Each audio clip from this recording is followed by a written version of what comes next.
Welcome, friends, to a journey back in time where mystery lurks in the London fog and every clue counts. We're about to dive into 11 hours of classic Sherlock Holmes radio drama featuring the legendary voices of Basil Rathbone and Nigel Bruce.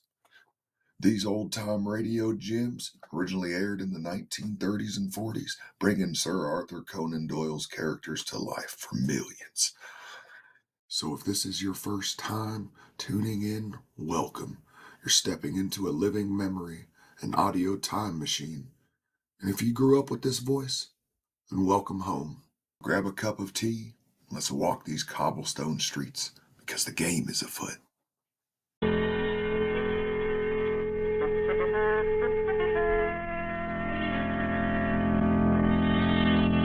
The Adventures of Sherlock Holmes, starring Basil Rathbone and Nigel Bruce.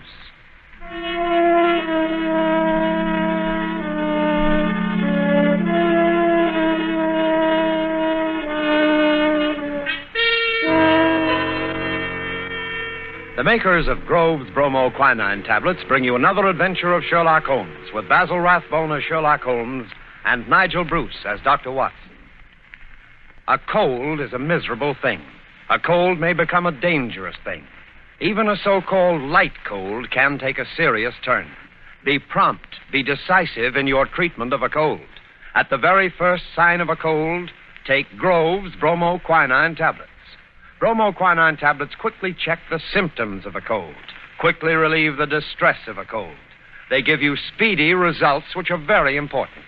Don't monkey around when you can get such a dependable preparation as Grove's bromoquinine tablets.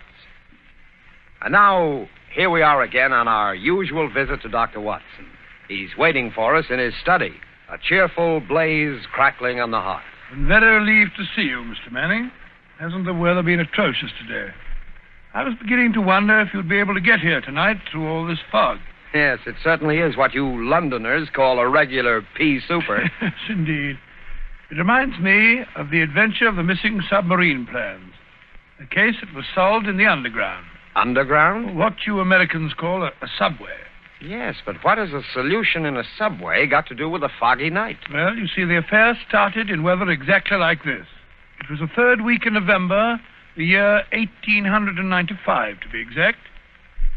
On Monday, a dense yellow fog had settled down upon London. On Thursday, it was still there, thicker and murkier than ever. At first, Holmes had turned his nervous energy to cross-indexing his huge reference books. But when, after pushing our breakfast chairs back for the fourth morning, we saw the greasy brown swirl still drifting past the windows, Holmes's patience snapped.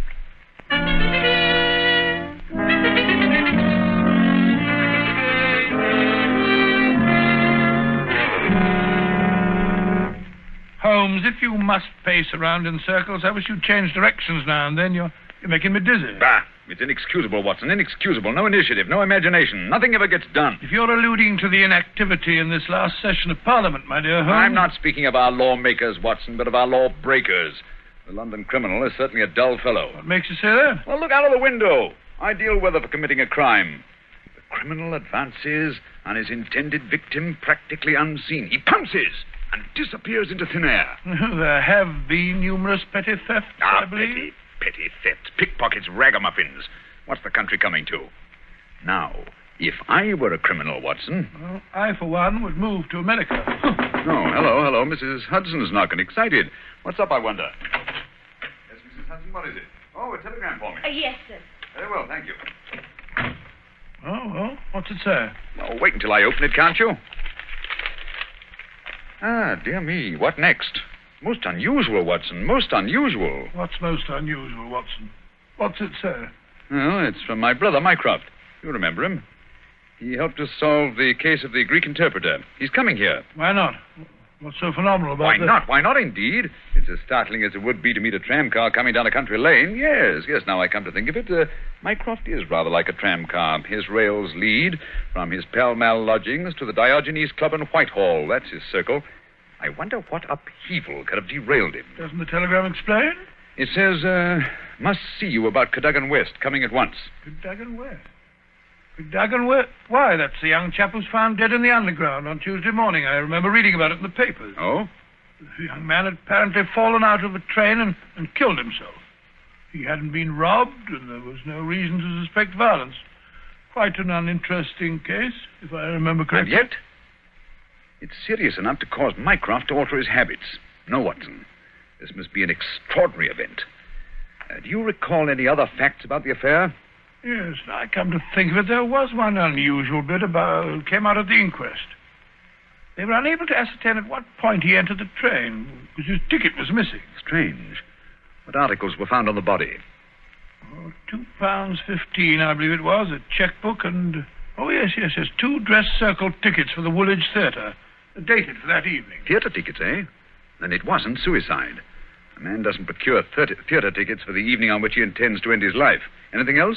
A small packet of technical papers. Technical papers? What kind of technical papers? The newspapers didn't say. Ah, as serious as that. What did the young man do? Where was he employed? He was a clerk at Woolwich Arsenal. Ah, government employee. There we have it, Watson. British government, Woolwich Arsenal, technical papers. That's why Mycroft is involved in this affair. I don't understand. No, I suppose not. Watson, have I ever told you what Mycroft is? Your brother, of course. No, Watson. Do you have to be so dense? I mean, do you know what he does? I seem to have some vague recollection that you once told me that he'd held some small office under the British government. It would be more accurate to say, in a way, that he is the British government. What? His position is unique. He made it for himself. As the tidiest and most orderly brain of any man alive, with a great capacity for storing facts and giving them the proper interpretation. The conclusions of every government department are passed on to him. He's the central exchange, the clearinghouse. Again and again, his word has decided the national policy. He thinks of nothing else. Nothing else can lure him from his contemplations. And yet he's coming here. Yes, Jupiter is descending on us today. What on earth can happen? Watson, that sounds suspiciously like a bad pun. Ah, here he is, if I'm not mistaken, to speak for himself. Come in. Hello, Mycroft. What's up? You look flustered. Most annoying business, Sherlock, most annoying. You know how I dislike altering my habits. Extremely awkward for me to come away from the office, particularly with Siam in its present state. Oh, dear me. Yeah, sit down, Mycroft, sit down. You know Watson, of course. Yes, of course. I'm trying to find a chair that I can trust to hold me. I'd better take the sofa. You certainly haven't got any thinner. I've never seen the Prime Minister so upset. As for the Admiralty, it's buzzing like an upset beehive. You know anything about the case? Watson's just been telling me what was in the newspapers. Just what were the technical papers found on the body? Sherlock, for the love of heaven, not so loud. Those papers which the wretched youth had in his pocket were none other than the plans of the Bruce Partington submarine. Oh? A submarine which will completely revolutionize naval warfare. The most important papers in our government archives. Under no circumstances could they be removed from the office. Even the chief constructor of the Navy was forced to go to Woolwich if he desired to consult them. And yet we find them in the pockets of a dead junior clerk in the heart of London. Yeah, from an official point of view, it's deplorable, my dear Mycroft. Simply deplorable. You may laugh, Sherlock, but this country won't be safe until they're recovered. But I thought you said that they were found in the pocket of this chap, Cadogan West. 10 papers taken from Woolwich. 7 were found in the pockets of Cadogan West. 3 are still missing, the 3 essential ones. To recover those 3 papers is imperative. The peace of Europe depends on it. Nice little problem, eh, Watson? Why did Cadogan West take the papers? How did he die? How did his body reach the place where it was found? And where are the missing papers? Find the answer to those questions, Sherlock, and you'll have done your country an invaluable service. Why don't you solve it yourself, Mycroft? I believe you could. Possibly. But it's a question of digging out details. Give me the details, and I can give you the solution from an armchair. No, when it comes to running about and cross-questioning railway guards and lying on one's face with a lens to one's eye, no, that's not my métier. Besides, your figure prevents your taking such an undignified position, eh? Very well. Leave that part of it to us, eh, Watson? Right you are. Good. I've got a cab waiting outside to take the place where the body was found. I can give you the details on the way.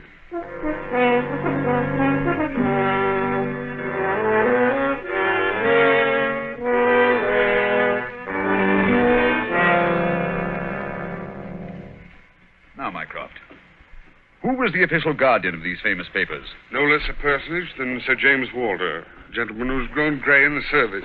His patriotism is beyond suspicion. A bachelor, if I'm not mistaken. Lives with his brother. Yes. He was at the house of Admiral Sinclair at Berkeley Square during the whole of the evening when this accident occurred. The Admiral vouches for him. He's one of the two who have the only keys to the safe. And his key was with him all evening? Right. His key, the key to the building, and the key to the room. Who was the man with the other key? The senior clerk, Mr. Sidney Johnson. Man of 40, married, silent, morose, with an excellent service record. Any alibi? He, too, had his key with him and seems to have spent the evening playing a game of drafts with the green grocer around the corner from his lodgings. Of course, he has only the word of this greengrocer to back him up. Oh, come, my dear Mycroft. No class discriminations, please. The word of a greengrocer is often just as good as that of an admiral. What about Cadogan West? He had a good reputation. A bit hot-headed, but straight and honest. At least, everyone thought so. He was next to Sidney Johnson at the office. His duties brought him into daily personal contact with the plans. No one else ever had the handling of them. Oh, it's perfectly clear. He must have taken... Not so fast, Watson, not so fast. Who locked them up that night? Mr. Sidney Johnson. They were of value, commercially, I mean. Oh, yes. There's no doubt that West could have got several thousands for them very easily. And yet, only a small amount of money was found on the body. Perhaps the buyer took it back after he'd murdered West. What puzzles me is, how did West obtain possession of those papers? To do so, he must have had a false key. Several false keys, Sherlock. He had to open the building and the room as well. Oh, well. Several false keys, then. Let me see. Suppose West did take the papers and went into town. And on the way back to Woolwich, where he is hoping to replace the papers, he's killed and thrown from the train. But the spot where the body was found is considerably past the station for London Bridge, which is the route to Woolwich. That's interesting. Also, if young West did make an appointment with some foreign agent to sell the papers that night, why didn't he keep the evening clear? Why buy 2 theater tickets? Exactly. Furthermore, he actually escorted his fiancée halfway there before he disappeared. Blind. That's what it looks like to me. Why did he take the papers at all? Why not copy them out in the office and sell the copies? He certainly had plenty of opportunity to do so. And why the absence of his underground ticket? Perhaps the ticket would have shown us which station was near the agent's house. So the murderer destroyed it. Good, Watson. Very good. And yet, I wonder... Well, here's the underground station. The railway authorities have sent a man round to show the exact place where the body was found. You won't change your mind and come with us? Go crawling round that black hole on my hands and knees. Not very likely. Well, I shall expect a report on your efforts this evening. Never expect too much, Mycroft. Never expect too much.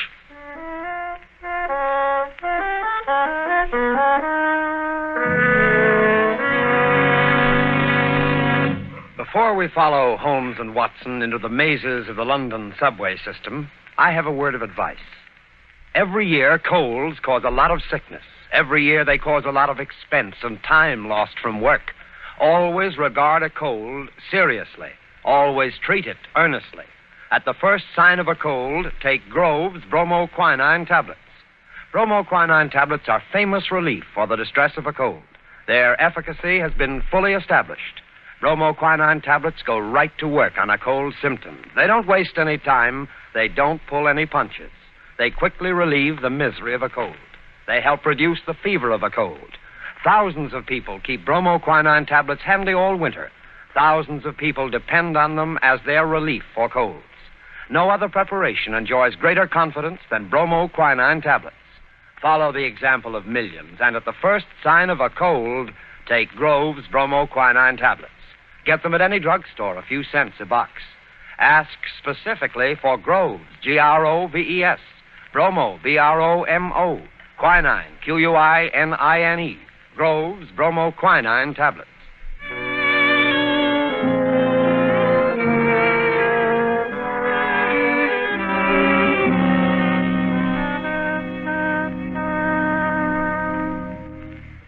This way, sir.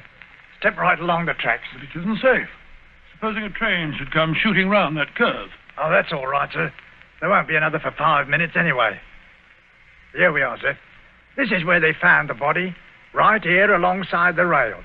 Lying on its face it was. Spooky old place, eh, Holmes? Like the catacombs, only without the skeletons. Yeah. Anything in his hands when they found him? No, sir. Were they clenched? Or spread out as if he were protecting himself? No, sir. They was what you might call relaxed. What time did all this happen? Well, sir, the train he was hoisted out of, as near as we can figure, passed along here about midnight on Monday. All the carriages have been examined for signs of violence, I suppose. They didn't find nothing, not even the missing ticket. There was a passenger to Aldgate on the ordinary train. About 11:40 it was.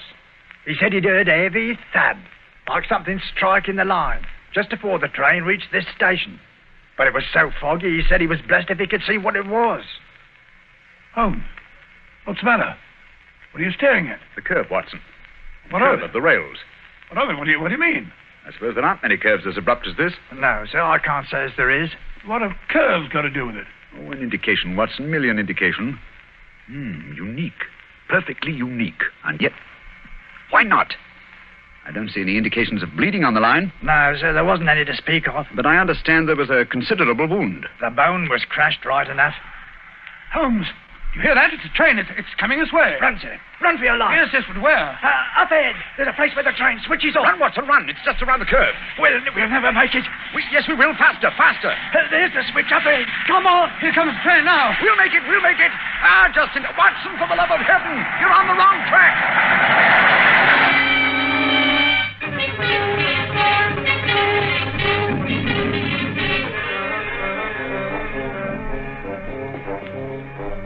Well, that was a narrow escape, Holmes. I must say my knees are still shaking. Look at the shoulder of my coat where you pulled it there.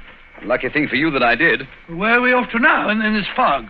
Yes, it's a nice afternoon. Suppose we pay a few calls. I think Sir James Walter claims our first attention. After that, we might drop in on Miss Westbury. Miss Westbury? Who's she? She is Cadogan West's fiancée and the last person to see him alive. Holmes, we seem to be going around in circles. We've accomplished absolutely nothing so far except to get ourselves nearly annihilated in the underground. After all, it's perfectly obvious that the young man had a quarrel with someone, in all probability the agent, to whom he sold the papers, and got himself thrown out of the railway carriage for his pains. I disagree with you, my dear Watson. His body fell from the roof of the carriage where it had been placed. Cadogan West met his death elsewhere. The roof of the train? Consider the facts, Watson. A, the curve in the tracks. The body is found at a spot where the train pitches and sways as it comes around the points. B, there was no ticket. C, there were no signs of bleeding on the line because the body had bled elsewhere. Of course. Everything fits together, but where was the body placed on the train? I think I can make a fair guess at that, my dear Watson. Here we are. This is the famous official villa of Sir James Walter.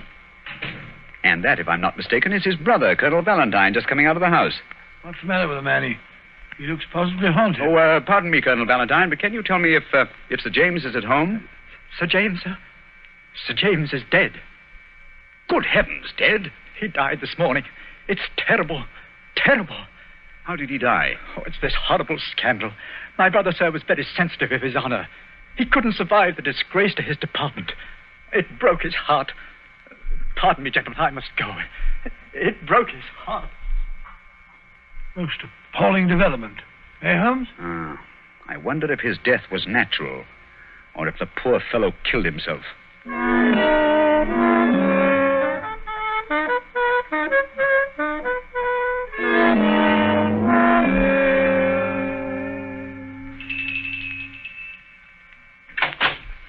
Yes?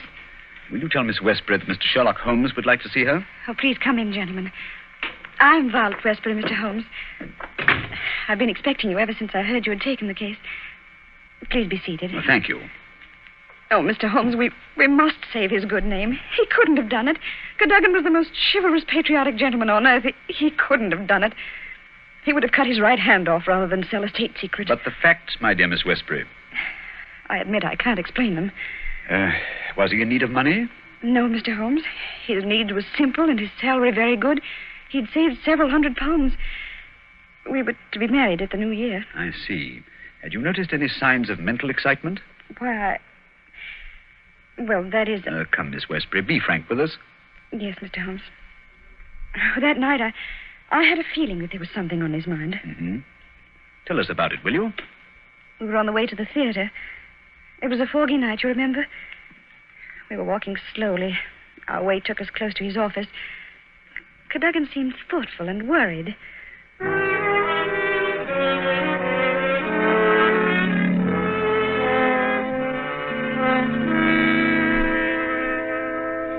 Darling, what's the matter? You haven't said a word for the last 5 minutes. Have I said or done something? Of course not, silly. It's just that I've got something on my mind. Oh, why not tell me about it? Perhaps I can help. It's no use, Vi. It's too serious for me to talk about, even to you. You know, sometimes, Caddy, I feel just the least little bit jealous of that old job of yours when you're cooped up in that building all day. Oh, now you're not going to be jealous of a building. Well, not really. But it is funny to think of a husband having secrets he can't tell his wife. Mighty important secrets, I can promise you. There's one in particular that any foreign spy would pay good money to get hold of. How thrilling. Well, I don't know. They're awfully slack about some things over there in that building, Violet. Much too slack. It would be too confounded easy for a traitor to get his hands on those plans. What plans? Never mind, darling. I guess I'm getting a bit melodramatic. But there's something been worrying me. Hello, what's that? What's what? Over there, that shadow moving along the side of the building. It's a man. So that's it. I always suspected... Oh, what's the matter? You're so excited. What's wrong? Stay here, Violet. There's something I have to find out. Stay here.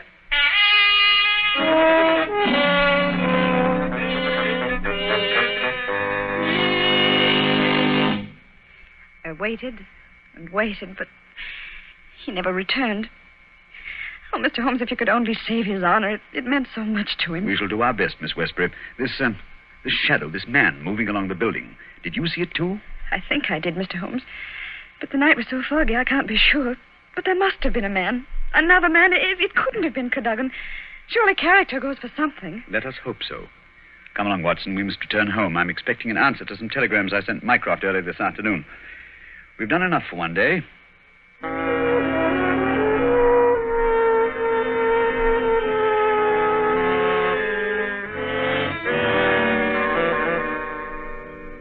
Holmes, where have you been all day? You left this morning before I was up. Now you've come home with your towel awry, your suit torn, and as ravenous as a wolf. Yes, I've had a bit of exercise, my dear Watson. Pass me the tongue, will you? It would have done you good to go along. Yes, well, what were you doing? Investigating the premises inhabited by foreign spies known to have been in London on last Monday. Mycroft sent me a list of them. Took a bit of doing, too. Climbing walls, breaking into cellars, prowling around rooftops. Well? I discovered there was only one residence which had the proper facilities for disposing of West's body after the murder. Well, whose residence was that? It belongs to a Hugo Oberstein. The address is 13 Caulfield Gardens, Kensington. The gentleman himself has departed for Europe. Gone, has he? And he took the plans with him. It's too late. Not necessarily, Watson. What can we do now? We're going to keep a rendezvous with the gentleman who stole and sold those plans. The assignation will take place at Mr. Oberstein's house this evening at 9. What the deuce are you talking about? These newspaper clippings. I found them in the drawer of Hugo Oberstein's desk. Read them. The Daily Telegraph agony column. The first one says, too complex for description, must have full report, terms agreed to, payable when goods delivered. Signed, Piero. Piero, indeed. Sounds like a Mardi Gras. Now, read on, Watson, read on. Second goes, matter presses, must withdraw offer unless contract completed. Piero again. And the last, dated Monday, the day the crime was committed. Monday night after 9, 2 taps, payment in hard cash. I say, do you think it was a submarine that the plans that he was buying? I'm almost positive. And Piero was Oberstein himself. But we'll find out for certain this evening. I've invited the gentleman who sold the papers to meet us. How? I don't understand. Inserted this advertisement in today's Daily Telegraph. Tonight, same hour, same place, 2 taps, vitally important. Your own safety at stake. Signed, Piero, as usual. By George, if he answers that, we've got him. Unless we're too late. Come along, Watson. There's no time to lose. You can take this package for a change. I've been carrying it around all day. What's in it? Oh, just a jemmy, a dark lantern, a chisel, and a revolver. Nice equipment for a respectable citizen to be carrying about the streets of London, I must say. Yeah, you know, Watson, there are times when I suspect we aren't quite respectable.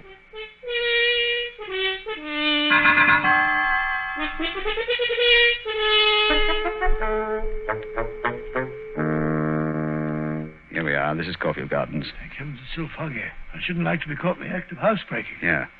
Over this wall, Watson. There's a window we can easily pry open in the back. Scale that wall? Come on, hurry up. There's no time to lose. Here. I'll give you a boost. Come on, up you. That's it. Look out, here I come. I must say, Holmes, you're as agile as a cat. It's uncanny. This is the window. Light the lantern and give me the jemmy. 1, 2...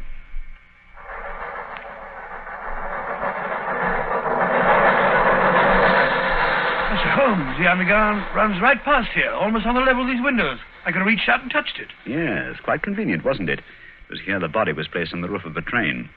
Look out of this, look on this windowsill. You can see the soot is blurred where they rested the body. And here, look.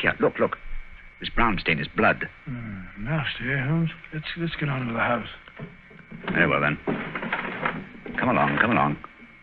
The window's open. Easy. Don't break the glass. Supposing Overstein should happen to return home. Well, we must take our chances in this business. Come along, Watson, come along. Our visitor will expect to be let in by the front door. I wish these stairs didn't squeak so. 9 o'clock. We can expect him at any moment now. You take your position on one side of the door. I'll be on the other. So we can pounce on him when he enters. I'll throw my greatcoat over his head. Oh, well, I wish he'd hurry. Shh, Watson. What if he doesn't come? There he is. Ready now. I'll open the door. You wanted me? No, you don't. Take that. What the... Easy, Watson, easy. All right, Holmes, I've got him. Well, let's take a look at that catch. Take the overcoat away, Watson. Right. Hi, it's Colonel Valentine Walter, Sir James's brother. Quite. Well, sir, what have you to say for yourself? Why did you steal the Bruce Partington plans? Who are you? What do you know about this? I am Sherlock Holmes, and I know everything. Oh, this is terrible. I'm lost. I didn't realize their importance until my brother killed himself. But I needed the money. I had to have it. Overstein offered to give it to me if I'd let him see the plans. So you took an impression of your brother's key, opened the safe, and procured the papers. Cadogan West saw you leaving the building, followed you here, and you killed him. No, I didn't do that. I swear I didn't do it. No? Then perhaps you'd better tell us who did murder Cadogan West and placed him on the roof of the railway carriage. I'll tell you. I promise you I will. I did the rest. I confess it, but not that. Very well, then. How did it happen? I got the papers, as you've discovered. Made my way through the fog until I reached the door. Once or twice, I fancied I was being followed. I could hear footsteps on the pavement behind me.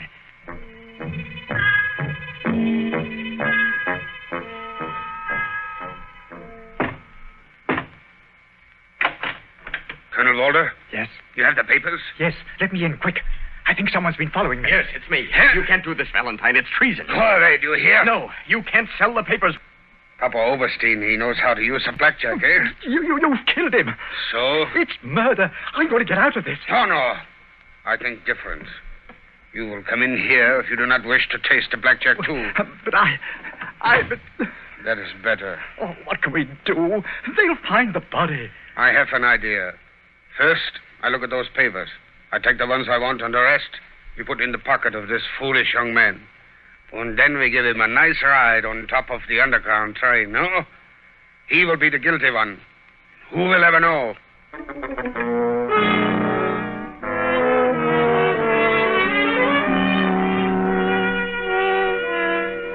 What a thoroughly unpleasant gentleman. What a pity that he got away with the papers, Dr. Watson. Oh, but he didn't. Overstein had left a Paris forwarding address with Colonel Walters. That gentleman sent him a letter dictated by Holmes, saying that he had discovered that one essential detail in the plans was missing, and that he had procured a tracing which would make it complete for a price. And did Overstein swallow the bait? Did he swallow it? He was arrested as he got off the boat at Folkestone. Some weeks later, I learned, incidentally, that Holmes had spent a day at Windsor Castle and returned with a remarkably fine emerald tie-pin. When I asked him where he got it, he answered it was just a small present from a certain gracious little old lady for whom he'd been able to do a small favor. Yes, and I think I can guess the lady's august name. Elementary, my dear Mr. Manning, elementary. I see. Ladies and gentlemen, in just a moment, Dr. Watson will be back to tell us about next week's story. In the meantime, let us repeat. Watch out for colds. At the first sign of a cold, take Grove's bromoquinine tablets. Bromoquinine tablets are made especially for the relief of colds. In other words, they're specialized medication, and that's what you want. Yes, at the very first sneeze or sniffle, go right to your druggist and get a package of Grove's bromoquinine tablets. Now, Dr. Watson, next week? Next week, I think I'll tell you the story of the lion's mane. The lion's mane. What was that, Dr. Watson? Well, the answer to that question, Mr. Manning, almost stumped Sherlock Holmes himself. Suffice it to say that they were the last words gasped out by a dying man as he lay writhing in agony on the sands of the Sussex coast.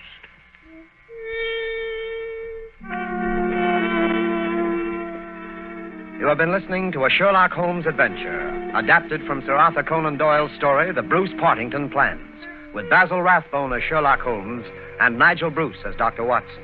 The dramatization was by Edith Miser. This program is presented from Hollywood every week at this same time by the makers of Grove's bromoquinine tablets. Quick relief for colds. This is Knox Manning speaking.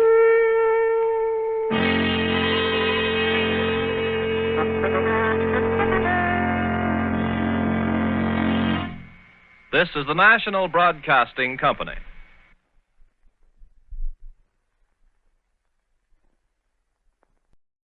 Sherlock Holmes, starring Basil Rathbone and Nigel Bruce.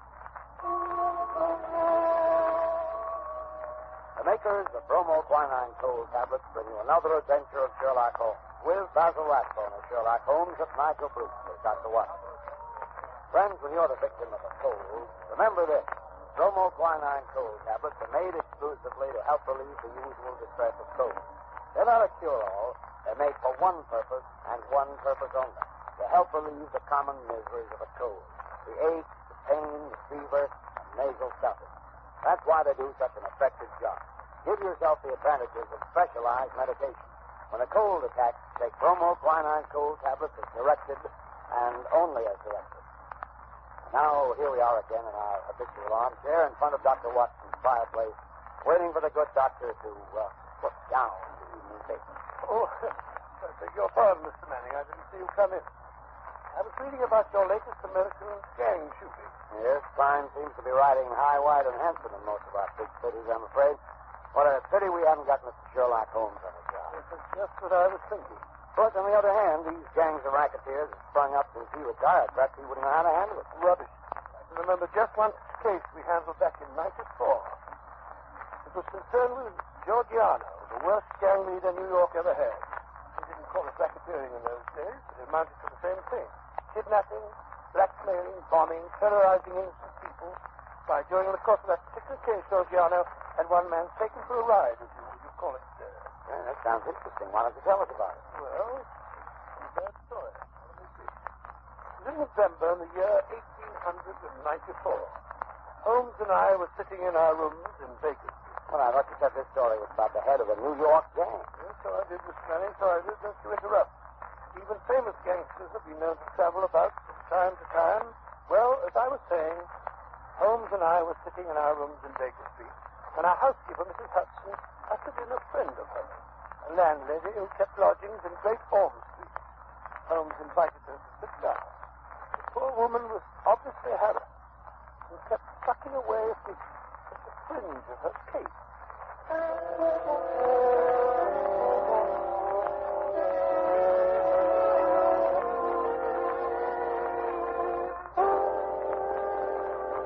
Mrs. Hudson tells me that you've been having some difficulty with the lodger, Mrs. Warren, that's thank you, Mrs. No, Mr. Holmes, you shouldn't call it difficulty I'm having. And it was a lodger that was easier to do for. It's just that I don't see him from one weekend to the other. Oh, come now. That's nothing to be uneasy about. My best to Mrs. Warren, if I were your lodger, there would be many occasions when you wouldn't see me for weeks at a time. I work a good deal at night, you know, and do my sleeping by day. Oh, no doubt, Mr. Holmes. This is different. He never goes out, not even at night. I've waited up to find out. I never see his face, not even when he pays his bills. Not a sign of him ever seen for the last 3 weeks. And how do you know he's still there? Like he's trying to get away from something? Oh, it frightens me, Mr. Holmes. I can't sleep for fright. When did this lodger first come to you? 3 weeks back it was. He asked me to turn to my fee, 50 shillings a week. You see, there's a fine sitting room and bedroom all complete like at the top of the house. Yes, indeed. Go on. Well, Mr. Holmes, he says to me, I'll pay £5 a week if I can have it on my own terms. He took a £10 note out of his pocket then and then and gave it to me 2 weeks in advance. Then he says he's to be left entirely to himself and never for any excuse are we to disturb him. So he took the rooms and hasn't been out since? Oh, yes, sir. What? But I thought you said that he... Just what it was, sir, that first night. He went out and returned very late. He was all in bed, but I heard him walking up the stairs. And his door shut and locked. Always keeps it locked. And I ain't seen him since. But his meals. How does he get his meals? Well, when he rings, I take a tray up and leave it on a chair outside his door. Then when he rings again, up I goes and takes the tray away empty. If he wasn't anything else, he writes it on a slip of paper and leaves it on the tray. I see. Have you brought any of those slips of paper with you? Yes, Mr. Holmes. In 3. Good. Here they are. Uh-huh. From today? Mm. Most interesting. written with a broad, pointed, violet tipped pencil and printed. Well, what do they say, Holmes? The messages are quite laconic, my dear Watson. Soap, Daily Gazette, and match. They open up a very pleasing field of intelligent speculation. Suggestive, Watson, very suggestive. The gentleman... Anything very unusual about those papers? No. That's printed. The gentleman doesn't wish Mrs. Warren to obtain a sample of his handwriting. And here, look. On this lip, after the soap, a corner has been torn away. There was evidently some mark, perhaps a thumbprint. It might give a clue to the man's identity. Furthermore, the person is undoubtedly a foreigner. Oh, and how do you deduce that? When he writes match, not matches. You must look the word up in the dictionary, which gave only the singular, of course. Now, Mrs. Warren, what's your lodger look like when he came to take the rooms? Youngish he was, Mr. Holmes, not over 30. Middle size, dark, and he had a beard. Spoke English? Yes, sir, he spoke English well enough, but with an accent. He was a foreigner. What did I tell you, Watson? What did I tell you? Did he give his name? No, sir. He had any letters or callers? No, sir. Where did he retire when you or the girl go in to do his in the morning? We don't go in, sir. Just for himself. Oh, I see, yes, interesting. And you say nothing has come out of that room? Absolutely nothing? Just 2 burnt matches and a cigarette end. They was on the tray this morning. You brought them with you? Oh, that I did, sir. Mrs. Hudson told me so. You said nothing was too small to take notice of. Mrs. Hudson was right. Yes, sir, here you be. These matches were used to light cigarettes. Steady. How can you tell what the matches were used for? Quite obvious, my dear Watson, quite obvious. The shortness of the burnt end. At least half a match is consumed in lighting a pipe or a cigar. Hello. Well. This cigarette is certainly remarkable. Yes, Mrs. Warren. The gentleman who is now living in your rooms is not the gentleman who engaged them. No, Holmes, you can't tell us that. You can deduce that from the cigarette itself. Elementary, my dear Watson, elementary. Notice the size of the thing. I believe you said the first gentleman had a beard, Mrs. Warren. Yes, sir, a black beard it was, and a flowing moustache. Yes. Now, take the cigarette. Only a clean-shaven man could have smoked down this far. Why, Watson, even that bristle you call a moustache would have been singed. That's not very funny. Perhaps he used a holder. Impossible, my dear fellow. Notice the way that it's matted at the end. No, it's a different person entirely. How could he have got in? Well, he went out the first night, Mrs. Warren tells us. But did the same man return? I think not. I think it was the second chap who came back.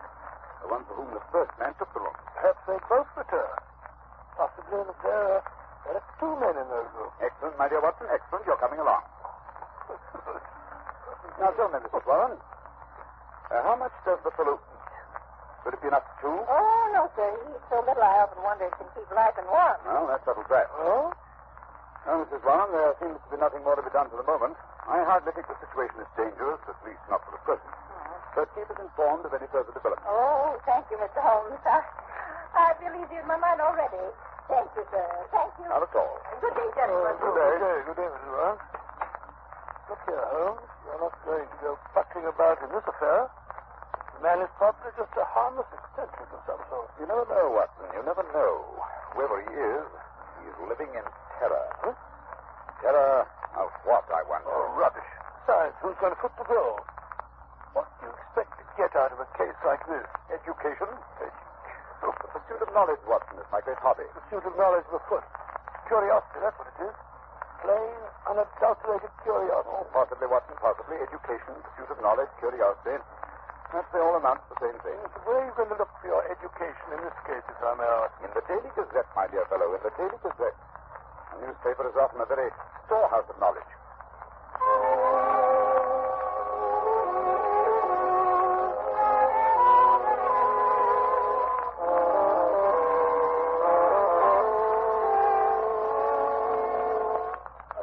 Every time I look at you, you have your nose buried in a copy of the Daily Gazette.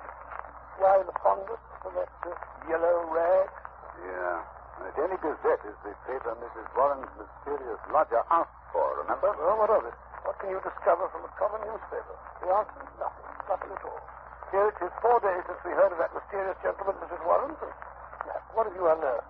Nothing. Absolutely nothing. You're wrong as usual, my dear Watson. I've unearthed enough. We interrupt this program to bring you a special bulletin from the NBC newsroom in New York. President Roosevelt will address the joint session of Congress at noon tomorrow. We return you now to the adventures of Sherlock Holmes. My chief enemies to the hiding place of the mysterious lodger. How would you go about keeping in touch with him? Just learn now. Through the papers, my dear fellow, through the agony columns. And since Mrs. Warren's lodger received only one paper, the notices must appear in that. Yes, I see now, but how can you tell which notice is the one we're after? By elimination, Watson. By elimination. Take this paper, for instance. The edition which appeared 2 days after the lodger took up his residence with Mrs. Warren. The agony column, huh? Let's have a look. Dear me. What a collection of groans, cries, and utter nonsense. Oh, perhaps, my dear Watson, perhaps. But nevertheless, an invaluable hunting ground for the searchers after education. Well, go on. The first one reads, surely Jimmy will not break his mother's heart. That's what they're certain. Listen to this. It's the lady who fainted in the Brixton Yes, disregard that. The lady doesn't interest me. Here's another. Every day, my heart Oh, longs. bleach, Watson. Unmitigated bleach. Go on, please. Well. Be patient. We'll find some means of communication. Meanwhile, what's this column? It's signed G. Sounds more plausible, eh? Are there any others? Yes, 3 days later we picked up the trail again. Here it is. Now, that one. And making successful arrangements, patience and prudence, the clouds will pass. G again. Yes, nothing for 2 weeks after that. Then comes something more definite. Here. The park is clearing. If I find chance to signal, remember code. A1, B2, and so on. You'll hear soon. Oh, what's more G? By Jove. Things are warming up. Oh, see who that is, will you, Watson? Sure. I'm sure he wanted his money. Thank you so much. Well. What is it? It's the afternoon copy of the Gazette that has just arrived. This is how to make that. Oh, good. See if there's anything in it. House of Parliament in heated session. Actress has pearls still. Oh, come on, give me that paper. Look, Holmes, do tell. Snatching a paper out of a fellow's hands like that. Nice manners, I must say. Here we are, Watson, here we are. I read house with white stone facing, third floor, second window left after dusk. G. Ha. That's definite enough, Watson. That's definite enough. Hello, what's that? Look out of the window, will you, Watson? See your friend, Mrs. Warren. I tell you, she must be excited. Her hat's on the side of her head, and she's puffing like a steam engine. There's Mrs. Hudson. Just let her in. Yeah, something's happened. We weren't there. Confound it, Watson. I hope nothing did it. Come in. Mrs. Warren, what's up? Oh, Mr. Holmes, sir, I come as fast as I could. Well, here, take a chair and get your breath. Oh. No, wait a minute. Sit down. Oh. That's better. Now then, what's happened? It's a police matter, that's what it is. I'll have no more of it, and I won't. I'll pack him on bag and baggage. I'm at the end of my patience, I am. When it comes to knocking my old man about... Mr. Watson, well, treating him rough anyway. Who did that? Well, that's what we want to know. It was around 11 this morning. There was a fog, you remember? Well, I sent Mr. Warren around to get me some money in for the stew we were to have for lunch. Well, he says he got no more than 10 paces down the road when 2 men come up behind him, threw a coat over his head, and bundled him into a cab that was standing beside the curb. 12 o'clock, 1 o'clock, and he don't come back.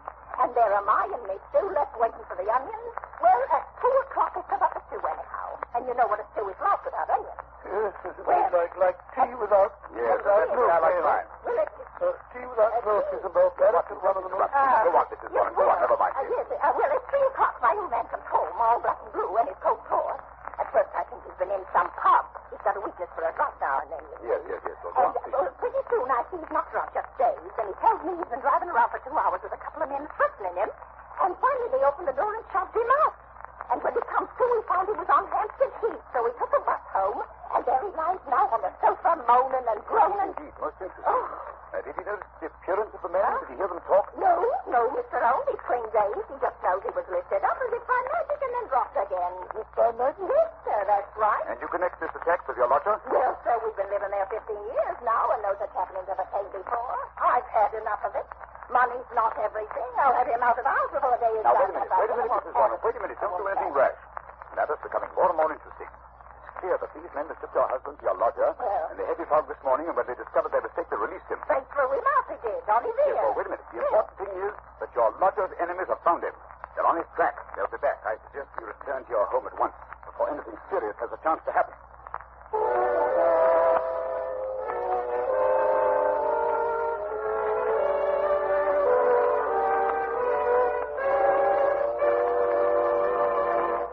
just a moment, we'll rejoin Sherlock Holmes as he endeavors to solve the mystery of Mrs. Warren's loss. Ladies and gentlemen, in every American city, town, or village, you'll find a group of people who are worthy of the highest praise. The American druggists, men and women who are always on the job to serve our needs day and night. This evening, we have a very welcome guest, a druggist from the city of the famous Mardi Gras, colorful New Orleans, Mr. Wally Schweikart of the Schaefer and Schweikart Pharmacy at Carrollton and Jeanette Street. Now, here's what happened the other day when a friend of mine visited the Schaefer and Schweikart Pharmacy. Mr. Schweikart, you certainly have a fine modern drugstore. How long have you been serving this neighborhood? About 25 years. Well, sir, it's a long time. Say, what were those big buildings I just passed on the way out? Why, the famous Tulane and Loyola University. And we're proud to have some of the students among our best customers. And I suppose you have an occasional professor stopping in, too, huh? Yes, we do. College students and professors buy medicines just like anyone else. And that brings up a question I'd like to ask. What do most of your customers buy when they want to relieve the usual symptoms of colds? Bromoquinine cold tablets by a big margin. We recommend them, and both Mr. Schaefer and I have used them to help relieve the common miseries of our own colds. That's just the way it happened, isn't it, Mr. Schweikart? Yes, that's right. It's been a pleasure to have you with us, Mr. Schweikart, and your statement bears out the results of a coast-to-coast survey conducted by one of America's leading research organizations and taken among over 2,000 American druggists just like yourself. It was found that more than 87%, that's about 9 out of every 10 druggists, recommend bromoquinine cold tablets as an effective aid in the relief of the usual cold symptoms. And in addition, the majority of these druggists said that bromoquinine cold tablets were their largest selling tablets made exclusively for the common distress of cold. Friends, when you have the usual symptoms of a cold, get the preparation your druggist probably recommends. Time-proven bromoquinine cold tablets can take only as directed. Bromo, B-R-O-M-O. Quinine, Q-U-I-N-I-N-E. Bromoquinine cold tablets.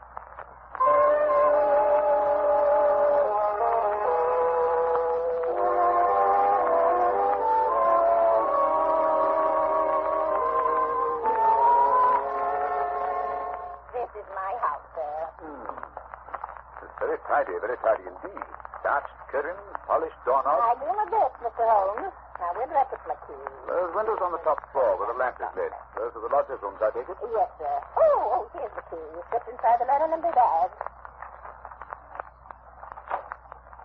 Will you come in, gentlemen? Holmes? The door's open. Come on in. I say, why are you staring at that house across the street? You see it, Watson? You see it? Of course I see it. I'm not blind. High red house with white stone facing. Of course. The message. Yes. Watson, that is undoubtedly the signal station. Notice the to let sign in the window? An ideal spot, my dear fellow. An ideal spot. I dare say we're supposed to be gone inside. We're keeping Mrs. Warren waiting. Right, Watson. Practical as usual. Oh, Mrs. Warren, what now? I don't rightly know, sir. Well, I suppose we begin by taking a look at this mysterious lodger of yours. How are you going to manage that if he keeps the door locked? When do you take his next tray up to him, Mrs. Warren? Usually I do see around 4:30. 4:30, eh? It's almost that now. Is there any chance, another room with a door opening onto the corridor? No, sir, that is. Oh, wait a minute, sir. There's a cupboard. A big cupboard almost opposite his door. Yes? Excellent. What you and I will secrete ourselves in that cupboard while Mrs. Warren fixes the gentleman's tea tray. Very good, sir. I'll do it right away. It's the top floor, Mr. Holmes. You can't miss it. The cupboard door is the first one to the right, at the head of the stairs. Good, thank you. Come on, Watson. Do you think it's nice flying like this? Watson, you've too many scruples to be first-class detective. Oh, come up the stairs. They creak like a rusty. Now what are you doing? Removing my shoes. You better follow my example. That way you have a much better chance of being undetected. Very well, but I feel like a criminal myself. Not I can't get the shoelace undone. Well, for goodness sake, break it. We can't sit here all night. All right. Oh, there you are. Come along now. Quiet. You sound like the charge of the light brigade. I'm not making any more noise than you are. Easy now. Cupboard door. Yes, go. What? What you said was a large. Oh, good thing. Please, squeeze in. Close the door. Open the crack. That's enough to see through. Move up a little. I can't do the best thing, Pussy, like this. Well, you're not supposed to. I'll do this little band bit of it myself. Ah, here comes Mrs. Watson now. Stop that noise, Watson. You're pumping like a grappler. Yes, here she is.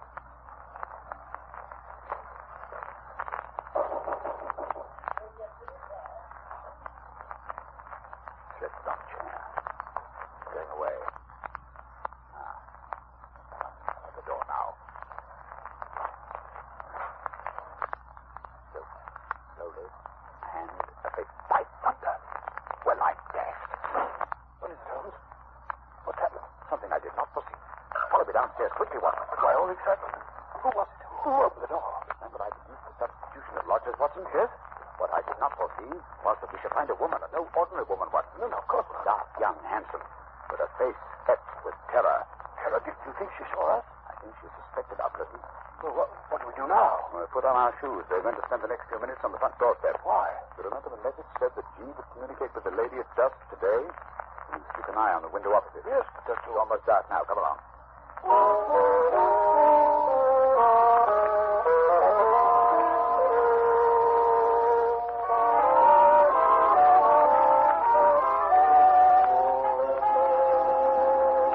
Holmes, we've been here for half an hour. My fingers are practically numb.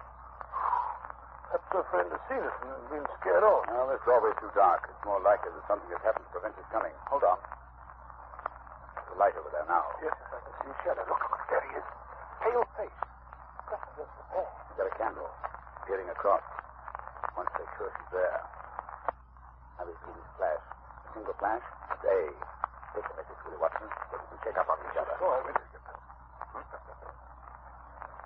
T. That is S-T-A-T-S. Wait a minute. There's down. Another T. That must be the beginning of the second word. Now E. Then comes an N. Long one this time.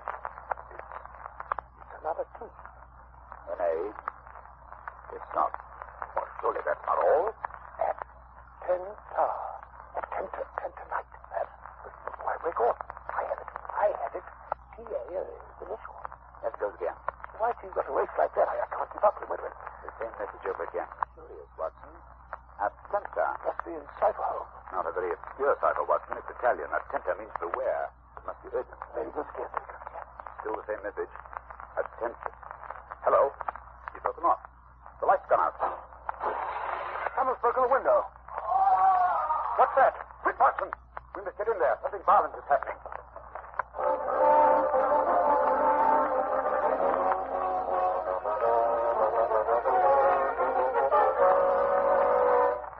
The door's unlocked, Holmes. Come along, Ben. Keep your revolver handy.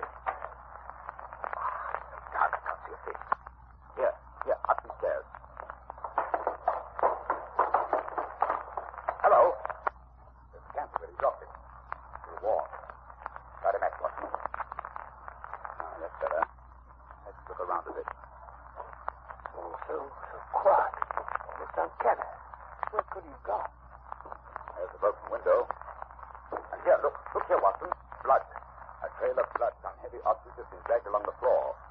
Use this cupboard door. Open it, Watson. Is it open? Oh, very well. Oh, look. On the floor, a man. On his back and covered with blood. Look, there's a knife. A knife sticking straight up. Driven blade deep into the body. A terrific blow. Give me that candle. Let's have a look at him. Yes. There. Look at the red circle drawn on the floor under his head. A halo in blood. Holmes, what are you doing with that candle? Finishing the message. I think it will be helpful. Let's get to the root of this mystery. I must find out how he got there. You knew this man? Then you recognize him? Naturally, Watson. It's Black Georgiano, the head of the most terrible band of criminals in America. Like Georgiano. Gee, for Georgiano. Then it must be he who sent the message. What's he doing over here in England? That's the question you must ask the lady from across the street. We should be here in a moment. I signaled her to come. Here she is. Carissimo, I have a cold. Ah, fool! What is it? What have you done with me? You must prepare yourself for a nasty shock, madam. My husband, what has happened? What are you hiding from me? Who is that on the floor? I beg of you not... Oh, let me see. Georgiano. Romeo, you've killed him. He's dead. Please don't be so upset, madam. But it is wonderful, marvelous. What? You are a policeman. You have killed him. Oh, I'm so happy. You have killed him. He was dead when we found him. How so? Then it was my general who killed him. My wonderful general. He has done it to protect me. He has saved me. He is magnificent. But where is he? Just now he sent a message for me to call. It was I who sent the final message. Your husband disappeared out of the back window, if I read the signs correctly. But I ran away. For my husband, he did it to protect himself. To save me. No one could blame him. We could not arrest him for that. No. Now that your general is dead, we fear nothing. We are free. Perhaps you'd like to tell us about it. I may be able to arrange matters with Scotland Yard. Well, General is my husband. Gennaro Luca. I am Amelia Luca. Oh, my husband and I, we live in New York. We are happy until my general's brother, he meets this Georgiano. He was a devil. A monster. There is no judge in the world who would punish my husband because he killed him. Yes, I understand he had rather an unsavory character. He was a king. He makes the young Italian men join in his society. Gennaro's brother was one of his men. He cannot break away. He must do the most terrible thing. And then one night he say no. And he shot in the back. In the back? Quite a sportsman, Oh, quiet, Watson. After that, this Georgiano, he said my husband must join his gang. He began to make love to me. He was terrible. I'm so afraid. So you ran away? Yes. One night we go on a boat for England. But we know Georgiano will follow us when he finds out. My general, he hide me where I will be safe. He knows Georgiano will come. And he waits for him outside. Tonight he arrives at last. But my general is ready. He is prepared to kill him. Oh, he is a hero, my Gennaro. I don't know what the British point of view will be, but I imagine that in New York, the lady's husband will receive a pretty general vote of thanks. Oh, I think we can arrange the British point of view, Watson. Scotland Yard has been on the lookout for this Georgiano since they heard he had landed. Mr. Luca has just taken a little bit of work, that's all. And now, Mrs. Luca, if you'll come with me, I believe we can arrange matters satisfactorily. Gracias, senor, gracias. I'm so happy. Well, it's been an interesting case, Holmes, but I still can't for the life of me see what you expect to get out of it. Education, Watson, a little more education. Always seeking knowledge at the old university.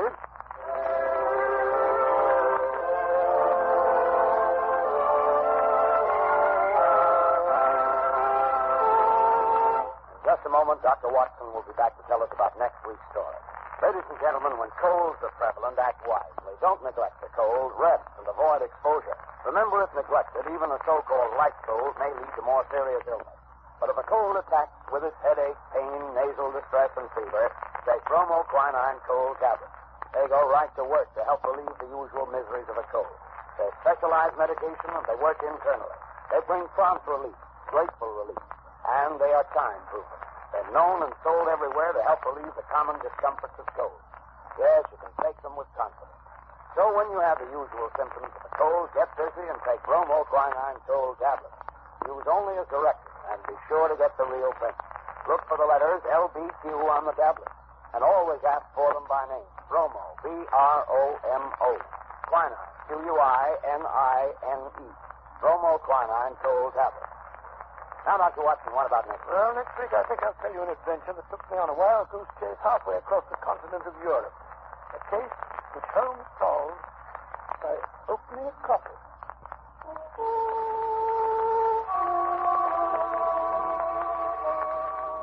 You have been listening to a Sherlock Holmes adventure adapted from Sir Arthur Conan Doyle's story, The Adventure of the Red Circle, with Basil Rathbone as Sherlock Holmes and Nigel Bruce as Dr. Watson.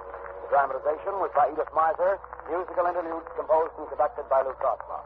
This program is presented from Hollywood each week at this time by the makers of bromoquinine cold tablets, prompt relief for cold distress. This is not Manning speaking. Christmas seals are the stamps that help fight tuberculosis. Your contribution to the health and strength of our nation. Buy your Christmas seals today. This is the Red Network of the National Broadcasting Company.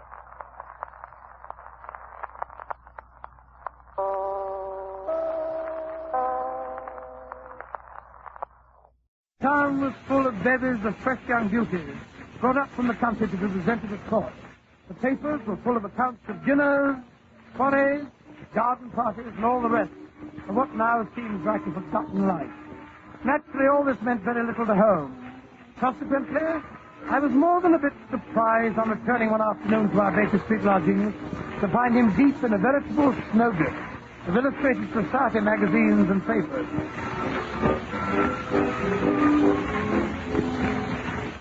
Watson, do you know about this man Damery? Damery? What Damery? Lord Damery, of course. He sent his photograph in all the society weekdays. Oh, that's true. The fellow's a household word in society.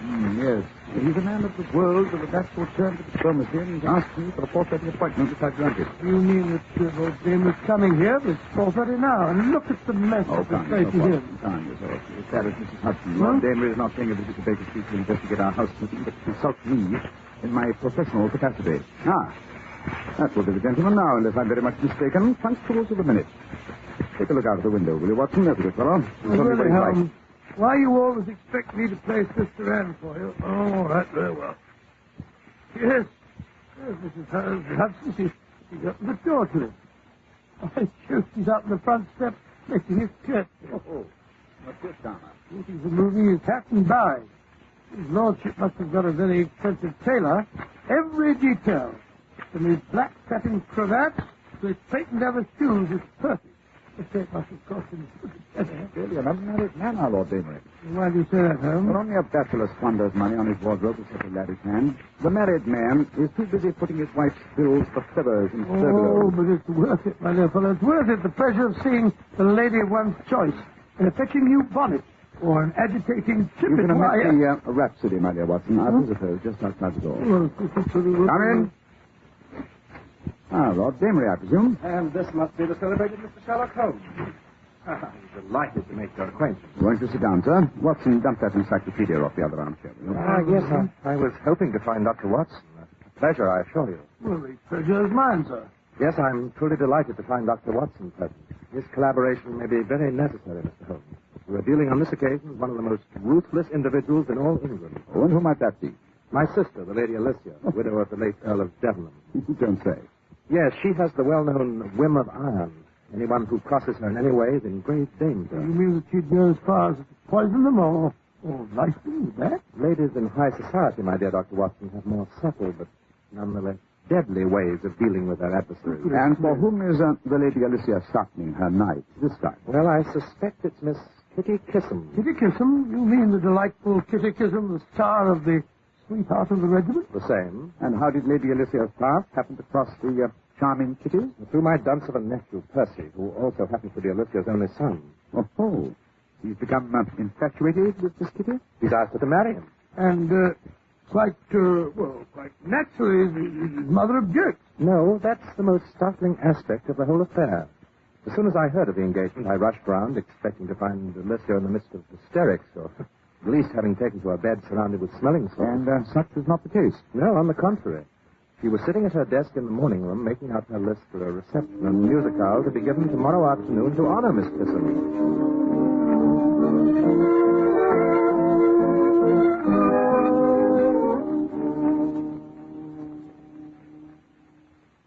Lord and Lady Coverdale, the Duke of Rossington, Lady Windermere. Well, I must say, my dear Alicia, I hardly expect to find you in such a cheerful mood. Why not?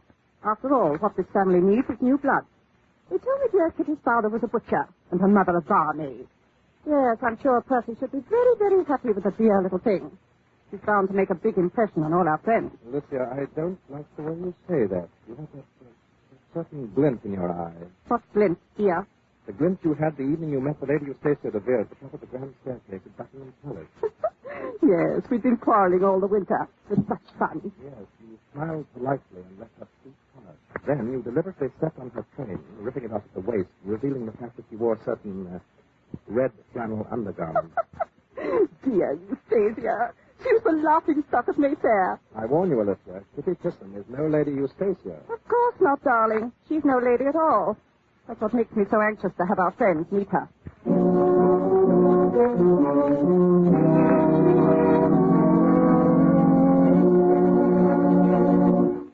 Sounds like a rather ominous situation, Lord Damery. By the way, do I gather that you have the pleasure of Miss Kissam's acquaintance? Well, that is, Yes, in a way. We've partaken of a bottle and a bird several times, don't you know, after the theater. Kitty's really a dear little thing, in spite of her reputation. Reputation? Well, surely you've heard of her confounded pearls. I'm afraid I'm rather ignorant of the chit-chat of our metropolis. But everyone knows that she was given those dashed pearls by a certain Balkan king who spends most of his time in Paris. He wears them constantly. For luncheon, for tea, for dinner, in and out of the theater. I believe she even wears them in her bath. It's ostentatious. And what, they're a sort of trademark. Yes, I suppose you might call it that. It's the only evidence of bad taste I've ever known Kitty to indulge in. Bad taste? Well, confound it, man. You don't expect a woman to go flaunting her past about as if she were proud of it. Not even if it attacks the theater? Oh, blast those clothes. I suspect that whatever my sister has up her sleeve concerns them. How? Well, for one thing, she insists I hire a private detective to keep an eye on them. Says she doesn't want to run the risk of having them stolen in her house. Very solicitous of her. Hey, Watson? Why not solve the whole situation by suggesting to Miss Kitty that she leave her jewels at home? Black 5. And, well, there are times when Kitty Kissam can be as difficult as my sister. She absolutely refuses. She says she would as soon appear in public without her petticoats as without her clothes. I've warned her that my sister Alicia means business. But she says no grande dame is going to get the better of her. Oh, an interesting situation, eh, Watson? It reminds me. One of society's leading hostesses in conflict with one of the theater's most popular leading ladies. Well, I've been trying to bet on Miss Kitty. You don't know my sister Alicia. What makes you so positive that your sister is so opposed to the match between your nephew and Miss Kitty? Because in the first place, Percy can't afford to marry an actress. He has no money and is quite incapable of earning a living. My sister had a match practically arranged between him and Lord Beaverbottom's oldest daughter. He's the millionaire. And in the second place, Kitty must be a good 10 years older than the boy. Well, she doesn't look like it. No, she's an actress. In short, you don't approve of the match, but you'd hate to see your sister put one over on Miss Kitty Kissam. Yes, that's the situation in a nutshell. Now, I beg of you, Mr. Holmes, come and keep an eye on things. Ostensibly, you'll be there to guard these silly pearls, but in reality, I want you to, well, prevent any unpleasantness that might harm Miss Kissam's professional popularity. After all, she's a dashed fine actress, you know. Yes, and an equally delightful supper partner, eh?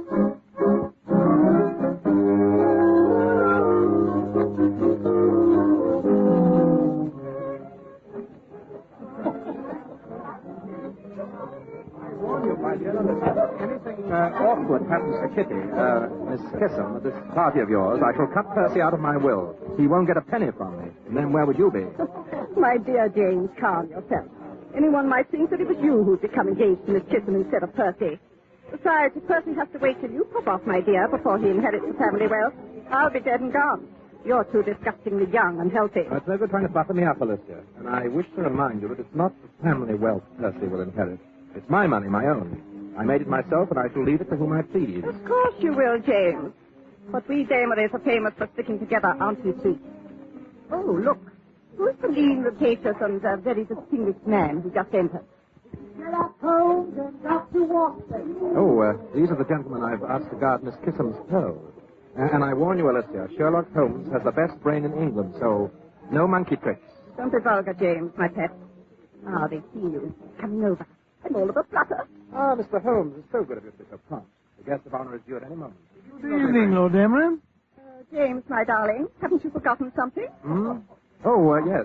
Alicia, my dear, may I introduce Mr. Sherlock Holmes and his friend and colleague, Dr. Watson? How do you do, madam? This is really delightful. I was just saying to Lord Damery, Mr. Holmes, that I had no idea a member of the police force was so perfectly fascinating. I'm sorry to disappoint you, ma'am, but we are not members of the official police. We are merely amateurs of the not-so-gentle art of detection. How charming. How simply charming. Kitty Kissam. Oh, here's my guest of honor now. Judging by the rush in her direction, it would seem that quite a few of my male guests have already had the privilege of meeting her. Yes, you see, they no longer lock actresses up in a wardrobe trunk after the performance, lady. Yes, I see she's wearing her pearls. They certainly are magnificent. Almost as fine as mine, I should say. You don't suppose she insists on wearing them so consistently because her neck is too skinny? No one could ever suspect you of that man. Touche, Alicia. He had you there. Don't be unpleasant, James. Come along, Mr. Holmes. You too, Dr. Wilson. Watson. Oh, of course, to be sure. After all, if you're to stand guard over Miss Kissam's pearls, it's high time you made her acquaintance. Are you sure you wouldn't rather we kept an eye on yours? I imagine they must be quite as valuable. Yes, the Damery pearls are handsome. It's a good thing James was never married, or his wife would be wearing them. but I fancy they're in no danger. I'm not in the habit of having them stolen, which is more than can be said of actresses nowadays, judging by what I read in the papers. But come, I feel very remiss as a hostess. Not that my guest needs to feel any need of me. Oh, how are you, Lady Coverdale? See what I mean, Mr. Holmes? Yes. The lady and this guest certainly has a dagger up each of these. Yes, and one in each garter as well. Come along and meet Kitty. I understand today there's been nothing but milk. Absolute milk. Oh, there you are, my dear Kitty. Looking younger every day. Perhaps it's because I'm happy. You must try it sometime. I want you to meet two friends that Lord Damery has invited. They're here to see that nobody steals your pearls. I'd die if anything should happen to them while you were at a party of mine. Oh, they've never been threatened before, Lady Elizabeth. Are your parties more dangerous than the others I go to? Oh, now, Kitty, easy does it. May I introduce my friends, Mr. Sherlock Holmes and Dr. Watson? Oh, no, this is wonderful. I've read all of Dr. Watson's famous accounts of your wonderful adventures. Oh, thank you so much. Your sensationalism, my dear Miss Kissam. I don't believe it for a moment. Such wonderful dramatic material. Have you ever thought of writing them into a play, Dr. Well, Watson? that's already been done most successfully with a great American actor, Mr. William Gillette, who plays the leading role himself. And does a far more creditable job of it, no doubt, than I could myself. Oh, I never believed that either. Yes. Have you ever thought of playing the part, Mr. Holmes? There's a certain, shall we say, voltage about you. You would make a very exciting performer. No, don't you try and persuade him to change his mitt here, Miss Kitty. I'll never be able to follow him onto the stage. Mother, my dear, this would never do. Hello, Percy. We can't allow these two people to monopolize you, Kitty, my sweet. You must meet some of our other friends. All in good time, Percy. First, give your fiancé a chance to catch her breath. Kitty, my dear, you must have a glass of champagne to brace you for the ordeal of meeting all these people. Percy, tell Paddleford to bring that tray over here. Oh, very well, dear. I'm sure Mr. Holmes and Dr. Watson could do with a spot. There's a bar in the anteroom here if you'll just step in for a moment. James, my dear, aren't you forgetting what these gentlemen are here for? We can't leave Kitty unprotected. Ah, here's Paddleford. Allow me, Kitty, my sweet. Oh, thank you, Lady Elizabeth. And a glass for you, Mr. Holmes, and one for... Oh, how clumsy of me. Get a towel, run, Percy. James, change your handkerchief. Oh, I soaked Miss Chisholm's beautiful sleeve. Oh, dear. Look out for the glasses. Get them swept up, Paddleford, quick. Easier, easy. You're not hurt, are you, Kitty? The tray went right past your shoulder. Oh, no, I'm quite all right. Oh, but your sleeve, your beautiful sleeve, it's soaked. Oh, it doesn't matter, really. Here's the towel, my dear. Just let me pat it dry. Good heavens. What is it? Your pearls. They're missing. Someone has stolen Miss Kissam's pearls. There. Now, control yourself, Alicia. They must have come loose in the excitement. No, they were stolen. I knew they would be. Yes. I rather suspected the same thing myself, Lady Alicia. Of course. They must be found. We must search everybody. Oh, no, please. Oh, this is awful. It's so embarrassing for everyone. Alicia, have you gone out of your mind? Your sister's quite right, Lord Amory. We must search everybody. It's the only way to recover the pearls, and you and your nephew and the Lady Alicia will be the first to be searched. But that's preposterous. Yes, I know it is. But you can hardly expect your guests to submit to the indignity of a search if you don't set them an example. So shall we adjourn to the anteroom, Lady Alicia?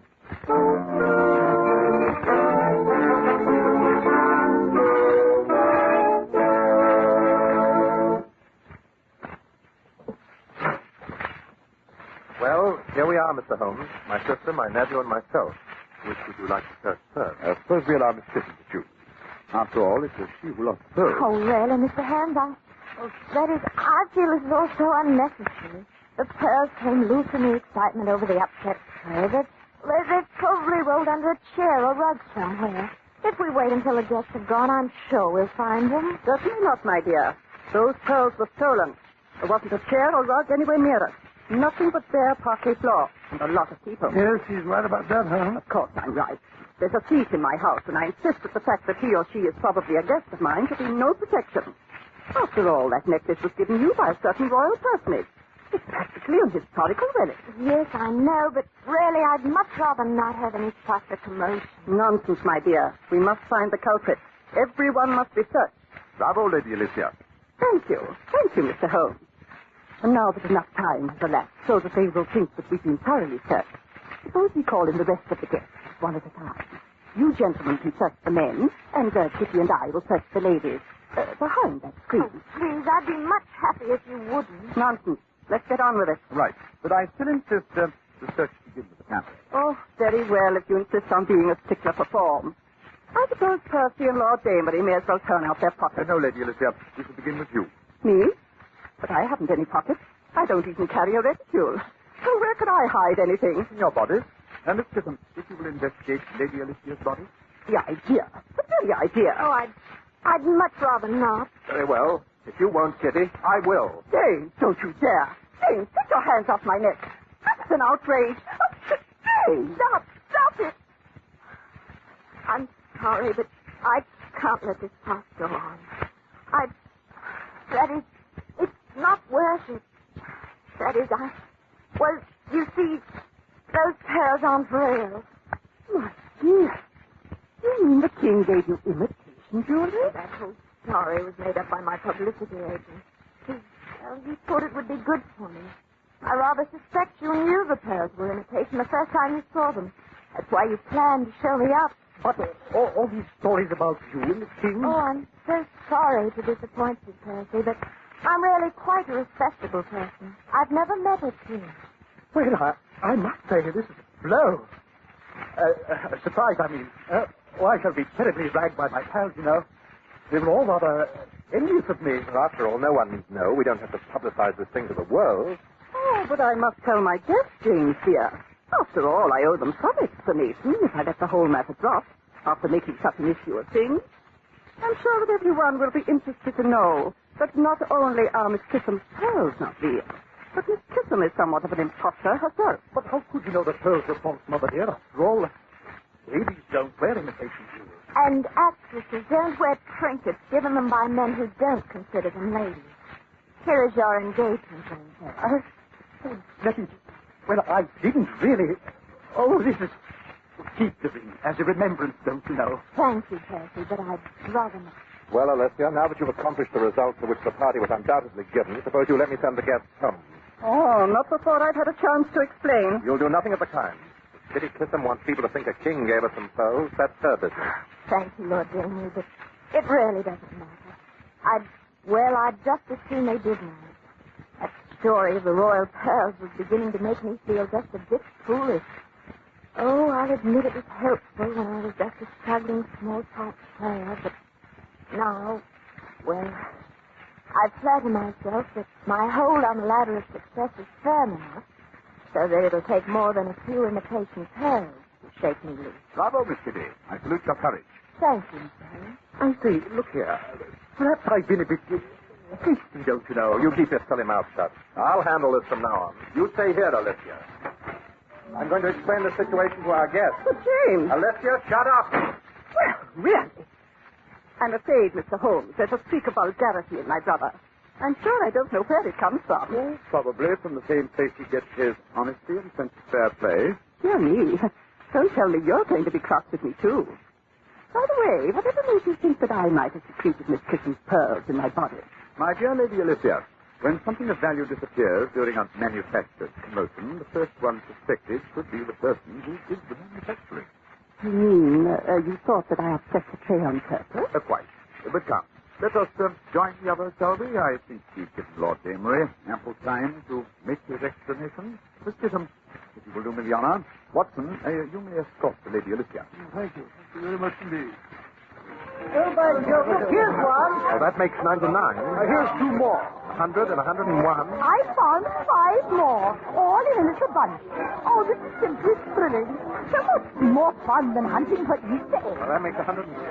James, what on earth are you doing? Hunting for pearls. Seems I was right in the first place. Miss Kissam's pearls weren't stolen. The string must have broken and strewn them all over the place. Any more? We've looked everywhere. I'm sure there isn't an inch we haven't searched. Then here you are, my dear Kitty. Allow me to return your pearls. Oh, thank you. But I don't understand. Tell me, Miss Chisholm. Yes? How many pearls were there on your string? 105. But Holmes, Lord Damery, just counted them. He mentioned 106. There's one more pearl now than there was when it was stolen. It's incredible. It's absolutely impossible. No, my dear Watson, no. It's not incredible. It's not even impossible. It's merely enlightening. What do you deduce from the presence of this added proof of the humble oyster, Lady Alicia? Perhaps you can explain why there are now 106 pearls in Miss Kissam's necklace. Did you say 106? But my necklace, the The Damery pearls have 106. Good heavens, my necklace, it's gone. Someone has taken my pearls. Then may I ask, Lady Alicia, what pearls are those still hidden in your body? But those are Miss Kissam's imitations. James must have taken mine off my neck when he was threatening to search me. And now he's pulled this trick to get even with me. The string that broke are my pearls. She has no rights to them. They are the Damery pearls. My dear Lady Alicia, there is one person who has a better right to them than yourself. That person, of course, would be Lord Damery's wife. Yes. Judging by the look in Lord Damery's eyes, Watson, wouldn't you say they've been handed over to the proper party? My Jove, yes. Elementary, my dear Holmes, elementary.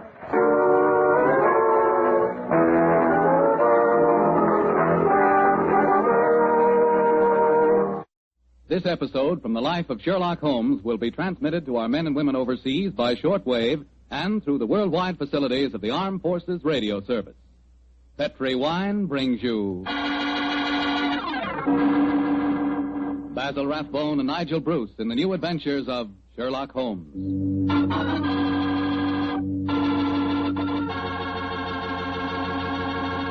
The Petri family, the family that took time to bring you good wine, invites you to listen to Dr. Watson tell us about another exciting adventure he shared with his old friend, that master detective Sherlock Holmes.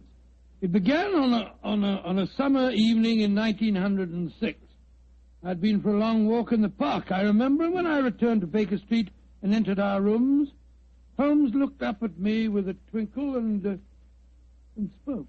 You look positively glowing with health, Watson. Well, I had a splendid walk, my dear fellow. You should have come with me. The park was looking particularly beautiful. Well, old chap, during your absence, I've decided to write another monograph. Oh, well, what's the subject this time? Occupational liability to murder. For instance, the mortality rate is naturally high among policemen and detectives.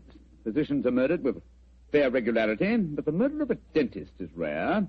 And who ever heard of a murdered veterinary surgeon? It's quite true, but what's the occasion for this little homily? I've been browsing over my newspaper clippings. Yeah? You recall ever hearing of a murdered tobacconist, Watson? No, I can't say that I do. Oh, why? And yet my clippings inform me that no less than 3 tobacconists have been murdered in the past 6 months, and all the murders have occurred in the same small shop at the East End of London. Now, why do you suppose 3 tobacconists would be murdered in the same shop? Come now, old fellow. Give me a logical solution to the problem, will you? Well, let me see. You say that the shop's in the East End? Yes. Is it near the river? As it happens, it's on the water's edge. And supposing the tobacconist shop was the headquarters of a smuggling ring. Perhaps boxes of cigars were unloaded from the dock and brought to the shop. Cigars containing pearls or opium or something. Watson, my dear fellow, you're doing splendidly. You must walk in the park more frequently. You're positively scintillating. Oh, no, you're making fun of me. I assure you I'm not. You're expecting anyone home? No, probably a visitor from Mrs. Hudson. Go on with your fascinating theory. Now, why are 3 tobacconists murdered? Well, because they know too much. Perhaps they demand a share in the profits, so the head of the ring decides to kill them. Plausible enough, Watson. I really must congratulate you. I can see that I'm very lucky in having a biographer with such a lively imagination. Thanks very much. Come in. That's very nice of you. Imagination. Oh, hello, Lestrade. Lestrade, I'm glad to see you. I hope I'm not intruding. Not at all, my dear fellow. Come along, sit down. Thank you, Miss Holmes. Anything remarkable on hand? No, Miss Holmes. Nothing very particular. Then tell me all about it, Lestrade. Can't hide anything from you, can I, sir? Yes, there is something on my mind, and no mistake. And it concerns the 3 murdered tobacconists, I see. Splendid. Now, how the blazes did you know that? Yes, Holmes, that's pure magic. Not at all, my dear Watson. It's simple deduction. Observe the 5 cigars peering out of Lestrade's breast pocket.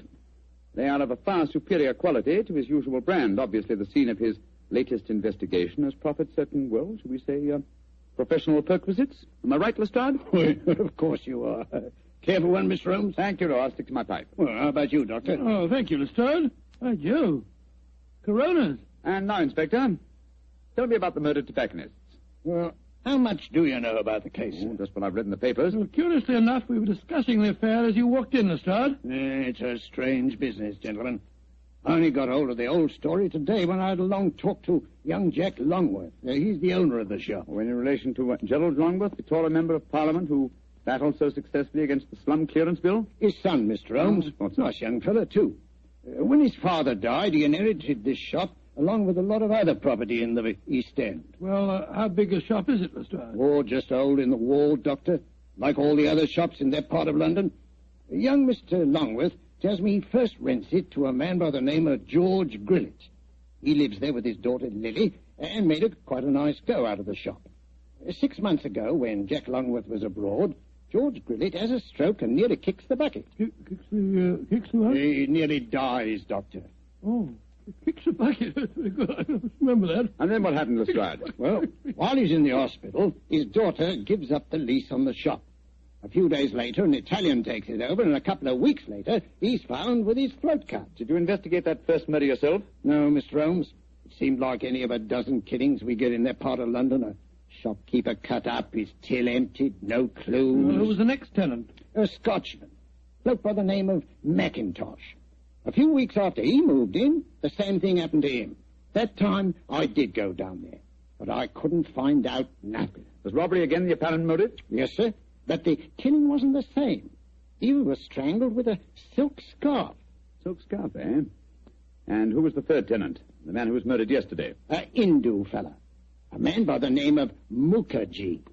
He takes it over a week last Friday, and yesterday we finds him knife through the back and his money gone. Of course, I was down there before you could say Crystal Palace. But once again, I didn't find out nothing. No knife, no fingerprints on the till, no footprints. Just a very dead Hindu. Was young Mr. Longworth a landlord in England when these murders occurred? Yeah, that's the funny thing about it, Mr. Holmes. He docked at Tilbury yesterday morning. He didn't know nothing about what had been going on. Well, I imagine he'd have difficulty in renting the shop after 3 murders. Well, that's just it, Doctor. That's why he comes to me at the yard. George Grillet, his first tenant of the shop, moved back there today with his daughter Lily. And young Mr. Longworth's worried about them. Well, if you ask me, he's more worried about the daughter than he is about old man Grillet. So the original tenants of the shop are back in residence again, eh? And what do you want me to do? Well, I thought perhaps you'd be interested enough to come along with me and look at the shop, Mr. Holmes. I should be very glad to, my dear fellow. Get your coat and hat, Watson. Oh, that's your... Oh, dear, that wretched instrument. I'll answer it. Hello? Mycroft, how are you? What? Yes. Yes, he's here now. Why, of course. I'll do everything I can, certainly. Let's have dinner together soon, shall we? Splendid idea. All right, goodbye. Well, was that your brother, Holmes? Yes. Lestrade, I do think you might have told me the whole truth. Well, how do you mean, sir? I thought your visit was prompted by a need for friendly assistance. I didn't realize that you came here virtually on a government order. Well, it wasn't just quite like that, Mr. Holmes. What's the government got to do with the case, and how does your brother Mycroft fit into the picture? Not sure yet. But of one thing we may be certain, there's obviously a great deal more in this case than Lestrade would have us believe. Why do you say that, Holmes? You must bear in mind, old fellow, that occasionally Mycroft is the British government.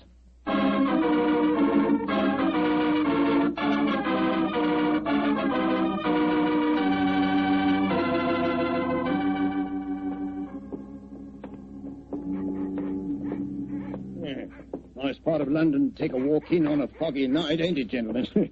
All our policemen work down here in pairs, you know. Yes, I don't blame them. It's a vile neighborhood. There's the shop just ahead of us, with a sign hanging out. Hello, there he is again. Oh. See that bearded Hindu skulking off around the corner there? Oh, yes. He's been haunting the place ever since I came down here. So a bearded Hindu haunts the place, eh? Yes, and yesterday, Holmes, the Hindu proprietor of the shop was murdered. Exactly. Well, here we are. I'll go in first. Depressing-looking place, huh?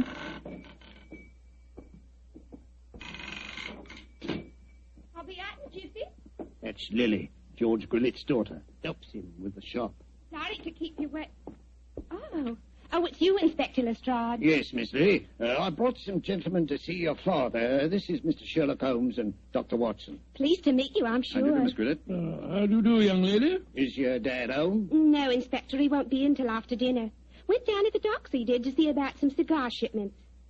Mr. Longworth's here. If you want to see him, we were just having some tea in the back room. Yes, I'd like these gentlemen to meet him. Jack, come out in the shop, Jack. What is it, Lily? Oh, Inspector Lestrade. And this must be Mr. Sherlock Holmes and Dr. Watson, I'm sure. How do you do, sir? How are you, Mr. Longworth? I'm very glad the inspector was able to persuade you to come down here, Mr. Holmes. I'm dreadfully worried about this business, particularly since Lily's father insisted on coming back here. I'm afraid they're in great danger, but I can't make Mr. Grillett see it. Young lady, I wonder if I might ask you a few questions. Well, of course, Mr. Holmes. Before your father had his stroke, did he receive any threats concerning his occupancy of the shop? Well, if he did, he never told me about him. But it wouldn't surprise me. I often told him his biggest enemy is himself, if you know what I mean. Yes, I think I do, Miss Grillett. When your father had his illness, who decided to give up the lease on the shop? I did. No money was coming in, and, well, it looked like Dad might be an invalid for life. Of course, I couldn't run the shop by myself. Anyhow, I never did like this part of London. It wasn't the right business for Father. What was his reaction when you told him to have given up the lease? Oh, he was awful angry with me. Said I'd no right to do it without asking him. By the way, we saw that bearded Hindu again as we walked up just now. He's been hanging around ever since we came back here, Inspector. Well, has he actually come into the shop, Miss Grillett? No, but he keeps walking by and looking in the window. I'm sure if we both went into the back room or left the shop for a little while, well, he'd come right in. Then I suggest we give him the opportunity he's seeking. Miss Grillett, I wonder if you and Mr. Longworth would mind leaving the shop for a while. Of course not, Mr. Holmes. Make your departure rather ostentatious, shall we say, so that he can't help noticing it. Give us half an hour or so and then come back. Perhaps you wouldn't mind going with them, Lestrade. Mr. Holmes, this is my case. I know, but in a situation like this, Watson and I work much better alone. We may have to go a little outside the law, and your presence might embarrass us. You'd never think I was a detective, too, would you? Very well, We'll be back in Mr. half an hour.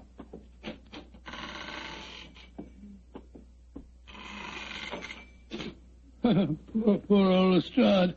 He gets very touchy as the years roll by. I blame him. I'm leaving him completely in the dark. Come on, Watson. Behind the counter. No, my dear fellow. Not under it, old chap. We lift the flap. So. Now it's just to be crouched down behind here. Come on. That's it. Have you got your revolver, Watson? Yes, it's in my pocket. Good. Meantime, make yourself as comfortable as these cramped quarters will permit. We may have quite a wait ahead of us.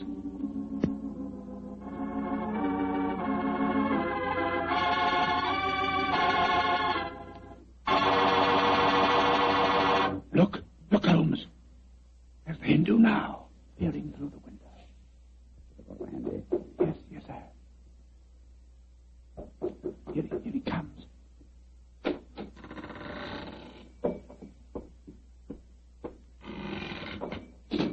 All right, Watson. Put your hands up. I got you covered with this revolver. Now, my man, what are you doing here? Who are you? Never mind who I am. Just answer my question. I do not speak very good English. तुम हिंदुस्तानी बात बोल नहीं सकता? हाँ, सकता है. तो तुम इधर आया? देखने को आस्ती तुम्हारा भाई हमको हुक्म दिया. तुम्हारा भाई? तुम जा नहीं सकता?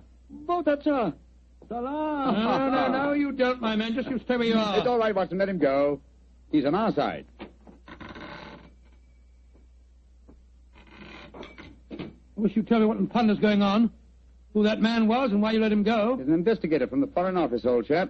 Given his instructions by my brother, Mycroft. Mycroft? Yes, old fellow. When my brother fails to tell me all the facts concerning this case, I begin to think these triple murders have far greater ramifications than we ever dreamed of.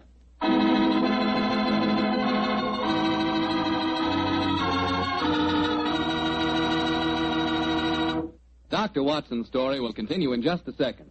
Just about time enough for me to mention that any meal becomes a better meal when you serve it with Petri wine. And say, you'll find that Petri California Burgundy and Petri California Sauterne are just made to go with food. That Petri Burgundy is a rich red wine that's bosom pals with any meat or meat dish. Boy, what a flavor. And that Petri Sauterne is the delicate white wine that's just perfect with chicken or with fish.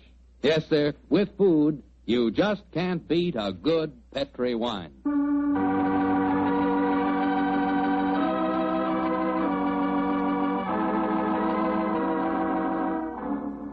And now back to tonight's new Sherlock Holmes adventure. A puzzling case is occupying the attentions of Sherlock Holmes and Dr. Watson. 3 murders have taken place in a small tobacconist shop in the East End of London. As we rejoin our story, it's late at night, and Sherlock Holmes and Dr. Watson, accompanied by Inspector Lestrade, are once again walking toward the ill-fated shop. Well, I don't see that you've accomplished much, Mr. Holmes, except that you've just bought me a nice dinner. Oh, we're making progress, Lestrade. If only by the elimination of obvious suspects. But there's a pattern to this case, and that should give us a clue. Well, how do you mean, Holmes? My dear fellow, consider the obvious motive of these murders, and particularly observe the results they've obtained. Well, the motive was the same in all three killings, robbery. Oh, no, Lestrade. Don't let the theft of a few pounds from the till blind you to the real motive. Look. Here's Miss Gridlett now. She's coming out of the shop. Good evening, Miss Gridlett. Hello, Mr. Holmes. Is your father home yet? Yes, he is, Mr. Holmes. And I can't tell you how anxious I am for you to talk to him. I'm going to meet Mr. Longworth. He's taken me to the music hall. I should be home just after 10. I hope you'll be able to stay with Dad until then. Well, don't you worry, Miss Gridlett. We'll keep an eye on him. Oh, thanks ever so much. Oh, Mr. Holmes. Yes, Miss Gridlett? Please don't go into our rooms in a beck, will you? I've left things in a frightful mess. I quite understand, Miss Gridlett. Well, ta-ta all. See you later. Let's go into the shop.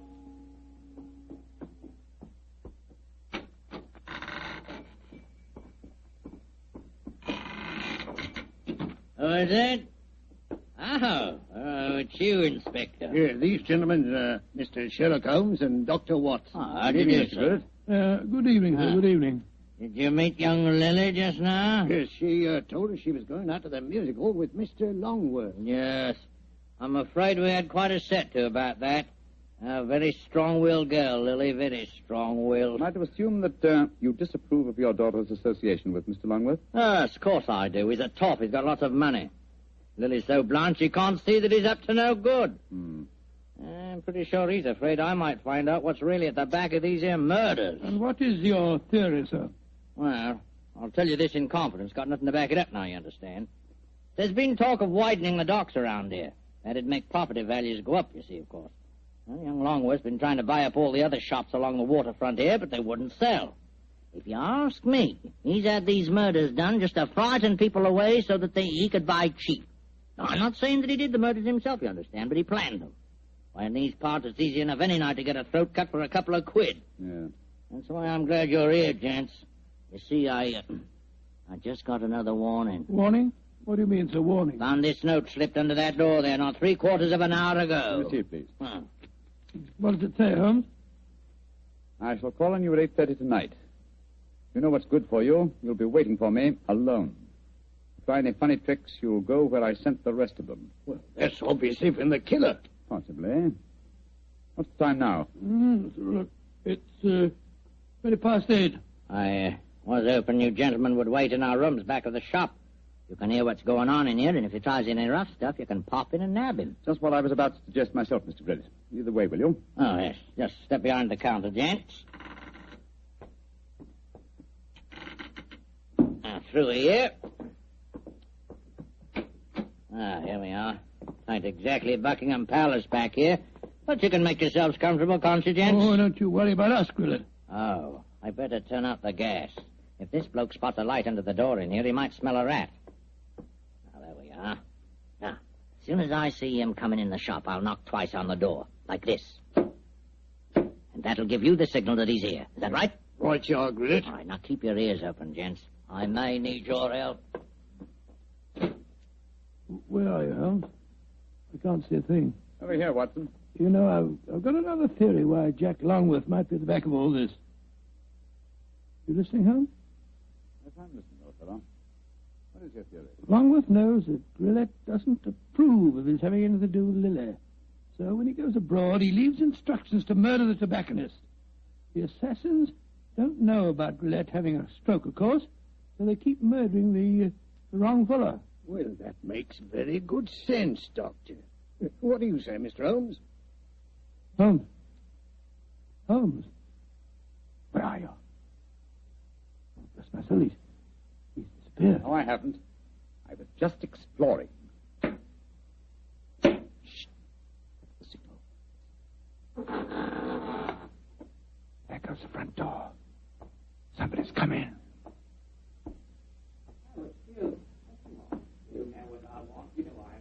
We'd better go in. Right, Watson, listen.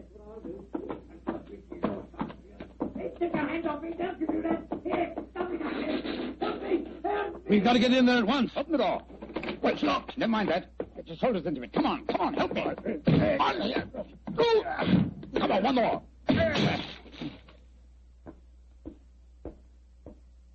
Poor devil. He's been slashed with a knife. Billett! What, the killer got away? I'm going No, Lestrade, conserve your energy. Your murderer lies there. But that's Grillet. Of course it is. Search his pockets, Watson. I think you'll find a blood-stained knife. Let's have a look. Good Lord. Here's a razor in his pocket. It's covered with blood. You mean to say that he slashed himself? Let's slip the handcuffs on him, Lestrade. While he's still play-acting, he may be more difficult to handle when he realizes the game's up. Take your hands off of me. Come on, quick. Come on, here. Hey. Very neat, Lestrade. Yeah. Well, now that I've knocked a wounded man out cold, perhaps you'll tell me what's going on, Mr. Holmes. Yes, I'm completely in the dark, too. Oh, it's very simple, really. Grillet has just staged a fake attack on himself. Fool us into believing that someone else is the murderer. Yeah, but the threatening note he received... Composed by himself for the occasion. Yes, but we heard voices. We heard the shop door open. We heard Grillet talking to himself. And as for the shop door, that's how he gave himself away. Well, how do you mean, Mr. Holmes? Whenever the shop door opens, there's a bell that jangles. You will notice... So. Yeah, that's right, there is. There was no bell jangle when we were in the back room. Grillet got us in there, locked the door on us unobtrusively, and staged his little drama. Yes, but we heard the door creak open and close, Mr. Holmes. The creak of this flap in the counter would sound exactly the same, my dear fellow. Now listen. Yes, but why, Holmes? How did you spot that Grillet was a man? It was obvious from the beginning that since nothing had changed about the shop except the ownership, that the attackers were directed against any tobacconist who was not Grillet himself. Of course, his daughter, Lily, obviously knew what was going on. Well, I don't see how you figure that one out, Mr. Holmes. Every remark that she made showed that although she loved her father, she knew his failings. In any case, she gave me the final clue. Well, what clue was that? In very pointedly asking me not to go into the back room of the shop. Of course, she meant the reverse of what she said. I followed her advice when you were explaining your theory to Lestrade. Well, what did you find, Mr. Holmes? Miss Grillet had obligingly left a secret door open, a door leading to a passageway that seemed to go down to the waterfront. We'll examine it more thoroughly in a minute. Yes, but I still don't understand Grillet's motive, Holmes. Neither do I, old chap. No, I suspect that from the interest of the Foreign Office in the case, this shop has been the headquarters of an espionage ring. I'm afraid the final answer to that question will have to be given by someone else. Oh, who, Holmes? By my elder brother, Mycroft. Humiliating, isn't it, Watson?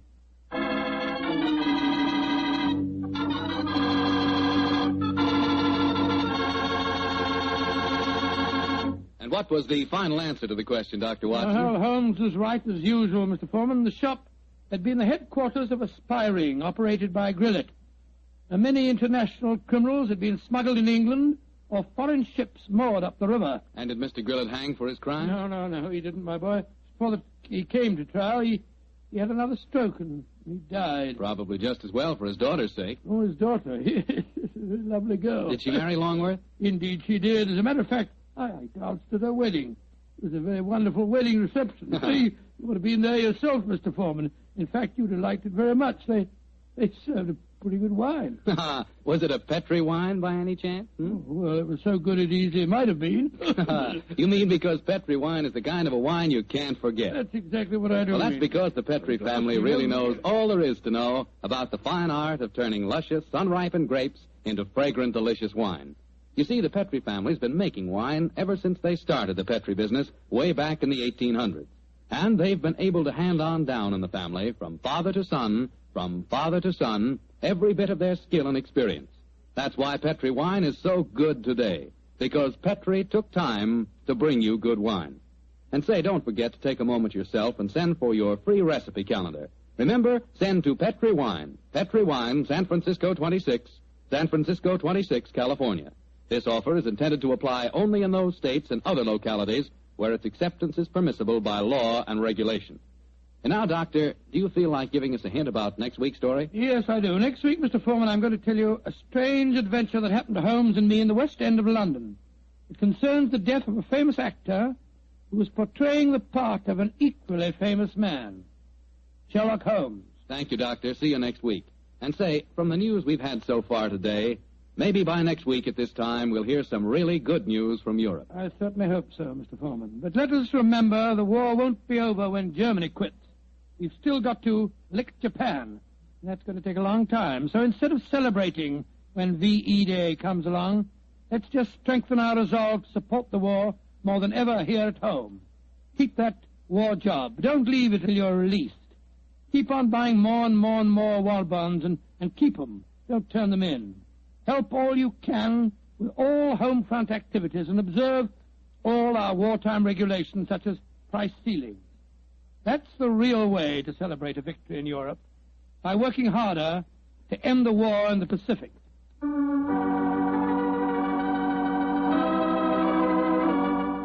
Tonight's Sherlock Holmes adventure is written by Dennis Green and Anthony Boucher and is based on an incident in the Sir Arthur Conan Doyle story, The Adventure of the Six Napoleons. Mr. Rathbone appears with the courtesy of Metro-Goldwyn-Mayer and Mr. Bruce with the courtesy of Universal Pictures, where they are now starring in the Sherlock Holmes series. The Petri Wine Company of San Francisco, California invites you to tune in again next week, same time, same station. Meanwhile, don't forget to take advantage of our offer of a free recipe calendar. Oh, the Petri family took the time to bring you such good wine. So when you eat and when you cook, remember Petri wine. To make good food taste better, remember... Petri wine. This is Bill Foreman saying goodnight for the Petri family. Sherlock Holmes comes to you from our Hollywood studios. This is the Mutual Broadcasting System.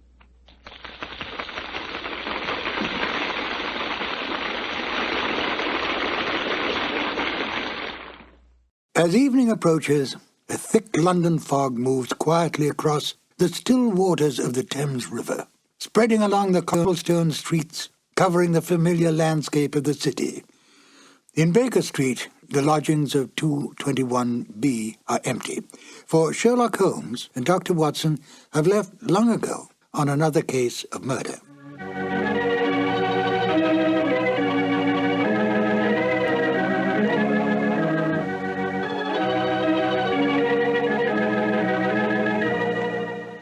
Hello, my name is Ben Wright. Welcome to the new adventures of Sherlock Holmes. The radio play you're about to hear was originally broadcast on the 7th of June, 1945. At that time, the war in Europe was almost over.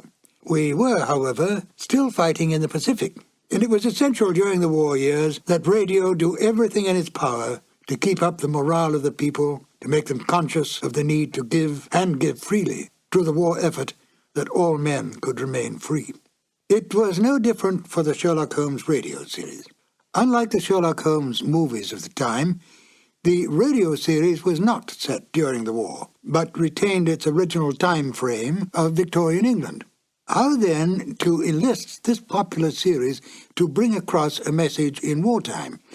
Although Holmes and Watson had long retired, it was possible to involve them in, if not the Second World War, at least the First World War. For they would have been very much alive then. The Victorian era was just about gone when the First Great War broke out. In fact, the war effectively killed it. But thanks to the cleverness of Dennis Green and Anthony Boucher, Sherlock Holmes and Dr. Watson could once again come to the aid of their country. The broadcast of In Flanders Fields was made part of a war bond rally in order to raise money to continue the fight against the enemy in the Pacific. I think it's an interesting note that Dennis Green and Anthony Boucher met at an earlier and similar war bond rally a few years earlier. It was a stroke of luck, for the two became not only good friends, but wrote some of the best of the new Sherlock Holmes adventures. Oh yes, before we get to the show, do take careful note of Nigel Bruce's final statements at the end of the broadcast. Selling war bonds may be an amusing and quaint idea today, but during those rather dark days, it really was an important issue. And now, Sherlock Holmes and Dr. Watson in the radio drama In Flanders Fields. This episode from the life of Sherlock Holmes will be transmitted to our men and women overseas by shortwave and through the worldwide facilities of the Armed Forces Radio Service. From the stage of the Paramount Theater in Hollywood, Petri Wine brings you Basil Rathbone and Nigel Bruce in the new adventures of Sherlock Holmes.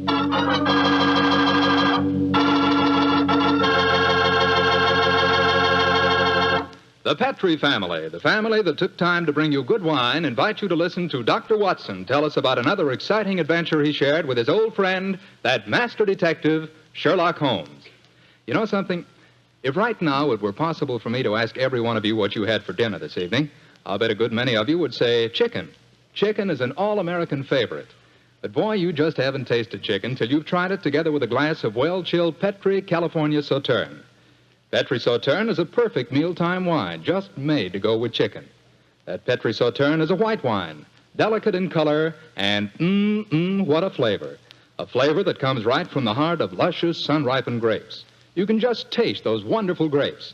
And I'll tell you something, that Petrie Sauterne is pretty much on the terrific side when served with fish or any kind of seafood, too, and that's a fact. But say, whenever you serve that Petrie Sauterne, remember you can serve it proudly, because the name Petrie is the proudest name in the history of American wines.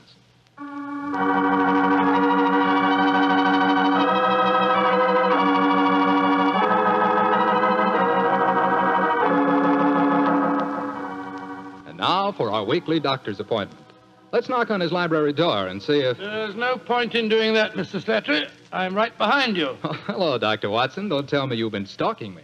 No, my boy, I was on the patio and I heard your footsteps, so I thought that I'd come in and fetch you. Let's go back and sit out there, shall we? It's a beautiful evening. That's fine with me, Doctor. Here we are. Now, settle yourself down in a chair and light a cigarette, if you have one.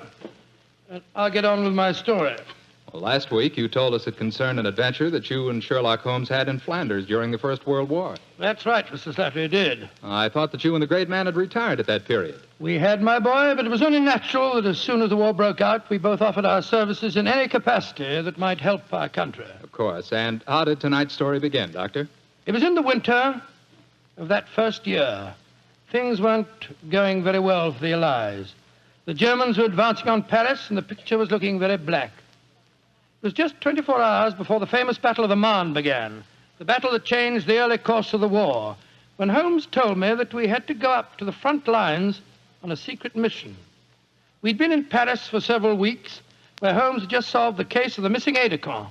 I was anxious to get back to England and my work in the war hospitals, but of course this new summons was in the nature of a command.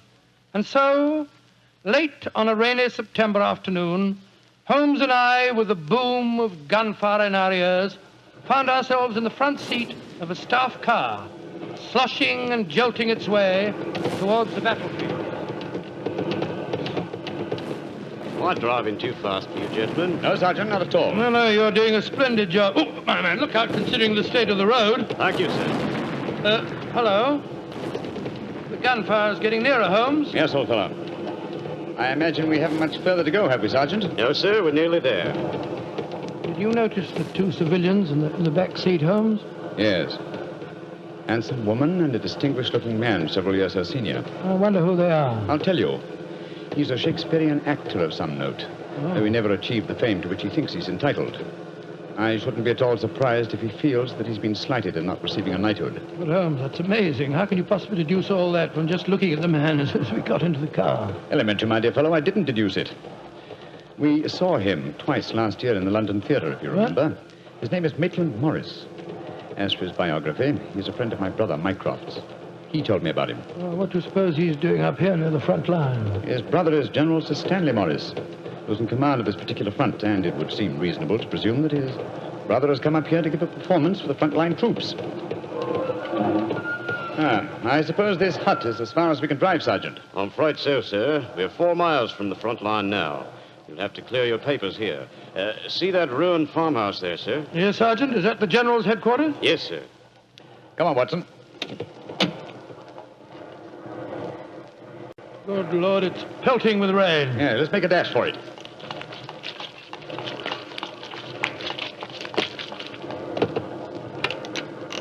Oh, who goes there? Friend? Give the password. St. Crispin. Pass, friends, and show your papers. How did you know the password, Holmes? I was given it before we left Paris, old chap. Oh, it's Sherlock Holmes and Dr. Watson, isn't it? Yes, Captain. I'm Captain Maxwell, General Morris's aide-de-camp. He asked me to escort you up to his headquarters. By the way, weren't Maitland Morris and his wife in the car with you? Yes, they're just behind us. Oh, splendid. I'm afraid I'll have to ask to see your papers. Yes, of course. Here's my permit, Captain Maxwell. Thank you. I know you both, of course, but we can't afford to take any chances when they're this close to the enemy lines. Let's see.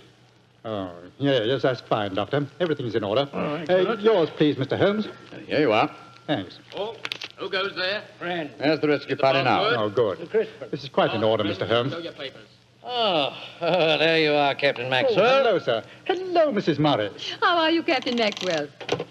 Well, you've both met Mr. Sherlock Holmes and Dr. Watson, I suppose? Well, no, we haven't, even though we drove up in the same car. Natural reserve of us Britishers, I suppose. How are you, Mr. Holmes? How do you do, sir? I know your brother Mycroft very well. How are you, Doctor? I'm glad to meet you, Mr. Morris. I saw you a couple of times in the theatre last year and enjoyed your performances very much. Well, thank you, sir. Well, then you must know my wife, my leading lady. How do you do, gentlemen? How do you do, Mr. Morris? Can I see your papers, Mr. Morris? Just a matter of form. You understand. Yes, of course. Mrs. Morris, I presume you and your husband are going to give a performance tonight for the men going up the front line. Yes, Doctor. We're very flattered. They've asked us to do some Shakespearean things. Oh, yes. Although I should have thought something a little lighter would have been more appropriate. The General, he's Maitland's brother, you know, seemed to think differently. Well, my dear, show Captain Maxwell your papers. Then we can all go along and see my brother Stanley. Very well, Maitland. Mr. Morris, I shall look forward to hearing your reading of Shakespeare's St. Crispin's speech from Henry V tonight. Well, bless my soul, Holmes. How did you know I was planning to do it? Well, the setting is so perfect and the time so appropriate, I can't conceive an English actor who could resist the temptation. Oh. I noticed that your brother appreciated the fact in naming today's password. Yes, it's amazingly appropriate. You know, it's almost 500 years ago to the day that the Battle of Agincourt took place. Well, let's hope that the results of the forthcoming battle will be equally successful for England. Yes, indeed. Oh, by the way, Holmes, this will probably seem rather silly to you, but I'm an inveterate autograph collector, and I have my book here with me. I wonder if you'd mind signing it. I should be very glad to, Mr. Morris. Give me a pen, will you, Watson? Here we are, Holmes. You'll find yourself among quite distinguished company in that book, sir. So I see. Adelina Patti, Crown Prince of Norway. Hello. Field Marshal von Tauchnitz. Oh, yes. He was one of my admirers when I played in Munich before the war. I suppose now that our countries are fighting, I should tear that page out. Do you know, I cannot help but feel that art and the appreciation of art are independent of national hatred. Quite so, sir. I myself still have a medal presented to me by the University of Leipzig for some trifling services. There you are, Mr. Morris. Oh, thank you very much, Mr. Holmes. A notable addition to my collection. I shall be very glad to sign your book for you, Mr. Morris, if you'd like me to. That's very kind of you, Doctor. Oh, Captain Maxwell, if our permits are all in order, don't you think we should be moving along? Just what I was going to suggest myself. I'll take you all straight over to General Morris's headquarters.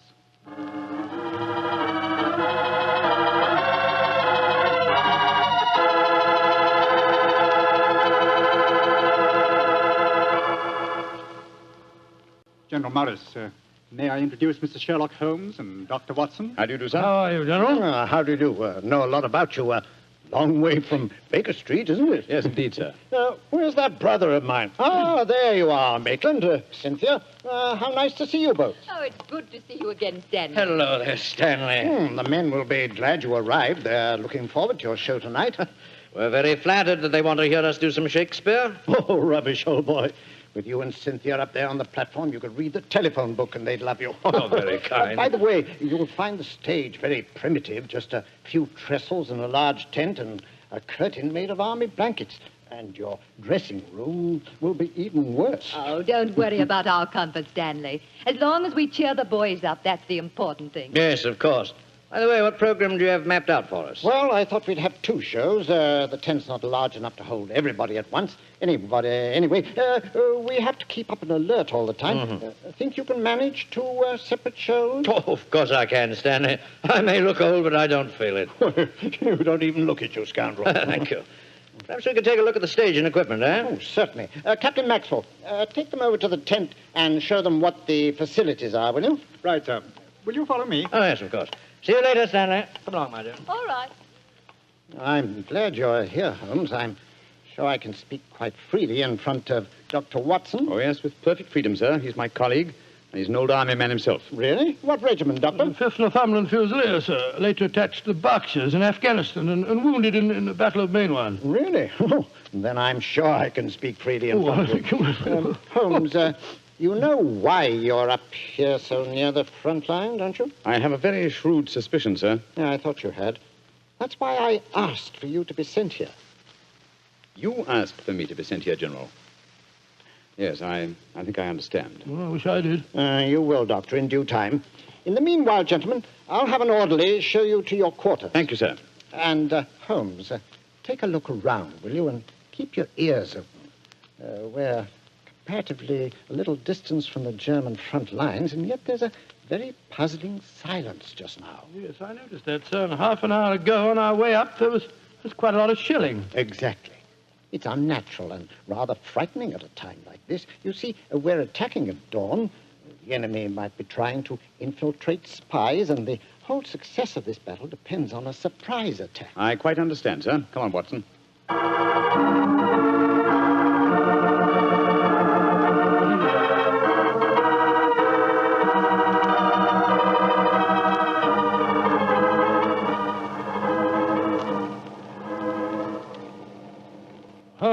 Holmes, the first performance starts in a few minutes, you know. They're all there waiting. Why are we tramping about out here in the mud and the rain? I thought a pipe or two in the open air would clear our brains. Yes, a pipe in the open air is one thing, but a pipe in a downpour of rain is another. Was it raining? Oh, didn't even notice it. I was listening to the silence. What do you mean? Thousands upon thousands of Germans. Armed Germans. Full of a blind fanatical hatred and desire to kill, are crouched in trenches only a mile or two from here. Surrounding us are an equal number of English boys, also armed, and with the will, if not the desire, to fight, because they know their cause is the cause of freedom and justice.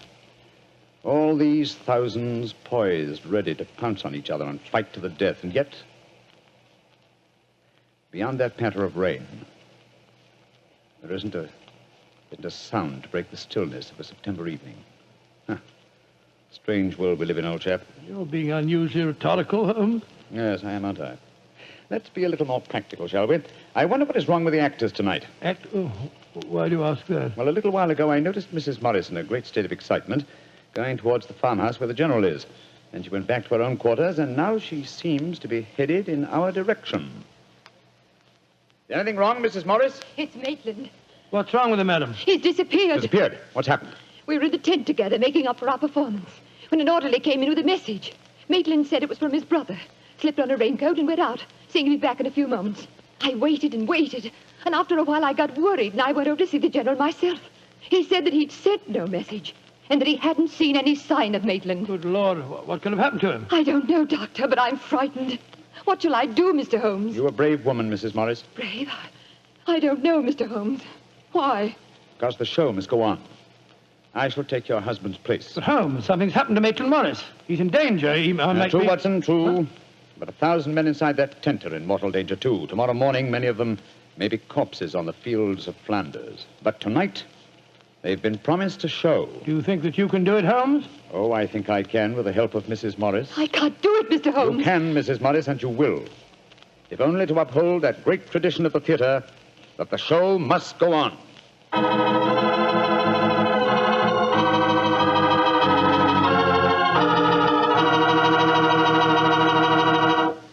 We'll hear the rest of Dr. Watson's story in just a few seconds. Time I'd like to take to tell you that if you've got a butcher who has meat and you've got the points to get that meat, don't forget to bring home a bottle of Petri California Burgundy. Tell you why. That Petri Burgundy is a rich red mealtime wine that's wonderful with any meat or meat dish. That's a fact. Petri Burgundy can make a banquet out of a hamburger. And boy, Petri Burgundy and old-fashioned Irish stew are bosom companions.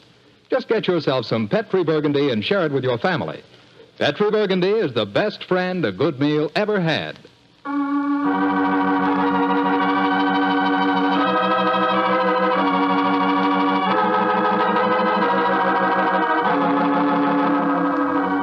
And now, back to tonight's new Sherlock Holmes adventure.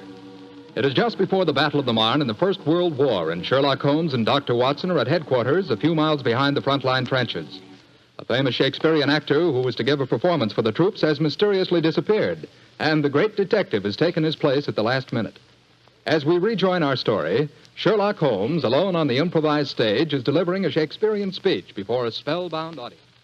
This happy breed of men This little world, this precious stone set in a silver sea, which serves it in the office of a wall or as a moat defensive to a house against the envy of less happier lands.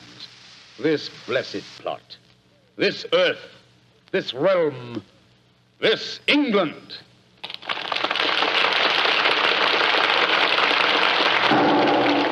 Holmes, that shot, are you all right? Yes, old chap. Fortunately, I started to leave the stage as the shot was fired. The bullet just missed me. I heard it splinter some wood nearby. But who on earth would want to shoot you? That's what we've got to find out, though I think it more likely that the shot was intended for me. It was not intended for me, but for Maitland Morris, the man for whom I'm substituting. Well, even so, who'd want to shoot him? Oh, don't ask me so many questions, old fellow. Let's see what clues we can find. Now, the shot was fired from outside the tent from behind me. Yes, look there. See the hole in the tent there? By Jove, yes. The footlights would outline your shadow on the back of the tent.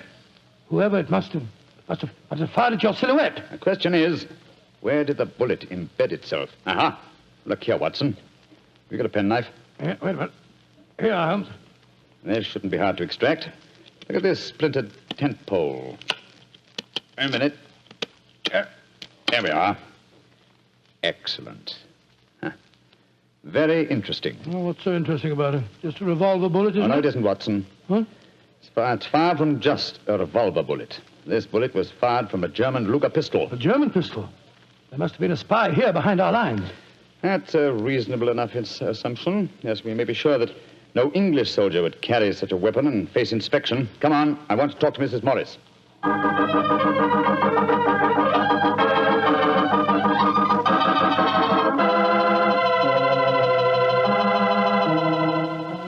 Mrs. Morris, I want you to be very frank with me. But of course, Mr. Holmes. You know why your husband's missing, don't you? No, I don't. Have you found out anything? Come, madam. Why keep up this pretense any longer? I know that your husband is a spy, or at least a great sympathizer with the German cause. The General's brother a spy? Good Lord. How dare you say that? Because it's true. Foreign Office have been suspicious of his sympathies for some time. His own brother knew it. That's why he asked to have me sent up here to keep an eye on him during his visit. It is true. Why should I keep up the pretense any longer?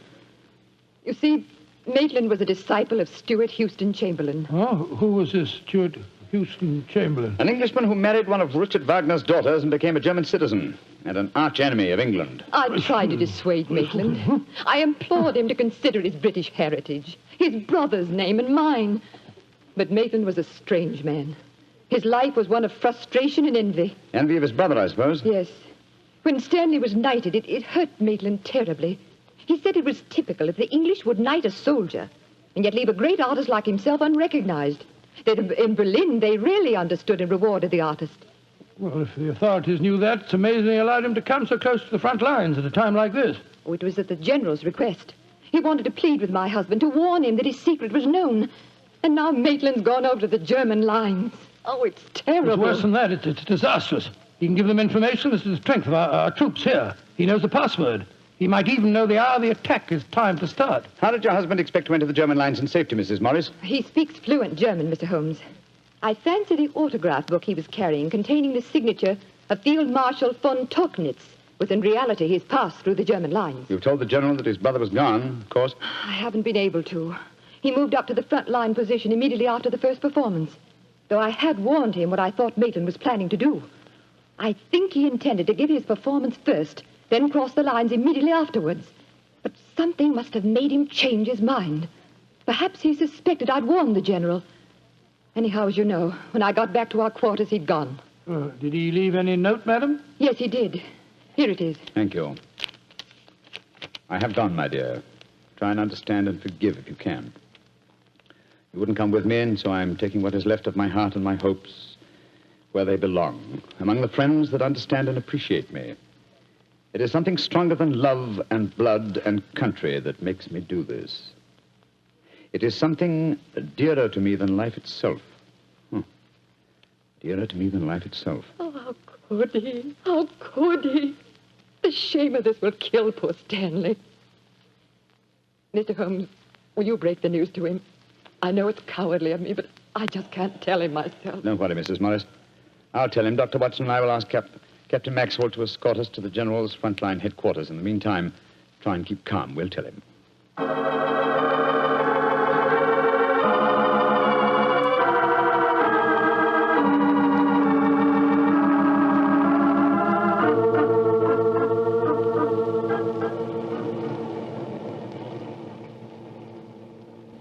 wait in the dugout, Mr. Holmes. I'll tell the General that you're here. Thank you, and be sure to let him know the urgency of the matter. Yes, sir. Holmes, this is a dreadful business. Yes, it is, Watson. Though if my plans work out correctly, I think the success of tomorrow's battle may not be imperiled. What plan? Listen. You know, Holmes, a strange silence from the German lines since we came here might be accounted for by the fact that they knew Maitland was making his getaway. They wouldn't want to risk wounding such a valuable spy. Quite possibly. What I still don't understand is who shot at you with a German pistol and why. You're being very dense, old fellow. Surely it's obvious that... Here comes General Morris now. Poor devil. This is going to be a dreadful shock to him. Hello, Holmes. Dr. Watson? General Morris, I'm afraid that I've bad news for you. Your brother has gone over to the German lines. Maitland did go there. I should have put him under an armed guard as soon as he came here, but I thought I could reason with him, appeal to his sense of honor. Instead of which you tried to shoot him, sir, but fortunately for me, you missed. You see, I took his place at the first performance. But that shot was fired from a German pistol. True. That was when I first knew the general had fired the shot. But I still don't see how you could now. Only a high-ranking officer, not subject to inspection, could carry a non-regulation firearm. You're an old army man, you should know that. In any case, you'll observe that the general carries a Luger at his waist. Great heavens, Holmes, I thought I was firing at Maitland. I had no idea that it was you. You intended to kill your own brother, sir? Yes, and I'm sorry I failed. I'd rather see my brother dead than alive and a traitor to his country. But now he's safely in the German lines. Heaven knows what secrets he may be imparting. One thing we can be certain, our chance of a surprise attack in the morning is gone. Possibly not, sir. Oh, what do you mean, Holmes? You see, I took the liberty of altering your brother's credentials quite extensively. How, Holmes? I knew of his German sympathies. Mycroft had given me a great deal of information about him, and so I took it on myself to decide that it was unsafe to allow him so near the enemy lines with his own identification on him. Well, what did you do, Holmes? I took the liberty, sir, of stealing his autograph book, the one containing the magical signature of Field Marshal von Tauchnitz. I have it in my pocket now. I think we shall find within its pages a code concealed in the various autographs, giving valuable information to the enemy. Good Lord. I also switched military permits on him. I felt that in the event that he did go over to the German lines, his welcome might be less cordial if they were under the impression that they'd captured Sherlock Holmes. To make that identification doubly sure, I also slipped in his pocket a slight souvenir of my own. By Joe, Holmes, you mean that medal that was presented to you by the University of Leipzig? Exactly, old fellow. I no longer wish to own a decoration given me by a country of barbarians, and it seemed a rather neat and effective way of returning it to them. So the Germans will think they've captured Sherlock Holmes? Yes, sir, and unless I'm much mistaken, he'll receive very short shrift at their hands. Yes, they hate you. There's your answer, sir. I'm sorry. Well, don't be sorry, Holmes. It's better that way. Now his secret can die with him. Excuse me, sir. Yes, Maxwell, what is it? Would it be in order for me to return to headquarters now, sir? It's very nearly time for the second performance, and I've still been unable to trace the whereabouts of your brother. Well, my brother will not be acting tonight, I'm afraid. Holmes, I wonder if I might ask you to take his place once again. If you want me to, General. I do. Maitland had planned to do the St. Crispin speech from Henry V. He knew how much I loved him. I realize that, sir. When I was told the password up here. Well, can you remember the speech, Holmes? Oh, I think so. At any rate, I can try. Then do it for me, my dear fellow, will you? For me. I'll be very proud to do it, General. Goodbye and good luck. Thank you, Holmes. Captain Maxwell, take them back to headquarters, will you? The men will be waiting for the performance.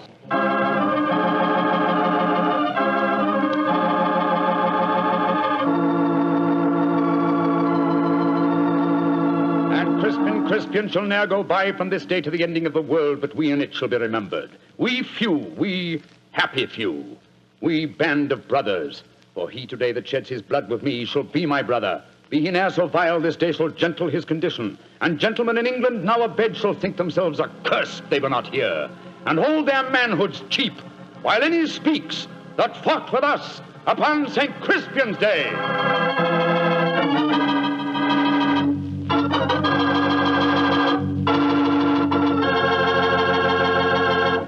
Well, Doctor, that was a bit of an exciting adventure you You told. know, I can still remember that awful feeling I had when I heard the shot in the tent and realized someone had tried to kill Holmes. He did have a narrow escape, didn't he? Well, Holmes always said there was no such thing as a narrow escape.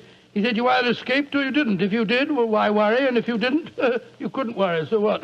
Quite a philosophy. I'd like to discuss it with you further. Over a bottle of wine? How else? What kind of wine? Naturally. Naturally. You couldn't ask for a more delicious wine than Petri. That's because the Petri family knows how to make good wine. They ought to. They've been making fine wine ever since they started the Petri business way back in the 1800s. And because the business has always been family-owned and operated, well, they've been able to hand on from father to son, all they've ever learned about the art of turning luscious grapes into fragrant, delicious wine. That's why no matter what type Petri wine you buy for any occasion, you can be sure it's good wine because Petri took time to bring you good wine. And now, Dr. Watson, how's about giving us a clue to next week's Sherlock Holmes adventure? Next week, Mr. Clatter, I'm going to tell you a most unusual adventure in which Holmes and I are trapped in an airtight metal chamber, our only companion being a murdered scientist. Well, sounds like a story we don't want to miss, Doctor. See you next week. Yes. Oh, just a second, Mr. Clatter. Before we go, I just want to tell our listeners that tonight we're broadcasting from the stage of the Paramount Theater here in Hollywood on behalf of the 7th War Loan Drive. The ticket of admission to the theater was a war bond. I'm mentioning this to remind you, our friends, that you have an important part to play in making the 7th War Loan a success. Buy more and buy bigger bonds than ever before. They're needed to pay for new super forts, new jet-propelled fighters, newer and bigger weapons to lick Japan. Remember, in spite of the magnificent achievements of our forces in the Pacific, the Japanese war has just begun. So let's go all out for the mighty 7th War Loan.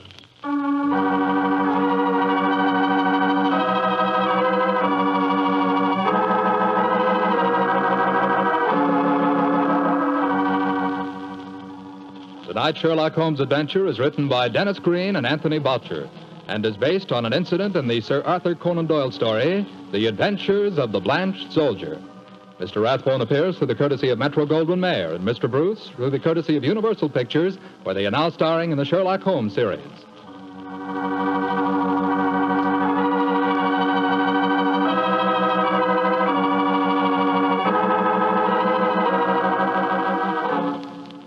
The Petri Wine Company of San Francisco, California, invites you to tune in again next week, same time, same station.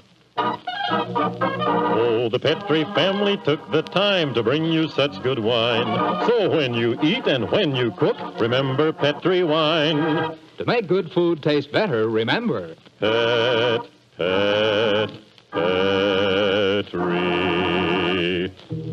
wine.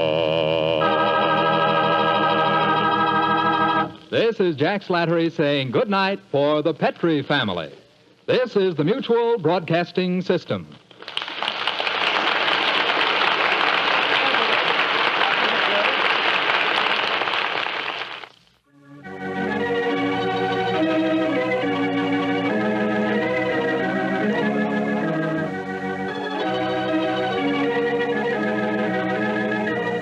It was only a short time later that calls for the sale of war bonds would come to a complete halt. The reason? The dropping of the A-bomb on Japan. Not only did this bring the Second World War to an abrupt end, but it changed the entire life and rhythm of the world. I often feel that life might be richer if we could have grown into this atomic age at a slower pace. Still, we can go back in our imagination to an easier, slower time, a less violent time. A time of Sherlock Holmes and the Good Doctor. This is Ben Wright, and I'll join you again shortly with another new adventure of Sherlock Holmes.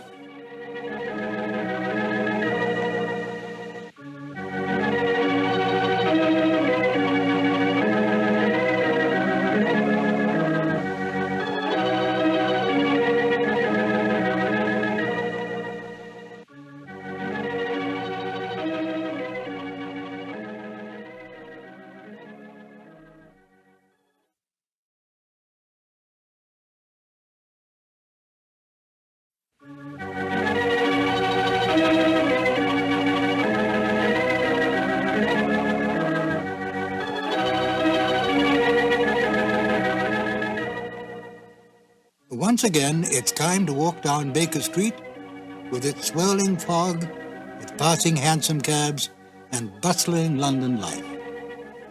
Hello, this is Ben Wright, welcoming you to 2 more new adventures of Sherlock Holmes, starring Basil Rathbone and Nigel Bruce. At the end of each broadcast, the announcer says, tonight's episode was written by Dennis Green and Anthony Boucher. Both men, although they are no longer with us, were married. Dennis Green's widow, Mary Green, lives in New York and is still active in theater and dance. And Phyllis White, Anthony Boucher's widow, lives in San Francisco and makes numerous guest appearances at Mystery Club gatherings and at the meetings of the Baker Street Irregulars. Well, tonight it is my pleasure to present Phyllis White, who will tell you a little about what her husband and Dennis Green did for the Sherlock Holmes radio series. Phyllis? I've been asked to give an account how it happened that my husband got involved with the Sherlock Holmes show. The way his career developed was not according to any underlying plan. Whenever he turned a corner and moved into a new field, it was brought about by chance. And this was a good example of that. He was at the time a mystery reviewer for the San Francisco Chronicle. Well, this time he went over to the book department office, got his books in his mail, and found among the mail an invitation to a cocktail party. It was in honor of Basil Rathbone and Nigel Bruce, who had come to San Francisco to do a war bond promotion. The party was going on right then, so he could quite easily have learned about it too late. But he trotted right over. And aside from meeting Rathbone and Bruce, there were other people who had come along from the radio program. There was Glenn Hall Taylor, who was the producer. And there was Dennis Green, who was one of the writers. He was writing in collaboration with Leslie Charteris. Well, as it turned out, the Greens were staying on a little longer in the Bay Area. My husband invited them to come over to Berkeley and have dinner with us and see his Sherlock Holmes collection. Well, they went back to Hollywood, and not long after, it turned out that the program was in need of a new writer. Dennis suggested Boucher. Well, it turned out that it meshed just beautifully as a collaboration. Here was a noble project working with gifted colleagues, something that they could all feel affection for and respect, and a lot of fun along the way, too. Thank you, Phyllis. And now, Sherlock Holmes and Dr. Watson in Colonel Warburton's Madness. Petri Wine brings you Basil Rathbone and Nigel Bruce in the new adventures of Sherlock Holmes.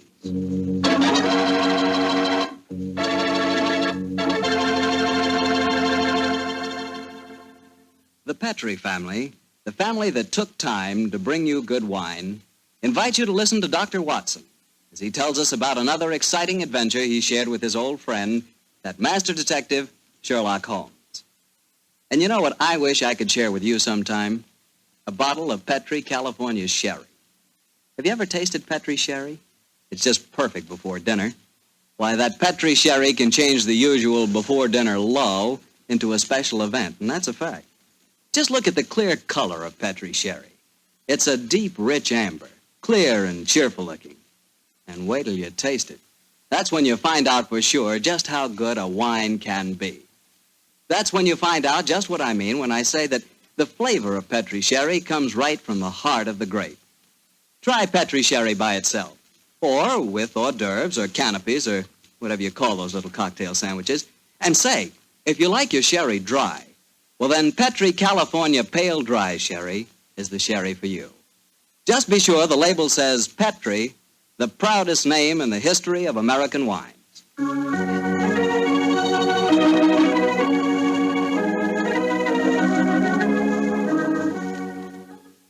And now let's look in on our old friend, Dr. Watson. Doctor? I'm out here on the patio, Mr. Bartell. Come out and join me. Quiet, Winnie. Quiet. Down, Monty. Good fellow. I see the welcoming committee's here. Yes, little scoundrels. They begin to think they own this patio. Scoop them off the chair, Mr. Bartell, and settle yourself down. All right, off you go, boy. Off you go. Go on, off you go. That's it, my boy. As a matter of fact, it's rather appropriate that the puppies should be here tonight, as in the story that I'm going to tell you, a dog played a most prominent part. A dog? What kind of a dog, Doctor? Now, my boy, don't get me anticipating my story. For once, I'm going to start at the beginning. Which was? On a summer morning in 1890, not long after my marriage.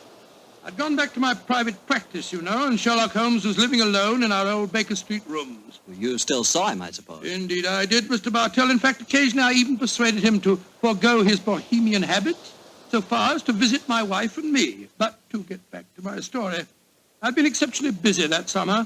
In consequence, was feeling rather, shall we say, nervy and run down.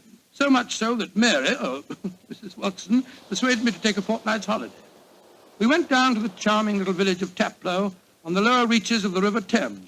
But, as so often happens, the best laid schemes of mice and men gang after glade.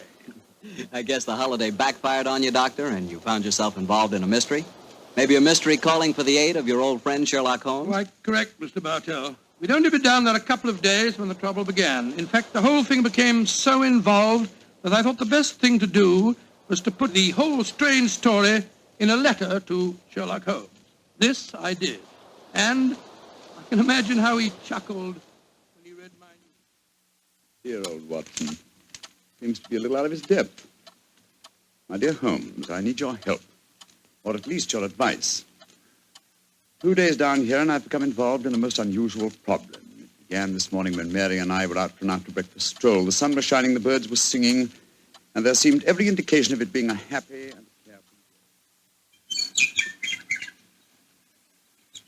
You know, Mary, I've always thought up to now that balmy was rather a silly word. I still do, John, dear.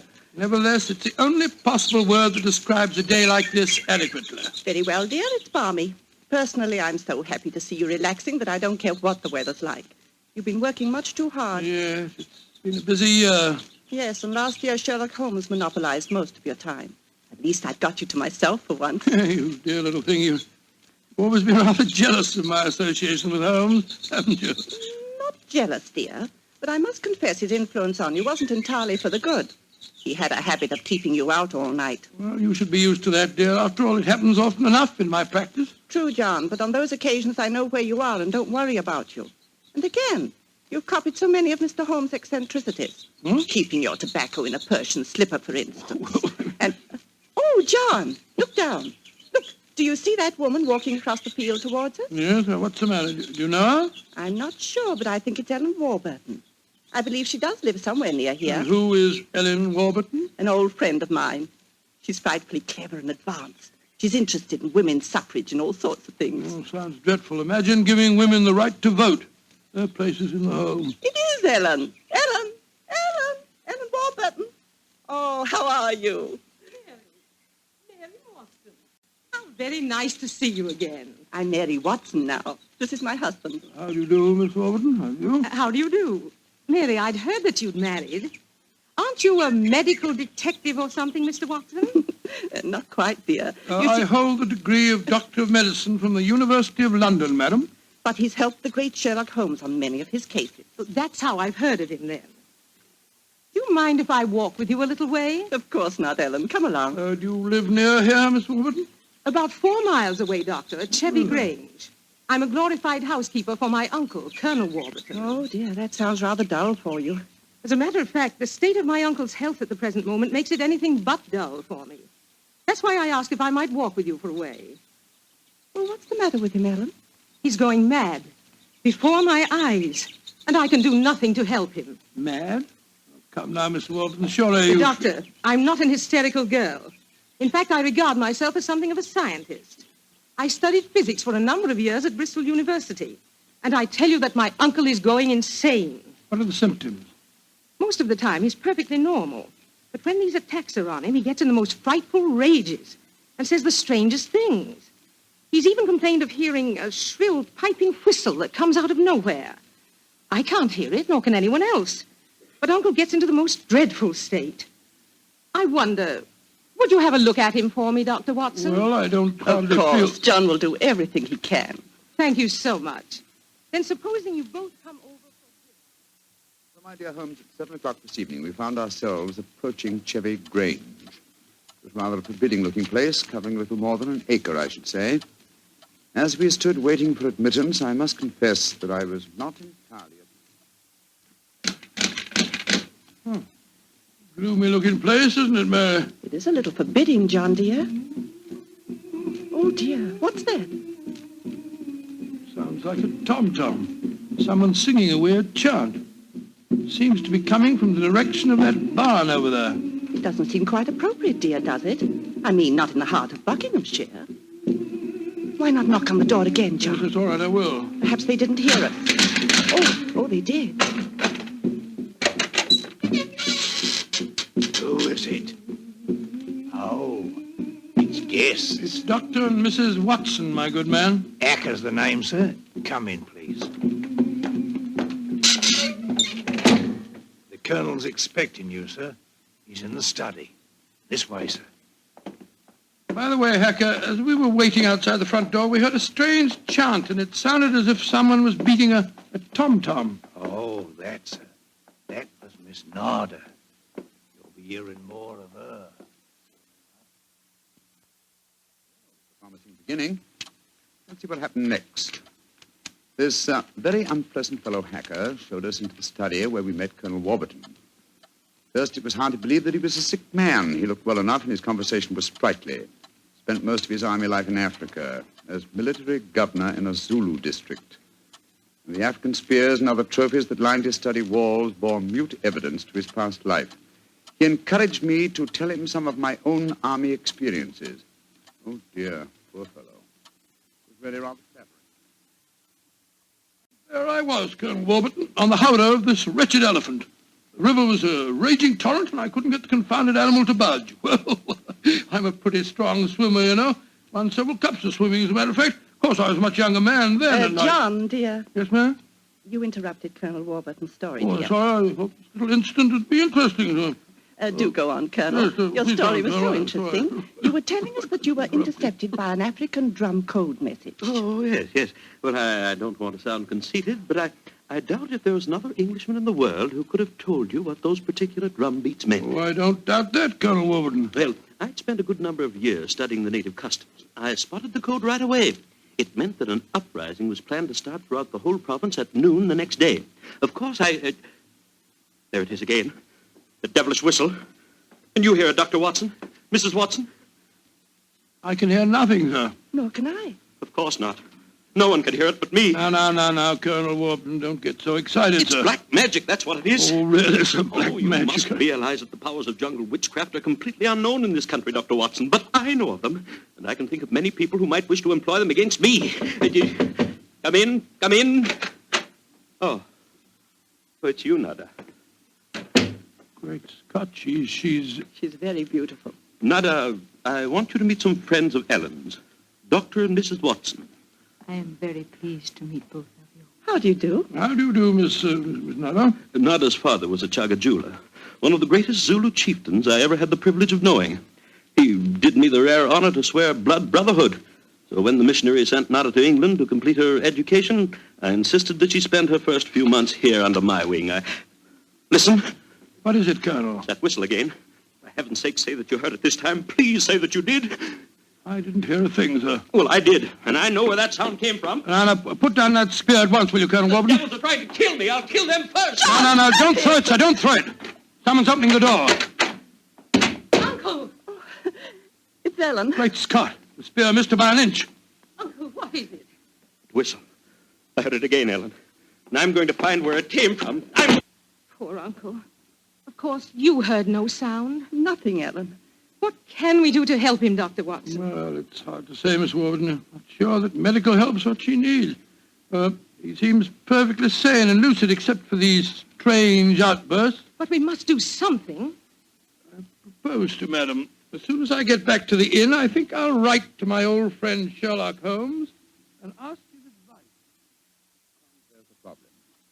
I can't feel that the man should be committed to an asylum, and yet obviously when these attacks are on him, he's as mad as a hatter. Well, fascinating problem, and one that calls for speedy action. I think a telegram to my friend Watson might help to clarify some aspects of the case. Yes. You see, Dr. John H. Watson, Red Lion Inn, Taplow, Bucks. I suggest that you ascertain one important fact. Does the Warburton household have a dog? Telegraph reply, Holmes. I saw, Mary.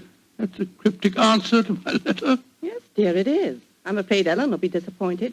She's coming over to join us for lunch to see if you have any news. What on earth can dogs have to do with the case? I can't possibly... Here's Helen now. Good morning, Ellen. Hello, Mary. Good morning, Doctor. Good morning, good morning. I suppose it's too early to have received any reply from Mr. Holmes. Well, as a matter of fact, I just got this telegram from him. You can read it if you like. I can't see it makes much sense, so. But that's extraordinary. I did have a little dog. He was killed a week ago.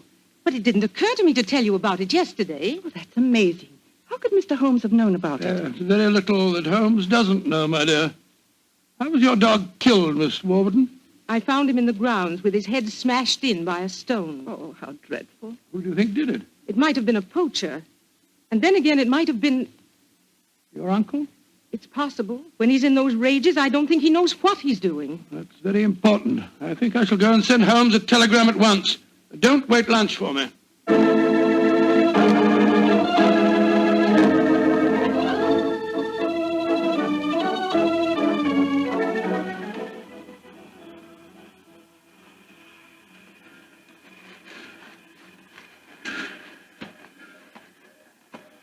Why did we have to walk over to the station, John, dear? To see if there was an answer at the station telegraph office to the wire that I sent Holmes. Oh, but it's only 4:30, dear. It's hardly possible for him to have answered as quickly as that. In any case, they delivered the telegram to the hotel, you know. Well, it was a nice walk, my dear. Hello, there's a train in the station now. I wonder where it's from. Why don't you ask that porter, dear? It's not a bad idea. Porter, what train is this? Oh, it's the London train, sir. Right on time. Next stop, ready? Not many people getting off, here are there? Great Scott! Look who's here! Oh, dear, it's Mr. Holmes. And he's got a dog on a leash. Oh, Watson, my dear fellow, how are you? Mrs. Watson, how nice to see you again. Thank you, Mr. I'm Holmes. delighted you're here, old fellow. We walked over to the station to see if you'd answered my telegram, and here you are in person. It occurred to me that I could be down here in the same time that it would take a telegram to reach you. And I decided that a day or two in the country would make a pleasant change, apart from the fact that Colonel Warburton's problem interests me enormously. Why on earth did you bring a dog? I felt that this was a case in which a dog would be of invaluable assistance. Oh, be careful, John. Yes, look out, old chap. I think it would be safer not to pat him. I picked him up on the Mile End Road for a couple of florins, and I fear he's a dog that should have remained in London. A singularly unattractive nature seems to have been entirely ruined by an hour's train ride. Unpleasant brute. Yes, indeed. By the way, Holmes, what do you make of the case from my letters? Well, I should prefer to reserve my judgment until I've met the Colonel. However, I will vouchsafe one opinion. Oh, what's that? To paraphrase a proverb, don't disbelieve all you don't hear.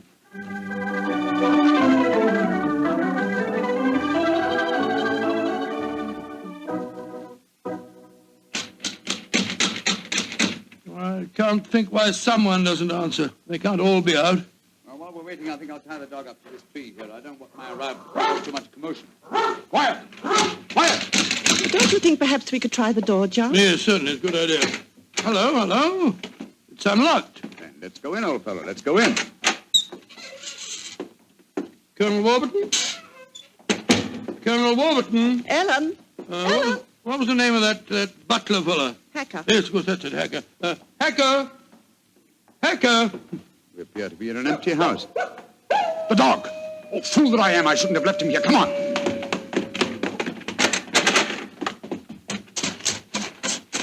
Ah. We're too late. Oh, the poor dog. He's been killed. Yes, poor brute. Stabbed to death by one of the Colonel's spears. That proves it, Holmes. The man is mad. I think not, Watson.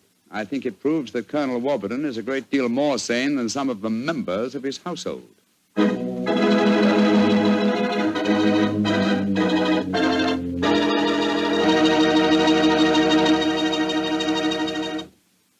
hear the rest of Dr. Watson's story in just a few seconds. Time for me to remind you that there's one secret every smart woman knows. Simply, good wine makes good food taste better. And by good wine, naturally, I mean Petri wine. Try a Petri wine with your dinner. If you want a wonderful red wine, try Petri California Burgundy. If you want a perfect white wine, try Petri California Sauterne. In fact, try them both. You'll agree, I'm sure, that next to your good cooking, nothing can do more for a meal than a glass of good wine. A glass of Petri wine.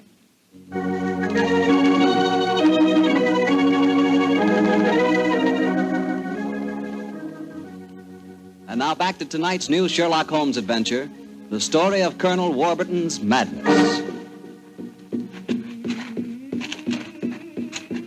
Holmes, why are we heading for this barn? Seems to me we should be back in the house. Why, old chap? Found the house empty. Besides, I thought I heard. Shh, shh, shh. What is it? Listen. It's the same sound that Mary and I heard yesterday. Oh, once more, it's coming from the barn. Come on, Watson, but quietly.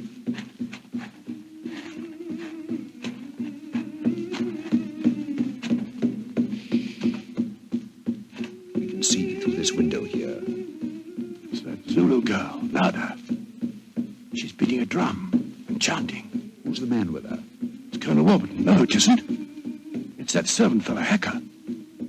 What in thunder is he doing here? Apparently assisting Miss Nada in some of her African mysticism. It's black magic they're dabbling with, just as the Colonel said. Let's go in and catch them red-handed. No. Stay quiet. We'll talk to them soon enough. The moment I feel it's much more urgent that we find Colonel Warburton. Come on.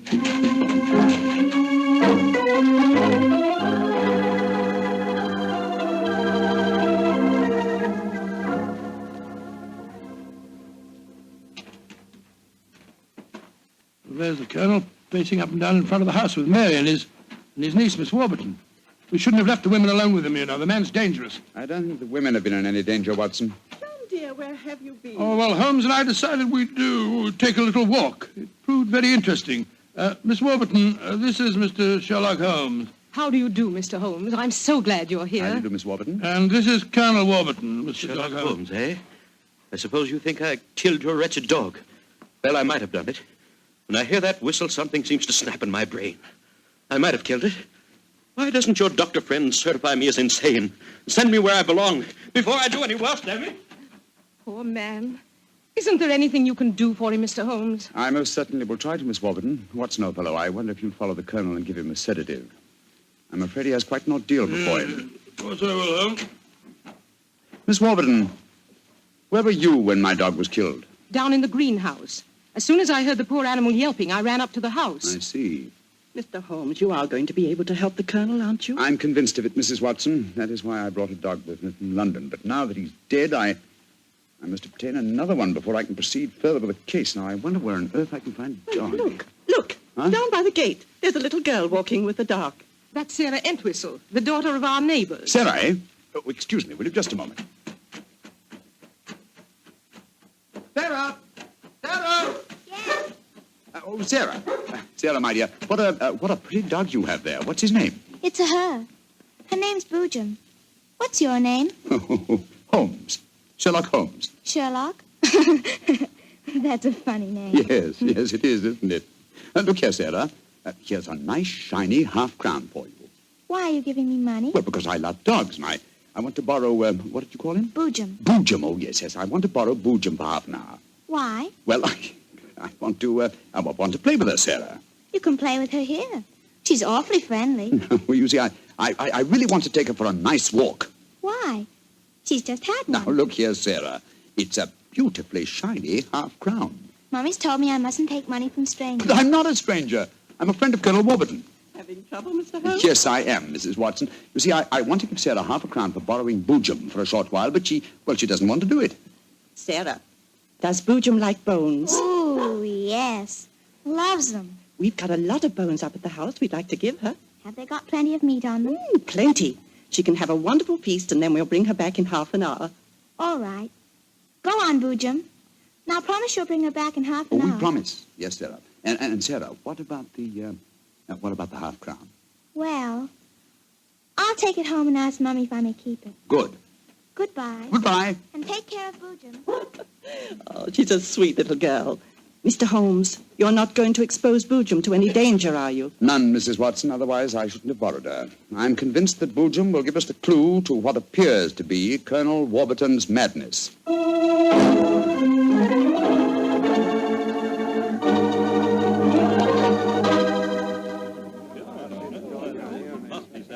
Now, let me see. We're all here. Miss Warburton, the Colonel, Miss Nada, Hacker, and the dog Boojum. Yes. Now, ladies and gentlemen, I propose to conduct an experiment. Before I conduct it, I should like to point out the chronology of the events in this case. First, Miss Nada arrived here. Mr. Holmes, you're not suggesting Please let me finish, Miss Nada. First, Miss Nada arrived here. Second, the Colonel first heard the mysterious whistle. Third, your dog was killed, Miss Warburton. Fourth, the whistling set in dead earnest. The Colonel Warburton and Miss Warburton. Doesn't that pattern suggest anything to you? No, I can't say that it does, Mr. Holmes. I don't see what you're driving at. Nor do I, Holmes. We should be more explicit. Very well, then I will. I shall now conduct my experiment. I want you all to watch Colonel Warburton and the dog Boojum. Excuse me while I turn my back. Now. There it is again. That whistle. The dog heard it, too. Great Scott, Holmes.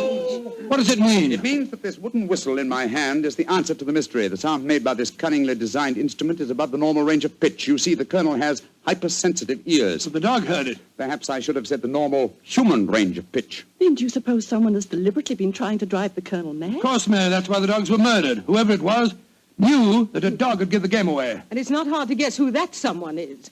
Nada, this started when you came here. Is this your gratitude for the Colonel's kindness to you? Endangering his sanity with your evil black magic? That is not true. One moment, please, Miss Warburton. Miss Nada. Yes, Mr. Holmes. Dr. Watson and I watched you in the barn some 3/4 of an hour ago with Hacker. Were you engaged in practicing any form of black magic? No. I was praying to my old gods to save the Colonel's sanity. What were you doing there, Hacker? Don't tell me you were praying to old gods, too. Well, I used to be a chapel-going man, sir, but I don't know. No harm in trying something new, I always say. In any case, why should Miss Nada wish to persecute the Colonel? It might be for some tribal revenge. Oh, but that's ridiculous, Ellen. Her father and I were sworn blood brothers. Exactly, sir. No, it should be obvious. Who had a motive for making the Colonel appear mad? His niece and heiress. What do you mean? She has studied physics, you will remember, and so could know about supersonic research. Possibly she was afraid the Colonel might leave his estate to Miss Nada, and so wished him to appear insane and thereby invalidate a new will. What? In any case, I found this whistle in a drawer in your room, Miss Warburton. Ellen, how could you? I did it for your sake, to save you from Nada. She's just an adventuress, only you won't see it. Colonel Warburton, what action do you wish me to take regarding your niece, Miss Warburton? My niece? I have no niece, Mr. Holmes.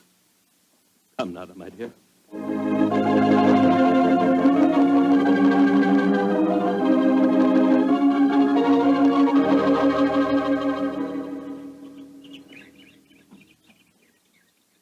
Oh, what an amazing case, Holmes. Mary, wasn't it clever the way Holmes solved it? It was very interesting, dear. I was quite enthralled. Oh, now I think I shall return to London and let you two finish your holiday in peace. Before you do that, Mr. Holmes, there's one thing we should do. What, Mary? Boojum. We promised, you know. Oh, yes, of course. I think the three of us might walk her home. But before we do that, I suggest we rummage through the kitchen. The kitchen? What on earth for? Bones, dear. Exactly. And bones with plenty of meat on them.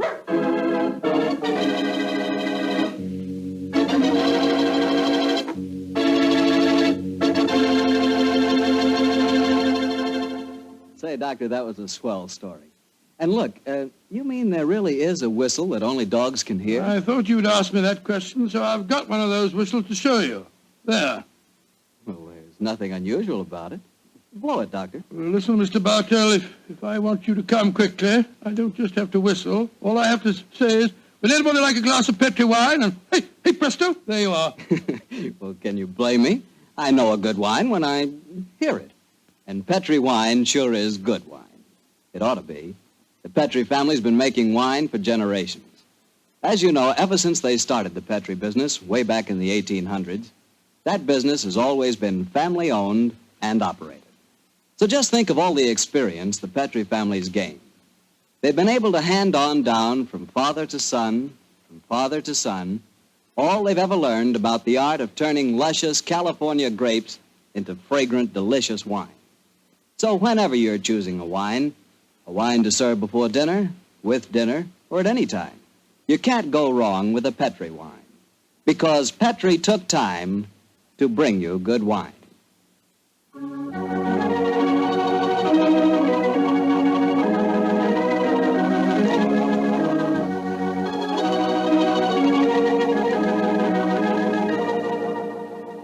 Tonight's Sherlock Holmes adventure is written by Dennis Green and Anthony Boucher and is based on an incident in the Sir Arthur Conan Doyle story, The Engineer's Thumb.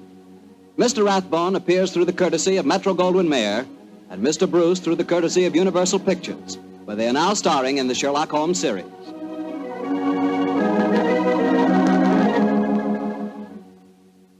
The Petrie Wine Company of San Francisco, California, invites you to tune in again next week, same time, same station. Oh, the Petrie family took the time to bring you such good wine. So when you eat and when you cook, remember Petrie wine. To make good food taste better, remember... Petrie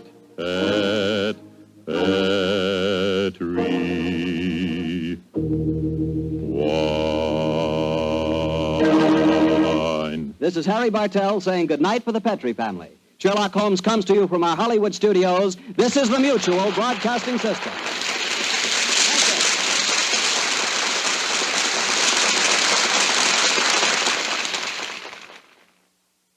I remember one instance when the culprit was not Willie. It was really Dennis's fault. He'd been naughty about putting an in-joke in the script.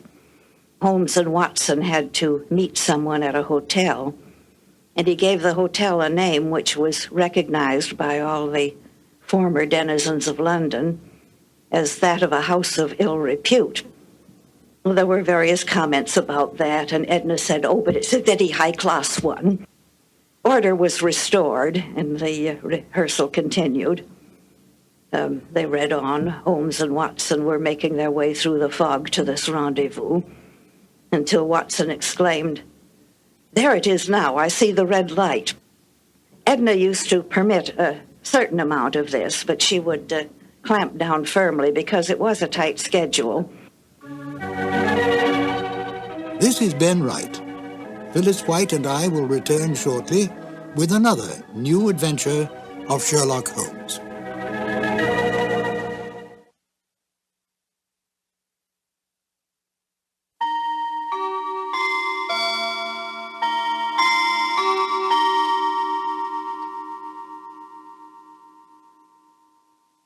We return again to Phyllis White, who has some more delightful information about the Sherlock Holmes radio broadcasts. Phyllis? Rathbone and Bruce were making films, and they had just one day off per week for the radio work. They received the scripts a couple of days early to look over if they had time, and they would turn up at the studio early the afternoon of broadcast day. And the first reading would be rather slow and broken up as there was discussion and maybe a few changes. Then there would be a reading for timing to fit to the exact number of minutes available. It was more likely to be too long than too short. Edna would flip over a few pages and knock out a couple of words here and a couple on another page, and it would miraculously come out exact to the minute. And so they went through the rest of the afternoon as the tempo and pressure increased and the show sharpened up. At the end of the afternoon, they went on the air for the eastern United States. Then there was a couple of hours break, and everybody would go out to dinner. Then they would come back and do it all over again for the West Coast. I feel very thankful now that these live and ephemeral shows were captured on disc and that they can now reach a new audience. Now, please join Phyllis and I as we listen to The Iron Box. This episode from the life of Sherlock Holmes will be transmitted to our men and women overseas by short wave and through the worldwide facilities of the Armed Forces Radio Service. Petri Wine brings you Basil Rathbone and Nigel Bruce in the new adventures of Sherlock Holmes.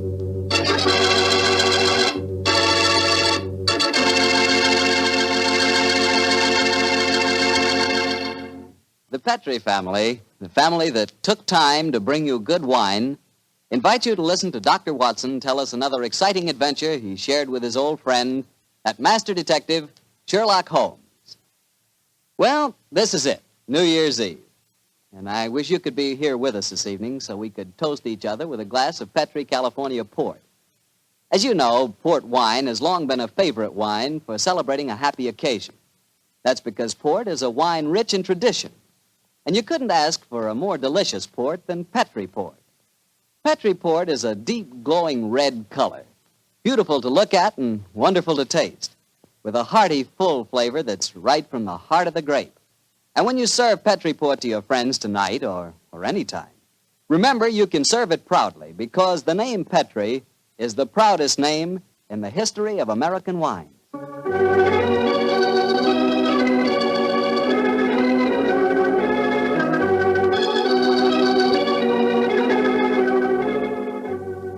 And now I'm sure Dr. Watson's waiting for us, so let's drop in and see him. Sherlock Holmes and Dr. Watson.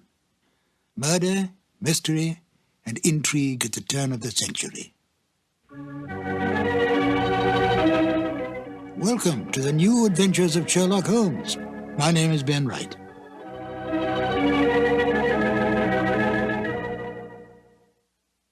Sherlock Holmes, the most brilliant mind in crime detection, is without peer.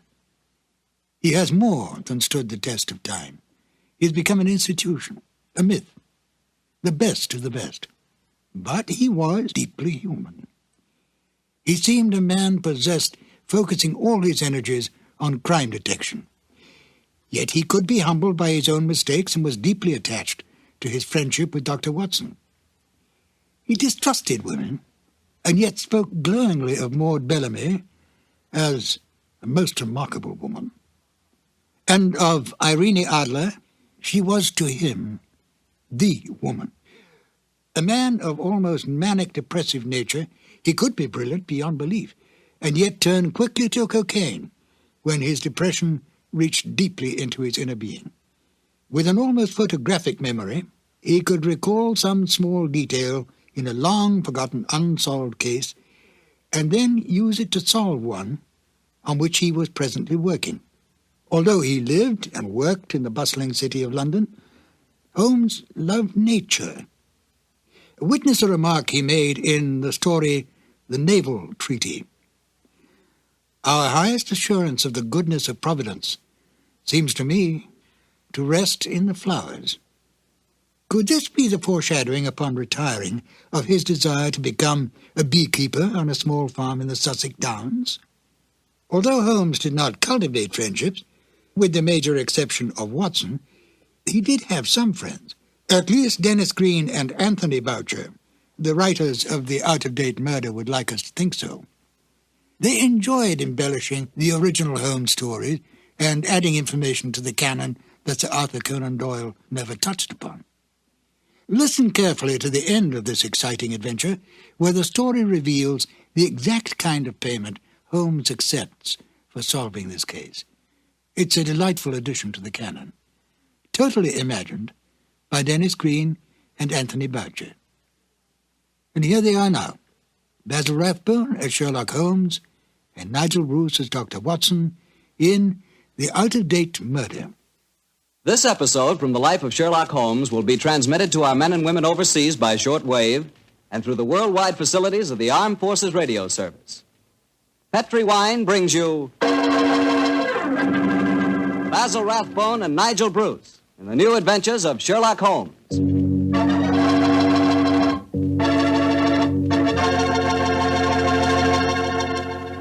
The Petri family, the family that took time to bring you good wine, invite you to listen to Dr. Watson tell us another exciting story about his old friend, that master detective, Sherlock Holmes.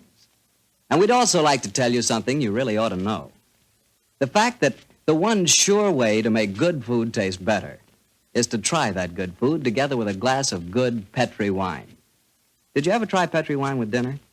No kidding, that's one bandwagon you sure want to hop on. Take, for instance, a deep red, hearty Petri California Burgundy.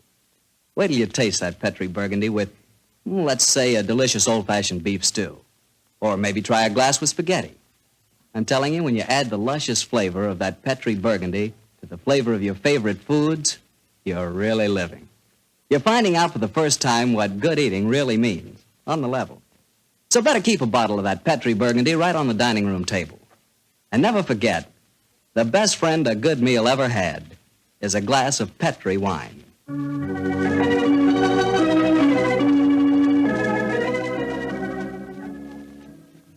And now for our weekly visit with the good Dr. Watson. May I come in, Doctor? No, Mr. Bartell. You know me better than that. Of course you can come in. I'm expecting you. I always look forward to these Monday evenings together, you know. Me too, Doctor. In fact, I always say this is the one doctor's appointment that never scares me. Oh, that's very nice of you, my boy. Draw up your chair and make yourself comfortable. Thanks. And what prescription do you have in mind for us tonight, Doctor? Well, now, let me see. Take one measure of subterranean peril, one of aristocratic lady in distress, a sprinkling of assorted villains, a corpse or two, and a little more than a dash of Sherlock Holmes and Dr. Watson. Shake the mixture well, and you have the case of the out-of-date murder. Well, how did the adventure begin, Doctor? Exactly enough. It was in September of 1900. I remember that Holmes and I went to Eastbourne for a much-needed rest. First couple of days we spent in soothing idleness.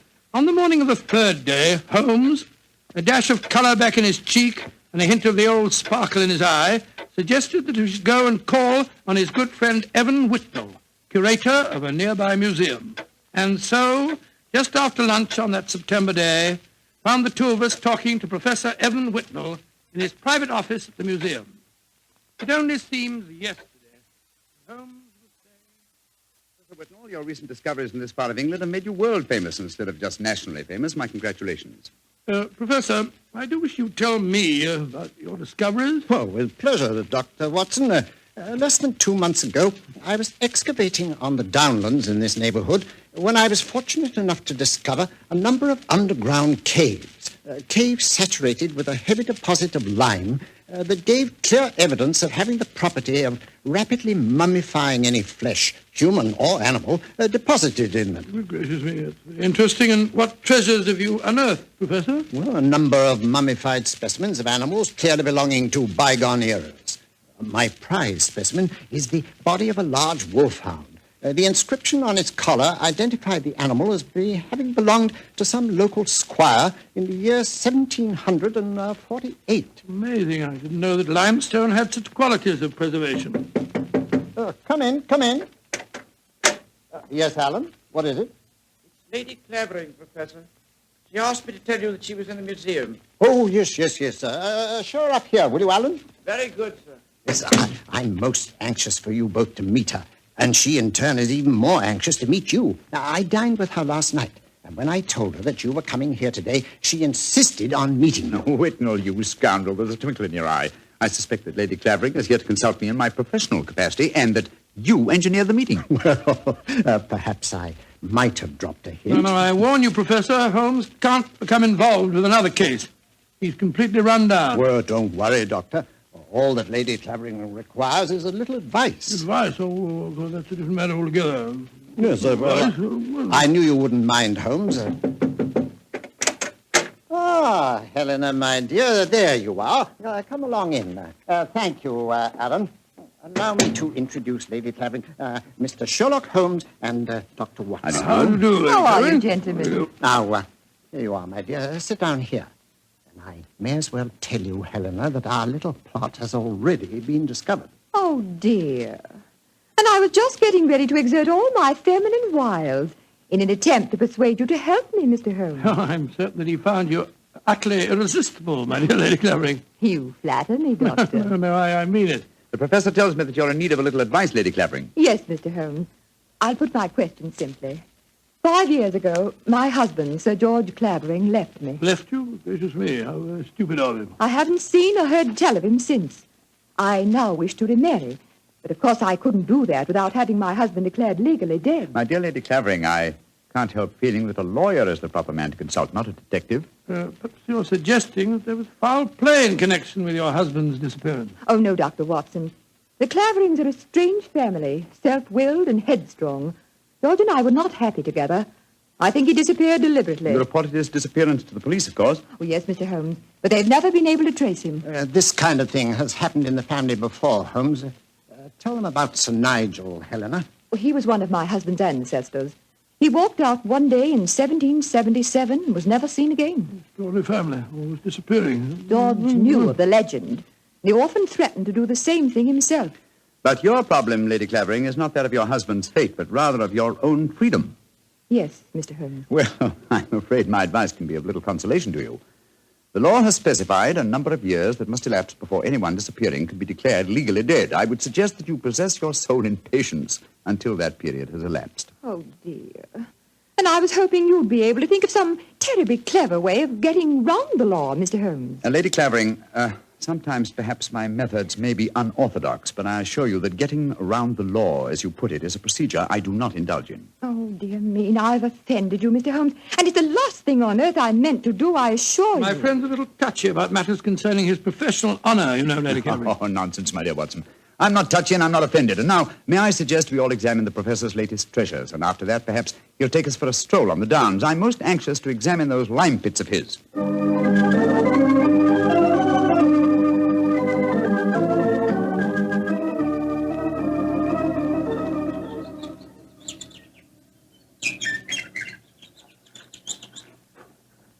The lime pits are about a mile from here. It's a nice walk across the cliff tops. Well, I'm sorry Lady Clavering didn't want to come with us. She's a charming woman, even though she did rub you up the wrong way. A beautiful woman, Watson, but I must confess her charm eludes me.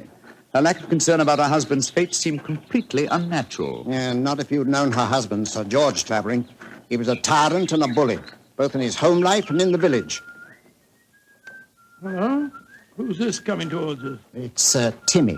Daft Timmy, they call him in these parts. He isn't quite right in the head, poor fellow, but he's perfectly harmless. Has two passions in life, birds and bonfires. Hello, Timmy. I've got something beautiful to show you. Oh, it's so beautiful. Well, what is it, Timmy? Look, it's in my cap. See? Oh, isn't it lovely? It's robin's egg. I found it when I was bird nesting. Did you ever see such a blue egg? It's a beauty, Timmy. Where did you find it, my boy? Down by the lime pits.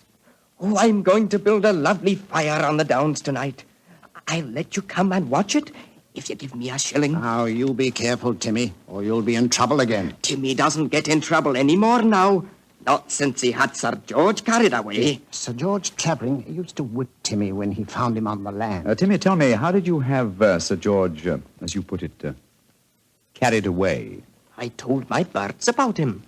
I told them how he used to beat poor Timmy, and they said they'd carry him off and drop him over the cliffs. and that's what they did, because he never came back again. Oh, Lord, here comes Harry, Sir George's brother. Now there'll be trouble. Timmy, you'd better run. Oh, no, Timmy can't run. He'll break his pretty blue egg. Timmy, get off my land. If I catch you here again, I'll take my riding crop to you. Timmy hasn't done anything. Go on, be off with you, do you hear? I'll tell my birds about you. That's what I'll do. Oh, don't forget my bonfire. Infernal scoundrel. Hello, Whitnell. Hello, Harry. Have you met Sherlock Holmes and Dr. Watson? Oh, Sherlock Holmes, the professional nosy Parker, eh? Yes, Helena was just telling me about you. I'm very angry with her for talking to you about my brother. It's a private affair, and I intend it shall remain one. You understand, Holmes? Well, upon my soul. The devil with your brother, sir, and with you.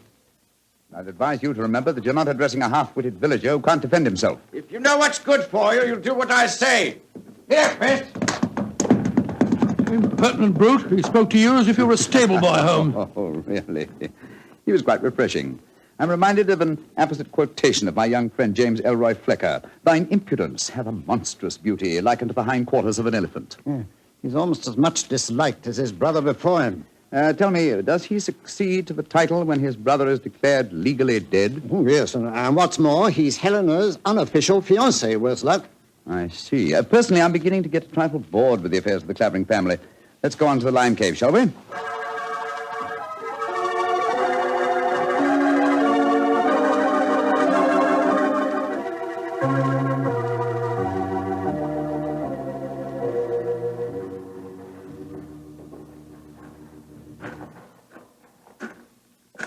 These caves are amazing. We must be 50 feet below the level of the ground, aren't we, Whitnell? Well, more than that, I should say. Rock formation is most unusual, a series of caves connected by a veritable honeycomb of tunneling. Yes. I think I'll light the lantern now. It's getting darker in here, and I haven't explored this particular cave before. Yes, I've had a wall cave in on me a couple of times, so you'd better watch where you're walking. There. Now we can see better. Let's go deeper, shall we? But do watch your step. It's eerie down here, isn't it? Hello. Hello, what's this in the crevice here? Looks like a mummified bird of some kind. It is a beautiful specimen. Judging by its markings, a black streak here and bars of white in the tail, I'd say it was a peregrine. That's exactly what it is, a falcon. Dating back a couple of hundred years, I should say. And in a perfect state of preservation. Oh, this is a treasure. Come on, let's explore deeper. There's another cave over here. If you'll hold the lantern up a little, I'll... Oh, I say.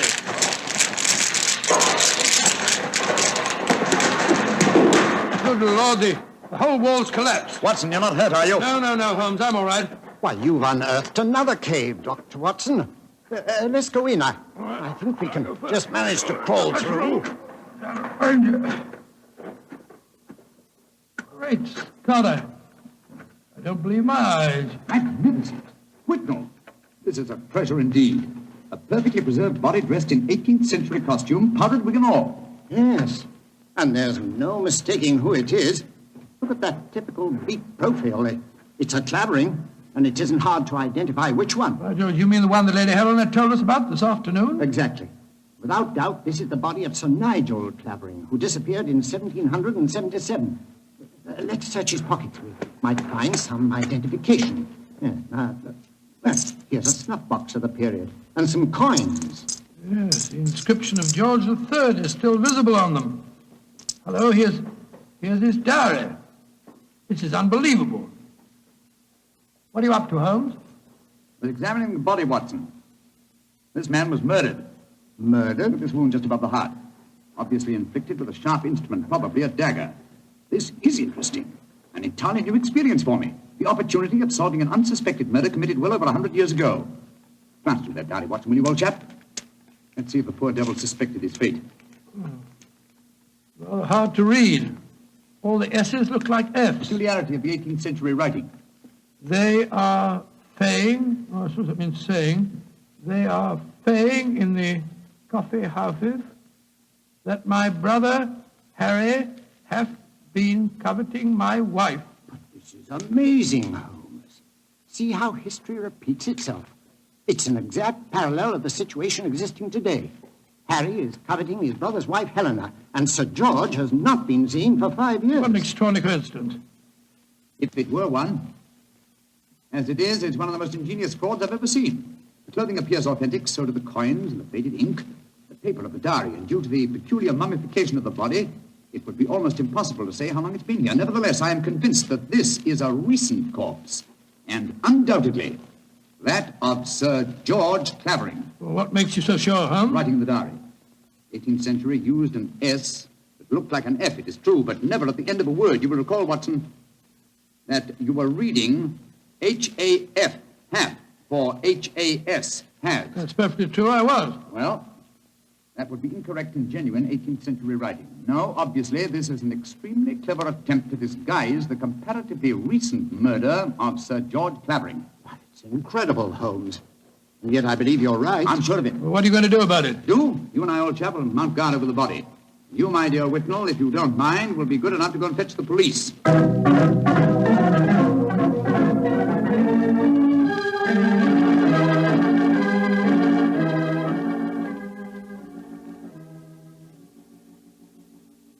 Holmes. Yes, old chap? What do you suppose is keeping the police? Whitnell must have gone over an hour, and the lantern with him. Here we are, crouching in the dark in a smelly cave, 50 feet under the cliffs. with a mummified corpse. Very true, Watson, but I don't. Uh-huh. Here comes the lantern. It must be Whitnell and the police. Whitnell! That you, Whitnell?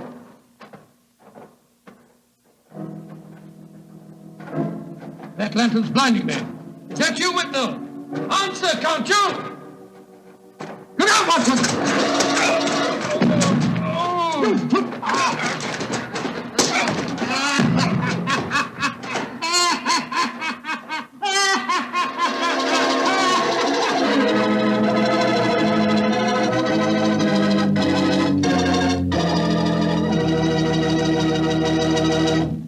Dr. Watson's story will continue in just a second.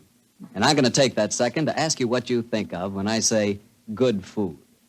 When you say good food to me, I can see myself really going down on a piece of fried chicken, but really fried, you know, crisp and sort of a light brown.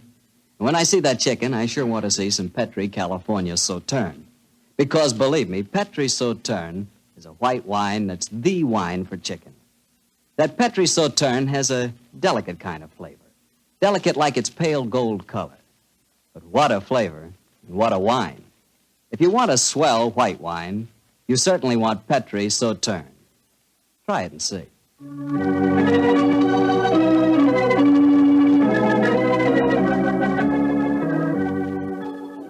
And now back to Dr. Watson and tonight's story, The Case of the Out-of-Date Murder.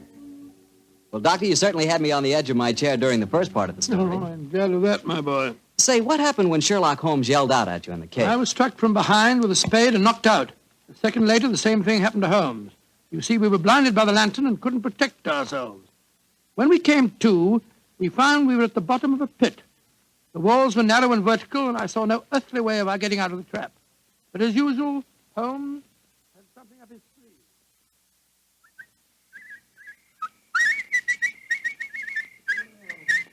Oh, my head's throbbing. Never mind that for the moment, old chap. Get the coat off in your shirt. Come on, doing? off with it, old boy. Come on, off with it. I've already removed mine and tied them together. Oh, what for? Oh, dear me, that blow on your head must have been unusually severe. I'm trying to make a kind of rope, Watson, a rope to get us out of here. Oh, what's the good of a rope unless there's someone on the ledge above us to haul us out? If you think you're performing the Indian rope trick. My dear Watson, this is no time for your rather heavy-handed humor. Why do you keep whistling like that? You've been doing it for the past 20 minutes. I'm whistling for help. Well, why not shout? Whistle carries further. Oh, dear.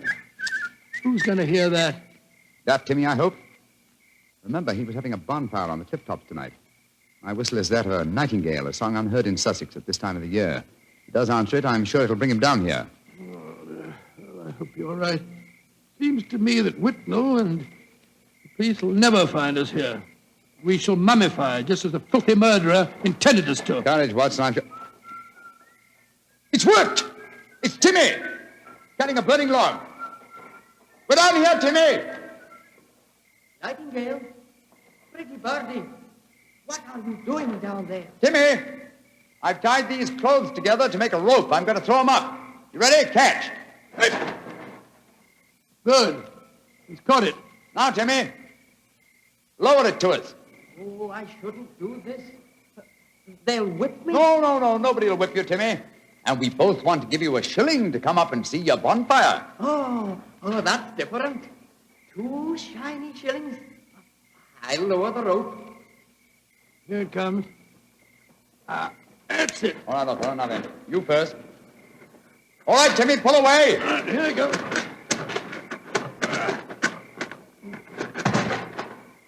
Splendid. I'm up, Holmes. I'll lower it for you. All right. I've got it. Look out now. Here I come.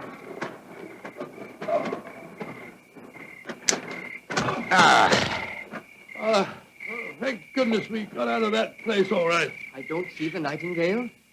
Oh, you must have him inside your coat. Well, never mind. We'll all go up to my bonfire and get warm. It's such a pretty bonfire.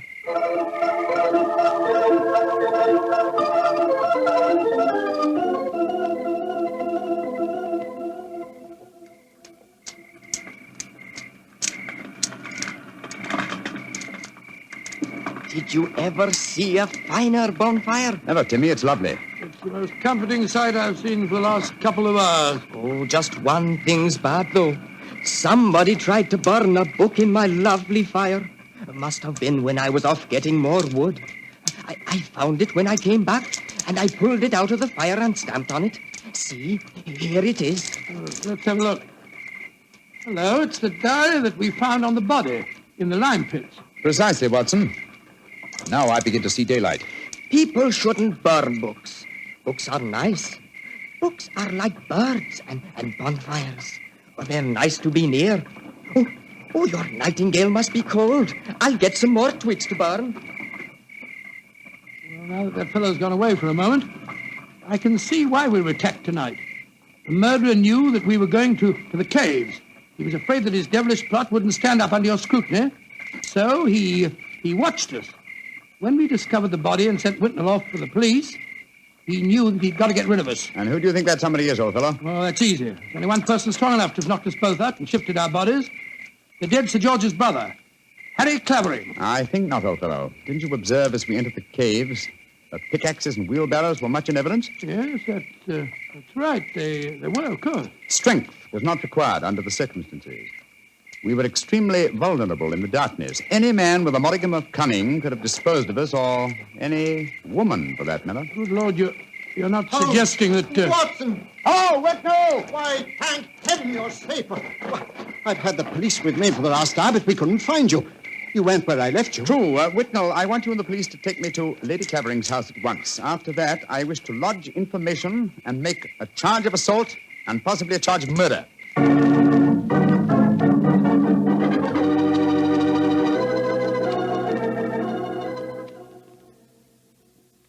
And that, Lady Clavering, is the story of how we found your husband's body.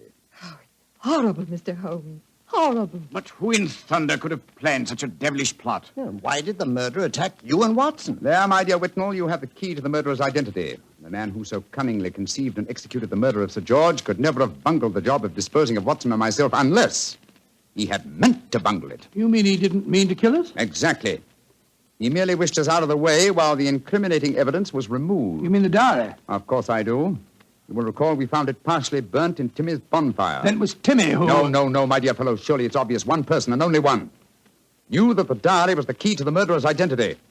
The man who was present when we discovered it and detected the fraud. Great Scott, Professor Whitnell. Whitnell, you murdered my brother. Evan. Evan, you... Oh, no. I did it because I love you, Helena. All these years has been nothing in my life that meant anything but you. How could you? I thought that if George were out of the way, I could make you care for me. Then when I realized that you loved Harry, I was mad with jealousy. And so I planned to conceal George's body forever. It was a clever plan. You said so yourself, Holmes. If it hadn't been for you, it would have worked. Yes, it was diabolically clever, Whitnell, but I'm afraid that no amount of cleverness now can prevent you from paying for your crime. Sir George, I suggest that you instruct the police to come in. Our work is done.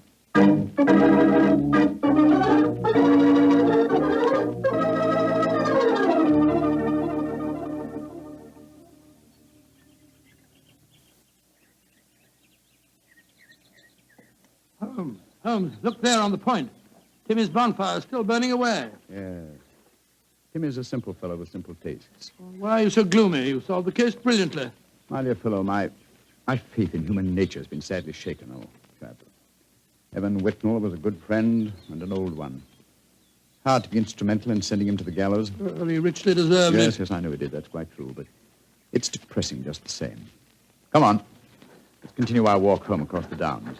I heard Sir Harry offering you a fee. Did you take it? No, I didn't, but I did accept his offer of an acre of land on the downs over there near the Abbey ruins. You can see them silhouetted against the sky. An acre of land? What on earth would you do with that? Well, when I retire, and I shall retire soon, I've often thought of bee farming. This would be a heavenly spot for such a venture. Well, I can't imagine you as a beekeeper. Oh, why not? After a life spent unraveling the tangled affairs of human beings, it would be soothing in the twilight of one's days to study the exact and predictable behavior of bees. Singing masons, building roofs of gold. Oh, well. One day, perhaps. One day.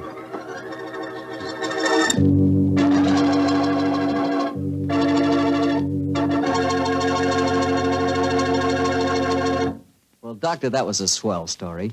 You know, I'm sure glad we get together like this once a week. Oh, thank you very much. Next week, why not come over a little earlier for dinner? Oh, no, I wouldn't think of having you go through all that trouble. Oh, well, of course, if you feel that way. Well, say, aren't you going to coax me? Well, to tell you the truth, I knew I wouldn't have to coax you.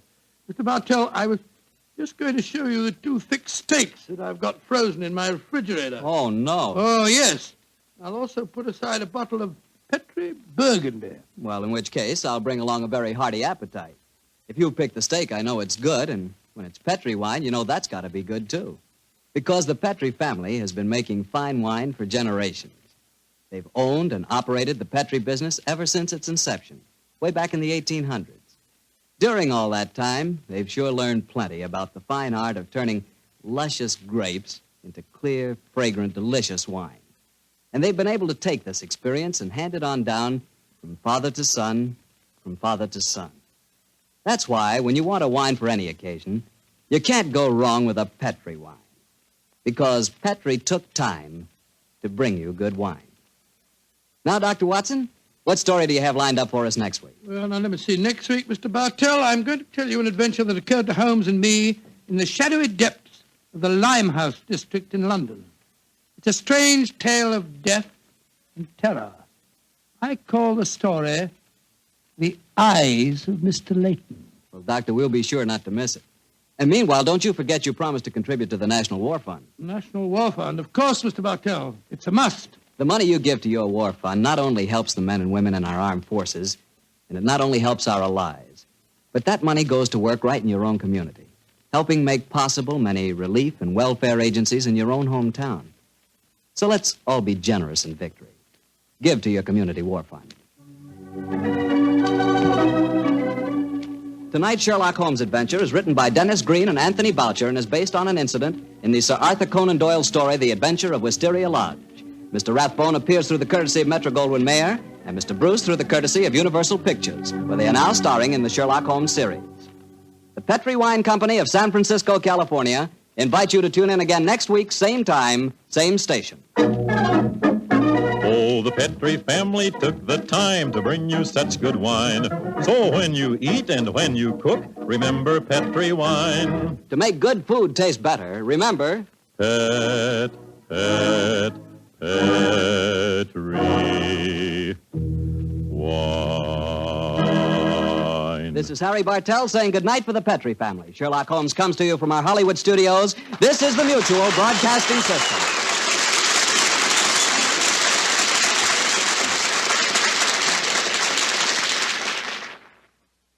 Sir Arthur Conan Doyle never revealed how Holmes came to own his bee farm on the Sussex Downs.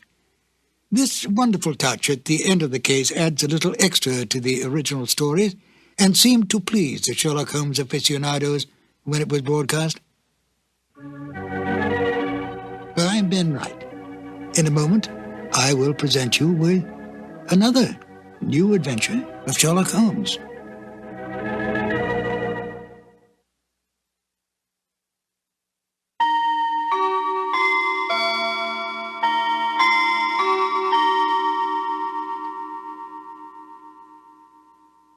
In The Eyes of Mr. Layton, the story fairly drips with atmosphere, especially with Dr. Watson's vivid descriptions of the foul alleyways and dark and dangerous smoke-filled opium dens of Limehouse.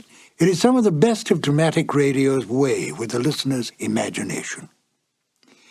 Basil Rathbone has always been underestimated as a fine character actor. Although he was more than happy to be a leading man in films and on the stage, it is such disguised characters as those he portrays in The Eyes of Mr. Layton that gave people a chance to see his true range as an actor. It was Rathbone's intense desire to stretch his acting ability in other areas that made him decide to leave the series, much to the dismay of Nigel Bruce. Nigel Bruce was extremely easygoing and a great fun-loving prankster, quite beloved by all who knew him. He adapted easily to any role he played, and especially loved the part of Dr. Watson, even though he himself knew that the good doctor was not at all like the person he portrayed in the Sherlock Holmes films or the radio series. it doesn't seem to matter, for Bruce's interpretation of Dr. Watson has been accepted and embraced by the public. It's interesting to note that Rathbone, by his very nature, was not unlike Sherlock Holmes. Rathbone's clipped tones and natural logic added to the picture of Holmes, and Bruce's casualness and his loyalty to Rathbone was much like Dr. Watson's attitude to Holmes. At the end of the 1945 radio season, Basil Rathbone was offered a very lucrative 7-year contract to continue as the great detective. He turned down the offer, and when Rathbone left the series, Bruce went on for only one more season as Dr. Watson, to a Sherlock Holmes portrayed by Tom Conway. But it wasn't the same, and Bruce graciously bowed out of the series after that. At least thanks to the discovery of these long-lost radio shows, we can once again listen to Basil Rathbone and Nigel Bruce at the top of their acting ability, portraying the world's most famous detective and his loyal companion. Now, if you will, join me as we listen to The Eyes of Mr. Layton. This episode from the life of Sherlock Holmes will be transmitted to our men and women overseas by shortwave and through the worldwide facilities of the Armed Forces Radio Service. Petri Wine brings you Basil Rathbone and Nigel Bruce in the new adventures of Sherlock Holmes.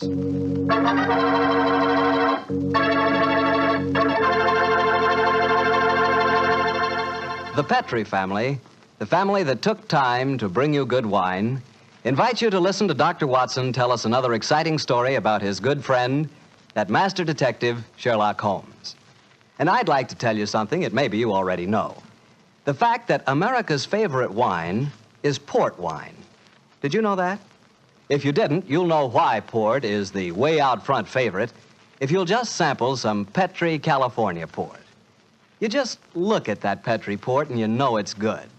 That wonderful, deep, rich red color. And Petri port is so clear. Just hold it to the light and you can sort of see right through the glass. But what you want to know really about a wine is how does it taste? And I'll tell you something. I've never yet been able to find the adjective that'll do Petri port justice. It's wonderful, honest. You've just got to taste it for yourself and find out for yourself. You'll love that Petri port in the evening after dinner when you're sitting around listening to the radio. And it's perfect to serve your friends when they come over. You can show them that Petri label, too.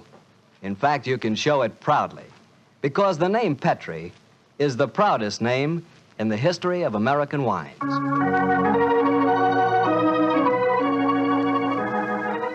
And now for our weekly doctor's visit. Let's see. No, Mr. Bartell, don't say let's see if he's expecting us.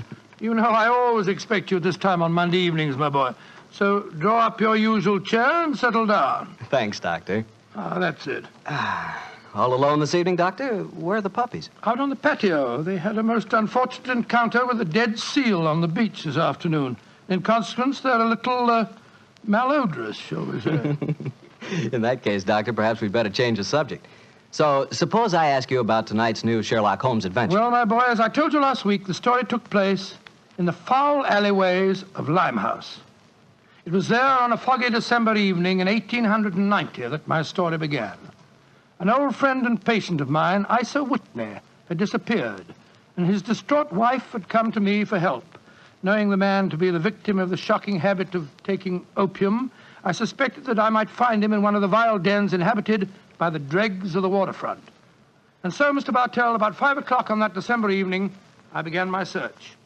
After an hour of fruitless wanderings, I found myself in a vile alley called Upper Swandam Lane. I could hear the distant moans of the riverboats as I walked, eyes alert, and hand on the revolver in my coat pocket.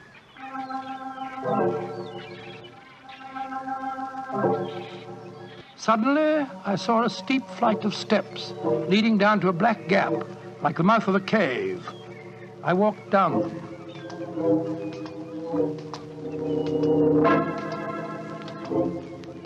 The steps were worn hollow in the center by the ceaseless tread of stumbling feet. I reached the bottom. A door faced me, and above it, a flickering oil lamp winked warnings at me. I found the latch and lifted it. The door squeaked open protestingly. and I entered.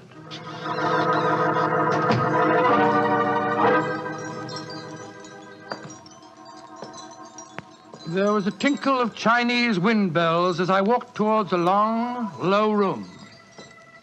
A strange sight met my eyes. Through the gloom, thick and heavy with the brown opium smoke, I saw that the room was terraced with wooden berths, like the forecastle of an emigrant ship. Out of the shadows, there glimmered little red circles of light, now bright, now faint, as a burning poison waxed or waned in the metal pipes. Bodies lay in strange, fantastic poses. Loud shoulders, bent knees, heads thrown back. The attendant came up to me with a pipe and beckoned me to an empty berth. I haven't come here to smoke your filthy drug. I'm looking for a friend, Mr. Isa Whitney. No, Mr. Whitney here. Oh, I'm going to search the place. You must not disturb the I'm priest. carrying a revolver, so you'd better not argue with me, my good man. Out of the way. I searched that filthy den, but found no trace of my missing friend. As I was leaving in despair, a long shaking hand reached out and plucked at my sleeve. I turned, and there sprawled in a berth was the wreckage of a man, his gaunt face yellow and twitching, his clothes filthy and ragged, and the pupil of his eyes like pinpoints. He spoke to me in a thin, quavering voice. Reverend Saint, get me out of here. Now, look here, my man. Don't say you won't help me, Governor. Ain't you got an heart? Please help me, Governor. Take me out of here. Strike me pink, I'm going to bomb me, I tell you. Oh, what must you expect if you indulge in this filthy habit? Take me out of here, Governor. I'll go straight this time. Cross me out, I will. Oh, very well. Come along with me. I suppose it's my duty to help you. Ah, bless you, Governor. Here you are. Here, now, give me your arm. You cannot take him away. He owe me money. That's a bleeding lie. I paid him when I come in, I did. He cannot go with you, mister. You remember what I said about my revolver, you blackguard? If I have any more trouble with you, I'll fetch the police. Come along. He owe me money. He owe me money. Infernal scoundrel, owe me money. Tell him all proper, Governor. That off you didn't.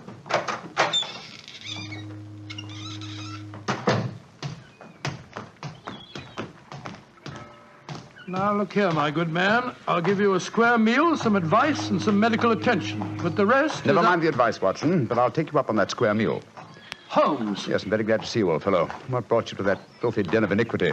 Oh, gracious me, I went to find a friend. And I, an enemy. Your disguise is wonderful. It completely fooled me. But I'm afraid the proprietor was beginning to penetrate it. That's why I staged the little rescue scene. Had I been recognized, my life wouldn't have been worth an hour's purchase. Well, how long had you been there? Why were you there? Come on, Holmes. Tell me all about it. With pleasure, old chap. But first, let's find a chop house. I want that square meal you promised me.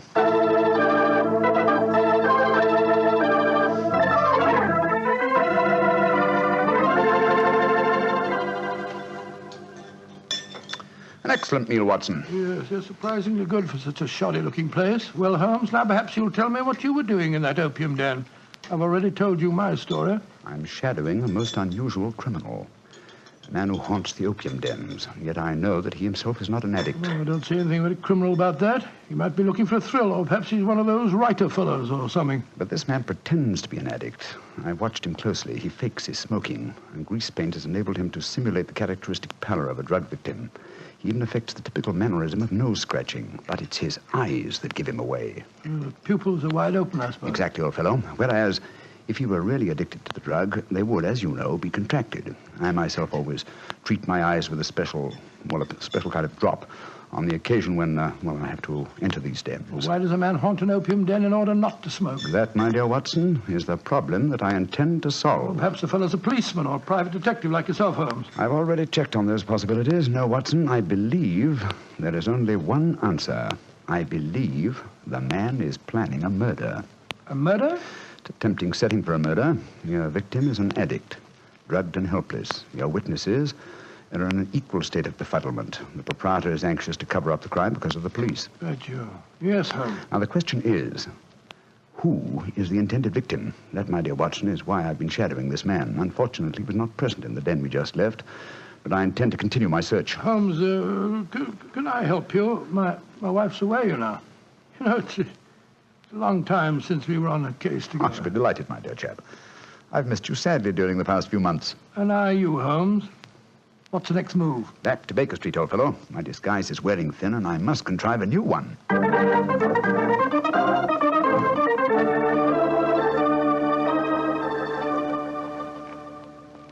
disguise, eh? Well, which one shall it be, Watson? Well, how about the old flour cellar? I love that one. Well, it's pretty Yes, fish, that's Oh, no, my dear fellow, no. Hardly appropriate for an opium dinner. In any case, the clothes are so wretchedly uncomfortable. Well, how about the music hall singer? Oh, that chap, yes. Oh, I don't want to be beside the seaside. Oh, I don't want to be beside the sea. I don't want to stroll along the prom, where the brass band plays tiddly-um. Oh, confound it. Who can that be? You weren't expecting anyone, were you? No. So this is just like the old days. The doorbell ringing, Mrs. Hudson toddling off and bringing up some poor devil in trouble and... You say that rather wistfully, old fellow.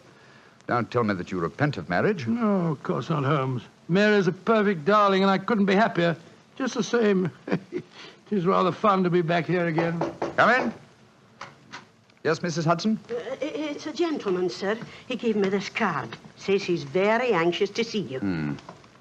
Wayne J. Layton, President, Layton Corporation, Chicago, United States. Ask him to come up, will you, Mrs. Hudson? Aye, sir. Well, it's quite like old times to see you back here, Dr. Watson. Just what I was saying myself, Mrs. Hudson. Mr. Layton has scribbled a message on the back of this card. If £1,000 for a week's work interests you, you'll see me. £1,000? Big fish, Watson. Very big fish. This way, sir. Thank you. Oh. How do you do, Mr. Layton? I guess you're Sherlock Holmes. You guessed correctly, sir. Excuse me. Oh, Mrs. Hudson, just a moment, Mrs. Hudson. Aye, Mr. Holmes. Sit down, won't you, Mr. Layton? My name's Watson, Dr. Watson. I'm Sherlock Holmes's colleague. Yes, I've heard about you, too. Like a cigar, Doctor? It's a good one. Set me back 3 shillings. Oh, 3 shillings? Oh, thank you. That's very nice of you. Just put one. Oh, I see you introduced yourself. Splendid. And now, Mr. Layton, may I ask what brings you here? I'll talk fast and to the point. I'm a businessman. I like to do things in a business way. I have a chance to control the guano deposits of the Republic of San Pedro. Their minister will be in London tomorrow, and if it weren't for one thing, I know that I could swing the deal and get the concession. And what is that one thing, Mr. Layton? The deal is secret, see? I thought no one knew about it, but when I got here, I found out that my biggest business rival has gotten wind of what's going on. He's an Englishman. I've never met him, but he's right here in London.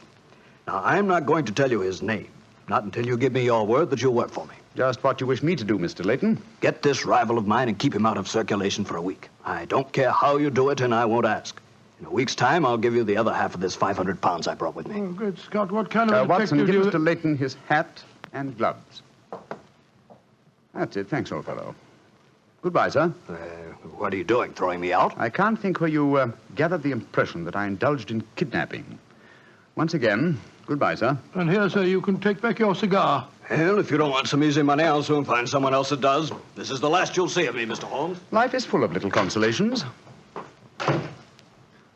Some people seem to think that money can Watson, the game's afoot.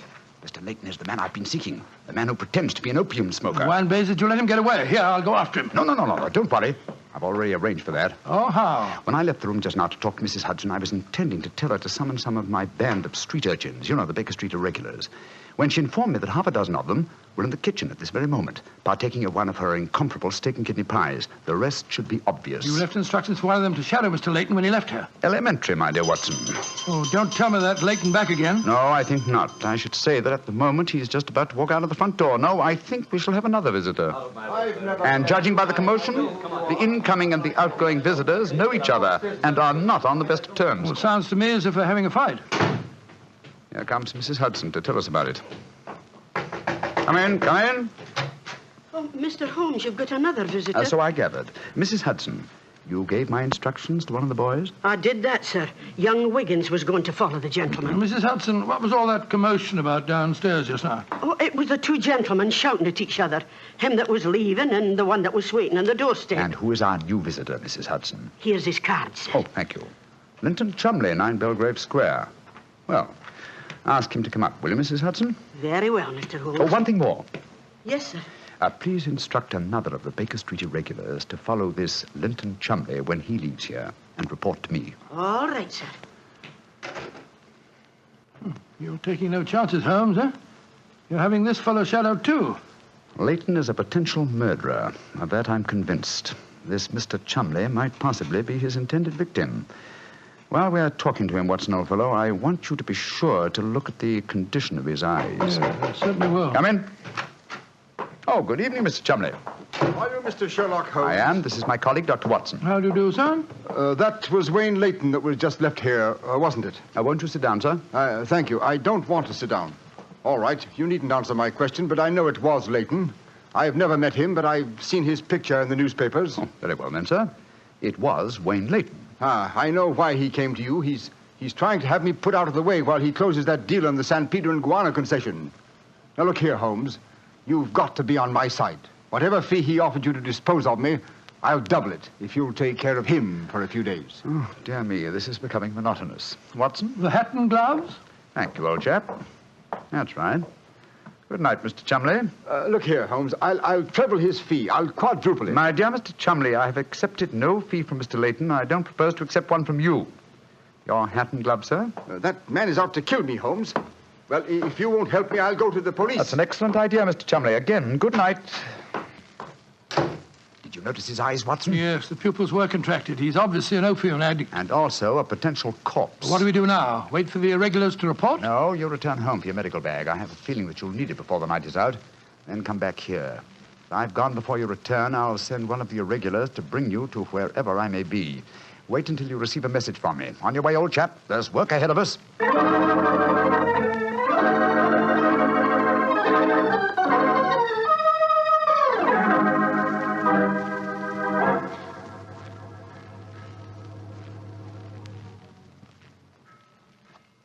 Wiggins, you're certain that this is the place that Mr. Holmes told you to bring me to? Oh, yes, Dr. Watson. The corner of Swandam Line and Brixell Street, Mr. Holmes said. Yeah, well, this is the spot, all right.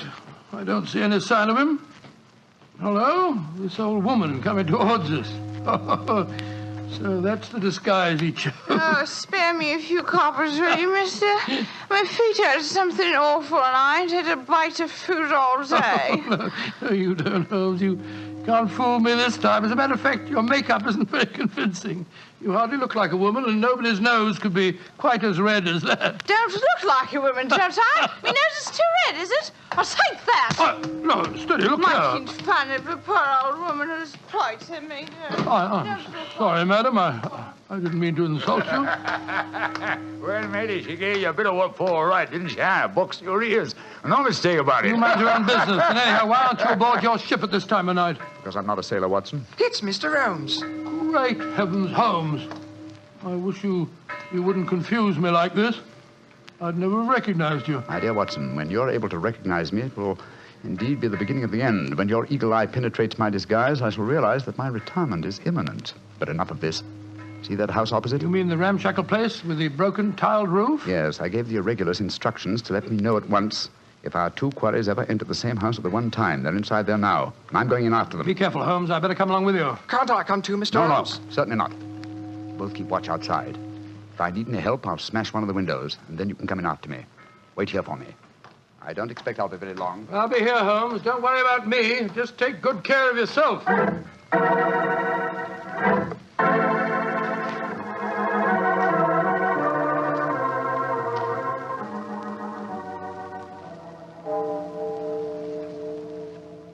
It's 1 o'clock, Doctor. Yes, I know, Wiggins. He's been in there half an hour. I'm beginning to get worried. Start going after him, sir. No, Wiggins. You know Mr. Holmes. When he gives orders, he likes them. There's the signal for help. Keep watching the house, Wiggins. I'll be out in 5 minutes. Go for the police. Right you are, sir. All right, Holmes, all right. I'm coming.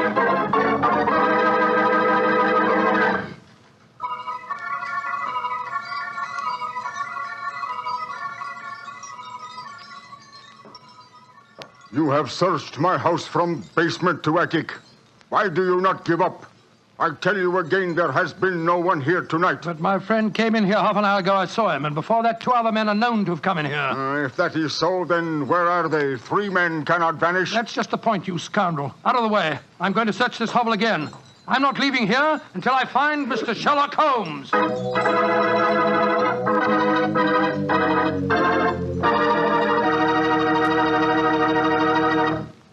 You'll hear the rest of Dr. Watson's story in just a second. And if you don't mind, I'll take that second to say just one word to the ladies. And that word is muscatel. Petri California Muscatel. I want you women to know about it because Petri Muscatel is one wine that practically every woman likes. Maybe because it's such a beautiful color. like pale gold. But I guess really because Petri Muscatel brings you the wonderful flavor of luscious, sun-ripened Muscat grapes. And that's a flavor.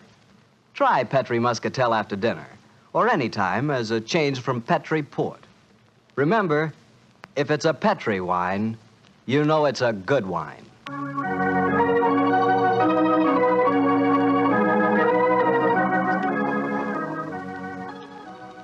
And now back to Dr. Watson and tonight's story, The Eyes of Mr. Layton.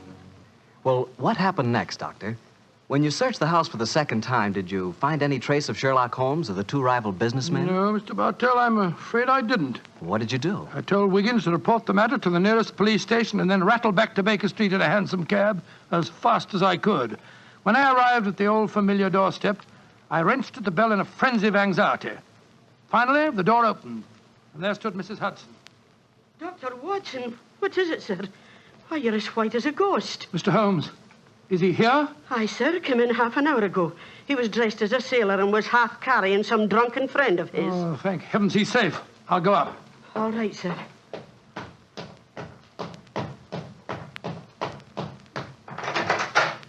Now, Watson, old chap. There you are. Holmes, I can't tell you how glad I am to see you. Who's that lying on the sofa? Well, up with your bag, Watson. Though I'm afraid the poor devil's done for. Great Scott, it's Wayne Layton, the American fella. With a knife wound between his ribs. See what you can do for him, will you? Right. This is extraordinary, Holmes. You said that Layton was a potential murderer, and now he's a victim himself. The biter bit, eh, old chap? Yes, he's still breathing, but he hasn't a chance. I'll try him with an injection of strychnine. Holmes, how did you get his body out of the house? I searched the place from top to bottom. I found no trace of any of you. When I went in, I found the stabbing had already taken place. The proprietor then bribed me, or rather the broken-down sailor he took me for, to smuggle the body out through the secret stairway leading to the wharves at the back of the house. Well, there's no trace of Chumley there? No, he must have left before me by the same exit. And then you smashed the window and bolted? Yes, I knew that I could count on you to hold the fort while I was getting the body away. Mm-hmm. Just try to say something, Watson. Yes, the injection's beginning to take effect. Yes, Mr. Layton? What are you trying to say? Tell us, who stabbed you, sir? Shh. Lips are moving.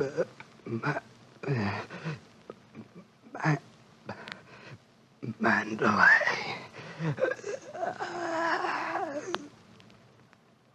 He's dead, Holmes. Yes, but he gave us the clue to the murderer's identity. How? And the word he mumbled just before he died. Sounded to me as if he said Mandalay. Precisely, old fellow. Never did a corpse give us a clearer instruction as to our next and final move. And that is? Back to Limehouse, Watson. Back to Limehouse.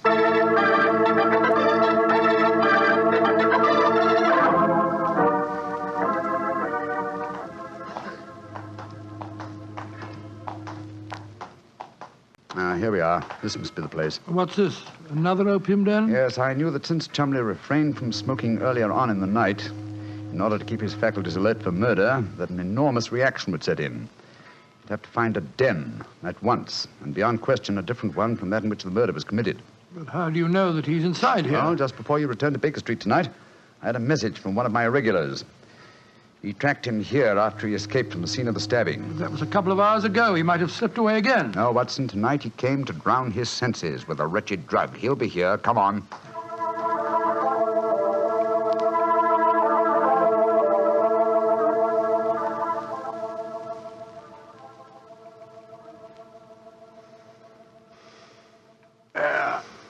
That second injection of caffeine should bring him round. He's heavily drugged, but I think it'll work. Surprising what a £5 note will do, isn't it? Yes, the proprietor let us bring Chumley into his private room and Look, he's coming too.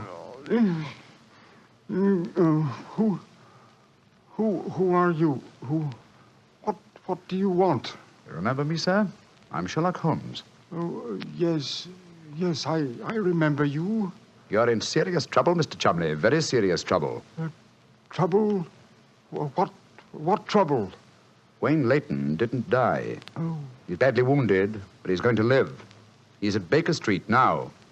He wants to go to the police and give evidence. You've got to get me out of this, Holmes. I'll pay you anything. 10,000, 20,000. Why did you stab Layton? He was in my way. I wanted the San Pedro concession. I meant to kill him, But we can fix it up now, can't we, Holmes?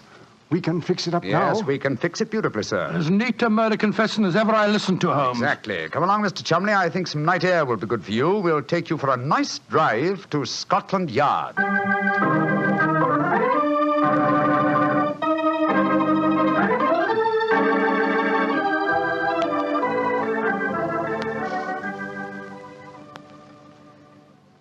I brought you some kippers, gentlemen. You've both been up all night, and I'm sure you can do it. It's very thoughtful of you, Mrs. Hudson. Yes, indeed it is. What is Mrs. Watson going to say when she finds you've been out all night? Oh, don't you worry about that, Mrs. Hudson. She's very understanding. It's lucky for you that she is. Well, I'll go and leave you to your breakfast. Holmes. Yes, dear fellow? There's only one thing that puzzles me about this case. Oh, what's that? When Leighton was dying, he muttered the word Mandalay. How did that give you the key to the murderer's identity? Oh, the dead American had never met Mr. Chumley, you remember, except when they bumped into each other in our hallway. Yes, he told us that he recognized him from the newspaper photographs. Being an American, he had no reason to know that the name Chumley is in no way pronounced the way it is spelt. Oh, Joe, I never thought of that. Chumley. That name's spelt C-H-O-L, Chol, M-O-N, Mon, D-E-D-L-E-Y. Chol Mondale. Mondale. Precisely, old fellow. What you thought to be Mandalay was really Chol Mondale, the name of the murderer. Amazing case. You did a remarkable job, Holmes. I'm beginning to be confoundedly sleepy. Why not sleep, old chap? Your old room's all ready for you. Are you going to take a nap? Oh, dear me, no. I have much too busy a day ahead of me. Let me look at my engagement book. Baxter Square murder. I've put the police on the track. The Duchess of Ferrers. I've got her material. The princess who was about to run away from home. Good gracious me, let her run. The Pope's cameos. Ah, yes. His Holiness must not be kept waiting. Can I help you again, Holmes? Mary doesn't return until tomorrow. Well, I thought you were sleepy, old fellow. Sleepy rubbish. I never felt more wide awake in my life.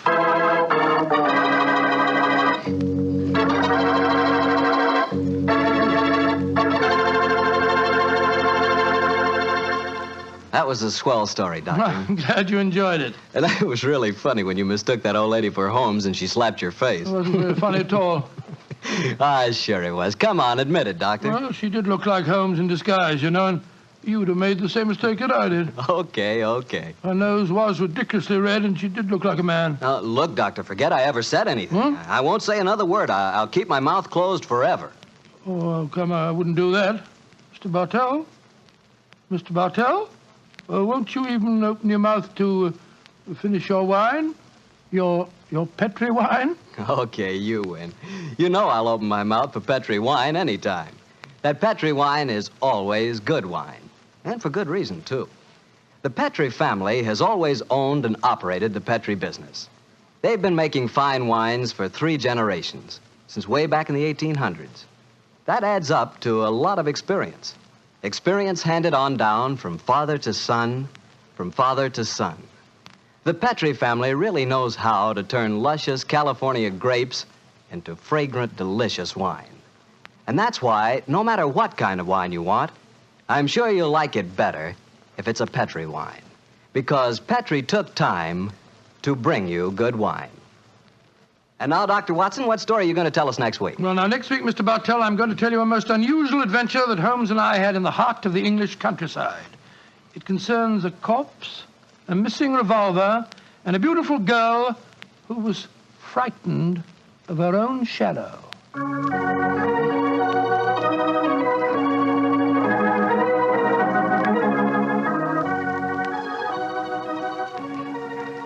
Tonight's Sherlock Holmes adventure is written by Dennis Green and Anthony Boucher and is based on an incident in the Sir Arthur Conan Doyle story, The Man with the Twisted Lip. Mr. Rathbone appears through the courtesy of Metro-Goldwyn-Mayer, and Mr. Bruce through the courtesy of Universal Pictures, where they are now starring in the Sherlock Holmes series. The Petri Wine Company of San Francisco, California, invites you to tune in again next week, same time, same station. The Petri family took the time to bring you such good wine. So when you eat and when you cook, remember Petri wine. To make good food taste better, remember... Petri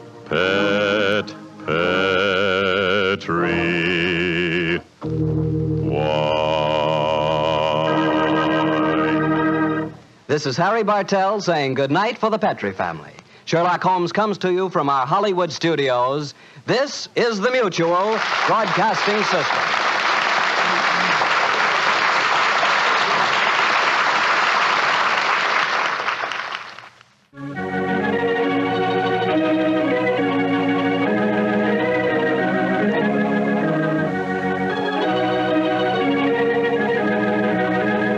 The two episodes you have just heard, In Flanders Fields and The Eyes of Mr. Layton, are part of the New Adventures of Sherlock Holmes, starring Basil Rathbone and Nigel Bruce, and are a 1988 copyrighted production of 221A Baker Street Associates. The Sherlock Holmes stories and the characters of Sherlock Holmes and Dr. John H. Watson were created by Sir Arthur Conan Doyle and are used with the kind permission of Dame Jean Conan Doyle. I'm Ben Wright. I hope you will join me again for more New Adventures of Sherlock Holmes. Thank you for listening.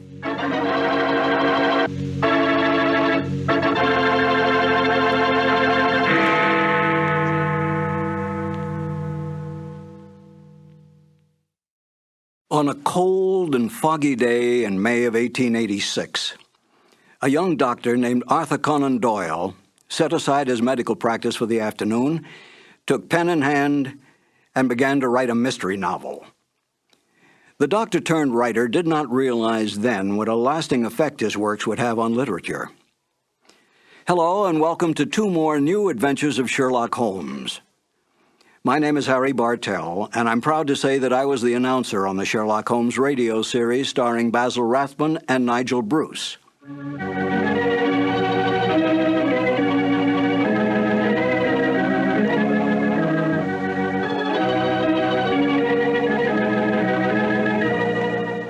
There are more true facts available about the real life of Sir Arthur Conan Doyle than all the fictitious conjectures on the written life of Sherlock Holmes.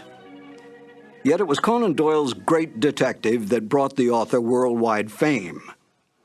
This saddened Conan Doyle, for he was really a romantic writer who wanted desperately to be recognized through his well-written historical romance novels. But it was not to be. The first short story to appear, A Scandal in Bohemia, was what made the name of Sherlock Holmes a household word. After writing but 6 short stories, Conan Doyle tired of the great detective. He wanted out. But Conan Doyle's agents, his book publisher, his reading public, and even the author's own mother continued demanding more and more Sherlock Holmes stories. Conan Doyle gave in, spending most of his time devising mystery plots for the great detective to solve, devoting only small periods of time on his other works, all of which he considered more important than Sherlock Holmes. Within months, the popularity of Sherlock Holmes spread worldwide. Conan Doyle was no fool. He knew which side his bread was buttered on, and he soon gave up his medical practice to spend all his time and energy on writing. Today, anyone can go into a bookstore and ask for a copy of Sherlock Holmes stories. Try to do that with any of Conan Doyle's other great works. Such is the power and attraction of the greatest detective of them all, Sherlock Holmes. Now, let's listen to Basil Rathbone and Nigel Bruce in one of the original Conan Doyle mysteries, The Adventure of Thor Bridge. This episode from the life of Sherlock Holmes will be transmitted to our men and women overseas by shortwave and through the worldwide facilities of the Armed Forces Radio Service. Petri Wine brings you Basil Rathbone and Nigel Bruce in the New Adventures of Sherlock Holmes.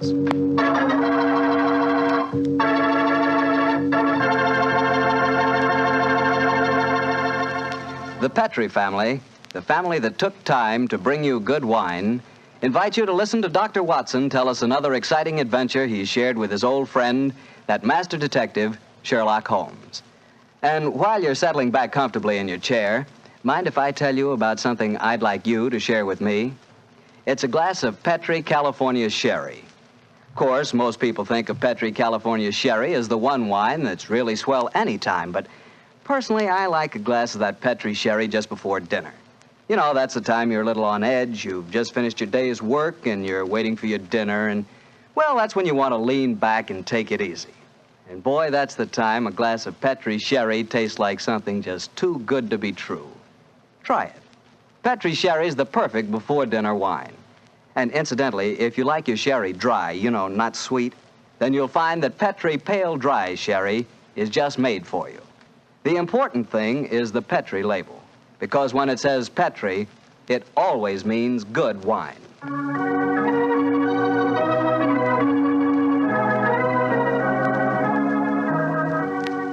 And now for our weekly visit with our good friend and host, Dr. Watson.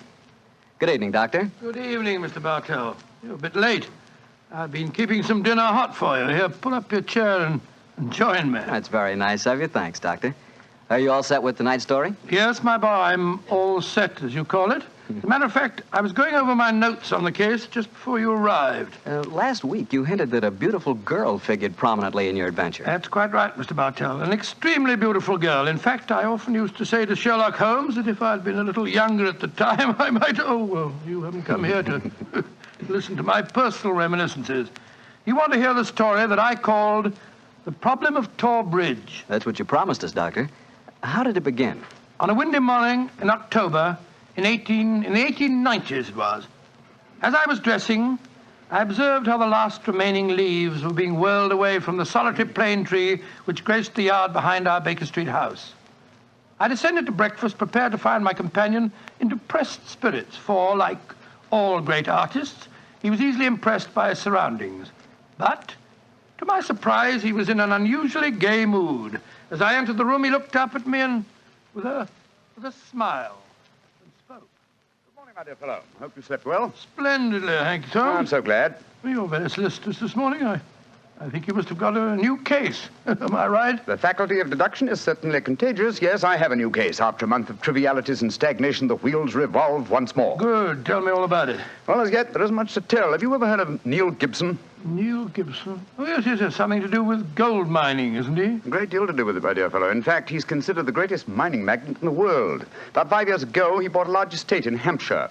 Perhaps you've read of the tragic death of his wife. Oh, yes, of course, I remember the case now. She was murdered by a jealous governess who was in her employ, wasn't she? That point will be decided when the lady in question, Grace Dunbar, I believe her name is, comes up for trial at the forthcoming Winchester Assizes. In any case, it's hard for me to see what I can do for my client at this late date. Your client? Oh, yes, I forgot I hadn't told you. I'm getting into your involved habit of telling a story backwards. Better read this letter. Came this morning.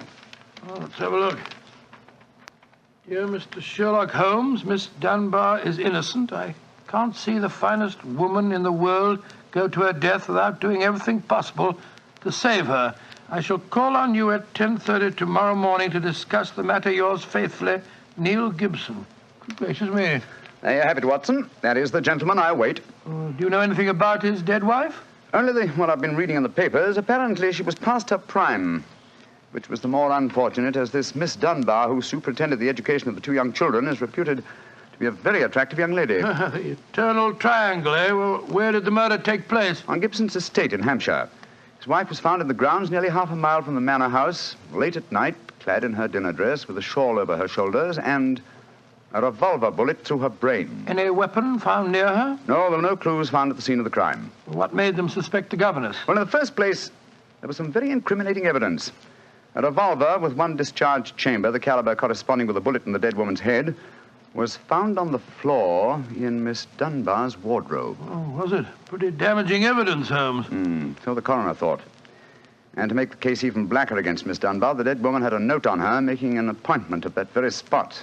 And the note was signed by the governess. It seems obvious that the girl's guilty, and the motive's clear.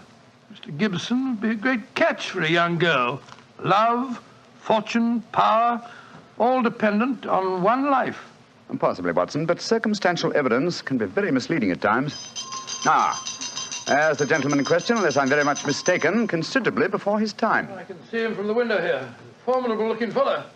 Must be well over 6 foot tall.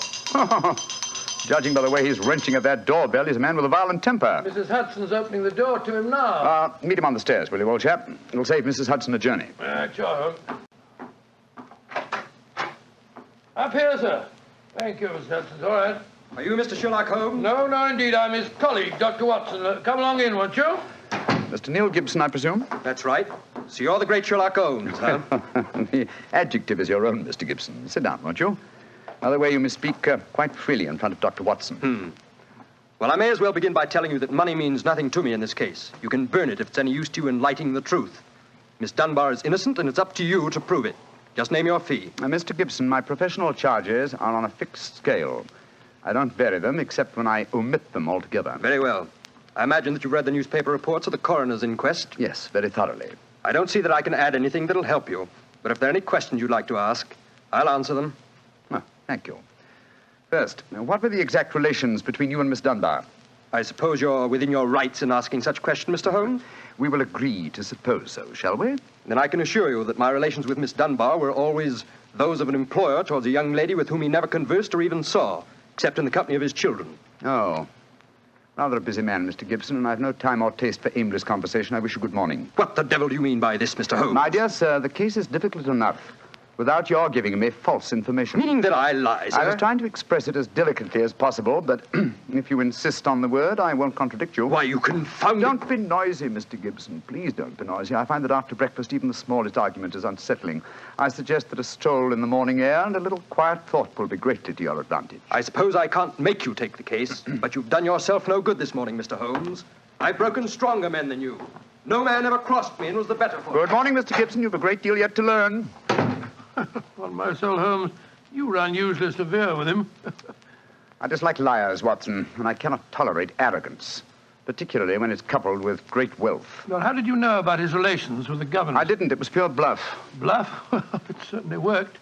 Think he'll come back? Oh, of course he will.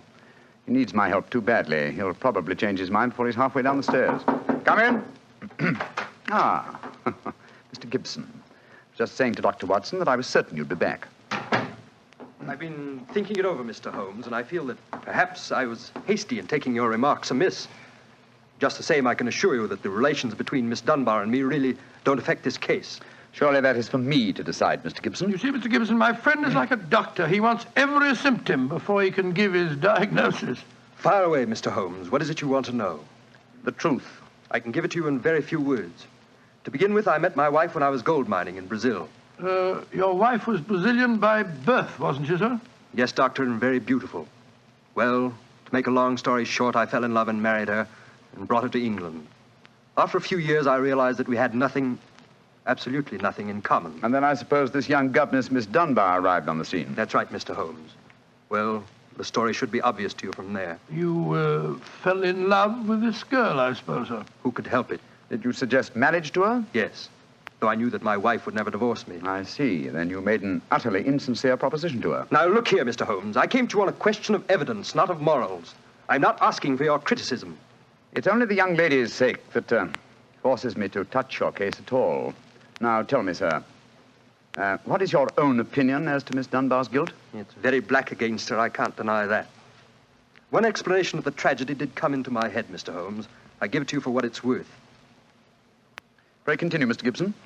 My wife was bitterly jealous. She was half crazy with hatred. She might have planned to murder Miss Dunbar, or we'll say to threaten the girl with a revolver and so frighten her into leaving us. There might have been a struggle in which the gun exploded and gone off and shot my wife, who was holding it. Well, that possibility has already occurred to me.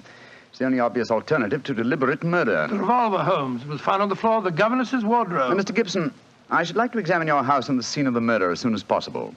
Certainly, Mr. Holmes. Sergeant Coventry of the local police is still down there. He'll give you any help you may need. Excellent. Watson, old fellow, out with the timetable. We're catching the next fast train to Winchester.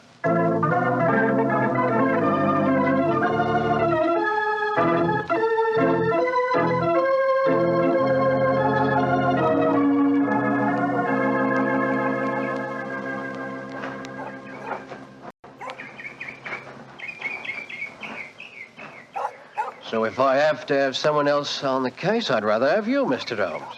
The yard gets called in, then we local police loses all credit for success. Generally gets blamed for the failures. Now, I've heard that you play straight. I do not appear in the matter at all, Sergeant Coventry.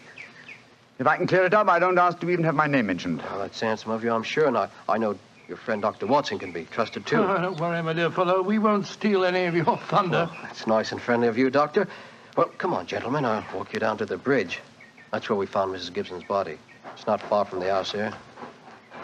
Well, I must say, Mr. Gibson has a beautiful estate. It must be 60 or 70 acres. Oh, nearly twice that, Doctor. The woods back of the house there belongs to him, too. Mr. Holmes. Yes, Sergeant? There's a question I'd like to ask you. A question I wouldn't ask anyone else. Then please ask it. Don't you think there might be a case against Mr. Gibson himself, sir? I've been considering that possibility. That there Miss Dunbar's a bit of all right. If you ask me, he wanted his wife out of the way, and the pistol she was shot with was his pistol, you know. Was that fact proven? Yes, Doctor. It was one of a pair that he had. One of a pair? Where's the other? Well, Mr. Gibson has a lot of firearms. We never quite matched that particular pistol, but the box was made for two. Well, if it was one of a pair, surely you'd be able to match it. Well, we have them all laid out at the house if you want to look them over. And we'll do that later. This, I presume, is Tor Bridge. That's right, sir. Found Mrs. Gibson's body lying right here at the approach to the bridge. I see. I gathered from the newspaper reports that the shot was fired at very close quarters. Yes, sir, very close. Near the right temple, wasn't it? Just behind it, sir. How did the body lie, Sergeant? Oh, on its back, Doctor. No trace of a struggle, no marks, no weapon. The note from Miss Dunbar was clutched in her left hand. Clutched, you say? Yes, sir. We could hardly open the fingers to get at it. That's of greatest importance. It excludes the idea that anyone could have placed the note there after death in order to furnish a false clue. What did the note say, Sergeant? Little enough, Doctor. It just said, I will be at Tor Bridge at 9 o'clock, and it was signed Grace Dunbar. Did Miss Dunbar admit writing it? Oh, yes, sir. What was her explanation? She wouldn't say nothing. Said she was saving her defense for the trial. Yes, it seems odd that Mrs. Gibson was still clutching that note. Seems perfectly natural to me. Oh, come now, old fellow. Argue the thing out logically. If the letter is genuine, it was certainly received sometime before the tragedy, say an hour or two. Why then was the dead woman still clasping it in her left hand? Why should she carry it so carefully?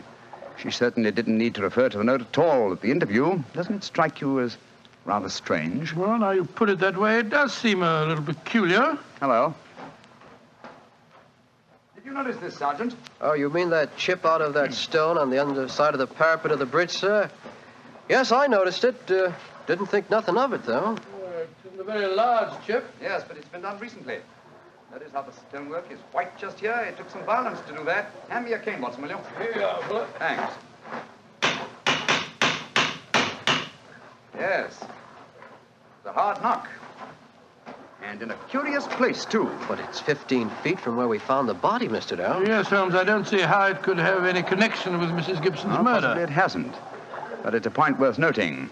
There were no footprints, you say, Sergeant? None, Mr. Holmes. The ground was as hard as iron. It's been a very dry summer, and we haven't had any rain to speak Yes, of it's this a pity. Well, Sergeant, I'm much obliged to you, and now I think we'll get back to the house. Right. Cesar will show you where the firearms are, sir. Oh, who is Cesar? Oh, funny kind of a bloke. Brazilian he is. Brazilian, eh? Like Mrs. Gibson? Yes, Mr. Holmes. Comes from the same town that she does, as a matter of fact. Something very fishy about him, if you ask me. Now, if you'll excuse me, gentlemen, I'm going to take a little stroll around the grounds. You started me on a new train of thought in this case, Mr. Holmes. Oh, I'm delighted, Sergeant. I'll get back to the house.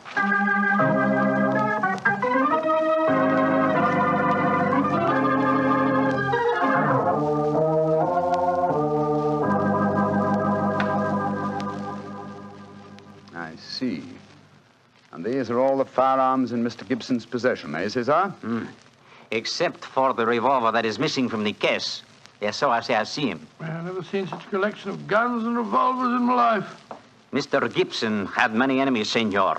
He always sleep with a loaded pistol beside his bed. He's a man of great violence. There have been times when all of us were afraid of him.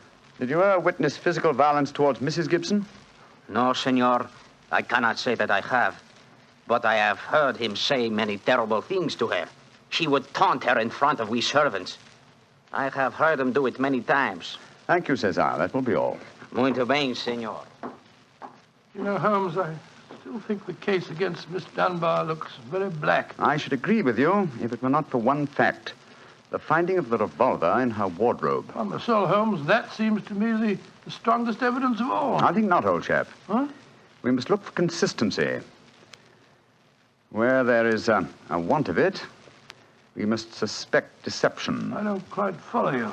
Suppose for a moment that we visualize you in the character of a woman who, in cold, premeditated fashion, is about to murder a rival. You've planned it. A note has been written. The victim has come. You have a weapon. The crime is well done. It has been workmanlike and complete. Do you mean to tell me that after carrying out so crafty a crime, you'd be so stupid as to forget to fling the incriminating revolver to the bottom of the stream? Or perhaps in the dense reeds that border it? Would you carefully carry it home and put it in the first place that would be searched? Your wardrobe? Well, perhaps in the excitement of the moment, one... No, my dear chap, I won't admit that's even possible. When a crime is coolly premeditated, then the means of covering it are coolly premeditated also. Well, then if Miss Dunbar didn't shoot Mrs. Gibson, who the devil did? I hope I can give you the answer to that question, Watson, when we've made one further visit. Oh, Lord. Where are we going now? To prison, old chap. Prison? Yes, we're going to Winchester Prison to call on Miss Dunbar. I'm certain that the key to this strange mystery lies in her hands.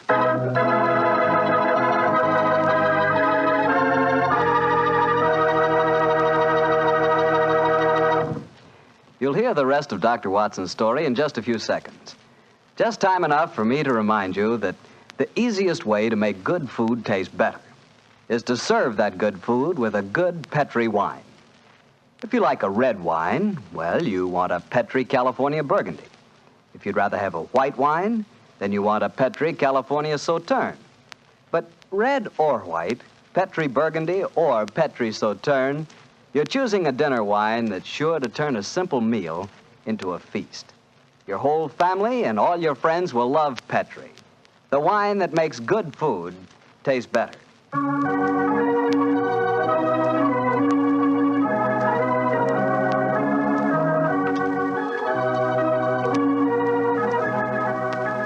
And now back to Dr. Watson and tonight's Sherlock Holmes adventure, The Problem of Tor Bridge.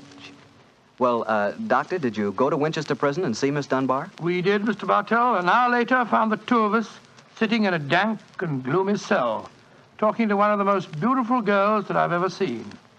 Her bright, flashing eyes and her air of quiet confidence seemed sadly out of place in such a setting. Holmes spoke to her quietly, soothingly. Dunbar, tell us of your true relations with the dead woman. She hated me, Mr. Holmes.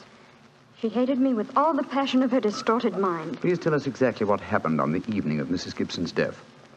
Well, I received a note from her in the morning. A note imploring me to meet her at the bridge after dinner that night. She said she had something important to say to me. Did you keep that note, Miss Dunbar? No, Doctor. She asked me to destroy the note, so I burned it in the schoolroom grate. I saw no reason for such secrecy, but... well, I did as she asked. And yet she kept your reply very carefully. It's interesting. Tell me what happened when you met her that night. When I reached the bridge, she was waiting for me. I won't tell you what she said, but she poured out her whole wild fury in burning, horrible words. I didn't answer. I couldn't. It was dreadful even to look at her. She was like an insane woman, standing there screaming disgusting insults at me. I put my hands to my ears and rushed away. Where was she standing when you left her? Within a few yards of the spot where her body was found later. And yet, presuming she met her death shortly after you left her, you heard no shot. No, I heard nothing. But I was so upset, Mr. Holmes, that I rushed straight back to my room. Did you leave it again that night?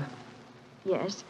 When the alarm came that Mrs. Gibson was dead, I ran out with the others. Did you see Mr. Gibson? Yes, Doctor. He had just returned from the bridge when I saw him. He had sent for the doctor and the police. This pistol that you found in your room, had you ever seen it before? Never, Mr. Holmes, I swear it. When was it found, Miss Dunbar? Next morning, when the police made their search. It was on the floor of my wardrobe where I keep my shoes. You had no idea how long it had been there? Well, it hadn't been there the morning before. How do you know? Because I had tidied up the wardrobe that day. I see. Then someone must have come into your room and placed the pistol there in order to incriminate you. I'm certain of it. When could they have done that? Well, it could have been at meal times, or when I was in the schoolroom with the children. Yes.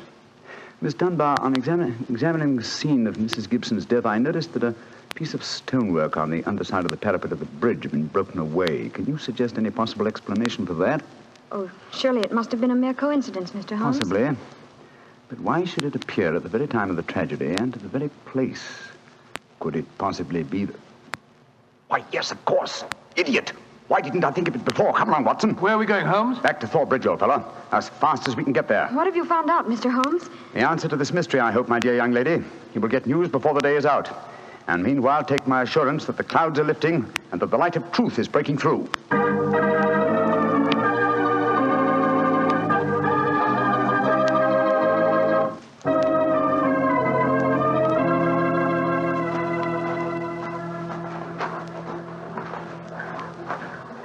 Well, Mr. Holmes, you're soon back here. What have you found out? Sit down a few moments.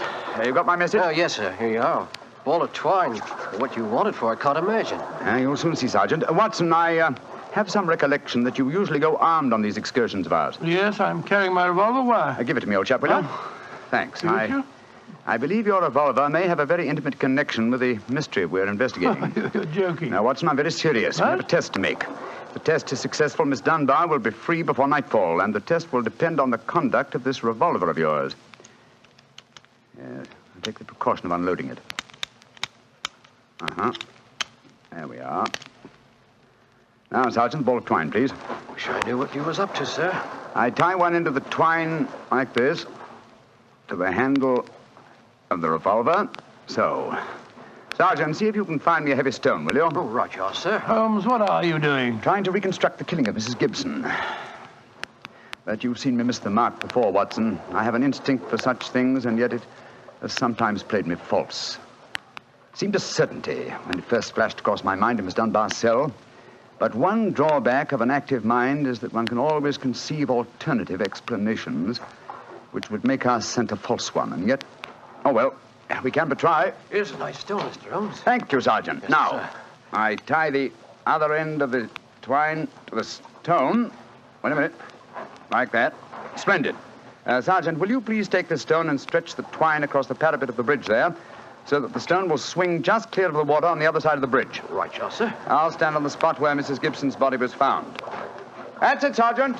Over the parapet. How's that, Mr. Holmes? The stone swinging about 8 feet above the water. Splendid. Now, Watson, watch closely. I raise the revolver to my head. Careful, Holmes, careful. Don't worry, old chap, it's not loaded. Now, let us imagine I am the late Mrs. Gibson. I raise the revolver to my head and fire it. Instantly, my fingers release their grip and... There's your answer, Watson. Great Scott, the revolver flashed back out of your hand, struck the parapet of the bridge, and then the weight of the stone flipped it over into the water. Was there ever a more exact demonstration? Come on, old fellow. You're a bloomin' magician, Mr. Holmes. That's what you are, a bloomin' magician. Look at that. Observe the second chip on the stonework of the parapet here. Same size as the first. Then the murder of Mrs. Gibson... Wasn't murder at all. It was suicide. What? We can follow the various steps quite clearly. A note was extracted very cleverly from Miss Dunbar, a note which made it appear that she had chosen the scene of the crime.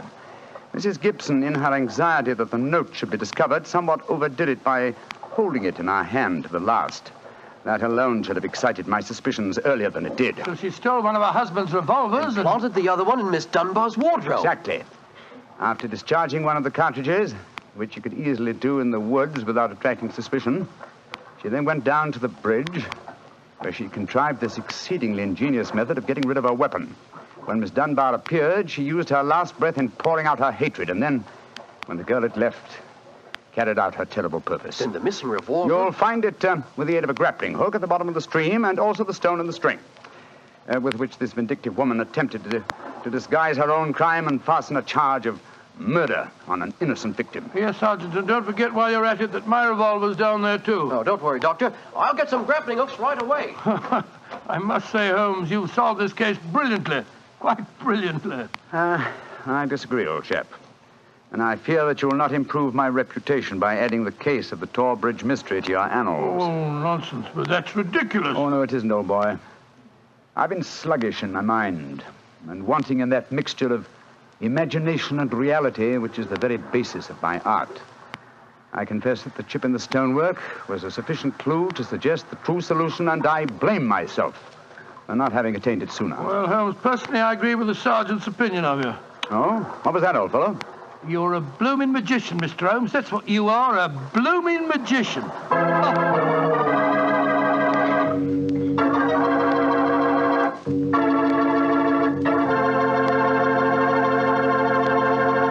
Well, Doctor, Holmes really was a magician. That is, if you did find Mrs. Gibson's revolver and your own in the stream. Oh, you found them all right.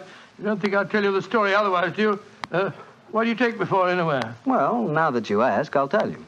I take you for a very charming gentleman, a wonderful storyteller, and a fine host. Oh, that's very nice. Really, Well, you are a gentleman of the old school.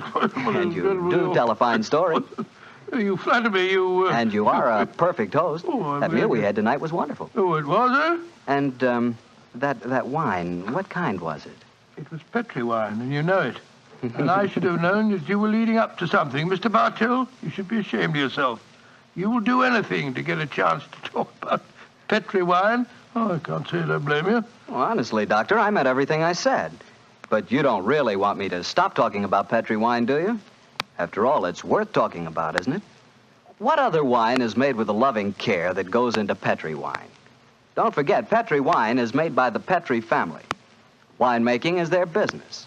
Why, they've been making wine for generations, handing down from father to son, all their skill and knowledge and experience. You can be sure the Petri family really knows plenty about the fine art of turning luscious grapes into delicious wine. That's why, whether you want a wine for before dinner, with dinner, or for any time, you can't go wrong with a Petri wine, because Petri took time to bring you good wine. And now, Dr. Watson, what new story are you planning to tell us next week? Well, next week, Mr. Bartell, I'm going to tell an adventure that Holmes and I had amid the oriental magnificence of a Maharaja's palace in India. India? Sounds intriguing. What were you and Sherlock Holmes doing out there, Doctor? Well, you'll have to wait till next week for the answer to that question, my boy. But I can tell you that it was one of the weirdest problems that we ever had to solve. I call the story The Vanishing Elephant.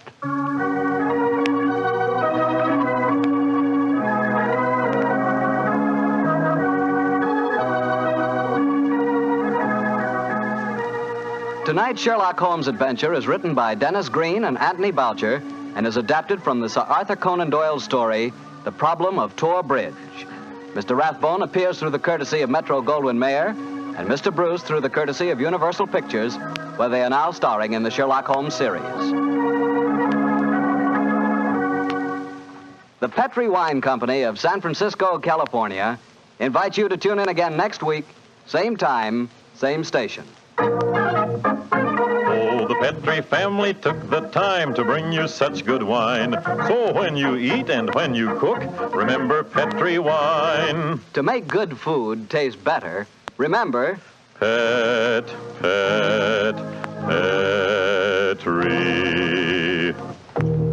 wine.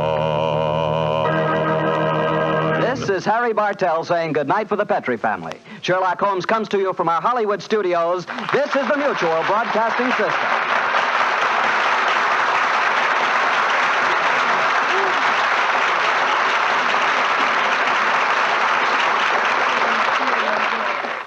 Of course, many of you are already familiar with this intriguing mystery story, but this is the first time in over 40 years that Basil Rathbone and Nigel Bruce have had the pleasure of once again entertaining you with Sir Arthur Conan Doyle's original story, The Adventure of Tor Bridge. This is Harry Bartell. I'll be right back with more notes on Sir Arthur Conan Doyle and another new adventure of Sherlock Holmes.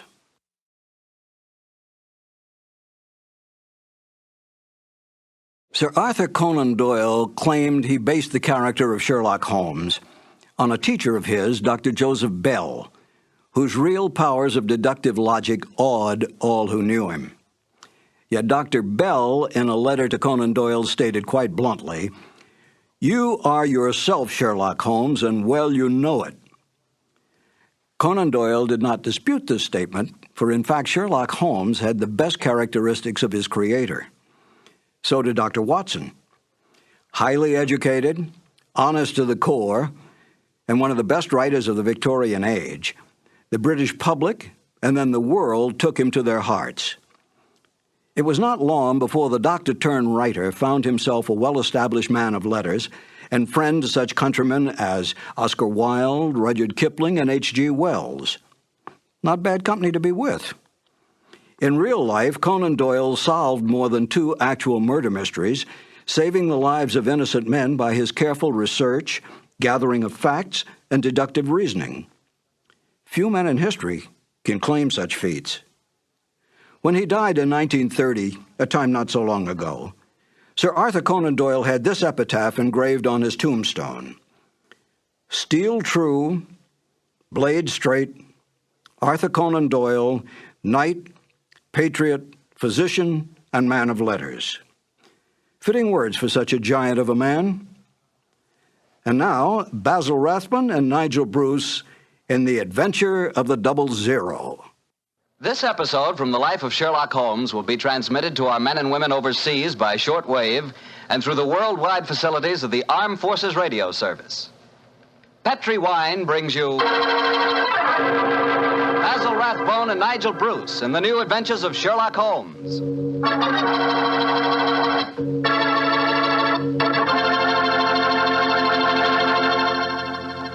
The Petri family, the family that took time to bring you good wine, invites you to spend the next half hour listening to Dr. Watson tell us another exciting adventure he shared with his old friend, that master detective, Sherlock Holmes. And say, let me tell you something I found out just the other day. Steaks are really back again. Good, thick, juicy porterhouse steaks. That's for me.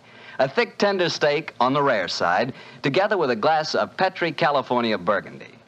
You know, Petri Burgundy is a perfect mealtime wine. And with meat or any meat dish, it's the very last word in good eating. Honestly, when you taste the wonderful flavor of that rich red Petri Burgundy, you're tasting one swell example of the art of winemaking. It's full-flavored and just about the most delicious wine that ever poured from a bottle. Try it the next time you have steak or chops, or the next time you have hamburger or pot roast. Believe me, Petri Burgundy is the best friend a good meal ever had.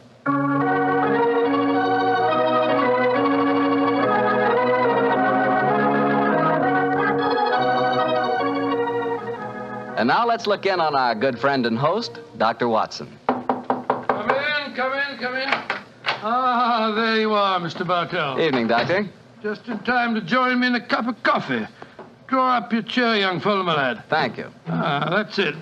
Well, Doctor, you told us last week that tonight's new Sherlock Holmes adventure takes us to the south of France. That's right, Mr. Bartell. The south of France in the year 1900. A beautiful playground bordered by the bluest of blue seas and populated with an extraordinary cross-section of cosmopolitan Europe. Rich man, poor man, beggar man, thief. All of them attracted by that Riviera paradise. All of them drawn by the magical spell of a small white ball spinning round the rim of a roulette wheel. Now, don't tell me that you and the great Sherlock Holmes were there on a gambling spree. We were not, Mr. Bartell. At the time my story begins, we just concluded an extremely delicate mission. A mission, I may say, that concerned the safety and good name of a very prominent member of the royal family. Say, Doctor, you don't mean... One story at a time, Mr. Bartell. In any event, my boy, I'm afraid that's a case about which my lips are sealed for all time. But to return to tonight's adventure, one June evening, I persuaded Holmes to accompany me to the gambling casino at Fréjus, not far from Cannes, where we were staying. It wasn't quite as fashionable as a casino at Monte Carlo, but as I intended to do a little modest gambling myself, it seemed an establishment more suited to my means. As we stood there at the green baize-covered tables, the chatter of voices and the melodic chanting of the croupiers as they called the results of each spin of the wheel formed a background to a quiet conversation that Holmes and I were having.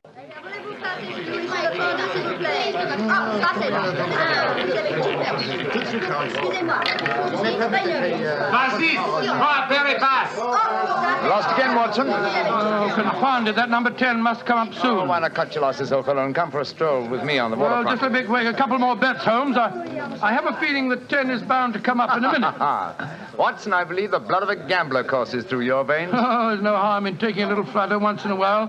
Why don't you risk a few francs, Holmes? Oh, thanks you, my dear chap. The law of averages convinces me that my money is safer in my pocket. In any case, I'm a little dubious as to the integrity of this particular casino. Well, what makes you say that? Well, you will observe that this roulette wheel has a 00. Most continental wheels have only a single one. would indicate that this house is extremely concerned with its percentage. Mesdames et messieurs, faites vos jeux. Oh, just 2 more turns of the wheel, Holmes, and I'll take that walk with you. Oh, you müssen sich hier spielen. Why do you not play from the other side of the table? Why must you always stand next to me? Hello. What's the trouble up there? I've placed my bet, so let's go and see. I ask you, sir, why do you play here beside me?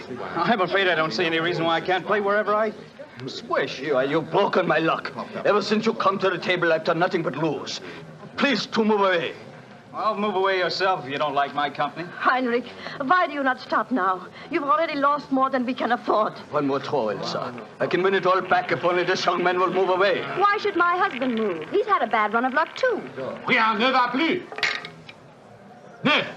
Rouge, impérimment. Ah, you've lost again, Watson. Heinrich, you must stop now. I must stop him, sir, because I've lost everything. I hope you're satisfied, Mr. American. You've broken my luck and ruined me. I hope that you and your turn will be ruined too. Heinrich! Heinrich, wait for me! I never heard such rubbish in my life. Were you listening to him, sir? I heard his last few remarks, Mr. Gilbert. Roger Gilbert. And this is my wife, Helen. How do you do? My name is Holmes, and this is my friend, Dr. Watson. How do you do? How do you do? Didn't you think his remarks were a little out of place, Doctor? I certainly did, Mrs. Gilbert. I don't see how he can possibly blame your husband for his run of bad luck. I didn't like the look on his face as he left the table, though. Have you any idea who he is? His name is Schneemann. He's staying at the same hotel as we are. I've never spoken to him, but I've heard him being paged there. Well, he shouldn't gamble unless he can afford to lose. Well, I'm losing, darling, and I can't afford it. Oh, but I can let you have more money. You know that. Oh, no, Helen, I may have married an heiress, but I'm not going to use her fortune to gamble with. Oh. I'll lose my own money, and then I'll quit. Mesdames et messieurs, faites vos jeux. Your last bet, Watson? Yes, Holmes. This time I know that number 10 is going to come up. It's got to.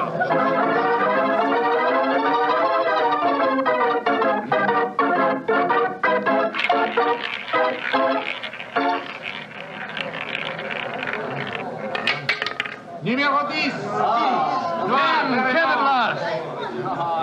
I've lost again, darn it.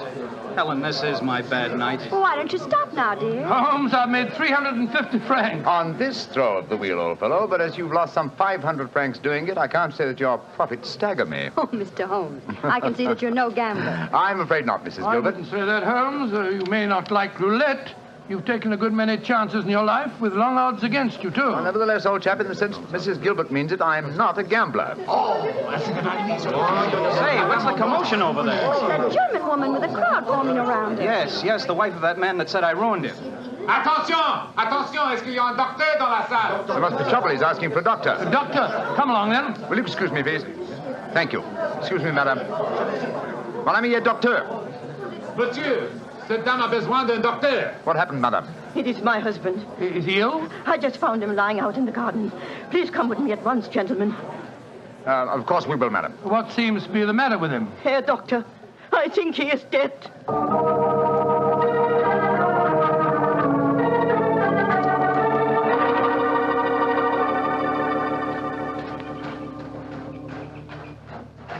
He's lying by that tree, Doctor. Please see if you can help him. Somebody else seems to be on the scene before us. Who are you, sir? I am Monsieur Chevray, director of the casino. Do any of you know this poor man? I am his wife. Is he dead? I am afraid so, madame. Let me look at him. I'm a doctor. Was your husband gambling in the casino tonight, madame? Yeah, he was. Poor Heinrich. He lost everything that we have. I'm afraid he's dead, madam. Shot through the heart. Oh, du lieber Gott. Suicide, Watson? Yeah, looks like it. Yes. Powder burns on the shirt front, revolver clutched in the right hand, fingers in a natural position. The angle of the wound settles it. Obviously self-inflicted. I missed you as you slipped out of the casino. What's wrong with him? I'm afraid he's dead, Mr. Gilbert. Yes, he committed suicide. I hope, young man, that you are satisfied. All night you brought him bad luck. He asked you to move away from him to change his luck, but no, you could not do it. Oh, Frau Schneemann, I'm terribly sorry, but I really don't see how you can blame me. I do blame you. And I also blame you, Monsieur Chevry. Me? But what have I done, madame? Why do you let a man lose all his money at your tables? Is life so cheap to you, and money so important, that you cannot close the tables to someone before he's ruined? Madame, I am all sympathy for you in your tragic loss. But the casino cannot be held responsible. If your husband could not afford to gamble, then he should not come here. How are we to know the financial limitations of our customers? You said that your husband lost everything you had tonight, madam. Yeah, everything. Then how do you account for this sheaf of banknotes in his breast pocket? Good Lord, must be several thousand francs, sir. Then he wasn't ruined. And his suicide, therefore, cannot be blamed on his losses at my casino, madame. How do you account for this money, Frau Schneemann? Well, I do not understand. Heinrich kept nothing from me. I know that he had not so much money on him when he started tonight. Well, why do you all look at me like that? Is it that you think? You think... Quick, Watson, she's fainted. I've got her. We must get her to her room. You can take her to my suite in the casino. No, let's take her to the hotel. My wife will look after her. Poor woman, she's had a dreadful shock. She can probably do with another woman's company. That's very considerate of you, Mr. Gilbert. Where are you staying? At the Hotel Crillon. It's quite near here. I'll get a cab, and while I'm doing that, Watson, see if you can revive her, will you? Yes, Then we'll take her to the Hotel Crillon.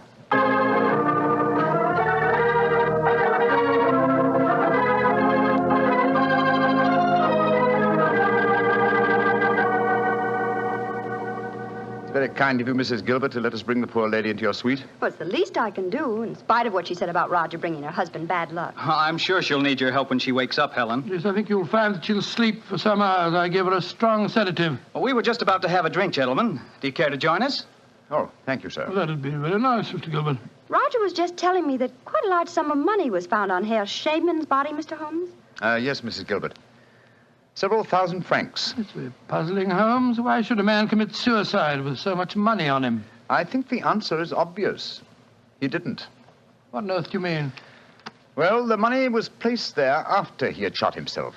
The banknotes were in his breast pocket, if you remember, hardly the usual place to carry money, though it is the easiest pocket for someone to insert it without disturbing the body. But why on earth should someone place money on him after his suicide? To prevent the casino from getting a bad name. I've heard of it being done on several similar occasions.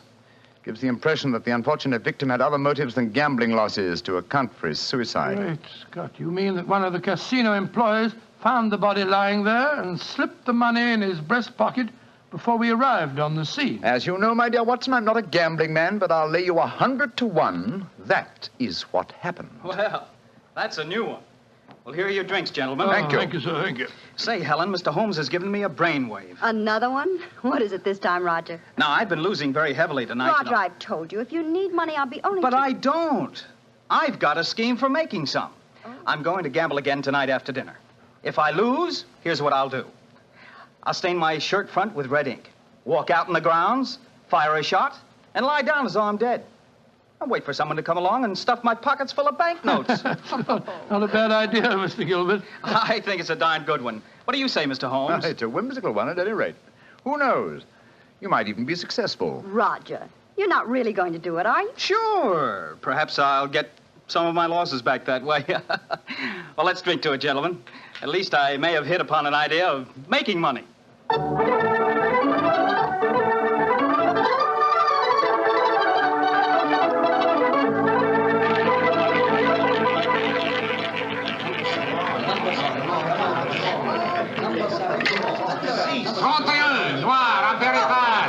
My dear Watson, you'll have to work hard at your practice when you get back to England.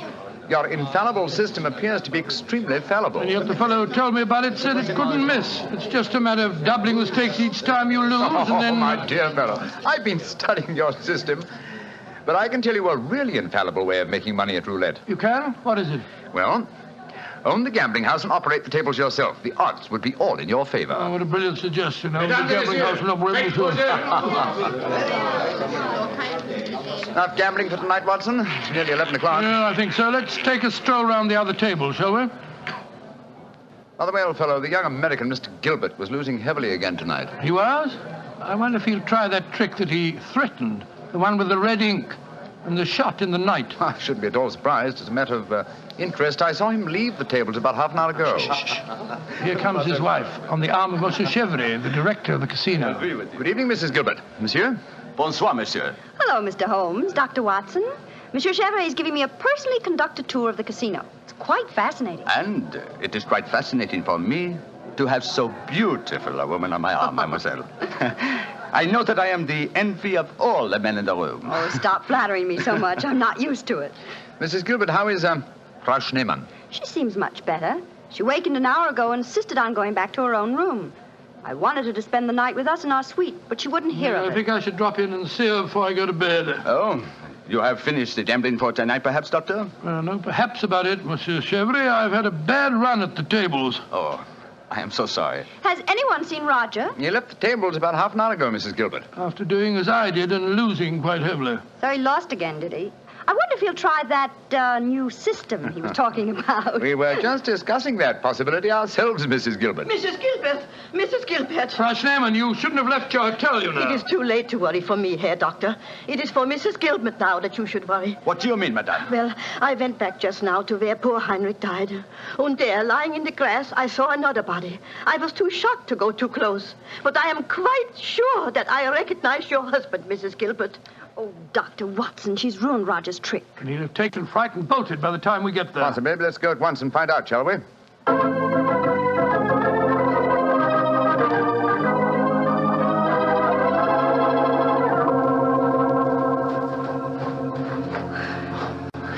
He hasn't gone. He's still lying there. It's a most convincing spectacle. That red ink really does look like blood.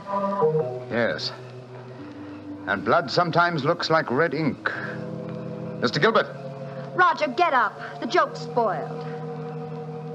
Roger, get up! I'm afraid that's impossible, Mrs. Gilbert.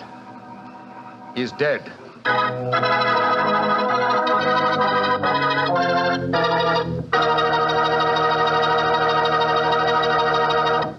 Dr. Watson's story will be continued in just a second, which is all the time I need to tell you that the easiest way I know to transform a simple meal into a feast is to serve that meal together with Petri California Sauterne. Petri Sauterne is a delicate white wine that's the perfect companion for chicken or turkey. Turkey, ah yes, turkey and Petri Sauterne. That's the heart of any Thanksgiving dinner. Look, why not make this Thanksgiving dinner the best one you ever had? Give it the air of a banquet. Serve it with Petri Sauterne. And when you buy that Sauterne or any wine for your Thanksgiving dinner, whatever you do, look for the letters P-E-T-R-I, because a Petri wine is always a good wine. Well, Doctor, so the young American's joke turned out to be another tragedy. Yes, Mr. Bartell. The poor fellow was lying there dead with a bullet wound in the heart and a great splash of blood staining the whiteness of his shirt front. What happened next? Monsieur Chevry, director of the casino, took the distraught widow away from the scene while Holmes and I examined the body closely. Within a few minutes, we were joined by Inspector Ganivet of the French police. As we stood there in the moonlight, the sounds of music could be heard from the casino. It was hard to believe that two men had died in that lovely garden since the moon had risen.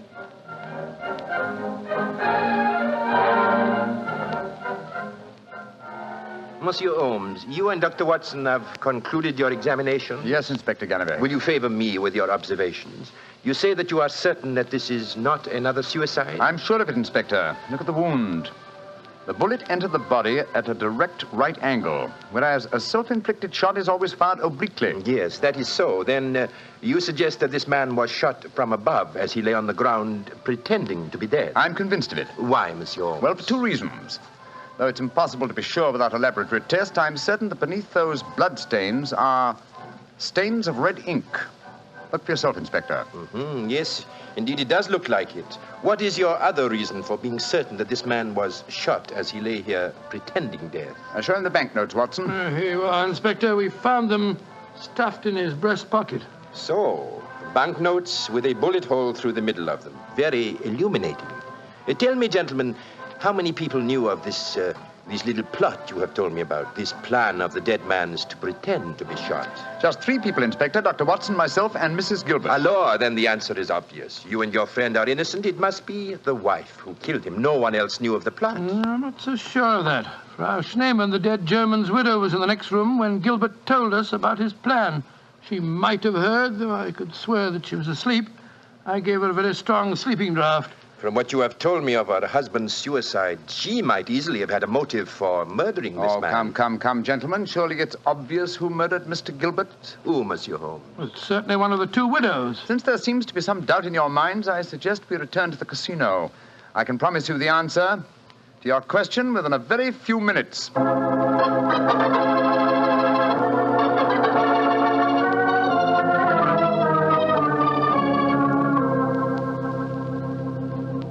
Well, Monsieur Chevrolet, now that we're all assembled in your office, I shall sit down quietly and let Inspector Ganivet conduct his examination. No, Monsieur Holmes. No, you have handled the case so far. Please to continue it to the end. Yes, Monsieur Holmes. I should appreciate it. On behalf of the casino. Very well, gentlemen. It won't take me long. Frau Schneemann, Ja, Herr Holmes. what time did you leave your hotel tonight? Well, I do not know what time it was. Well, what made you leave it? I could not sleep. I knew that they had taken poor Heinrich's body away, but I felt that I must walk back there. It was the last place I saw him alive. How close did you come to Mr. Gilbert's body when you saw it lying there? Oh, close enough to see who it was. Then I ran into the casino to tell his wife. I knew what had happened. How did you know? You say you didn't come close to the body. I could tell by every line of the body as it lay there. I could tell because I knew that poor Heinrich's death would not be avenged. Thank you, Frau Schneemann. That will be all. You may go. Monsieur Holmes, she has no alibi. Surely you should stop her. Ganivet, if I'm to conduct this investigation, I must do it my own way. Pardon, Monsieur Holmes. Please continue. You may go, Frau Schneemann. Mrs. Gilbert? Yes, Mr. Holmes. Where were you prior to our meeting in the casino tonight, just before we discovered your husband's body? After I left the hotel, I walked over here along the seafront. Can anyone verify that statement? I suppose not. I didn't meet anyone that I knew. And what did you do when you arrived at the casino? I played a little chemin de fer. A few moments later, Monsieur Chevrolet came over to the table and asked if he might escort me over the club. 10 minutes after that, we walked into you and Dr. Watson. That is quite true, Monsieur Holmes. I can swear to it. Thank you, Mrs. Gilbert. I'm sorry to distress you with these questions. You may go. I'll wait outside, Mr. Holmes. I must know what happened. Wait for me there, madame. I shall join you in a few minutes and escort you home. Well, another suspect with a poor alibi, eh, Ganivet? I must say, Monsieur Holmes, your methods puzzle me. It seems to me that both those women should be watched. Yes, I agree with the Inspector, Holmes. Please don't worry, Inspector. I've asked 2 of your plainclothes men to keep an eye on the ladies. And now, Monsieur Chevrolet, I'd like to ask you a few questions. Ask me any questions you wish, Monsieur Holmes. Thank you. You will agree that it is the custom of the casino to put money on the bodies of suicides after their death, to give the impression that gambling losses were not responsible for the tragedy. Well, I do not think... Oh, come now, Chevrolet. I know that is a fact as well as you do. Exactly. Now, on those rather gruesome occasions, whose responsibility is it to secrete the money? Yours? Or do you entrust the matter to an underling? I do it myself. I see. Did you place the money on Herr Schneemann tonight? Yes, monsieur, I did. And did you also perform the same service on the body of Mr. Gilbert? No. I knew nothing of that death until the German lady Frau Schneemann came running into the casino. Excuse me interrupting, Monsieur Holmes. Of course, Inspector. What is it? I think that you are wasting time. It is obvious that Madame Gilbert committed the crime. She knew of her husband's plot, she had no alibi, and she had the motive. For is not marriage itself the greatest of all motives for murder? Oh, my dear Inspector. How very cynical. Madame Gilbert did not kill her husband. I know it. And what is your opinion, Watson? Well, it's that German woman. She had no alibi either. And remember, she was half mad with grief. Monsieur Chevrolet, you say that you know Mrs. Gilbert is not guilty. How do you know? I was with her myself at the time the murder was committed. Oh, indeed. How very interesting. And what time was the murder committed? Well, it was... Our investigations have never established what time the murder was committed, Monsieur Chevrolet. I'm afraid you've walked into my trap. You've given yourself away. Great Scott, Chevrolet, it was you. Chevrolet, I've known you a good many years, and this is going to be a hard thing to do. I am going to arrest you. Oh, no, you're not, Ganivet. Put down that revolver, sir. Do not be frightened, Doctor. I am not going to shoot you. Chevrolet, why did you murder Roger Gilbert tonight? Surely you know that too, Monsieur Holmes. Because I am in love with his wife. She's young, beautiful, and rich. It did not occur to me until I saw the young fool lying there tonight pretending to be dead. In my profession, it is natural that I should carry a revolver. What was simpler? Mr. Gilbert gave me the perfect opportunity. I could not resist it. Put down that revolver, Chevrolet. Why are you all so frightened? Surely you know how I am going to use it this time. I think so, monsieur. But it's a coward's way out. What an unperceptive remark for such a perceptive man. No. No, all my life I have been a gambler. I gambled tonight for the highest stakes of all, and And I lost. No. No, I'm not afraid to pay for my losses. Au revoir, monsieur.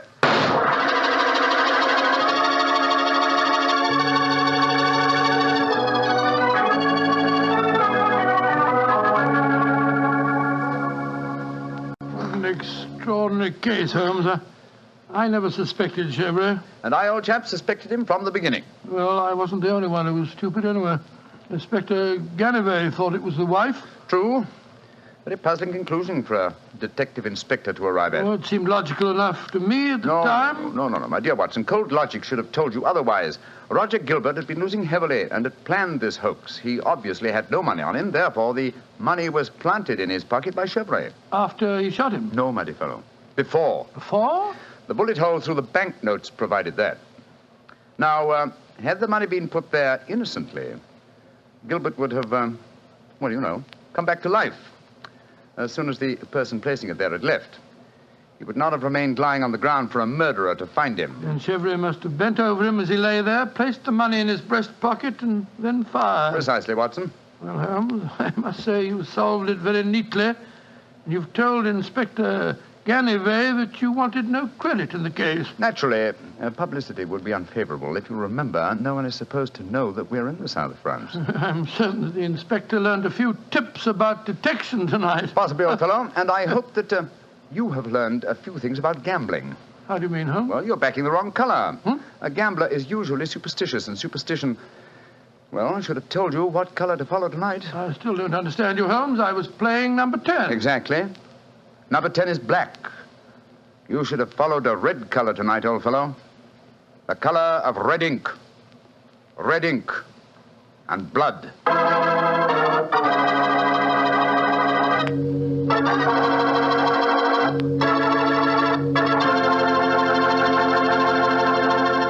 Say, Doctor, that was a swell story. I didn't know you liked to play roulette. Well, I figured out a system for roulette. It's like yours. Every time you lose, you double your money and keep doubling until you win. Oh, it's a great system, Mr. Bartell. There's only one thing wrong with it. What's that? You lose, you go broke before you win. Look, take my advice. Don't gamble. You can't beat the laws of chance. But suppose I bet on a sure thing. Like what, for instance? Oh, like the fact that Petri wine is always good wine. It is, you know. Because the Petri family has been making wine for generations. They've been handing down from father to son, the art of turning luscious, sun-ripened grapes into delicious, fragrant wine. Ever since the Petri family started their business way back in the 1800s, they've been perfecting the art of winemaking. That's why Petri wine is always good wine. The Petri family took time to bring you good wine. So no matter what type wine you prefer, why not take a few seconds of your time to look for the letters P-E-T-R-I. They spell delicious wine, Petri wine. Well, Dr. Watson, what new Sherlock Holmes story are you going to tell us next week? Next week, Mr. Bartell, I'm going to tell you of a strange adventure that Sherlock Holmes and I had when we were in Stratford-on-Avon many years ago. It concerns an actor, a mysterious boating accident, and several dead butterflies. Sounds good, Doctor. I'll see you then. Oh, fine, but now, don't forget, next week we're going to broadcast our program from the Paramount Theatre in Hollywood for the Victory Loan Drive. So if any of our friends are going to be in Hollywood, we'd love to see them there. Just buy a Victory bond at any store or bank on Hollywood Boulevard, and in return, you will be given your ticket of admission. Better hurry up, though, before all the seats are gone. Let's really buy lots of those Victory bonds. Let's finish the job.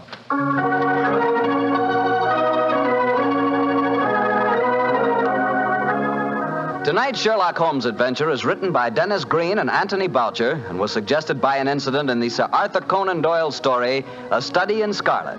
Music is by Dean Fossler. Mr. Rathbone appears through the courtesy of Metro-Goldwyn-Mayer and Mr. Bruce through the courtesy of Universal Pictures, where they are now starring in the Sherlock Holmes series. The Petri Wine Company of San Francisco, California, invites you to tune in again next week, same time, same station. This is Harry Bartell saying goodnight for the Petri family. Sherlock Holmes comes to you from our Hollywood studio. This is the Mutual Broadcasting System.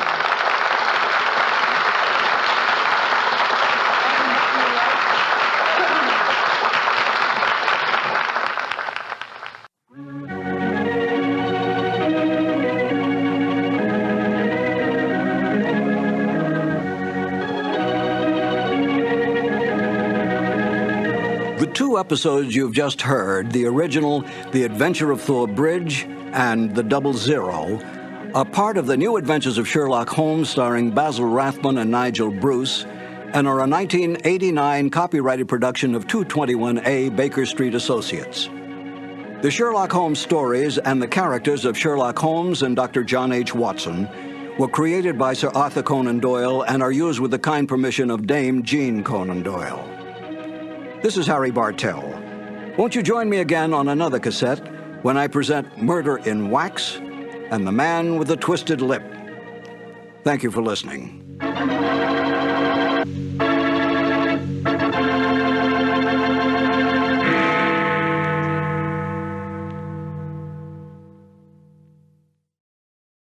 This has been a presentation of Simon & Schuster Audio. I only caught a glimpse of her at the moment, but she was a lovely woman with a face that a man might die for. So says Sherlock Holmes in one of the most popular of the Conan Doyle adventures, A Scandal in Bohemia.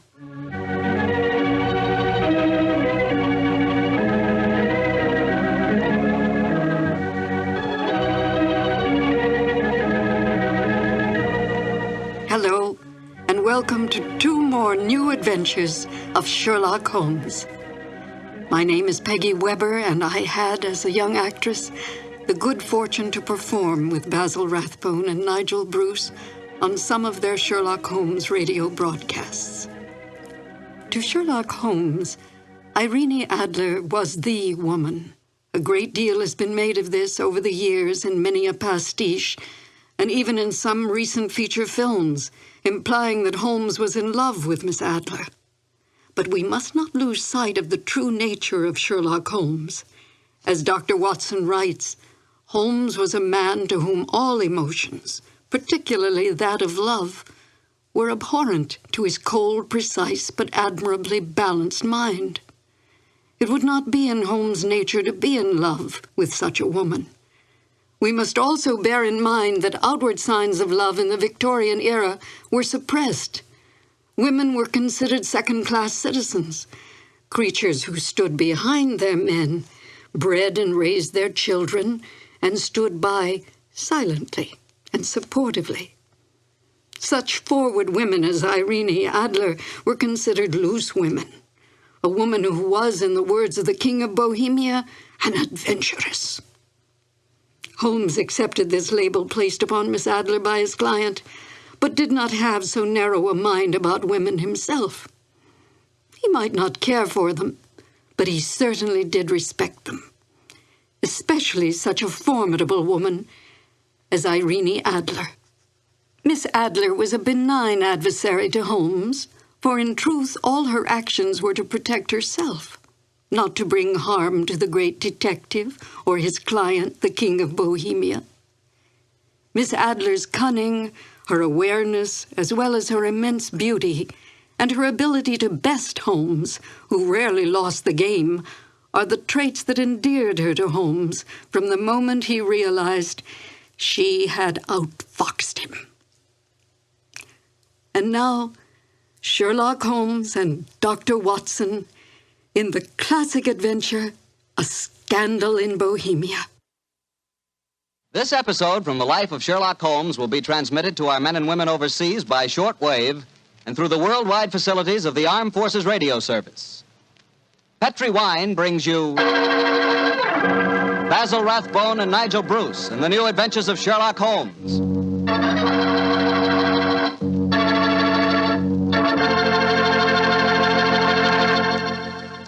The Petri family, the family that took time to bring you good wine, invites you to listen to Dr. Watson tell us another exciting adventure he shared with his old friend, that master detective, Sherlock Holmes. And you know something? I had an adventure tonight I wish you could have shared with me. I had a steak about, 1.5 inches thick, tender, juicy, and with it I had a glass of Petri California Burgundy.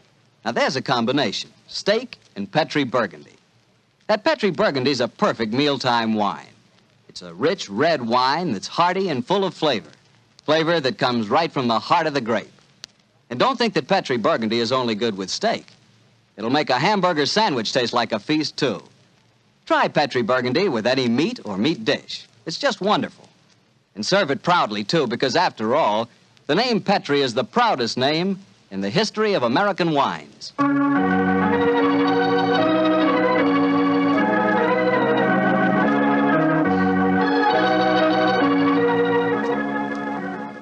And now I know Dr. Watson's waiting for us, so let's go in and join him. Come in, come in, come in, come in.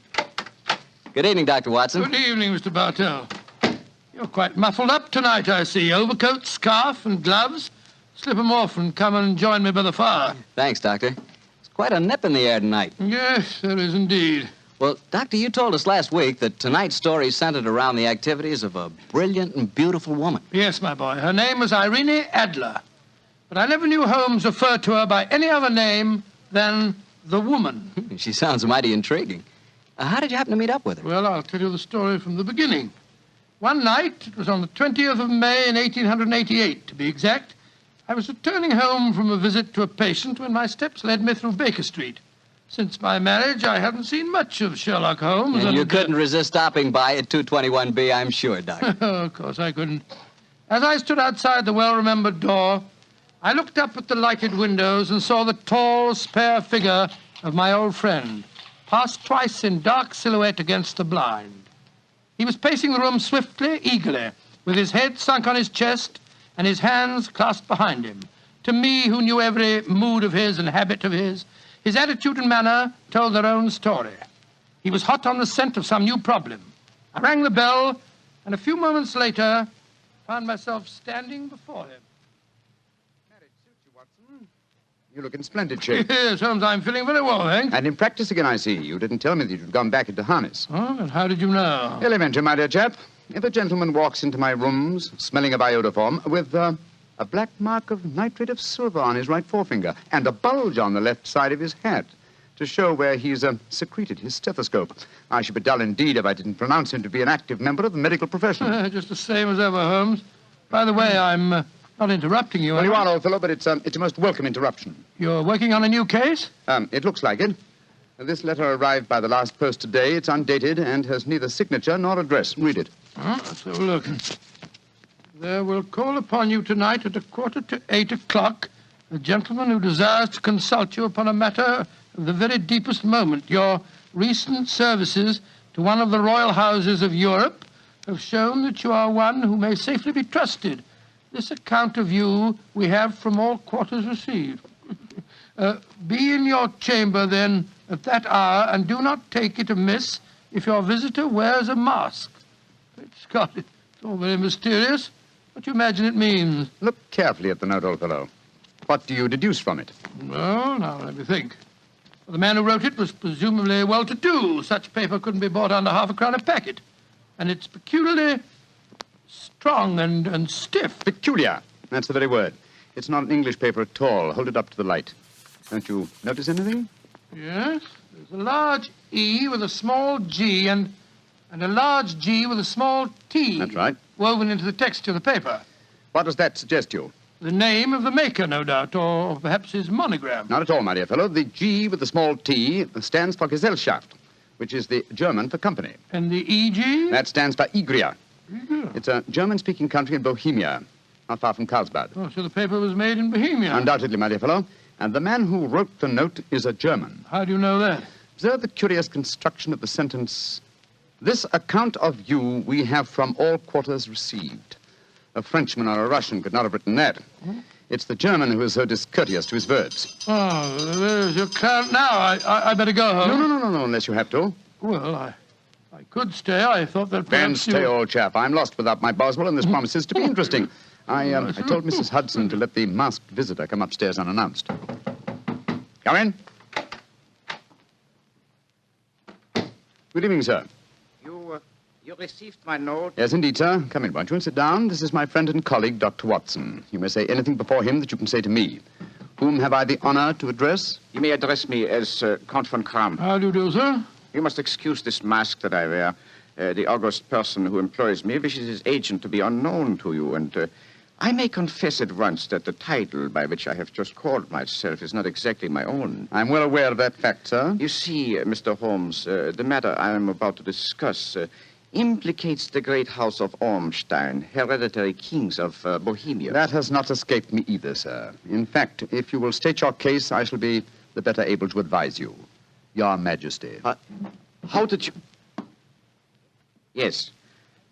Yes, I am the king. Why should I attempt to conceal it? Why, indeed? I shall remove the mask. There.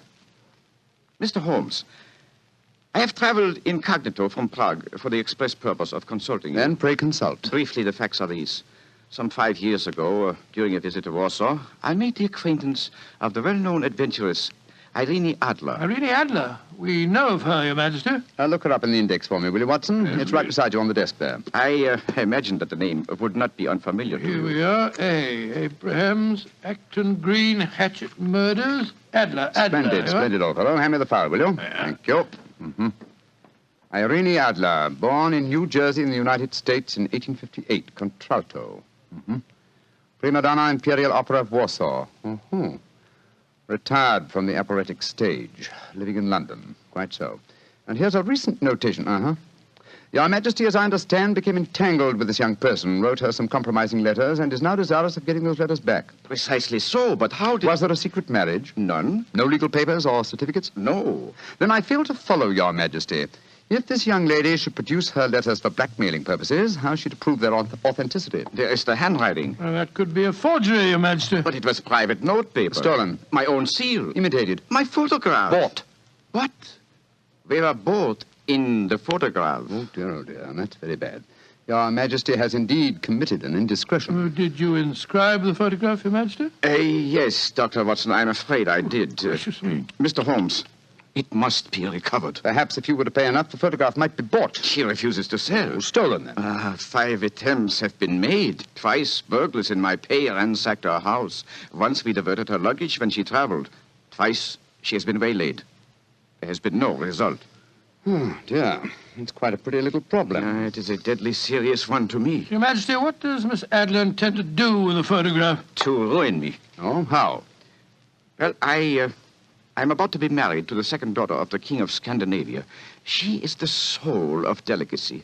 A shadow of a doubt as to my conduct would bring the matter to an end. And Irene Adler threatens to send the photograph to your fiancé, I suppose. Yes, and she will do it. Rather than let me marry another woman, there are no lengths to which she would not go. None. Are you sure that she's not already sent it, Your Majesty? I am sure. Now, why, Your Majesty? She said that she would send it on the day my betrothal is publicly announced. That day will be next Monday. Splendid. Then we have still 3 days yet. Your Majesty will, of course, stay in London for the present. Certainly. You will find me at the Langham Hotel, registered as Count von Kram. Just 2 questions before you leave, sir. What are they? Is the photograph large or small? Quite large. And it was in a heavy frame. I see. And what is Miss Irene Adler's London address? Brioni Lodge, Serpentine Avenue, St. John's Wood. Thank you, Your Majesty. Good night, and I trust we shall soon have some good news for you. I am placing all my hopes in you, Mr. Holmes. Good night. Good night, Dr. Watson. Good night, Your Majesty. Fascinating problem, Holmes. I wish I could help you with it. You can, my dear chap. Huh? I shall be glad of your company. Oh, splendid. What's our first move, Holmes? Well, a good night's rest, I think. We'll meet here at 10 o'clock tomorrow morning. And then? Then, my dear fellow, we will see what we can find out about Miss Irene Adler, late of the Warsaw Imperial Opera Company and at present residing at Briony Lodge, Serpentine Avenue, St. John's Wood.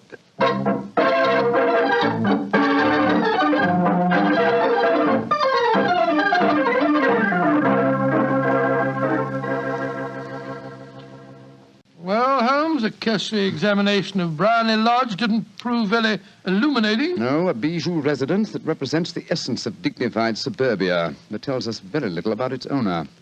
I think a visit to the local public house might prove more instructive. Come on, old chap. I see the door to the Coach and Horses inviting us from across the road. Well, our disguises shouldn't cause any suspicion, Holmes. That's why I suggested them. In the character of a couple of stable hands, I felt that we might inspire confidence. This is a horsey neighborhood. There's a wonderful sympathy and freemasonry among the fraternity. There we are. Better let me do most of the talking. Yes, I will indeed. I'm sure that your accent will be more convincing than mine. Let's go in, shall we? Well,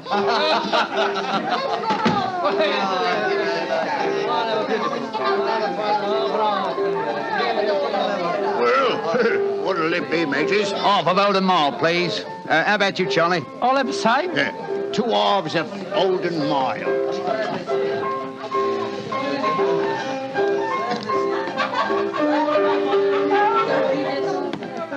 Well, here you are, mateys. That'll be a tenner. Have a drink with us, Governor. Oh, don't mind if I do. I'll have a Guinness.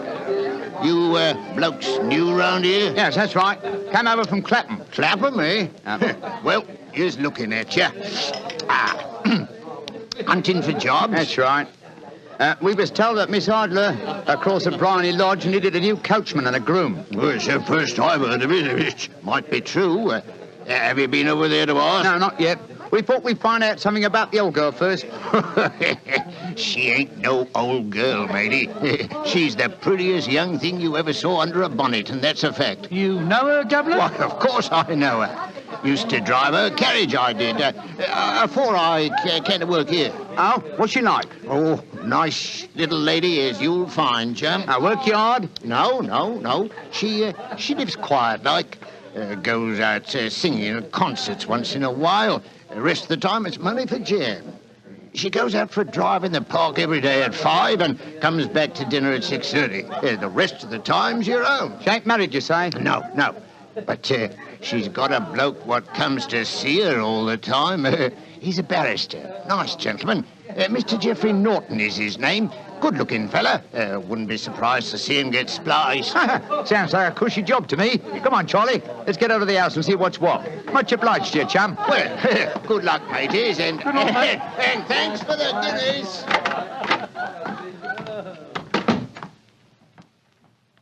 What's our next move, Holmes? Let's stroll back to Bryony Lodge. I'm undecided whether to continue my investigation there or to try and find out something about Mr. Geoffrey Norton, the barrister. If he's just her lawyer and nothing else, it's more than likely that she's entrusted the photograph to his safekeeping. Hello. There's a cab waiting outside Miss Adler's house. Hurry, Watson.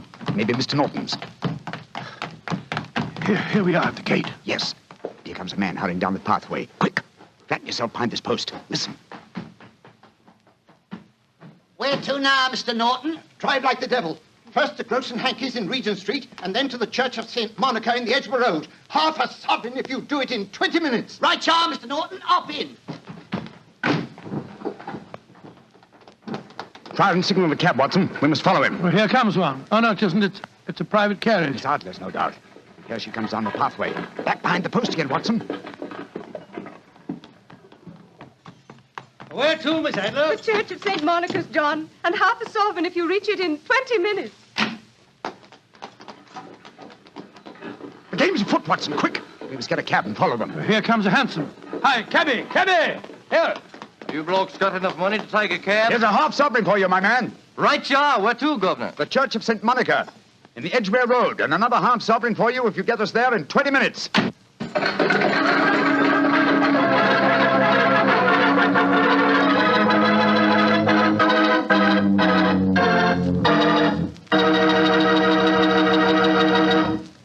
We'll hear the rest of Dr. Watson's story in just a second, but let me tell you something. If you're going to have chicken for dinner tomorrow night, or any night, don't forget to serve that chicken with Petri California Sauterne. Believe me, Petri Sauterne is just about the last word in white wines. It's beautifully golden in color, it's delicate and intriguing in flavor, and it's just, well, you taste it and see for yourself. If you want a delicious white wine, you certainly want a Petri Sauterne. Well, Doctor, once again, you broke off your story at the most exciting point. Did you and Sherlock Holmes reach that church inside the 20 minutes? Yes, Mr. Bartell, we did, but the other carriages were there before us. Holmes went into the church after telling me to guard the outside. I must have waited for 10 minutes or more before Mr. Geoffrey Norton and Miss Adler came out, spoke a few words to each other, and then left in their separate conveyances. A moment later, Holmes, still dressed as a stable hand, came striding out of the church and down the steps towards me. He was obviously very excited. Watson! Have they left? Yes, in separate cabs. I overheard him say that he was going back to his office. And she said, I shall drive out in the park at 5 this evening. Splendid, old fellow. Then come on. We can return to Baker Street. What happened inside the church, Holmes? They were married. Married? Of course. The ceremony would have been illegal if it had been performed after noon. That accounted for their wild dash to the church. Jump into the cab. Where to now, Governor? 221B Baker Street. Oh, so they got married, eh?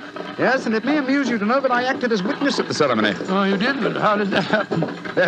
Their own witness had failed to appear, and I was dragged into the breach. The bride gave me this sovereign as a memento. I think I'll wear it on my watch chain in memory of the occasion. What an amazing situation. Things begin to look better for the king, don't they? Yes. Now that she's Mrs. Norton, the chances are that she won't want to expose His Majesty after all. I hope so, Watson, I hope so. But we can't afford to take any chances. I think the time is ripe for us to come to closer grips with the lady.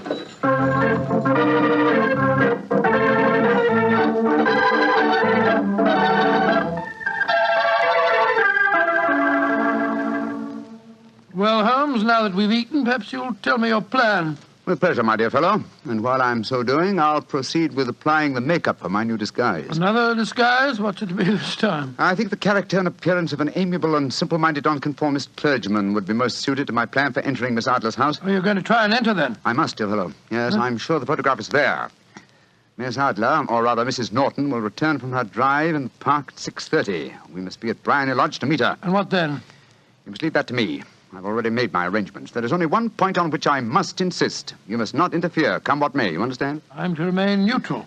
Yes, there will be some small unpleasantness. Don't join in it. It will end in my being conveyed into the house. As soon as I'm able to, I shall open one of the windows. You're to watch from the outside. When I raise my hand, you will throw an object which I shall give you through the window and at the same time cry, fire. Follow me? Entirely, but what am I to throw? Oh, it's nothing very formidable. Here it is. Looks like a great big cigar. What is it? Just an ordinary plumber's smoke rocket, fitted with a cap at each end to make it self-lighting. Your task is confined to throwing it through the window. When you raise the cry, fire, it will be taken up by quite a number of people. You will then walk to the end of the street, and I'll rejoin you in 10 minutes. I hope I've made myself clear. Perfectly. Good. And now, old fellow, as soon as I've donned my clerical attire, let's be on our way. There's no time to be lost.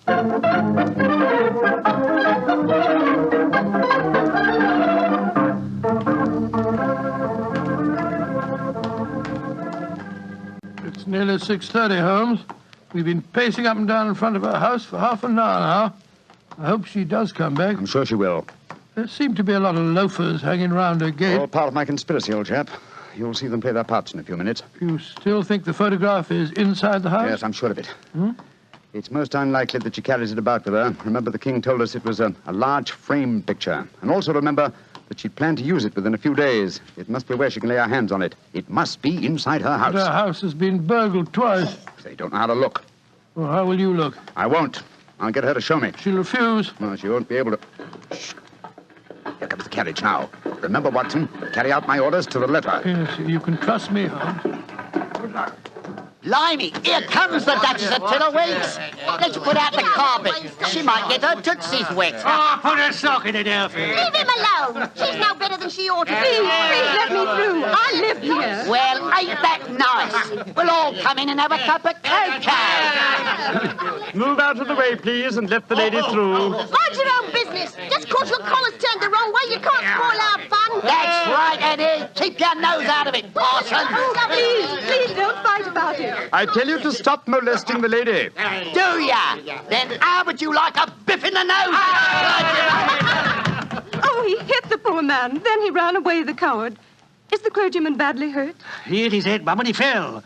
If you asks me, he's hurt bad. He's bleeding something terrible. Can we bring him in, Mum? He can't lie here in the street. Why, of course. Bring him in. Right you are, Mum. Here, Bert. Right out. Give us a hand. Coo, poor fella. Do you see what happened to him, mister? Yes, I saw, my good woman. A very convincing demonstration. What you mean? Weren't you paid by a certain gentleman for this performance? Oh, you knows about it, too. Yeah, you must be a friend of Mr. Sherlock Holmes. Yes, I am. Nice gentleman. He give us $5 bob apiece for tonight's work. It ain't through yet, though. We got to start yelling fire when somebody tells us. I'm that somebody, my dear lady. There's Mr. Holmes now. He's inside the house. Yes, he's opening a window. Now he's raising his hand. That's my signal. Now to throw the rocket. There we are. Fire!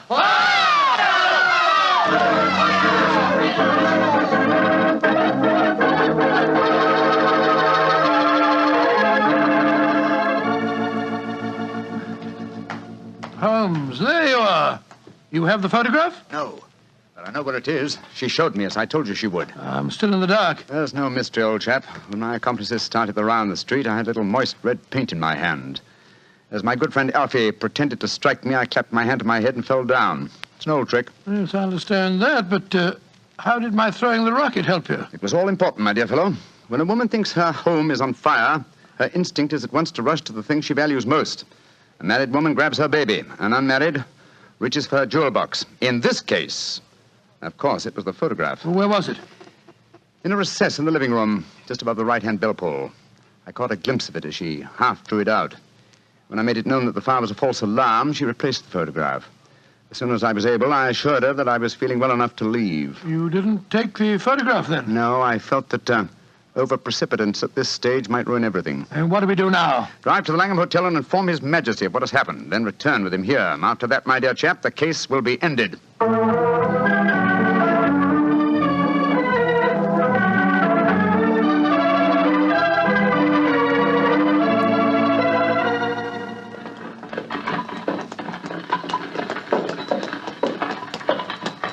This is Brownlee Lodge now, Your Majesty. I'm all impatience. You're certain this photograph will still be there, Mr. Holmes? I have every reason to believe so, Your Majesty. I must confess, this is going to be something of an ordeal. Then I suggest that you let me do the talking, Your Majesty. I think I know how to handle the lady.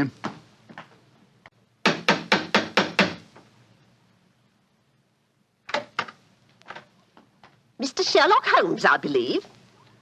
Yes. I am Mr. Holmes. How did you know? My mistress told me that you would be likely to call. She has left for the continent with her husband. You mean she's left England? Never to return. Then the papers, the photograph. All is lost, Mr. Holmes. We'll soon see. Follow me. She said you've been looking for something. I hope you find it.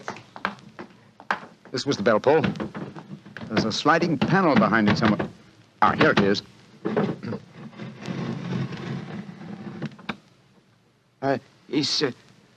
Is the photograph there, Mr. Holmes? There is a photograph, but it's a photograph of the lady alone. Here's a letter, and it's addressed to me. Well, what's it say, Holmes? My dear Mr. Sherlock Holmes, you really did it very well. Until after the fire alarm, I had no suspicion. But then, when I realized how I had betrayed myself, I began to think. I'd been warned that if the king employed an agent, it would certainly be you. May I congratulate you on your disguise as the dear old clergyman? Great Scott, you was far more clever than you thought, Holmes. Yeah, go on. What else does it say? Let me see. My husband and I both thought that the best recourse was flight. So you will find the nest empty. As to the photograph of the king and yourself, His Majesty may rest in peace. Thank goodness for that. I love and am loved by a better man than he. I leave another photograph, however, that he might care to possess. And I remain, dear Mr. Sherlock Holmes, very truly yours, Irene Norton, née Adler. What a woman, Watson. What a woman. What a magnificent woman. She fooled me completely. But, I'm sorry, Your Majesty. I've been unable to bring your business to a more successful conclusion. On the contrary, my dear sir, nothing could be more successful. I know that Irene's word is inviolate.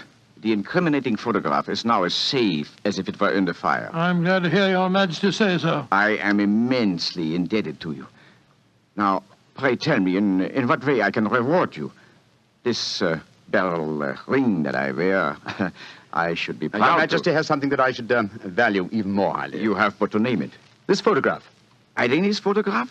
But certainly. However, you must let me give you something more substantial. Oh, no, Your Majesty. This is something I shall treasure all my life. This and a golden sovereign I received from the lady's hand. They will remind me that I was once tricked by a woman. A woman that I shall never forget.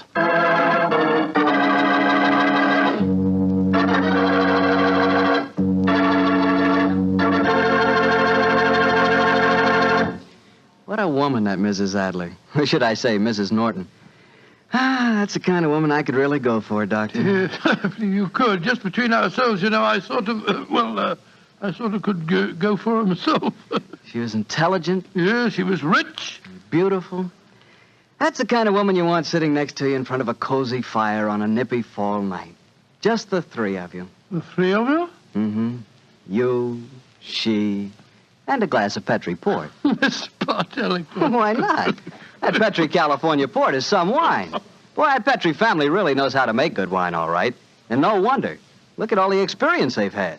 Ever since they started the Petri business way back in the 1800s, the Petri family has handed down from father to son, the art of selecting perfect sun-ripened California grapes and making them into clear, fragrant, delicious wine.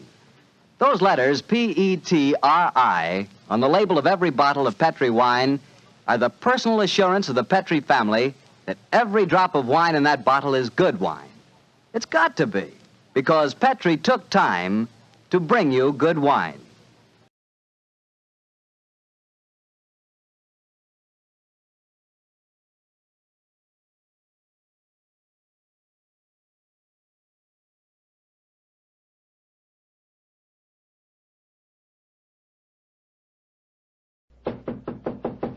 Come in.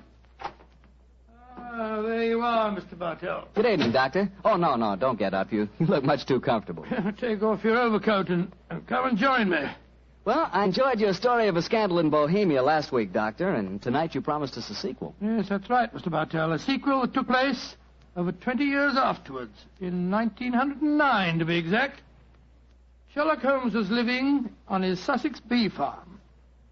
It was only in June, I remember, that I received a telegram from the great man asking me to come and spend a long weekend with him. And I'm sure you needed no urging to accept the invitation. None, Mr. Bartell, none at all. I hadn't seen Holmes for some time, and this fact, combined with my rather indifferent health, found me on the eastbourne train a few hours after receiving the telegram. A dog cart was at the station to meet me, and after a brisk drive across the downs, I found myself once more with my good friend.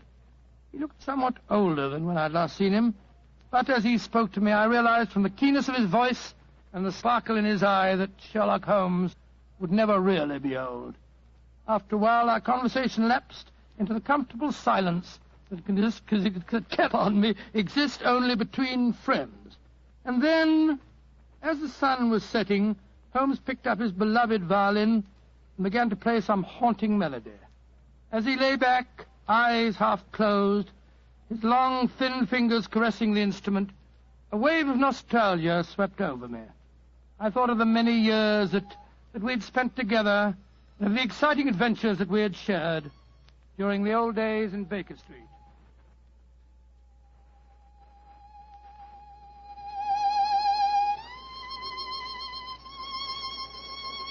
Beautiful. Quite beautiful. Thank you, Watson. You look uncommonly wistful, dear chap. You thinking of the old days? Yes, Holmes. I was. So was I. Oh, well. Those were exciting times, but it's comforting to think that now we will not be disturbed by a jangling doorbell, followed shortly by some poor devil in trouble. Nowadays, my greatest excitements are connected with the segregation of the queen bee and the nighttime proclivities of Charles Augustus, my tomcat. I still find it hard to think of you in retirement, Holmes. Do you ever consider returning to active practice? Oh, I consider it occasionally, and then reject the idea. A man should work only up to the peak of his ability. I'm past mine. Nonsense, Holmes. You're just alert as ever you were.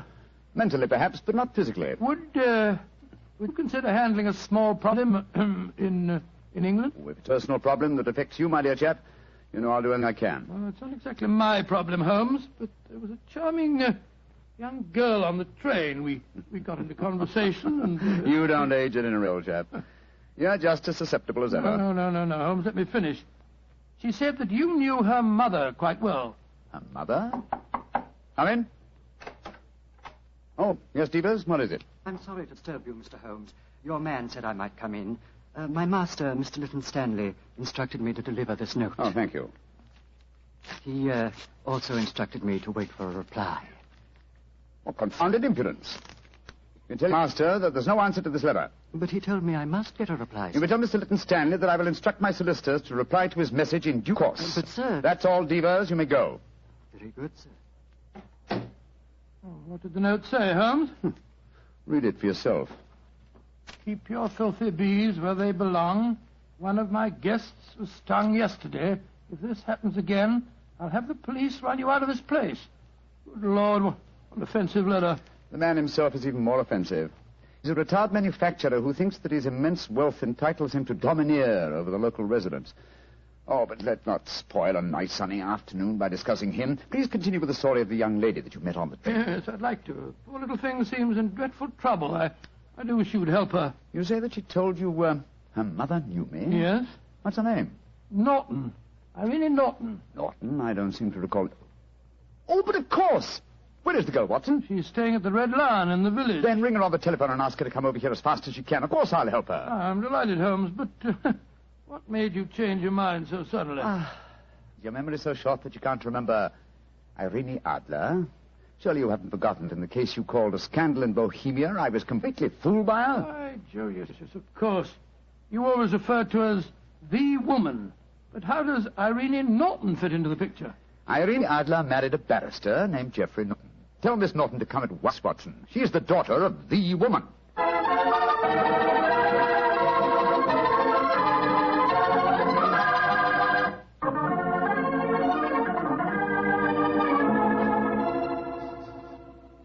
Mr. Holmes, I've heard so much about you from Mother. She says you're the cleverest man in England. Your mother flatters me, my dear child. She herself was much more clever than I. In fact, yes. Did she ever tell you about the circumstances under which we met? No, Mr. Holmes, though she did tell me that you were a witness when she and my father were married. Very true, my dear, very true. Though the occasion was a little, shall we say, unusual. Look here. This golden sovereign I wear on my watch chain is a memento of that day. I also have a charming photograph of your mother. You must have known her quite well. How about telling Mr. Holmes about your troubles, my dear? Yes. Reminiscences are charming, but they can wait until we've dealt with your problems. Mr. Holmes, I'm being blackmailed. Oh, I'm sorry to hear it. By whom? By a neighbor of yours, Mr. Lytton Stanley. Do you know him? Oh, yes, indeed I do. As a matter of fact, Mr. Holmes received a most offensive note from the gentleman less than an hour ago. What hold does Mr. Stanley have over you, my dear? He has some letters, some rather indiscreet letters of mine that I wrote to a friend of his last year. How did he obtain these letters, Miss Norton? He must have stolen them. I don't know how, but when I was staying at his house a few weeks ago, he told me that he had them and asked £5,000 for their return. Gracious me. And why should he consider your letters, even indiscreet letters, worth so large a sum? I'm engaged to be married to Lord Weston's son. That awful man, Lytton Stanley, knows that if my fiancé saw the letters, the marriage would never take place. They must be extremely compromising. Oh, they aren't, really. But I was much younger when I wrote them. In fact, I was only 17, and I'm afraid they could easily be misconstrued. Have you told your mother? Oh, no, she'd never understand. She might surprise you on that score, I think. How about your father? Daddy's a barrister. You can imagine how straight-laced he'd be about the whole thing.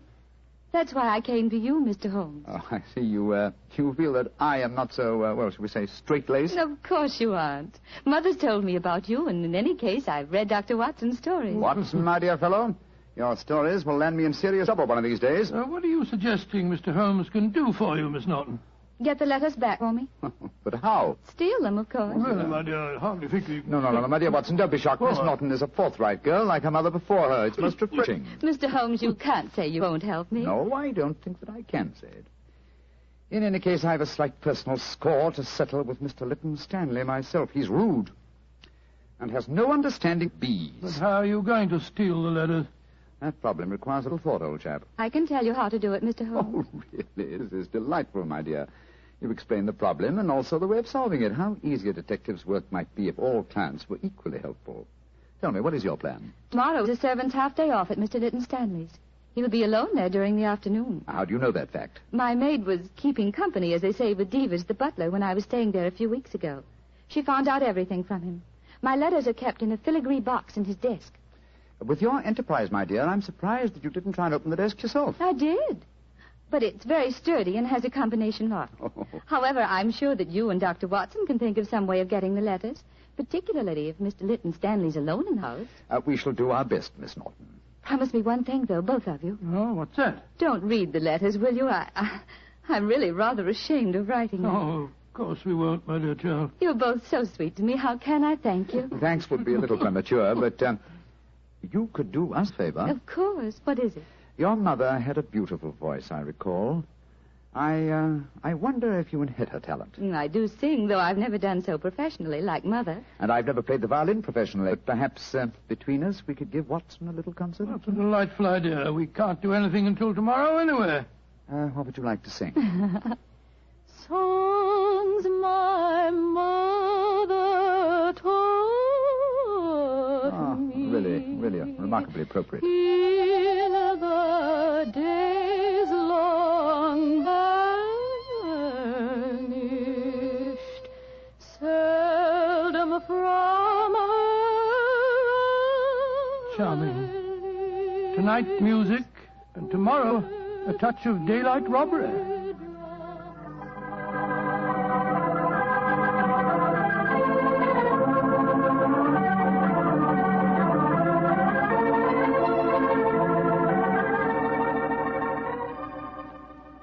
Dear old Watson, your disguise is really excellent. Oh, I must confess I'm a little apprehensive. Hi, old chap. There's no need to be, I assure you. You, as Dr. Hamish, and I, as the Reverend Albee, are calling on Mr. Stanley ostensibly in search of a contribution for my charity hospital that you are in charge of.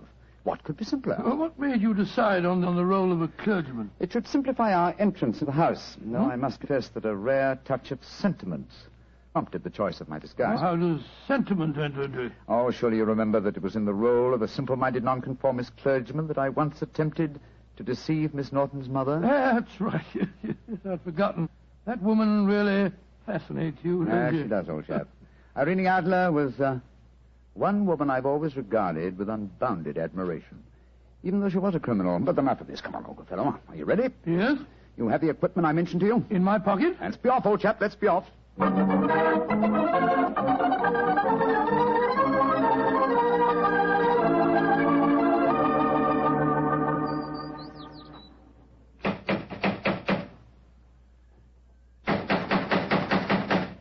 he's home, why the devil doesn't he answer the door? Come, my dear Reverend Appleby. For a parson, your language is hardly appropriate. I'm sorry, Dr. Hamish. Shh.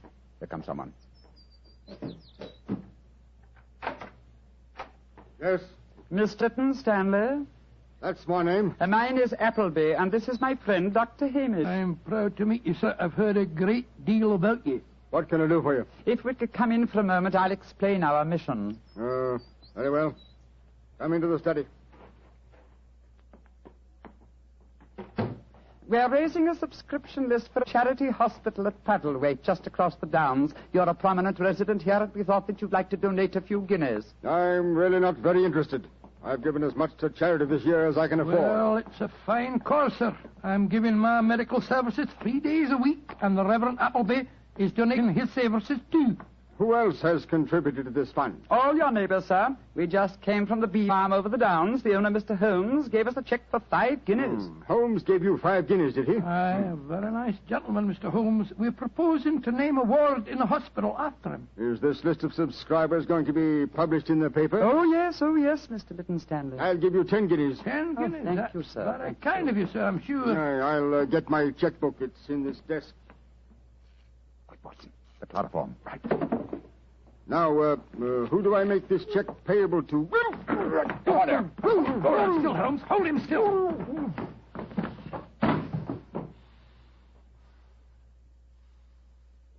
Very neat, Watson. Chloroform doesn't take long, does it, Move it back a Holmes? little, old fellow. He's lying over the desk.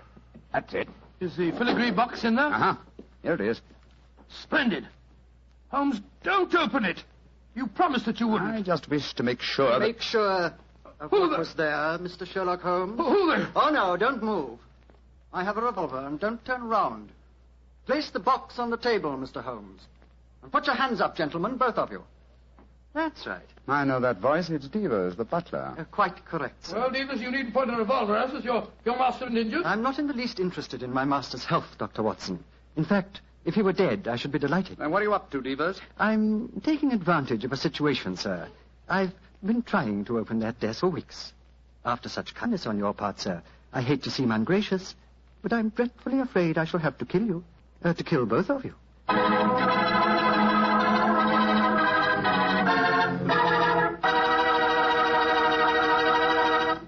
Dr. Watson's story will continue in just a second, so I'm just going to remind you that good food always tastes better when served with good wine. And if you like a red wine, say with steak or meat of any kind, you'll love Petri California Burgundy. If you'd rather have a white wine, say with chicken or fish, then by all means get Petri California Sauterne. Oh, and look, if opinion is divided in your family, if some of you like a red wine and some like white, the answer is obvious. Don't buy one, buy two. Remember that, huh? Don't buy one, buy two. But do buy Petri. Then you know it's good. Well, Doctor, that was a fine place to break off your story with the butler pointing a gun at your backs and you and Sherlock Holmes with your hands above your heads. What happened next? I know at least you didn't get killed, or you wouldn't be sitting here in California tonight telling me the story. Elementary, my dear Mr. Bartell, but supposing I take you back in the story to the point where I left off. Well, all right then. Take me back, Doctor. Take me back. Very well. We stood there, Holmes and I, our hands above our heads. As Devers said... I can't tell you how grateful I am that you opened the desk for me. After such kindness on your part, sir, I hate to seem ungracious, but I'm dreadfully afraid I'm going to have to kill you both. Devers, I dislike to appear stupid at such a melodramatic moment, but why is it necessary to kill us? For months, I have been waiting for an opportunity to steal the Kitmanjar emerald, and now you have done it for me, sir, and presented me with a perfect alibi. The Kitmanjar emerald? Oh, come now, Miss Holmes. You know the treasures in this house as well as I do. Apart from the emerald, there's a superb Cellini that would fetch a fine price in the right market. We aren't here after any valuables, my good man. Please don't call me your good man, Dr. Watson. It's patronizing and untrue. In any case, sir, whether you were here after the valuables or not makes no difference. I've caught you both red-handed. You're completely in my power, gentlemen. You're going to steal the treasures, I suppose, and then pretend that we were responsible. Exactly, sir. I shall kill you both, secrete what objects appeal to me, and when my master regains consciousness, I shall explain that I found 3 men burgling the house, that I killed 2 of them, while the third got away with the loot. Who will be able to doubt my word? To be regarded as a hero. I might even have my salary raised. Watson, I'm afraid this is the end, old chap. What a sordid way to die. Shot in the back like a coward. Devers, at least do us the courtesy of allowing us to face the firing squad, will you? Very well, gentlemen. Turn round. But don't try any tricks. One last request. What is it, sir? I'm beaten, and I admit it. I'm getting old, but in my heyday I've crossed swords with some of the greatest criminals in Europe. My life has been attempted many times, but I've always escaped. If this is to be my swan song, at least give me the privilege of shaking the hand of a man who has at last bested me. Well, sir, I feel that I'm stepping a little out of my station, but I suppose the situation is unusual. I hope you don't object to the left hand, sir. I'll keep the revolver in my right. Very well, Devers. There you are. Goodbye, Mr. Sherlock Holmes. Goodbye, Devers, and my congratulations for... My congratulations for being a fool. Well done, Holmes. Maybe getting old, Watson, but I've not lost my skill at that, too. He went over your shoulder in a flash. Fortunately, the bullet went wide. How is he, Watson? Struck the desk as he fell. Yes, he gashed his head. It's not serious. He'll be unconscious for a while. Good, but I think we'll take the precaution of closing this desk drawer. I don't want him to be exposed to further temptation when he comes to. There we are. Well, shouldn't we get into touch with the police, Holmes? Police? Great Scott, no, old fellow. After all, we're burglars and we're in disguise. 2 facts that would be hard to explain satisfactorily. No, we must back to the bee farm as soon as possible. Yes, I suppose you're right. Miss Norton will be waiting for us there, and we'll tell her what happened. Poor girl, I'm afraid she's in for something of a shock.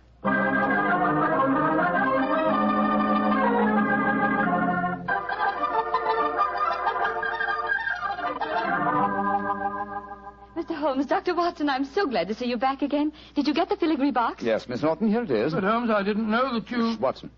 Why not open it, Miss Norton? Well, I Open it, my dear. There may not be love letters inside it, but there's a note. Oh. Why don't you read it to us? Well, let this be a warning, Miss Norton. Crime does not pay. If you don't believe me, ask your mother. Sincerely, Sherlock Holmes. Mr. Holmes, you knew my secret all the time. Not all the time, but I realized it as soon as I'd opened the filigree box. What on earth are you talking about? Miss Norton was under the impression that she could use me as a cat's paw, as a dupe to commit a burglary for her. I still don't understand, Holmes. You will remember she asked us to promise not to open the box. Yes, but you did so just before the fellow held us up with a revolver. What was inside the box? An impressive green stone which I knew to be the Kitmanjar emerald. But where's the emerald now? I slipped it back into Mr. Lytton Stanley's desk and locked it. Brought the box here because I wanted to see your expression, Miss Norton, as you opened it. Great Scott, and I thought you were poor thing in trouble. Shocking. You have to save yourself, young lady. That I'm terribly sorry, Mr. Holmes, terribly sorry. It seemed like a wildly exciting idea, but I didn't really mean to steal it. No, of course not. No, of course you didn't. I didn't mean to steal it for you. Miss Norton, I'm convinced you knew that your mother once outwitted me, and you presumed to think that you could do the same. I should turn you over to the police. Please don't, Mr. Holmes. You can't do that. I certainly could. But I'm not going to for two reasons. First, you're young and impressionable, and this will teach you a lesson. And in the second place, I have a strange admiration for your mother. But I warn you, Miss Norton, that you have had a narrow escape. A very narrow escape. Mr. Holmes, before I go, there's one favor I want to ask you. Really? What is it? Could I keep this filigree box with your note inside it? It would be a reminder all my life of how we met. Ah, what do you say, Watson? Well, it isn't your box to give, Holmes. That's true, old fellow. That's quite true. But I fail to see how we can return it now without disclosing our own share in the attempted robbery. In any case, I don't like Mr. Lytton Stanley. I think we might indulge in a little petty larceny without feeling too guilty. Very well, Miss Norton. You may keep the box. I shall always treasure it. Thank you. Goodbye, Dr. Watson. Don't think too badly of me. Goodbye. Good night, Mr. Sherlock Holmes.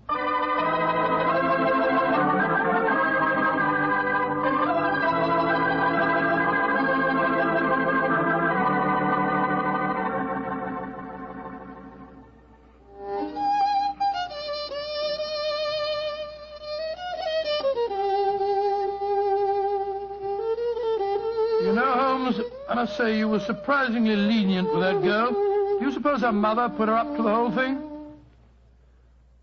That possibility had occurred to me, old fellow. And yet I have a feeling that... Come in. Door's open. Were you expecting anyone? No. Good Scott, it's Lytton Stanley. Good evening, sir. This is an unexpected honor. Sherlock Holmes, we haven't been the best of friends, I know. But you've got to help me now. I'm in serious trouble. Oh, indeed, sir. Won't you sit down? This is my friend, Doc Watson. How do you do? And now, sir, what is your trouble? I've been robbed, Holmes. Robbed? What was stolen? Well, my greatest treasure, the Kitmanjar emerald, was removed from its case and then mysteriously returned loose in my desk afterwards. But there's a priceless Cellini missing. Have you any idea who the burglars might be? Oh, it was a gang, I'm sure of that. A couple disguised as a clergyman and a doctor came into the house on the pretext of raising money for some hospital. And they overpowered me with chloroform. Oh, dear me, how very unpleasant for you. Yes, well, when I came to, I found my butler was lying beside me in a pool of blood. The brave fellow had wrestled with the thieves, but they got away. And he's in the hospital now. Holmes, you've got to help me. The Kitmanjar emerald was returned, you say, but a Cellini is missing. Yes. It's an exquisite filigree box in which I'd kept the emerald. A filigree box? Yes, it's a genuine Cellini. It's worth several £1,000s. Holmes, you must help me solve this business. I'm sorry, Mr. Lytton Stanley, but I'm afraid I can't help you. I've retired. Yes, and I intend to remain in retirement. Good night, sir. Oh, but I'll pay you any fee within reason. My decision is final, sir. Good night. Oh, I might have known I wouldn't get any help from you. Holmes, she fooled you again. Yes, the little devil. She knew that box was a Cellini all the time. You don't seem very angry with her, old fellow. I should be, but I'm not. What splendid audacity. What a superb nerve the child has. But you must get the box back from her. I shall, Watson. I shall. Or rather, I shall persuade Divas to do it for me. As the price of our silence. But how can he get it back? Remember that he walks out with Miss Norton's maid. I'm certain that when he explains his predicament, he can prevail upon her to steal the box from her mistress so that it may be returned to its rightful owner. That's a good idea. By George, Holmes, Miss Norton's a chip off old block, all right. Yes, Watson, she is, and it makes me wonder. What about? I wonder, my dear chap, how long I can remain in retirement. Such a worthy antagonist at large, it's a challenge.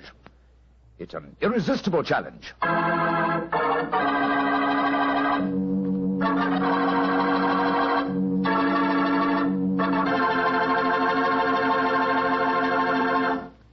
You know, Dr. Watson, I just can't get over the way you and Mr. Holmes let that girl, Irene, was that her name, pull the wool over your eyes. Why, she really twisted you around her little finger. Well, Mr. Bartell, I don't like to make extremely positive statements, but I'm sure that if you were in my shoes, Irene would not only have twisted you around her little finger, but she'd have had you rolling about in hoops and standing on your head. You mean she was that beautiful? Mr. Bartell, she was so beautiful that she'd make you forget all about Petri wine. Dr. Watson.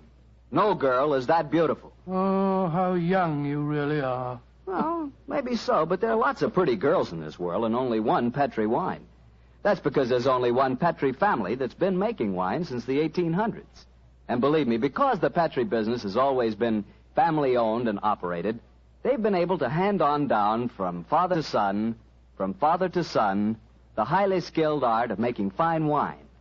And those generations of winemaking add up to a lot of experience. The Petri family really knows how to turn luscious California grapes into fragrant, delicious wine.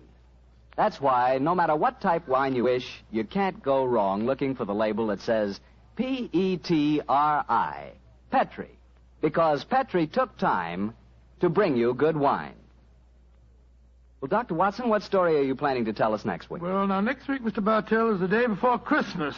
So I'm going to tell you an adventure that took place many years ago and involved Holmes and myself in one of the most fantastic Christmas Eve situations in which we ever found ourselves. I think you'll like the story. I call it The Night Before Christmas. This episode from the life of Sherlock Holmes will be transmitted to our men and women overseas by shortwave and through the worldwide facilities of the Armed Forces Radio Service. Petri Wine brings you Basil Rathbone and Nigel Bruce in the new adventures of Sherlock Holmes.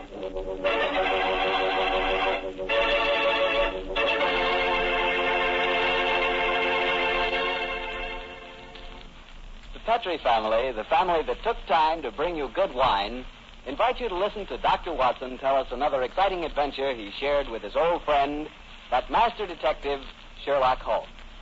Well, right about now, you're probably taking a little breather in your last-minute rush to get everything ready for the big day tomorrow. Children have to be put to bed to wait for Santa Claus, and there's the tree waiting to be decorated, and a million and one things which must be done before morning. Well, I sure hope you got all your Christmas shopping done. It's pretty hectic rushing off at the last minute to take care of Uncle Charlie or Aunt Bertha or Cousin Sam. But if you must get something, just remember that you can always dash over to your wine merchant and get a bottle or two of Petri wine. Or better yet, a whole case of Petri wine. Petri wine is a swell gift, and I just thought a last-minute suggestion might be of some help.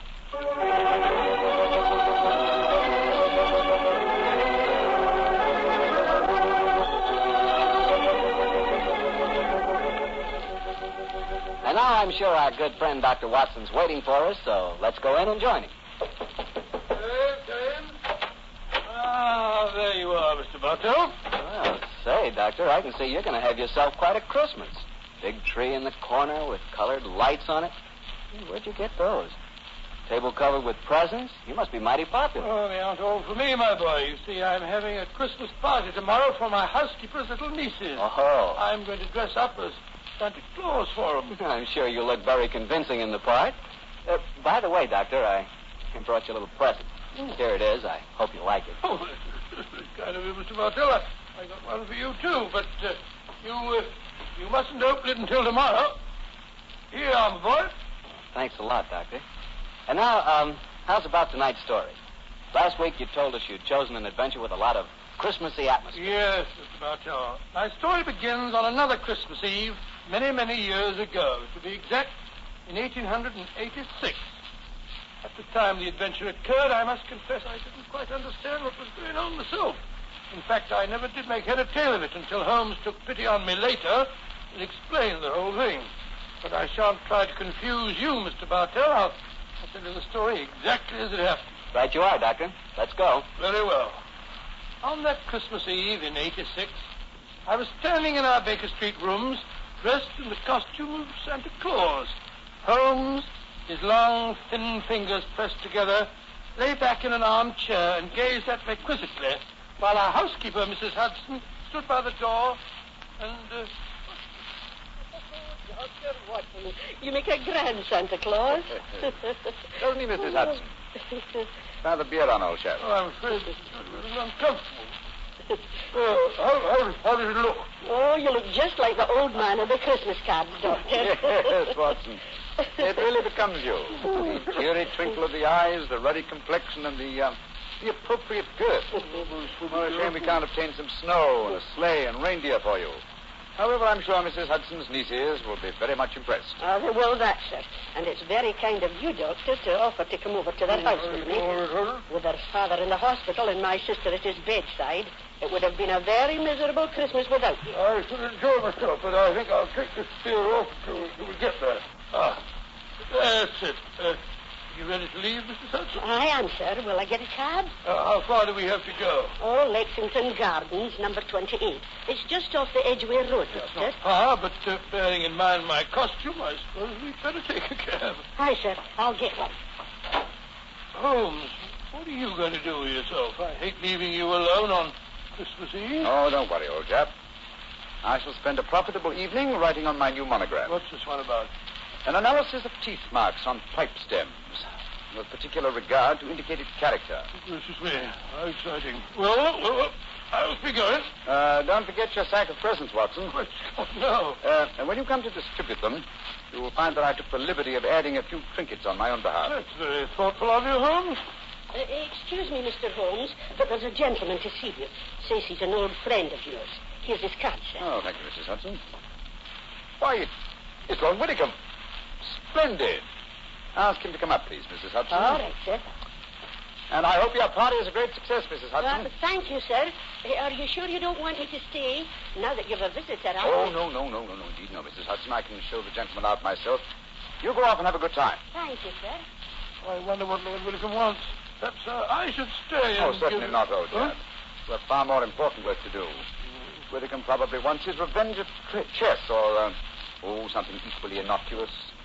Off with you, my dear fellow, and enjoy yourself. Oh, I suppose I'd better go. Just the same, I wish you were coming with me. I'll see you later. I shall be there. Come on up, Whitcomb. Hello, Holmes. Evening, Watson. You make a very convincing Santa Claus. Are you leaving? I'm afraid so, Whitcomb. Well, then, good night. Good night. How are you, Holmes? All alone on Christmas Eve, eh? Yes, Whitcomb. I'm glad you came over to see me. What's it to be? An evening of chess, or have you unearthed some recent treasure of medieval pottery that we can discuss? Neither, Holmes. I've come to you in your professional capacity. I need help. Oh, now, come, Whitcomb. Don't tell me that after all these years of quiet friendship, you're going to become a client. Well, I'm afraid so, Holmes. Though I doubt if my problem will interest you very much. It's hardly up to your rather colorful standards. There for a cigar? Oh, thank you. Thank you very much. And now, my dear Whitcomb, what's your trouble? Well, I decided this year to have a little Christmas party at my townhouse. I'm quite comfortably off, as you know, and it occurred to me that I have several relatives and friends who are not as well off. I'm having a party for them tonight, Holmes, and I hope you'll attend it, disguised as Santa Claus. Oh, dear me. I've adopted many disguises in my time, but Father Christmas has never been one of them. Why do you want me to attend your party in disguise? In any case, you ashamed of your friendship with a private detective? Or do you consider my features more acceptable when buried beneath the depths of a snowy beard? Well, my dear Holmes, do take me seriously. I'm not joking, I assure you. Of course you are. You want me to attend your party in disguise. Why? I'm giving some very valuable presents. Diamond and onyx cufflinks, platinum and ruby earrings and such like. And I've wrapped each of the presents in banknotes. Oh, dear me. Where are these presents now? In a sack, in the charge of my butler. I was going to dress up as Santa Claus and give them out myself, until I got the warning letter. That's why I've come to you. Warning letter, eh? Yes. I received it by this evening's post. Listen to this. My dear Lord Whitcomb, your generosity with Christmas presents borders on ostentation. We do not approve. Either we will receive £5,000 in sovereigns at Post Restaurant Box 379 by 6 o'clock on Christmas Eve, or I'm afraid your Christmas party will be conspicuous by its absence of presents. Let me see that note, Whitcomb, will you? Here you are. Thanks. Plain paper, drawn from a penny notebook. The writing is obviously disguised. By George, yes. Whitcomb, I accept the case. I'll come with you to your party at once. And furthermore, I shall follow your suggestion regarding a disguise. Dressed as Santa Claus, I shall be less likely to attract suspicion. I'm delighted, Holmes. But what made you decide so suddenly? This writing, my dear fellow. Though it's a false hand, I know that characteristic M in my dear Whitcomb. I've seen it too often at the beginning of a signature. It's Moriarty. Moriarty. Who's he? Oh, one of the cleverest and most unscrupulous criminals in England. Whitcomb, there's no time to be lost. It's, let me see, 6:30 now. Half an hour beyond the deadline given you in this letter. And we must go to your house at once.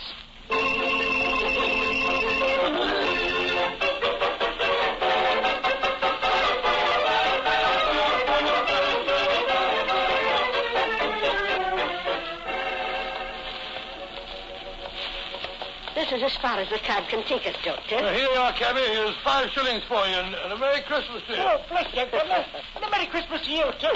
Thank you. You said you wanted to get into the house through the back way so that you could surprise the children. Yes, I thought I'd pretend to come down the kitchen chimney. Oh, you can get to the back of the house by going up the alley here.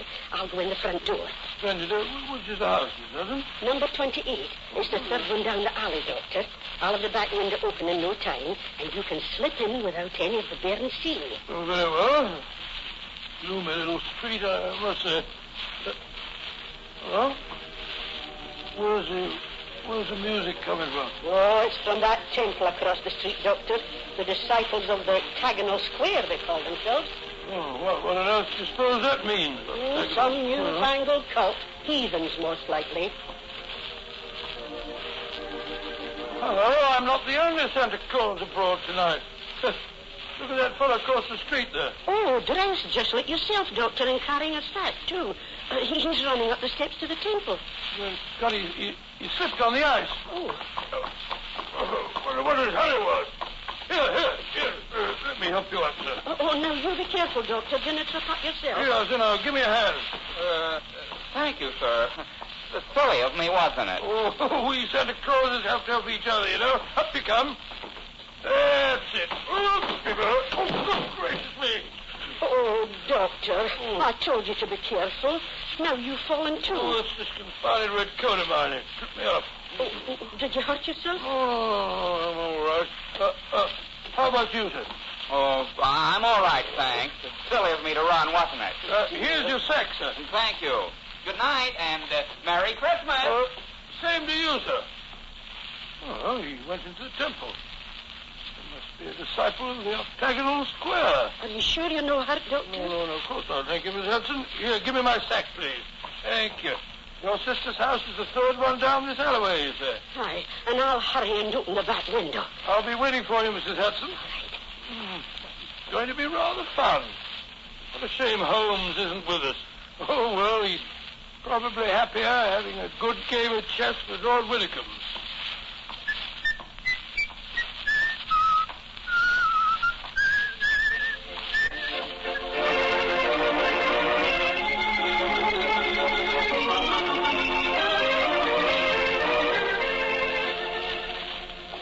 This is my house, Holmes. Number 39. 39 Branston Square, eh? Dear old Watson is just around the corner in Lexington Gardens and hasn't any idea that I've left Baker Street. Here you are, cabby. Oh, thank you, sir. Hey, Merry Christmas, sir. Listen to that. Uh-huh. Carol singers. Yes, we'll probably have our fill of them before this evening is over.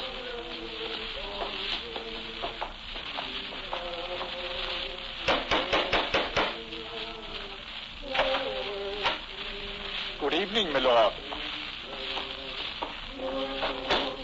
Have the guests arrived, Hargreave? Most of them, sir. They're in the library. You brought another Santa Claus with you, I see, my lord. Another Santa Claus? Oh, what do you mean?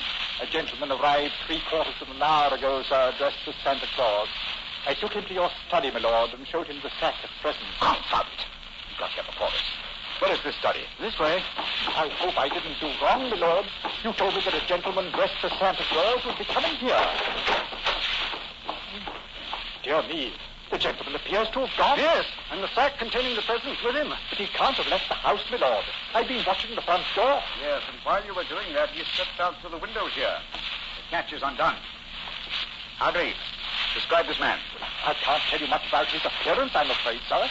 He was dressed as Santa Claus, just like yourself. But I did notice one thing about him, sir. Oh, what was that?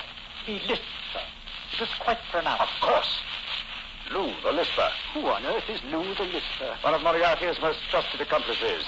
Fortunately, though, I've had news of him lately through my underworld grapevine. You You know where he lives? He's reputed to have some connections with a new cult that call themselves the Disciples of the Octagonal Square. Their headquarters are just round the corner from here. Then let's go there at once. Of course, I'm hungry. Yes, sir. Get a message to Scotland Yard as fast as you can. Ask for Inspector Lestrade.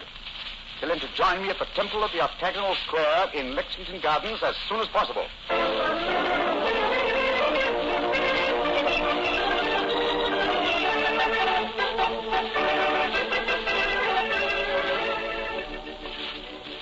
The children are awful excited, Doctor. I told them you just came down the chimney. Oh, I'll slip the beard on and I'll go into them. Will I announce you, Doctor? Yes, please, All right, sir. Quiet now, children, quiet. Santa Claus has come to see you, and he's brought you all presents. Hello, children. Hello, Santa Claus. My name's Elsie. Did you bring me a present? Yes, I expect I did, Elsie. I'll look in my sack in a minute. And what's your name, young man? Herbert. They call me Bertie. Did you come down the chimney? Yes, Bertie. I bet you didn't laugh all the time, do you? You're so fine. Oh, don't be rude, Bertie. Your Santa Claus won't give me a present. Well, children, gather round me and I'll see what presents I have for you all. Oh, Bertie. The first present is for... I'll be right. It says for Her Grace, the Dowager Duchess of Bewley.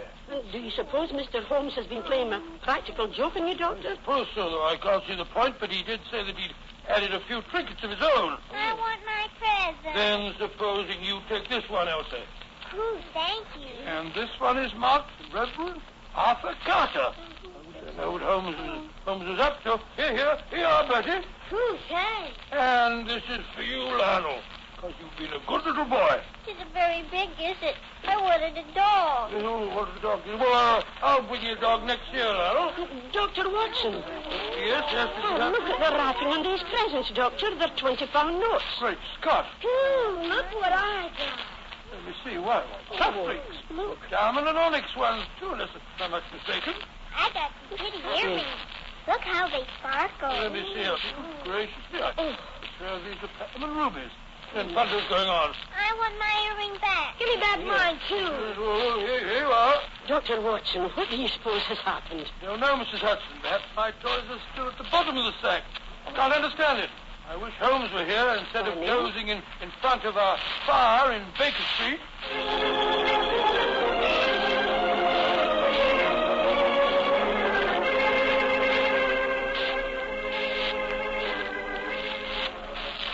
Where are you, Holmes? Here by the bed. It's the only room in the temple which has any signs that having been lived in. I think our bird's been here, but I'm afraid he's flown. Wish Inspector Lestrade would get here. Strike a match for you, Billigan. Yes, right. There. Here's a candle on the table. Just as I feared. Look on the bed. A red coat and a beard. Yes. Lou the Lisper has discarded his disguise and gone, and with him, I fear, your valuable person. Wait a minute. Here's a sack lying on the floor, perhaps. Oh, no, this isn't mine. Look what's in it. A toy dog, large box of chocolates, and a little girl's doll. Thunder. This is Watson's sack. But how on earth could Lou the Lisper have got hold of it? Somewhere, somehow, he and Watson must have made an accidental exchange, and Lou the Lisper is no doubt trying to track Watson down at this very moment. We must work fast, Whittingham, or my friend's life and those of Mrs. Hudson and her relatives won't be worth a tinker's dam.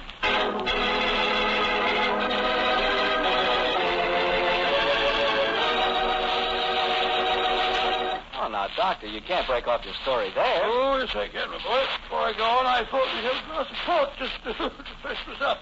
Oh, well, that's something different. Cool. Instead of talking about port, as I sometimes do, it'll be nice to drink some for a change. There you are, my boy, and a Merry Christmas to you. The same to you. And now, what happened next, Doctor? We left you at the children's Christmas party, and Sherlock Holmes and Lord Whitcomb around the corner at the Temple of the Octagonal Square. Yes, Mr. Bartell, although at the time, of course, I had no idea what was going on.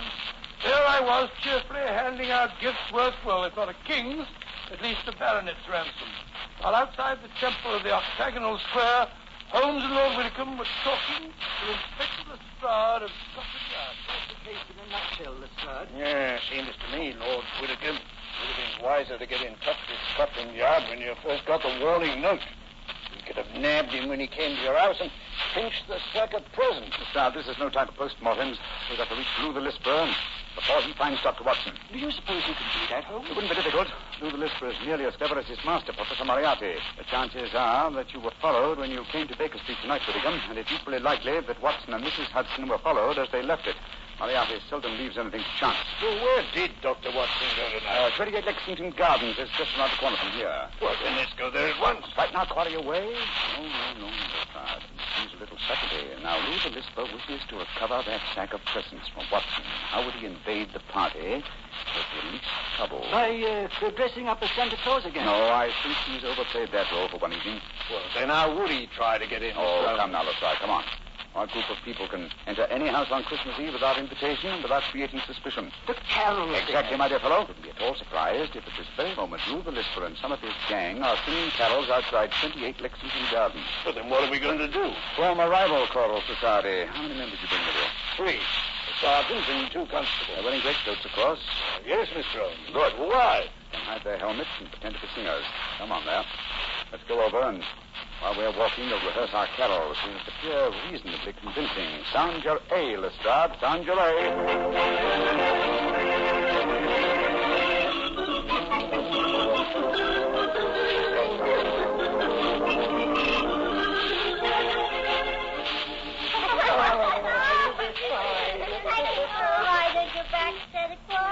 No, you mustn't make Santa Claus too tired. Oh, it's all right, Mrs. Hudson. Now, hop on, Lionel, hop on. There we go. Can't they come inside and sing for our Santa Claus? Yes, of course they can. Ask them to come in, Mrs. Hudson, will you? Yes, sir. Come on, let me get on your back. No, take it easy. I want to see your reindeer, Santa. Reindeer? Oh, they're up in the roof, Bertie. I'll climb up and see it. No, you mustn't. They're asleep. Oh, here are the carol singers. Good evening, gentlemen. Good evening, and Merry Christmas. Would you like to sing some carols for the children? Oh, Fred, I'm sure you'd like a little drop of something to warm you up. Oh, thank you, sir. We should like that. I see you before somewhere, my man. No, sir, I'm sure you haven't. Come on, men, let's sing Good King Wenceslas. Good King Wenceslas, the town on that we got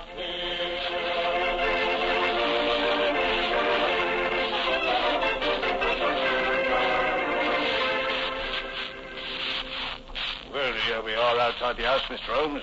Now what? Listen.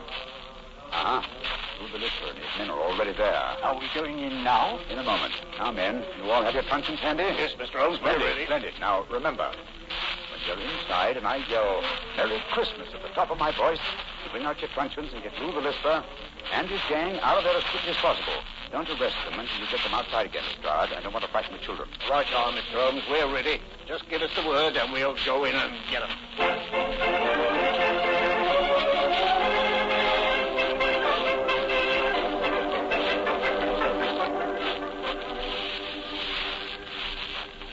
Oh, that was very nice singing. And now, how about something to warm you up? That won't be necessary, Dr. Watson. See to the door, Sammy. Now all of you stay right where you are. Who are you? What do you think you're up to? Please don't be difficult, Doctor. All I want is the jewels out of my sack that you stole from me tonight. If you try and stop me, I shall have to hurt you. Why do you talk so funny? Have you got a cold like me? Shut up. Now, Doctor, where are the jewels? Oh, clip it. There are some more carol singers outside. What time to go, Wayne? No, better let them come in. If we don't, they might get suspicious. All right, Lou. Supposed to know what you're up to. Now, no tricks, Doctor. If you try and give an alarm, I shall have to get rough with I you. don't mind about that, but just remember that there are children here. You're going here before us, eh? What shall we all join in a little carol for the nipper, eh? Well, all right. What do you want to sing? How about All Carol Angels sing? All right. Come on, man. Let's sing. All Carol Angels sing. Merry Christmas!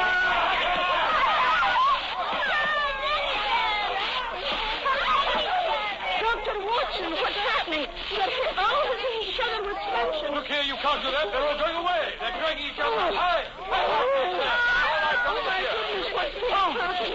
Holmes, what in thunder's going on? I'll explain to you later, old chap. Lestrade, Take them to Scotland Yard and prefer charges. I'll be over in a little while and give evidence. Right, you are, sir.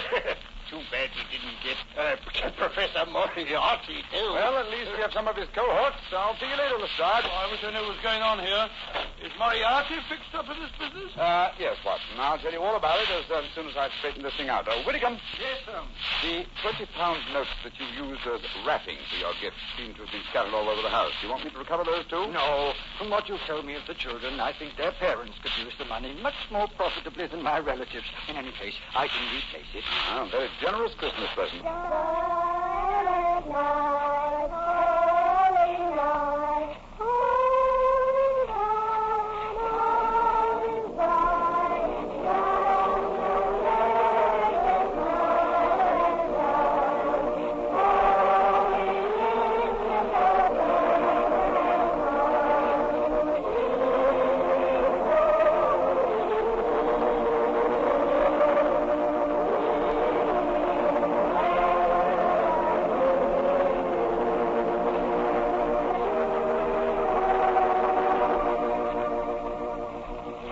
Doctor, that was a swell story. On a Christmas Eve like this, do you ever wish you were back in Baker Street celebrating Christmas Day? At times, yes. But actually, Mr. Bartell, I'm very happy right here in my little home. And what with the troubles of the world on their way to being settled, it looks as if this is the brightest Christmas that I've ever had. That's how I feel about it, too, Doctor. Well, I hope that all our friends are feeling is just as happy this Christmas Eve as we are. And speaking not only for myself, but I know for all of us, and for the Petrie family, too, we wish every one of you a happy Christmas from the bottom of our hearts. God rest ye merry, gentlemen.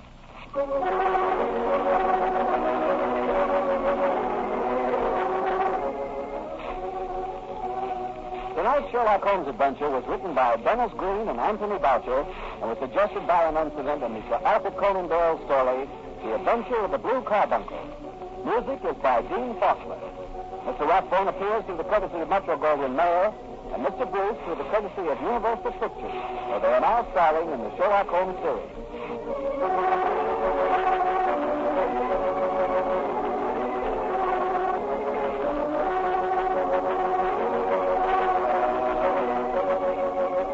The Petrie Wine Company of San Francisco, California, invites you to tune in again next week, same time, same station.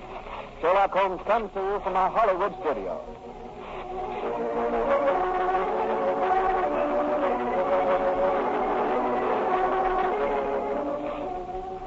This is Harry Bartell saying good night for the Petrie family. This is the Mutual Broadcasting System. Good evening, Doctor. Good evening, Mr. Bartell. Draw up your usual chair. Thank you. That's it. Well, did you enjoy the Christmas holidays? Well, I've had a whale of a time, thank you, but I don't think I can face a turkey or a mince pie for at least another year.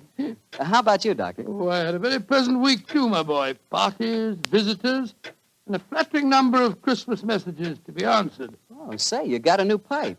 Is that a Christmas present? Yes, new pipe, new tobacco pouch, and a pound of my favorite tobacco. All of them sent to me from London by an old client and a friend of mine, Sir Ian Dunbar. An old client, huh? Well, do you mean he was one of your patients, or was he someone that you and the great Sherlock Holmes helped? The latter, Mr. Bartell. As a matter of fact, it was receiving this gift that reminded me of the story I've decided to tell you tonight. A story in which Sir Ian Dunbar played a prominent part. And how did it begin? The day before New Year's Eve in 1899. Sherlock Holmes and I sat in opposite corners of a first-class railway carriage as we sped towards Edinburgh in the Flying Scotsman. What took you and Sherlock Holmes up there, Doctor? It started off as a holiday visit, Mr. Bartell. My old friend Sir Walter Dunbar had asked Holmes and me to spend a few days with him at Dunbar Castle, about 20 miles outside Edinburgh.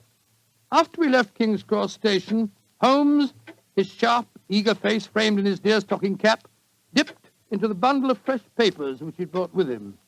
We left Bedford far behind us before he thrust the last one of them under the seat, leaned across, and offered me his cigar case.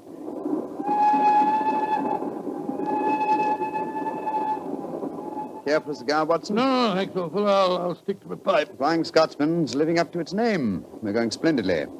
Our present rate is 53.5 miles an hour. Oh, I hadn't noticed the quarter-mile post. Nor have I, but the telegraph posts on this line are 60 yards apart. With the aid of a watch, the calculation is a simple one. Watson, my dear fellow, we have several hours ahead of us. Tell me more about Sir Walter Dunbar. I have a feeling that he is in some kind of trouble, but you haven't wanted to talk about it. Well, it's not exactly trouble, Holmes, but there's a strange problem that confronts the Dunbars. A problem that'll be settled at midnight tomorrow. Oh, indeed. Night of New Year's Eve, eh? Yes, exactly. But to really appreciate the story, I have to begin by telling you of the death of old Sir Thomas Dunbar. The father of the present baronet, I suppose. Yes, he was severely wounded at Waterloo, though he managed to last out long enough to get back to Dunbar Castle.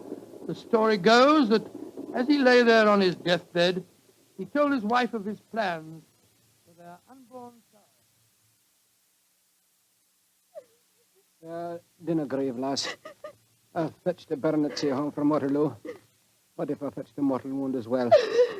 Oh, hush, lass. I'm not afraid to die. All that niggles me is that I shall never see the child you bear. Is Sir Walter Scott no coming yet? Can he visit the deathbed of his old friend? Who's there? Is that you, Sandy Murdoch? Aye, Thomas. It's me. Aye. I'm leaving an unborn son behind me when I die. Now, I don't trust women or children or banks for that matter. Put the best part of my wealth and gold in the big iron box you'll find under the bed. The money's there. Aye, and something else for a rainy day. You're to keep that box in trust for me, Sandy. You can turn it over to my boy on the New Year's Eve before his 21st birthday. And he'll be a man and wise enough to know how to use it. You understand, Sandy? Aye, Thomas. But supposing your bairn's a girl. A girl? I tell you, it'll be a boy. And we'll name him Walter after my good friend, Sir Walter Scott.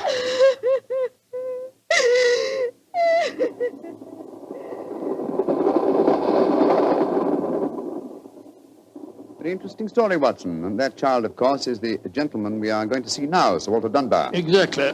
And the first baronet was a friend of Sir Walter Scott, while his son can boast of your acquaintance. Why, it's a family singularly rich in literary friendships. That's not very funny, Holmes. To continue, I suppose you can guess what happened. Sir Thomas carefully drew up a document to specify the New Year's Eve before the baronet's 21st birthday.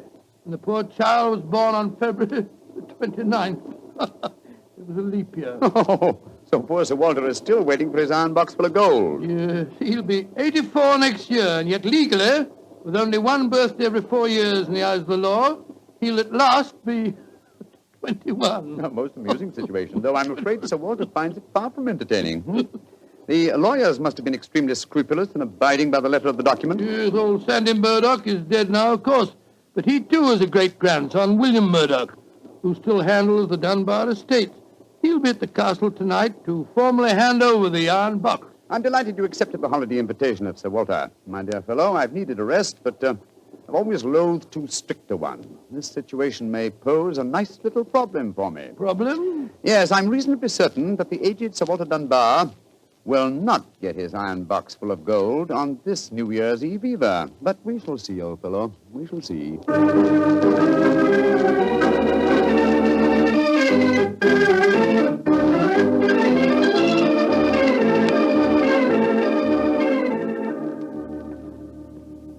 Dr. Watson, I'm glad to see you and Mr. Holmes here at the castle. Thank you, my boy. Holmes, this is Ian Dunbar, Sir Walter's grandson. How do you do, Mr. Dunbar? I'm very proud to meet you, Mr. Holmes. I've heard a lot about you. Our grandfather will be down in a few moments. Let's go into the library, shall we?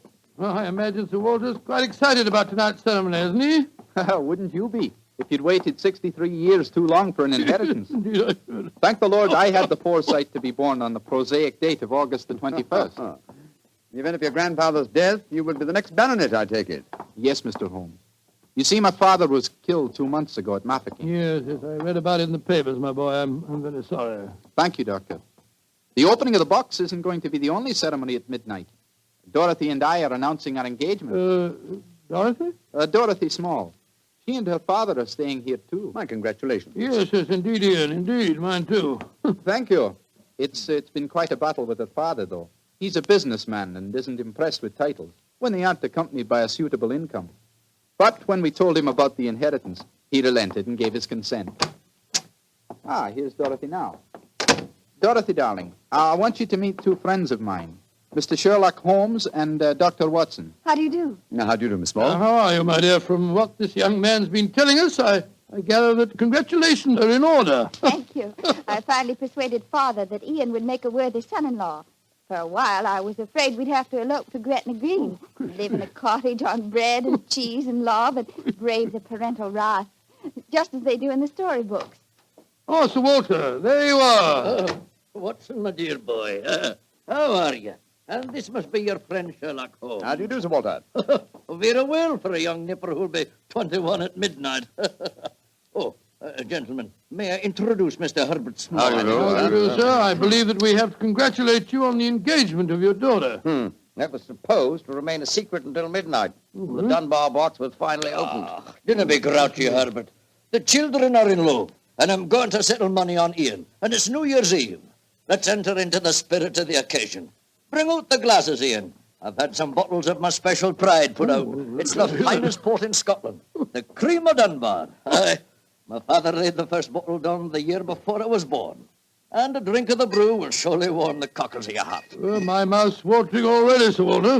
When is this lawyer fellow, young Murdoch, getting here? Any moment, Herbert. As soon as he arrives, we'll have dinner, and then we'll be ready for the evening ceremonies. He's bringing the famous iron box with him, Sir Walter? If he doesn't, they won't get any dinner, Holmes. Ian, pass the glasses around, my boy. There you are, Murdoch. Good evening, Sir Walter. Oh, you've got the box with you, I see. Now the party's complete. Let me introduce you. Miss Small, her father, Mr. Small, my grandson, Ian, you know. Mr. Sherlock Holmes, Dr. Watson. How do you do, sir? I'm sorry I'm late, Sir Walter. My train was delayed. Oh, that's all right, Murdoch. You're here, and you brought the box. That's all that matters. Ian, give our young lawyer a drink. Here, I'll help you pour it. I must say that this is rather exciting, Holmes. The famous iron box with its inheritance of gold. Yes, and from the size of the box, at a rough guess, I should estimate its cubic content in gold at around 5,000 pounds. Not a vast sum, perhaps, to a businessman like Mr. Small, but a windfall to an impecunious Scottish baronet. Yes, I suppose it is. A strong young man, Mr. Murdoch. How do you mean strong, Holmes? A box that size, full of golden sovereigns, would weigh a considerable amount. And yet the lawyer carried it single-handed. Now that we're all assembled, I'm going to propose a toast. Though it's still some hours off yet, let's drink to the new year. It means a lot to some of us. To 1900. 1900. We should toast more than just 1900, Sir Walter. We should drink to the new century that's about to begin. Good idea, Dorothy. Oh, I'm afraid that wouldn't be quite appropriate, Miss Small. To be accurate, the 20th century won't begin until January the 1st, 1901, and not 1900. Of course. That's it. Dorothy, I'm afraid your wedding can't take place for some time yet. Father, what are you talking about? I read an article in The Guardian the other day that said just the same thing as you, Dr. Watson. And what's more, it said something even more important. It said that 1900 is not a leap year. Oh, rubbish. Leap year comes every 4 years. There was one in 1896. Then obviously 1900 is one. I think Mr. Small may be right. What do you say, Mr. Holmes? Do you know? Well, I hope no one would bring up this point, but it's the little problem I referred to on the train, my dear Watson. Yes, I remember. Holmes, for heaven's sake, answer. Is 1900 a leap year or no? I'm afraid it's not, Sir Walter. No? Because of a slight imbalance that would otherwise be produced in the calendar. Of the even century years, only those divisible by 400 are leap years. In other words, 1600 was a leap year, the year 2000 will be a leap year, but 1800 and 1900 are not leap years. Then you have no birthday next year, Sir Walter, and I'm afraid I can't open the box tonight. And the Dunbars won't get their inheritance. And you, my dear, don't marry for a few more years. I won't allow you to marry a pauper. Mr. Holmes, are you sure of your facts? I'm very much afraid that I am, young man. Oh, this is terrible. I cannot stand any more. No, don't take it too badly, Sir Walter. Here, drink this. That's it. After all, you only have to wait another 4 years. Another 4 years? At my age, young man, at my age. Oh, no, I shall never live that long. Aye, what is it, Angus? Dinner is prepared, Sir Walter. We can serve it as soon as you're ready, sir.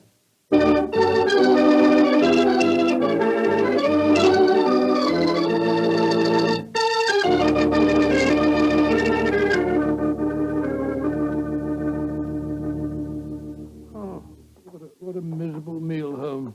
Sir Walter's gone to his room, the young lovers are nearly in tears, and Small and the lawyer Murdoch seem to be positively gloating. Yes, a most depressing atmosphere in which to welcome the new year. But let us, at least, make the best of it. I think I'll go and have a talk with Sir Walter. And you, my dear chap, why not try and cheer up the young folks? Some of your experiences in India may make them take their minds off their trouble. Yes, quite an idea. I'll join you in the library. Call me if you want me, Holmes. Ah, there you are, my dears. Hello, Dr. Watson. All alone in front of the fire, eh? I'm afraid we're not in very good spirits, sir. Oh, nevertheless, I'll sit down here and join you, if you don't mind. Misery loves company, you know. You're very kind, Doctor. I was just trying to persuade Ian to elope with me. But he's being most ungallant. He won't even consider it. How can I, darling? I've got under 200 pounds a year in my own right. How could we live on that? I was counting on the money the grandfather was going to give us to get me started. Now, Miss Small, a little earlier you talked of Gretna Green and bread and cheese and love in a cottage. Yes, there's a lot to be said for it, you know. Well, to be said for it, yes, Doctor.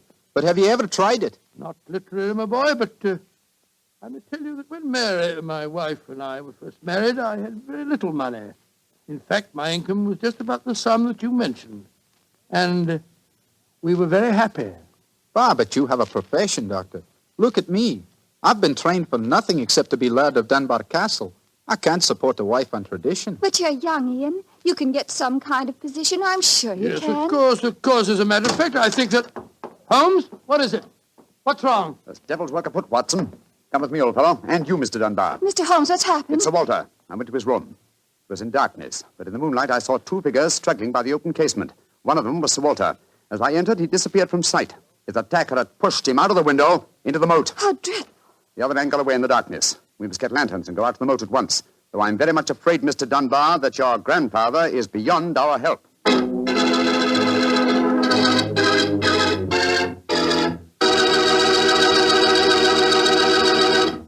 Dr. Watson will be back in just a second, so I'd just like to remind you that if you want to serve a wine over the holidays that you're sure the ladies will enjoy, serve Petri California Muscatel.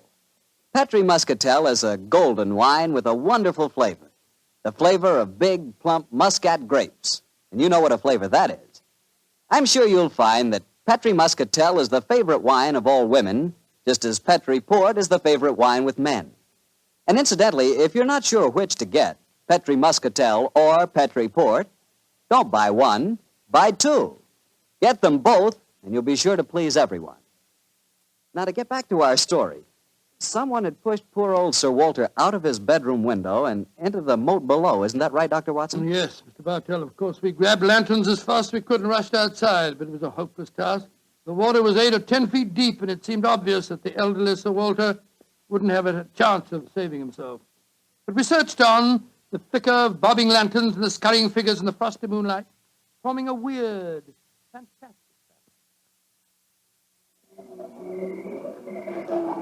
Angus, bring a lantern over here. Aye, sir. Can you see anything, Holmes? Not a thing. I don't see why your friend doesn't call the police, Dr. Watson. He's accomplishing nothing. We thought there might be a chance of finding the old man alive, Mr. Small. He wants to avoid a scandal, if possible, for your sake, sir, as well as the Dunbars. The scandal can't touch me or Dorothy over this. Her engagement was never announced. Thank heaven. That's a great pity, sir. I should think some new blood in your family would be a great improvement. You're being confoundedly impertinent, Doctor. And you'll be confoundedly heartless, sir. Well, Holmes, have you given up hope? I'm afraid we'll never find him without dragnets and grappling hooks. Have to call the police. What time is it? Sir Ian, you know the time? What did you call me, Mr. Holmes? Sir Ian. By Jove, yes. It does seem a bit premature, Holmes, but of course you're right. If your poor grandfather's dead, Mr. Dunbar, you're the baronet now. And the time, Sir Ian? It's 11:45, Mr. Holmes. A quarter of an hour to the new year. Sir Ian, doesn't that fact suggest something to you? Yes, it does. So I'm the new baronet, am I? Very well, then. There'll be no more talk of the police for 15 minutes. I want all of you to come back to the castle with me. As the last chime of midnight rings out, I shall have a statement to make.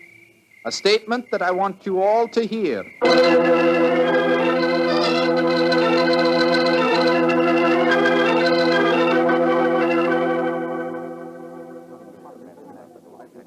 Oh, what you brought us all back here for, Holmes? To something very funny going on.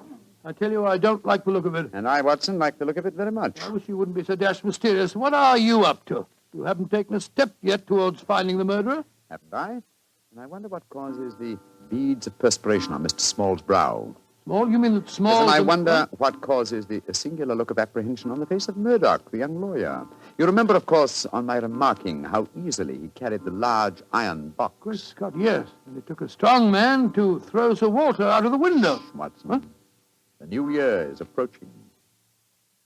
Ladies and gentlemen, in view of our recent tragedy, this is one New Year's Eve when none of us feels like song and jollity. But there still remains a ritual duty for me to perform. Mr. Murdoch, open the iron box, please. But I can't do that. It was only to be opened for your grandfather. No, Mr. Murdoch. The phrase was that it was to be opened on the New Year's Eve before the baronet's 21st birthday. I am now the baronet, and I shall be 21 next year on August 21st. Open the box, please, Mr. Murdoch. Ian, darling, how frightfully clever of you. Good lad. I hoped you'd think of it. Sir Ian. Murdoch, open that box. Very well, Sir Ian. But I'm afraid you're in for something of a shock. Great Scott, the box is empty. Except for a sheet of notepaper in the bottom. What's the meaning of this, Murdoch? Read that paper, Sir Ian, and you'll understand. I owe you 4,000 sovereigns. And it's signed Alexander Murdoch, on behalf of Murdoch and Murdoch, lawyers. You'd better explain this. It's the family skeleton, Sir Ian. That note is signed by my great-grandfather, the one that witnessed the original deed concerning the box. As soon as Sir Walter was born on that February the 29th, my great-grandfather realized the money wouldn't have to be produced for 84 years. And so he stole it. He borrowed it. He always intended to pay it back, but he was never able to. When he died, he told my father of his secret, and my father in turn told me. We've always planned to put back the money, Sir Ian, but we've never been able to. This is daylight robbery. You should prosecute them, Ian. The firm's still in business. You can ruin them. You can sue them for every penny they have. Mr. Small, you've already shown a marked aversion to my family. I suggest you allow me to handle their affairs. Bravo, Ian. How dare you, Dorothy? Go to your room. No one's going to their room. No one's leaving here until the police arrive. I'm convinced that one of you murdered my grandfather tonight. And if you ask me, it's obvious who that someone is. Who, Dr. Watson? You, Mr. Murdoch. You came here planning to kill poor old Sir Walter because you never intended to open that box. You thought that your secret would die with him. That's a lie. I was going to tell him everything and then ask for time to pay the money. I didn't kill him. Of course he didn't. There's your murderer. You yourself, Ian. Father, what are you saying? I'm saying that Ian's the murderer. He saw that the box wasn't going to be open for another 4 years. He realized out the money couldn't marry Dorothy, so he killed his grandfather and then ordered the box opened. You're trying to cover yourself. You pushed grandfather out of that window tonight. You thought that if he died, the box would never be opened.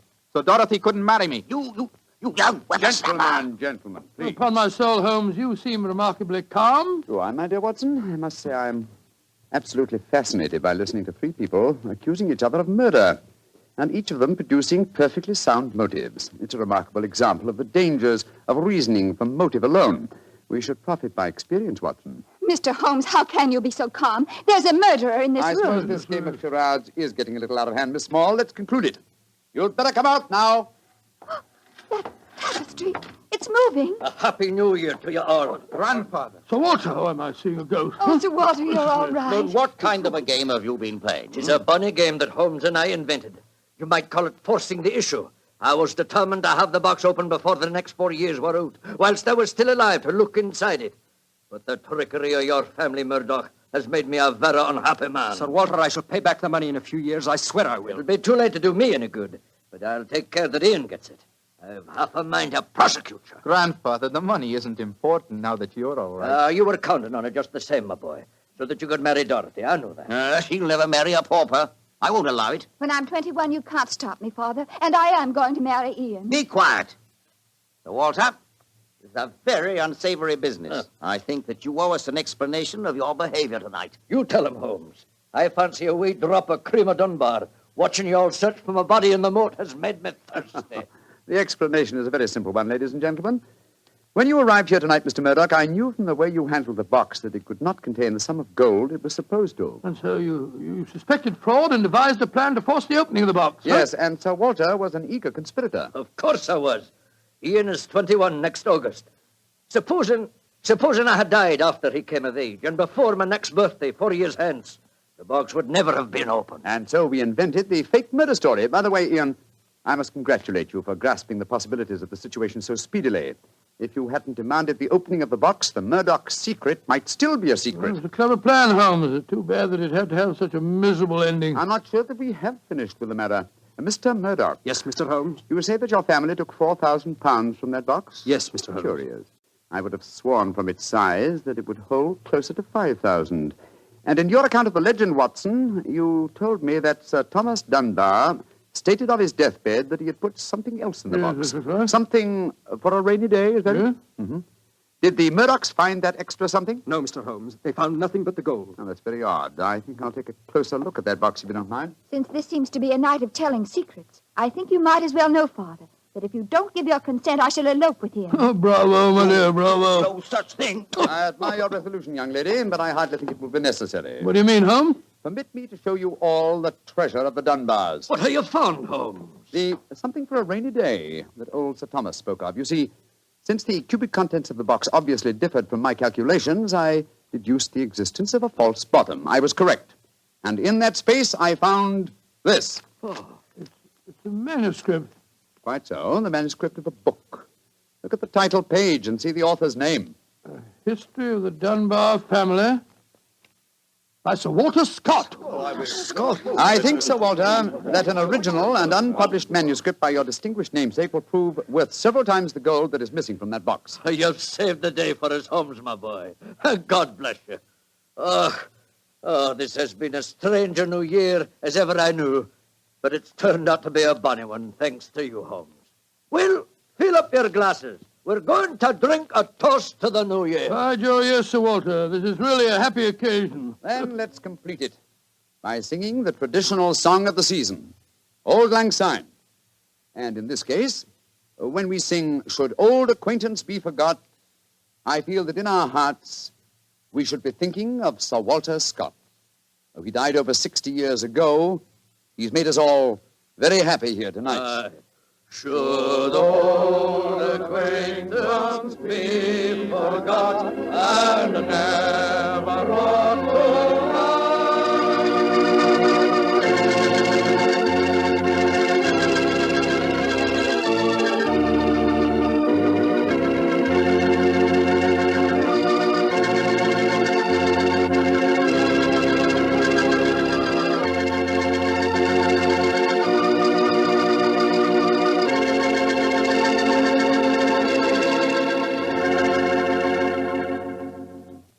Doctor, that turned out to be a very happy new year for all concerned. Yes, that's one new year that I'll never forget.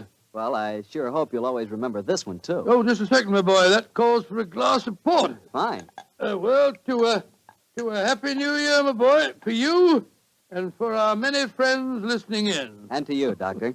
Oh, thanks, boy. That's good. Doctor, this has indeed been a pleasant association for me. Oh, I'm glad to hear. You're the best storyteller I've ever known, and the Petrie family makes the best wine I've ever tasted.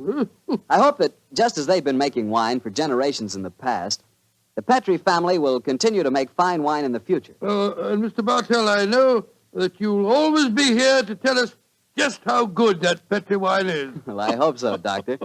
And I hope you'll always be right here beside me to tell another swell story about Mr. I hope Holmes. so too, my boy. Oh, and incidentally, Doctor, what new adventure are you planning to tell us next week? Next week, Mr. Bartell, I'm going to tell you a weird story.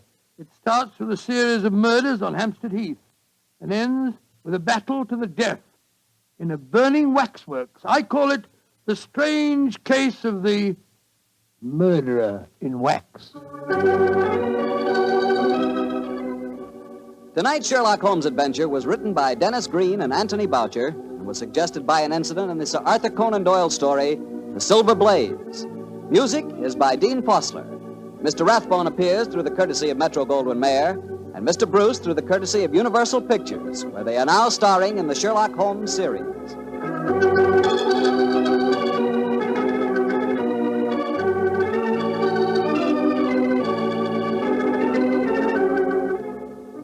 The Petrie Wine Company of San Francisco, California, invites you to tune in again next week, same time, same station.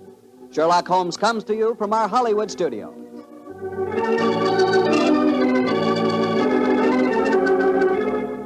This is Harry Bartell saying goodnight for the Petrie family.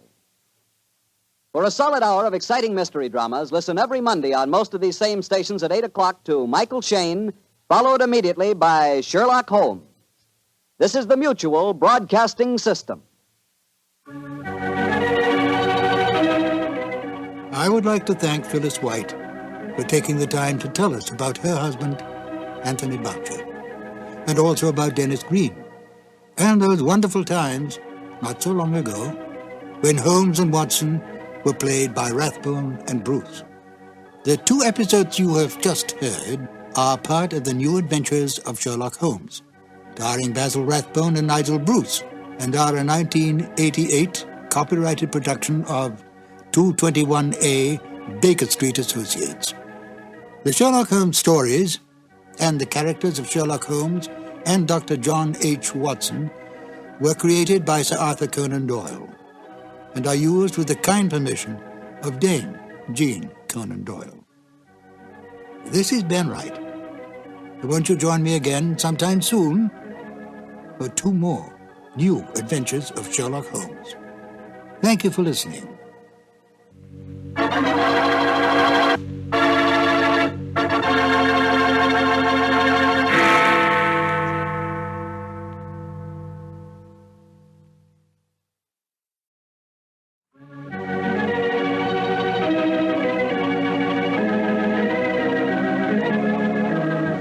In 1945, I considered myself a very lucky man because I was the announcer on the New Adventures of Sherlock Holmes. My name is Harry Bartell. Won't you join me now as I reminisce about those wonderful days of dramatic radio?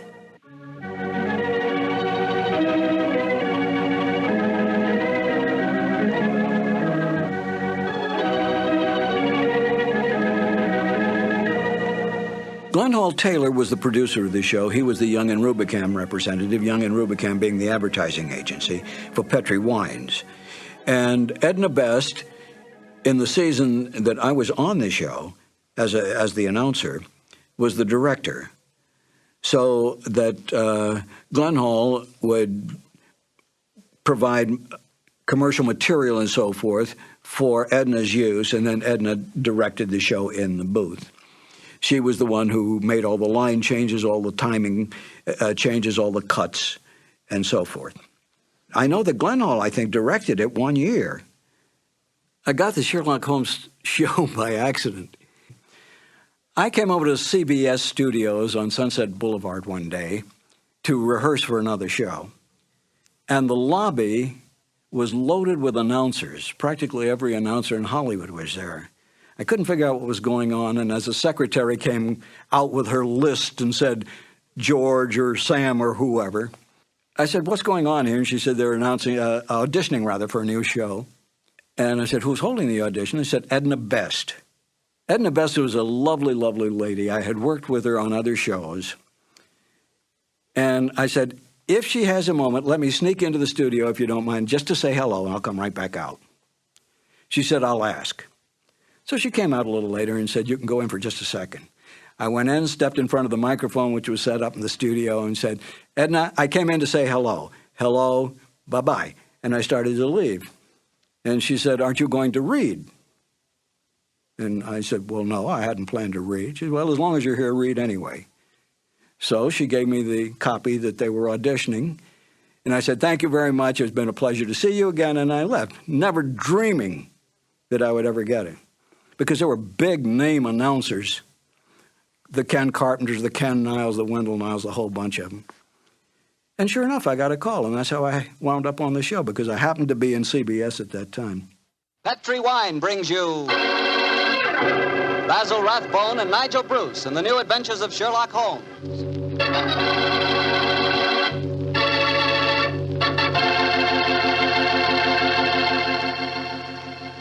The Petrie family, the family that took time to bring you good wine, invites you to listen to Dr. Watson tell us another exciting story about his good friend, that master detective, Sherlock Holmes.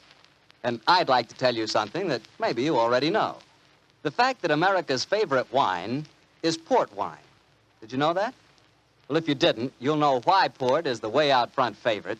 if you'll just sample some Petri California port. You just look at that Petri port and you know it's good. That wonderful, deep, rich red color. And Petri port is so clear. Well, just hold it to the light and you can sort of see right through the glass. But what you really want to know about a wine is how does it taste? And I'll tell you something, I've never yet been able to find the adjective that'll do Petri port justice. It's wonderful, honest. You just got to taste it for yourself and find out for yourself. You love that Petri port in the evening after dinner when you're sitting around listening to the radio. And it's perfect to serve your friends when they come over. Oh, and you can show that Petri label, too. In fact, you can show it proudly. Because the name Petri is the proudest name in the history of American wines.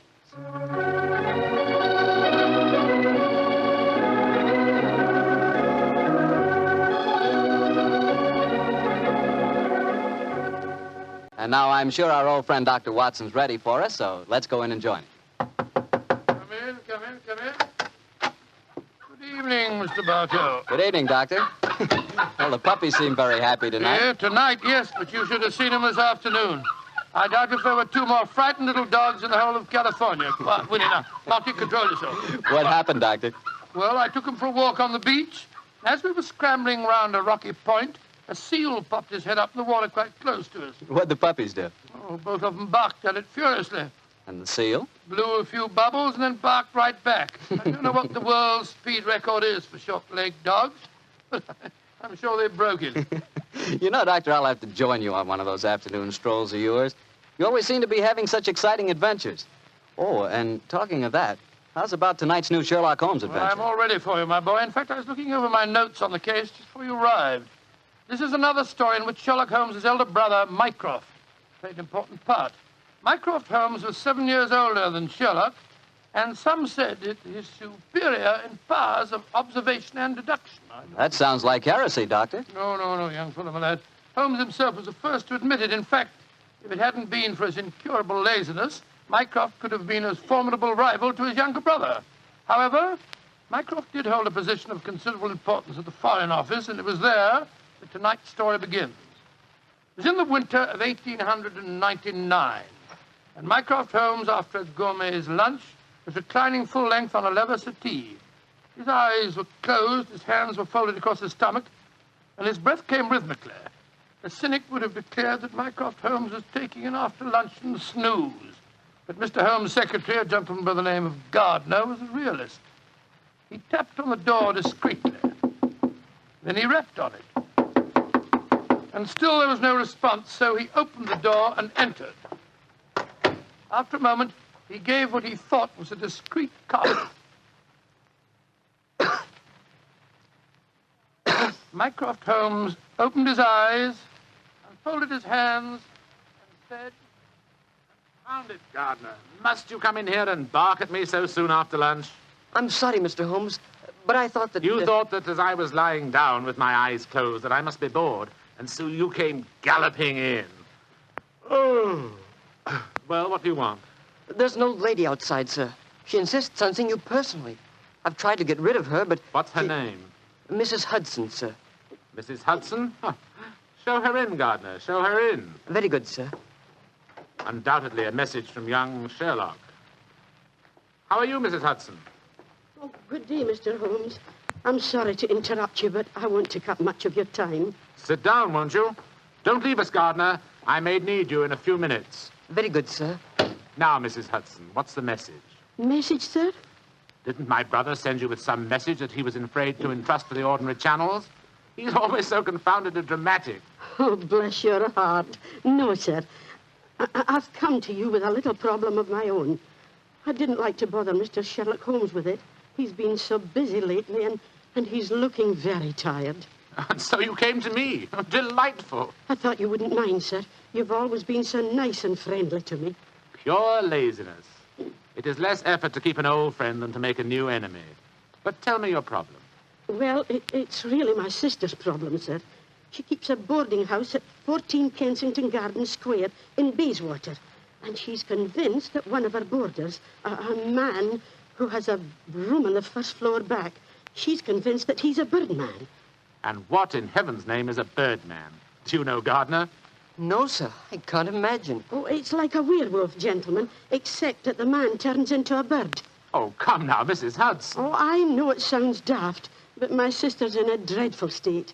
Of course, I've been with your brother long enough, sir, to know that such things are nonsense. But how can I prove it to her?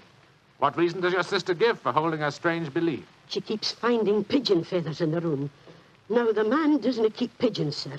My sister knows that for a fact. Has she found any traces of scattered food on the window ledge? None, sir. No signs of any pigeons, except the feathers. My sister's a wee bit fey, Mr. Holmes.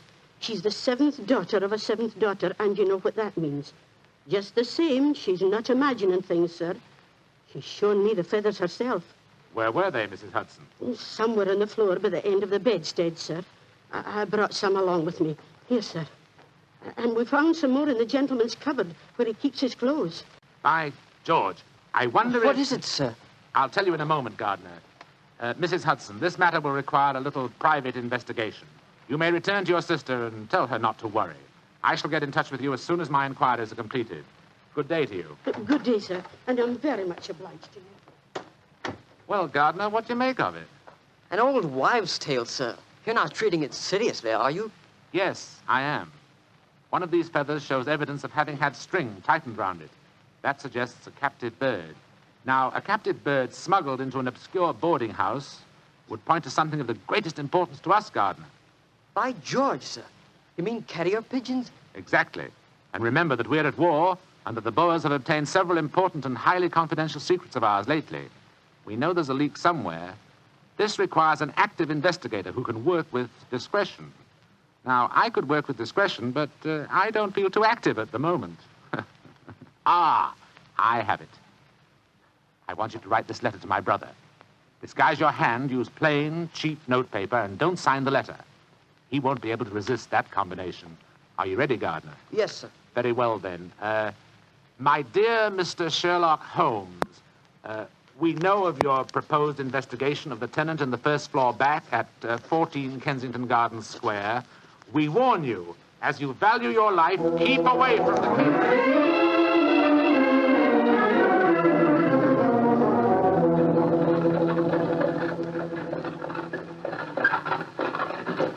We warn you, as you value your life, to keep away from the case. And that, my dear Watson, is why we are driving towards 14 Kensington Gardens Square, disguised as building inspectors of the London County Council. Well, I must say it's a very challenging letter, Holmes. Unsigned, Yes. I notice.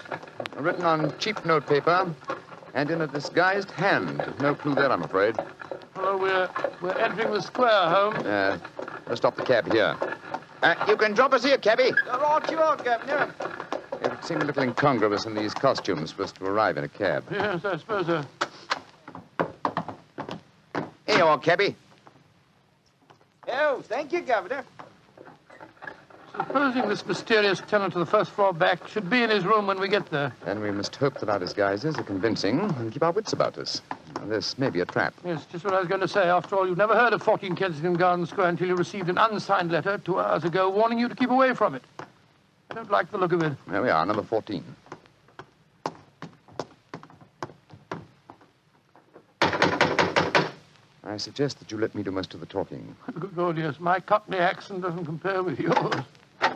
Who do you want to see? We're from the London County Council, we are. We've had complaints about a leaky gas jet in the first floor back. Oh, that's Mr. Green's room. He ain't home. Oh, that don't matter, my dear. We'll go up and take a look. Come on, Bertie. Right you are, Alfie. Want me to show you the way? The missus is out shopping. No, thanks, dearie. Me and Bertie can't get lost, can we, Bertie? No, of course we can't. Of course we can't. Oh, look at him laughing. Come on, Bertie. Oh, I do like to be beside the seaside. Oh, I do like to be beside the sea. Diddly-um-pa-pum-pa-pum, diddly-um-pa-pum-pa-pum. Nice house, Bertie, ain't it? Yes, Alf. Nice as can be, this house. Oh, I do like to be beside the seaside. I do like to be beside us. There we are. First floor back. Better make sure the bloke ain't home. Oh, I do like to be beside... No, he ain't home, Alfie. Huh? No, well, all right, let's go in.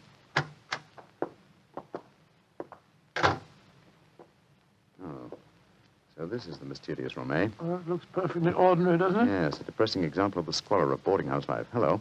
What's this on the bedspread? Feathers. Must have come out of the pillow. No. These are pigeon's feathers, old chap. And look here, Watson. Attached to the bed rail. Yeah, it's only a piece of string. String, yes, but with a small metal ring on the end. A ring such as is used to place around a homing pigeon's leg. But why should someone keep carrier pigeons in an obscure boarding house like this? Yes, why indeed, why indeed? The answer could be that the tenant of this room is engaged in some sinister activity that requires the use of carrier pigeons in sending messages. Yes, there's no evidence of the birds being kept here. That's true, old fellow, that's true. Possibly the owner of this room is given a pigeon by one of his superiors, brings it here, affixes his message, and releases the bird. Why couldn't he just take the message to where they keep the birds? Well, in that way, he would run the risk of being picked up with dangerous and incriminating messages on him. What kind of skullduggery involves the use of carrier pigeons, you suppose? We're at war with the Boers in South Africa, Watson. What could be more logical than that a spy in their pay should be using this method to smuggle important information out of the country? By Jove, yes, Holmes. I wouldn't mind betting that... Somebody coming. Look out. Who are you? What the devil do you think you're doing in my room? Well, my name's Bertram, and I come here to look at your gas pipes. Don't lie to me. Who are you? It's like I say, Governor, my name's Bertram, and I come from the London County Council. Very well, then. If you won't tell me the truth, perhaps this revolver will make you change your Look mind. here, Governor, look here, Governor. Grab his revolver, Watson. Yes, right. Holmes, where were you? I slipped behind the doors. This gentleman opened it. Yeah, me, sir. Your overcoat seems extraordinarily well filled with chest, doesn't it? Why not slip it off? It's a bit warm in here. Let me alone. Joe, you were right, Holmes. He had a pigeon under his coat. Yes. See if you can catch the bird, will you, old chap? All right, here. Come on, Pidgey. Pidgey, come on, little fella. Come along, Pidgey. There he comes. That's it. Look at the little fella. Snuggled up on my arm. Friendly little fellow, isn't he? Yes, Look out, Watson. The gentleman's revolver. He's going and after when it. I get it, I'll... A beautiful uppercut, Holmes. I'm afraid he'll be unable to talk to us for some time. How fortunate he told us where the message was hidden before we indulged in this little set, What do you mean? He didn't say anything about a message? No, not verbally, but I was watching his reflection in the mirror as he entered the room. His eyes first glanced at this top drawer on the dresser here to see if we'd touched it. It was obviously the most important spot in the room. Let's see. Here we are. A message already rolled up and in its container. Oh? What does it say, Holmes? It's in code, which is not surprising, but I don't think it'll be very difficult to decipher. Yes, and when you've done that? Then, my dear fellow, I shall compose a code message of my own and persuade this pigeon to lead us to its master.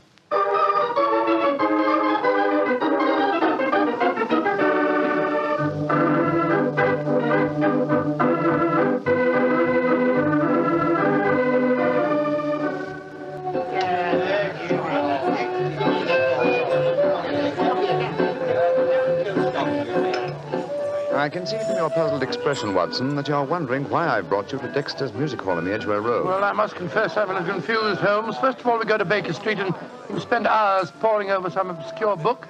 Then you write out a message, attach it to a pigeon, and let it loose. Now you bring me here. I hate to question you when you're working, but I should be glad if you'd give me some idea of what's going on. Of course, old chap. At times I must seem confoundedly mysterious, I'm sure. Here's the situation. The obscure book I was studying was a table of ciphers. I was trying to decode the message we found in the room on the first floor Well, back. obviously you succeeded, or we wouldn't be here. Yes, the key word was Louis Botha, the name of the Boer leader. The message was a report on the number of troops now in training at Aldershot. Then you were right. We're mixed up with a ring of enemy agents. Obviously, old chap. So I kept the original message and composed another using the same code and dispatched it by carrier pigeon. Well, what did you say in your message?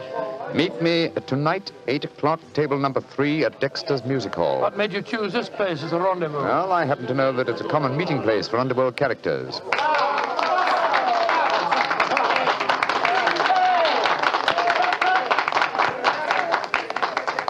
And which is table number 3? The one over there in the corner. I reserved it. Then why don't we go and sit down there instead of standing it here at the back of it? I thought we'd give our visitor the opportunity of showing his hand first. He won't be expecting Sherlock Holmes and Dr. Watson, I fancy.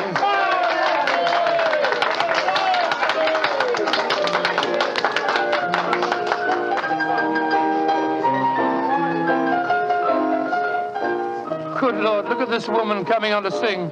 You ever see so many feathers? I'm not allowed to have a bow except upon the side. So Yesterday he came and took him walking through the night. Holmes, look. A man just sitting down at table number 3. What's with it? Look. It's Sid Trimble. Sid Trimble? Who's he? A dangerous criminal who once worked for the Moriarty gang. We've caught a prize pigeon, Watson. Better have your revolver handy, old chap. Undoubtedly, he'll recognize us. Right you are, Holmes. Come on, then.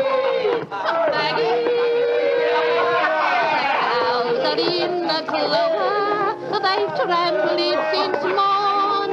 Go and drive them, Maggie, to the old... I'm so glad you're able to keep your appointment, sir. Sherlock Holmes. This is a trap. Now, don't try any tricks. I've got a revolver here, Sid. How'd you like this table in your face? Watson, you didn't shoot him, did you? No, he knocked my hand. The revolver went off. The shot went wild. I swear he did. Yes, of course. Look at the wound. There are no powder burns. The shot was fired from some distance. Holmes, he's dead. Out of the way! Out of the way, please. Now then, what's going on here? Constable, this man has been killed. Yes, and it's easy to see who did it. Well, I didn't do it, Constable, if that's what you're thinking. No? Then why are you standing here with a smoking revolver in your hand? Come on, you're under arrest. But you can't arrest me. I'm Dr. Watson, and this is Mr. Sherlock Holmes. I don't care if you're the King of Siam and the Bishop of London himself. You're under arrest, and I'm taking you both to Scotland Yard.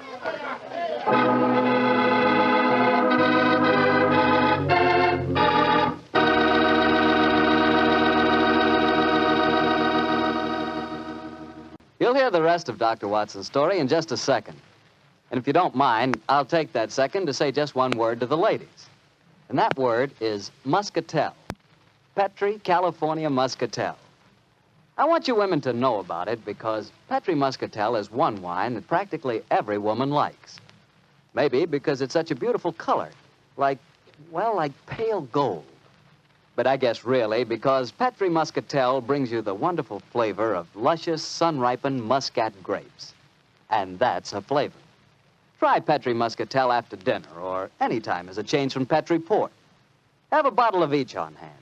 When you buy Petri wine, don't buy one, buy two.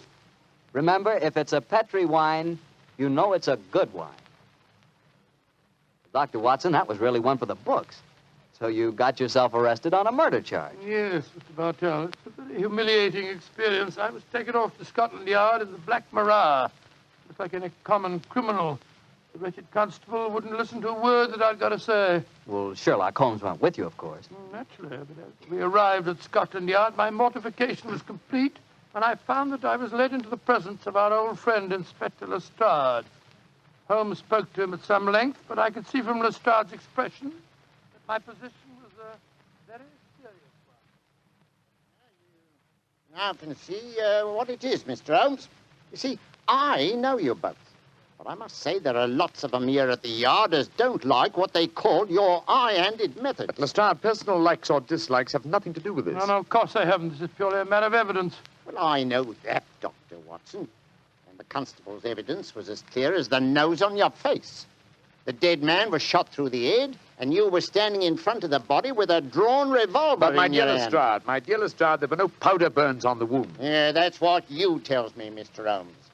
But I'll have to wait for the official report on that. The police surgeon's examining the body now. You understand, gentlemen, I'm not saying I'm sorry that Sid Trimble's dead. He's been a thorn in our side for a good many years. In fact, here's the police surgeon now. Dr. Hendricks, this is Mr. Sherlock Holmes and Dr. Watson. How do you do? How do you do, gentlemen? I'm a great admirer of you both, and I'm sorry to see you in such a very unfortunate plight. Thank you, Doctor. Thank you. What were your findings, Dr. Hendricks? Well, I just extracted the bullet, Lestrade, and I'm very much afraid it's the same make and caliber as the one missing from Dr. Watson's revolver. Yes, but that doesn't prove that I fired the fatal shot. The .45 Colt's a very common weapon, Doctor. It proves nothing. Dr. Hendricks, as I was just saying to Inspector Lestrade before you came in, the only fact that would show my friend guilty would be powder burns on the wound, thereby proving that the bullet had been fired from close range. I entirely agree with you, Mr. Holmes. Then, as there were no powder burns on the... but there are powder burns, Mr. Holmes. What? Very distinct ones, too. Lord, I don't understand, Holmes. I'm sorry, gentlemen, to be the bearer of bad tidings, but I have my duties to perform. Yes, and I'm sorry, too, Dr. Watson. Huh? I'm afraid I'm not going to be able to let you leave here. You must consider yourself under arrest.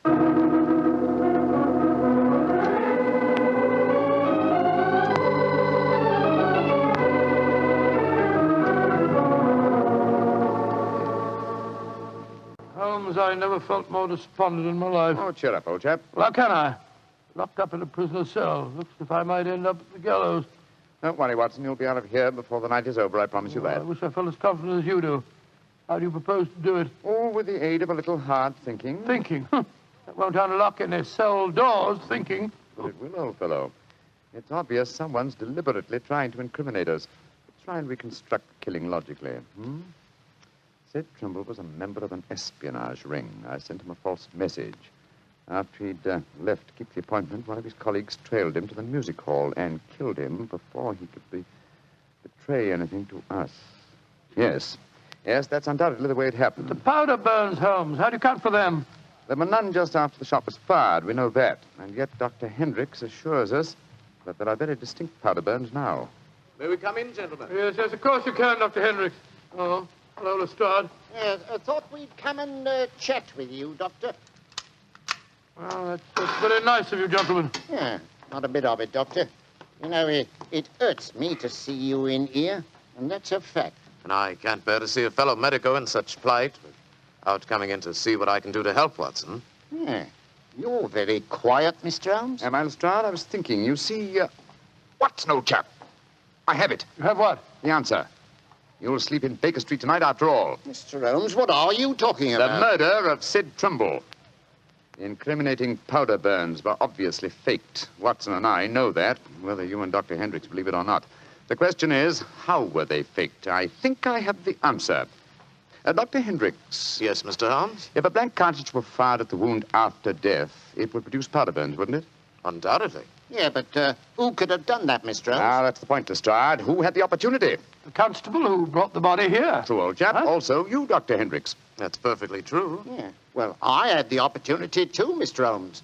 I spent half an hour in the morgue alone with the body when it first come in. Well, you've narrowed it down to 3 suspects, Holmes. I hope I don't hang before you find the real killer. I found him, Watson. Why, who is he, Mr. Holmes? The answer is simple, Lestrade. The powder burns were certainly faked by a blank cartridge. Now, if a blank cartridge were fired into a wound, the wadding would have penetrated and distorted the wound. Yes, but supposing the person had removed the wadding from the blank, Mr. Holmes. Its effect would still be quite apparent to the police surgeon who removed the bullet. Am I correct, Dr. Hendricks? Entirely. The surgeon could not fail to identify the marks, Mr. Holmes. Exactly. Therefore, only one person could have fired that blank cartridge without detection. The same person who made the incision necessary to remove the cartridge would also remove all traces of the shot. You yourself, Dr. Hendricks. Jim Holmes, I believe you're right.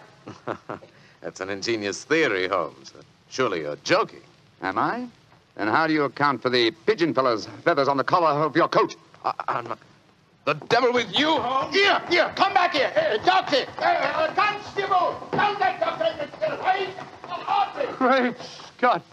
Scotland Yard itself harboring an enemy agent. Upon my soul, Holmes, you've done it again. I must say you've got sharp eyes.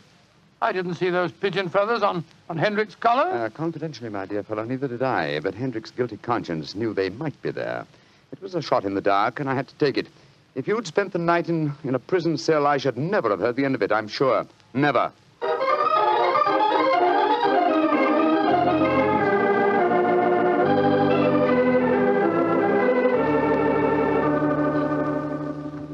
I want to see Mr. Mycroft Holmes, please. Follow me, Mrs. Hudson. He's expecting you. Aye, sir. Ah, there you are, Mrs. Hudson. Come and sit down. Oh, thank you, sir. I got your message and came over right away. In the first place, Mrs. Hudson, you may tell your sister that she needn't worry any more. I'm sure she'll find no more pigeon feathers in her room on the first floor back. No, sir, thank you. But she knows the fact, because the birdman left her yesterday for good. Some strange men came and took him away, and today she's let the room to a nice young commercial traveller. I'm really sorry to have bothered you with her trouble, sir. I'm very glad you did, Mrs. Hudson. Thanks to your information, an enemy espionage ring has been broken, And the British government is deeply grateful to you. You're always one for a joke, aren't you, Mr. Holmes? Well, I'm glad you're not angry with me. I'll be going now, sir. Just one more favor I'll ask before I go, though. Anything, Mrs. Hudson. What is it? Please don't tell your brother about this, sir. He'd be so angry with me for wasting your time.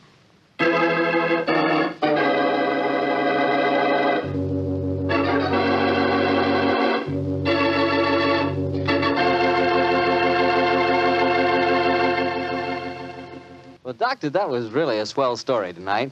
Although it was a bit unexpected for you to have been arrested. Yes, indeed. Mr. Bartell, when you're a detective like Holmes or a doctor like myself, well, you've got to be prepared to meet the unexpected every once in a while. I suppose so. Of course, you wouldn't know about things like that, being a wine expert yourself. Oh, now, wait a minute, Doctor.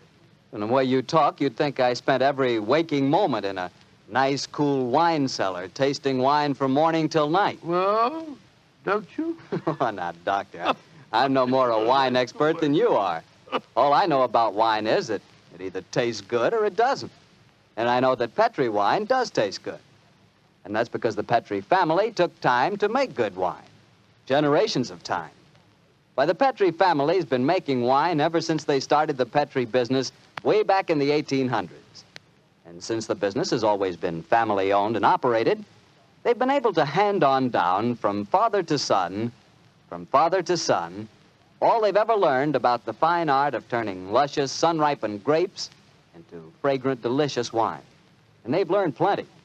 So no matter what type wine you want, for any occasion, you can't go wrong with a Petri wine because Petri took time to bring you good wine. Well, Dr. Watson, what story do you have lined up for us next week? Well, now, next week, Mr. Bartell, I'm going to tell you a weird adventure that Sherlock Holmes and I had in the East End of London. It concerns a most unusual stage play, a badly frightened actor, and a blood-stained razor. I call it The Strange Case of the Demon Barber.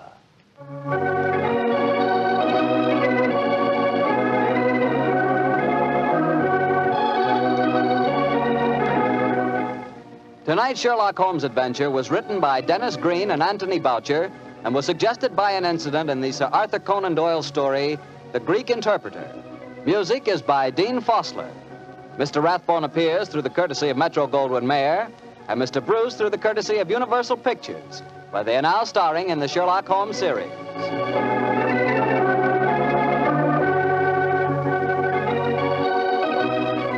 The Petri Wine Company of San Francisco, California, invites you to tune in again next week, same time, same station.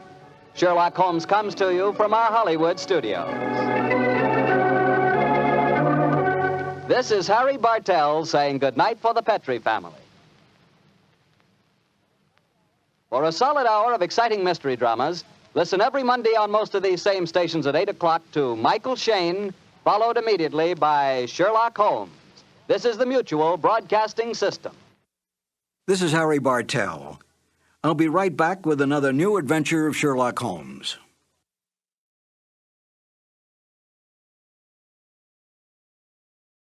It was tragic to me, the death of radio. Radio was sold down the river. It needn't have disappeared. It didn't disappear in England. It didn't disappear in France. And it needn't have disappeared in the United States. They took the networks primarily, took the proceeds of radio advertising, built up their television networks, and then dumped radio as though it had simply ceased to exist. Radio could have and should have survived. And the fact that there's as much interest in it as there is now, I think is proof of that. I did a show once on Armed Forces Radio Service with John Anderson. We did a 13-week series on Lewis and Clark. It was an excellently produced and directed show, very well written, historically accurate. And I've played those records for my children and other children at times, and they're fascinated. The idea that they create the scenery, they create the action. They think this is great, and we don't even have to sit down and watch television. Petri Wine brings you Basil Rathbone and Nigel Bruce in the new adventures of Sherlock Holmes.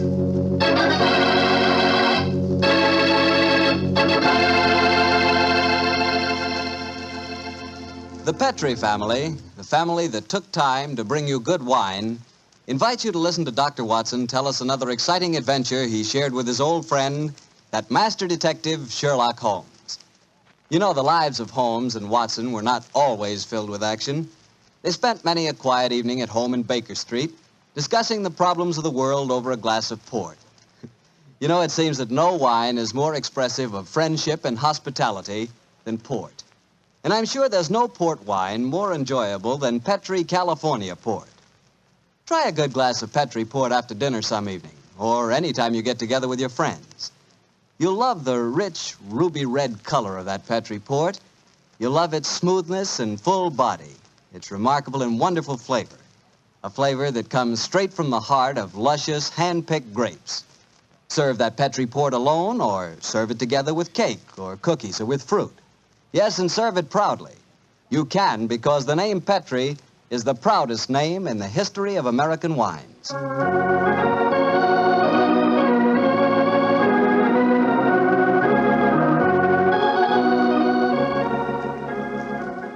And now I'm sure our old friend Dr. Watson's expecting us. Let's tap on his study door. Come in. Good evening, Doctor. Good evening, Mr. Bartell. Come over here by the fire. I was just having a cup of coffee. Would you care to join me? Thanks, that'd be nice. It'll prevent you falling asleep during my story tonight. There's no chance of that, Doctor. From the hints you gave us last week, it sounded like quite a story. It began in a circus in Paris, you told us? Yes, my boy, the circus. A colorful world of sawdust and spangles. A world, Mr. Bartell, that I may tell you confidentially, always held an irresistible fascination for me when I was a youngster. Me too, Doctor. In fact, when I was 8 years old, I fell desperately in love with a lady bareback rider, a stunning creature who wore pink silk tights with gold sequins on them. Unfortunately, my mother caught me writing her proposal of marriage, and I'm afraid that, that's another story, and one that you probably wouldn't find very interesting. I'm sure I would, Doctor, but I think it would be safer to stick to your Sherlock Holmes story. Yes, you're probably right, my boy. Well, it was a winter in the 1890s, and Holmes and I were in Paris. On our second day there, Holmes suggested we attend that night's performance of the Cirque Royale. Needless to remark, I was delighted, Mr. Bartell. And shortly after 9 o'clock that night, I found myself seated beside Holmes in a box near the ringside. It was an incredibly vivid scene, even for that city of color and light. The gay costumes of the women and the gaudy trappings of the ringmasters and clowns looked like a giant kaleidoscope under the blazing glare of the arc lamps. As we sat there, a brass band nearby blared forth some popular music of the day, and yet he didn't appear to be enjoying himself. And so I leaned across and touched his arm.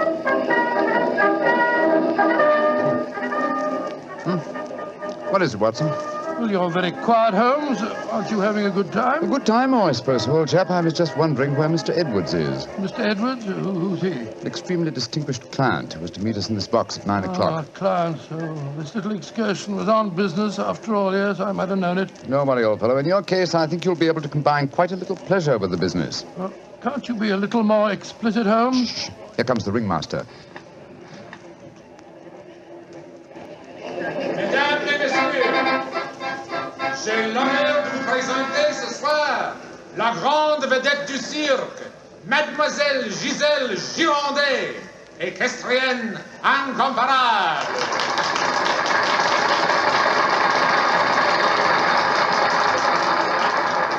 Gisèle Girondet, yes, I've heard of her. She's a bareback rider, isn't she, Holmes? Honest in France, old fellow. She also has quite a reputation as a femme fatale. 3 duels have been fought over her. A young English officer in the Grenadier Guards committed suicide last year because of her. And a famous French banker is at present languishing in prison because her extravagances drove him to appropriate funds that did not belong to him. Yes, Watson, she's an extremely colorful personality. You know, Holmes, it's a funny thing. When I was 8 years old, I fell violently in love with a lady bareback rider. She wore pink silk tights with golden sequins on them, but unfortunately... Here she is, old fellow. Here she is.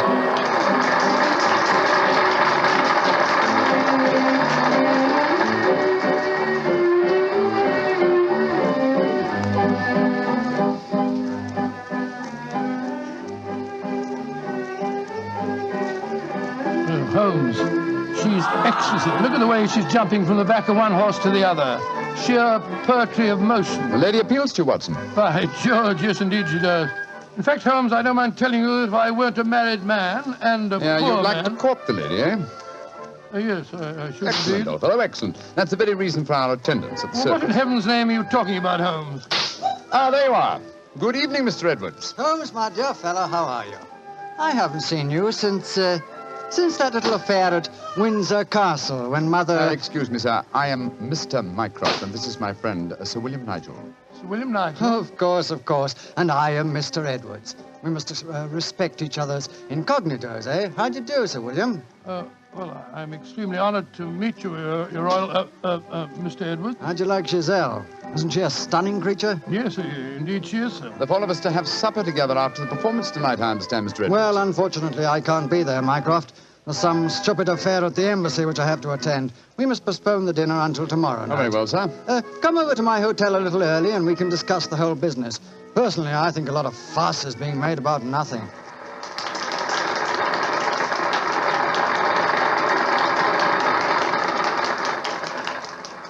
Now, if you'll excuse me, gentlemen, I must go back and see Giselle for a moment and tell her that I can't keep our appointment for tonight. I'll see you tomorrow, Mycroft. Good night, Sir William. Good night. Good night, good night, sir. Et maintenant, pour votre plaisir, les frères Salini, les jongleurs internationaux.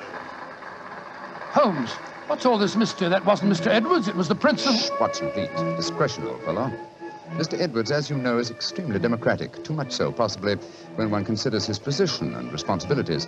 He's become quite seriously involved with Mademoiselle Giselle, the lady bareback rider who has just left the ring. Oh, so that's it. The Foreign Office, quite naturally, I suppose, is deeply concerned over the matter, and I've been entrusted with the delicate mission of protecting Mr. Edwards. Oh, does Giselle Gironde know that his true identity, do you suppose? That's the first thing that we have to find out. It's possible that she is simply captivated by having a rich Englishman at her feet. If, on the other hand, she knows who Mr. Edwards is, then we may be in for a great deal of trouble. Yes, but how are you going to find that out?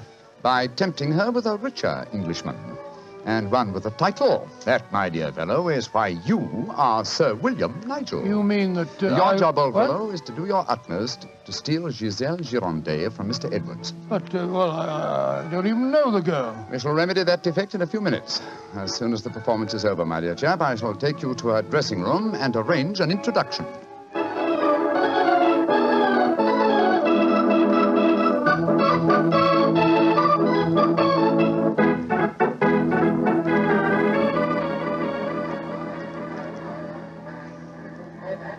I must say, Holmes, the backstage life at a circus is even more colorful than in the ring. What makes you say that, old fellow? Well, I just saw a pinhead having tea with a bearded lady while a sword swallower was standing behind him practicing his act. Oh, hello.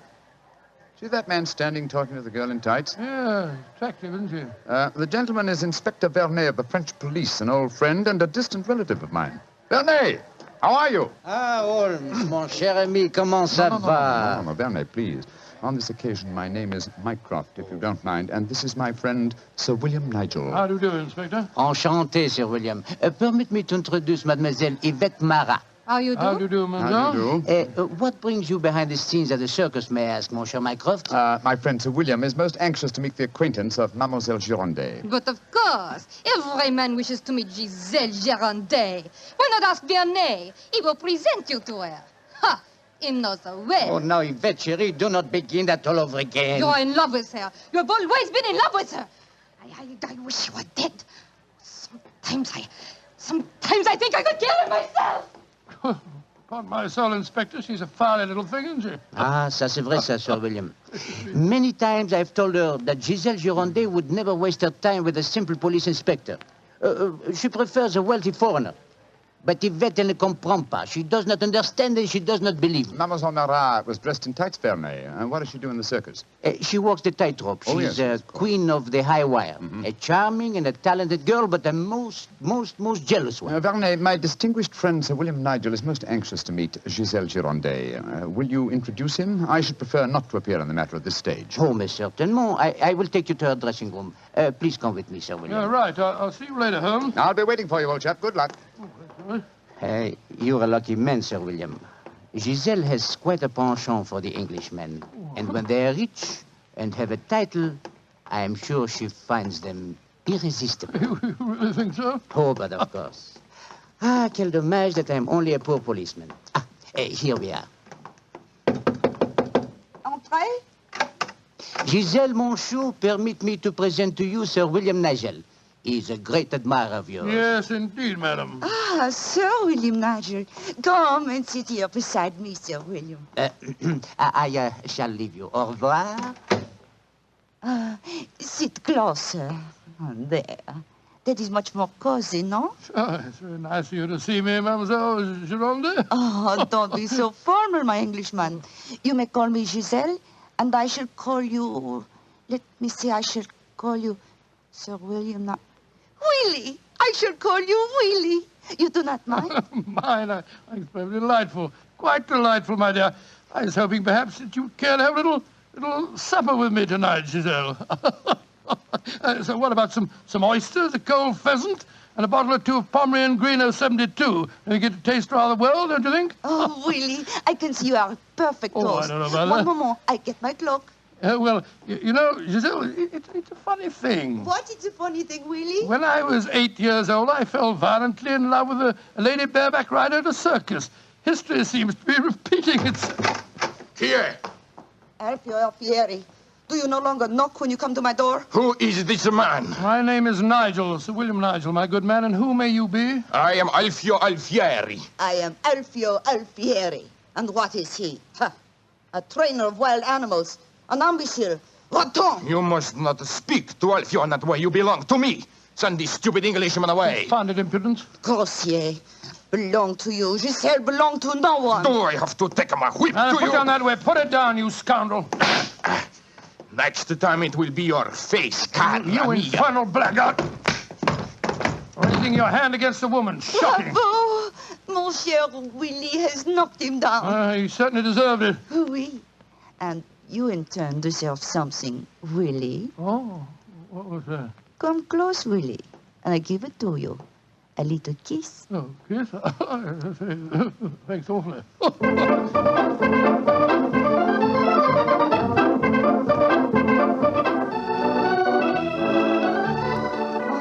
Willie, you are so strong, so resolute, so brave. Oh, it was nothing, my dear Giselle. Nothing at all. Here, more champagne, gosh.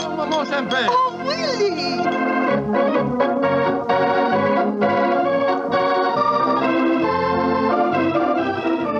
Giselle, Oui, Monsieur Edwards? have a box for the opera tomorrow night.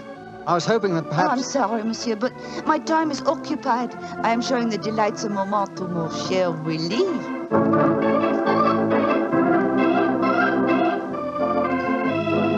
Mademoiselle aime mieux le collier de perles à 5 rangs ou celui à 3 rangs? He says, which do I prefer, the 5-string color of pearls or the 3-string color of pearls?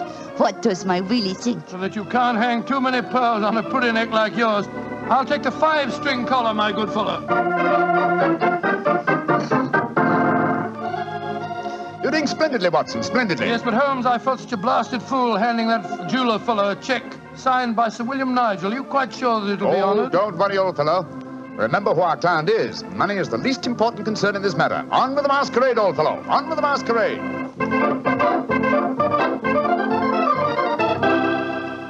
More champagne, garçon.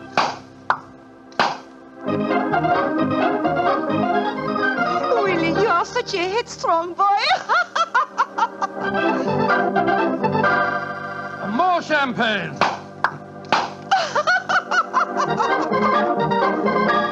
Giselle, you dear little thing.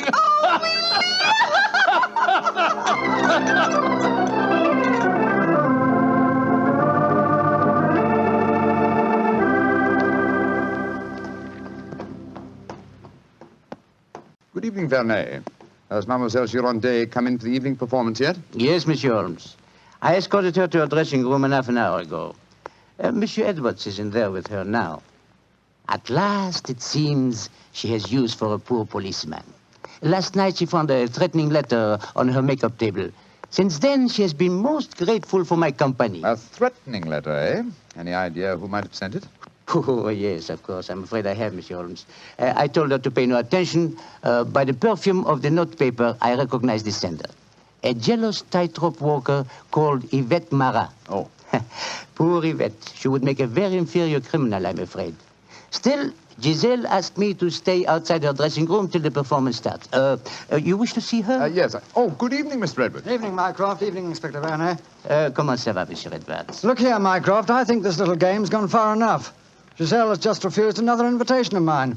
Now, I know who Sir William Nigel is, and I swear I'll tell her. Don't you think, sir, that the lady is hardly worth bothering about? Surely this whole incident with Sir William proves that she's a scheming little adventuress. A fictitious title and an apparently bottomless purse have shown her up in her true colors. I could have told you the same thing without such an experiment, my friend. Well, I suppose you're right, Mycroft. I've been a fool. An idiot who lets a pretty ankle turn his head. A conceited dolt. Let us just say, monsieur, that you have been a man. Good evening, sir. Good evening. Good evening. Just going back to see Giselle for a moment, I brought us these flowers for her. I'll be back in a jiffy. Just a minute, Watson. I hate to dampen your ardor, old chap, but the masquerade is ended. Ended? What do you mean it's It is no ended? longer necessary for you to impersonate Sir William Nigel or to pay court to Giselle. Oh, really? Oh, really? Really? Well, that's a great relief, sir. Great relief. I've hated the whole business. Oh, yes, I'm sure you have. We appreciate the sacrifices that you've made, don't we, Sir Edward? Yes, indeed. Well, I must go back and see her once more, though. We had a rendezvous for tonight, and I must cancel it. A gentlemanly thing to do, you know. I won't be a minute. Never have I seen a man more downcast. Obviously, with him, my dear Holmes, business was a pleasure. Alfieri, where are you going? That Englishman. I just saw him go into Giselle's room. To whom are you referring? That man that called himself Sir William Nigel. Yes. 2 days ago, he struck me. I have to settle with him. No man may strike Alfieri. Do not cause any more trouble, Alfieri. From what I've been told, you thoroughly deserved what happened to you. Here he come now. You, English, you. Alfieri challenge you to a duel. Holmes! Watson, old chap, what is it? You're as white as a ghost. It's Giselle. What's wrong with her? She's dead. She's lying there in her dressing room. Strangled. Strangled? And only half an hour ago I spoke with her myself. Since then, I've been standing in this corridor, guarding her door at her own request. Only 2 men have entered Giselle's dressing room since then. You, Monsieur Edwards, and you, Sir William Nigel. What are you suggesting, Vernet? I am suggesting nothing. I am stating that these 2 gentlemen are under arrest for suspicion of murder.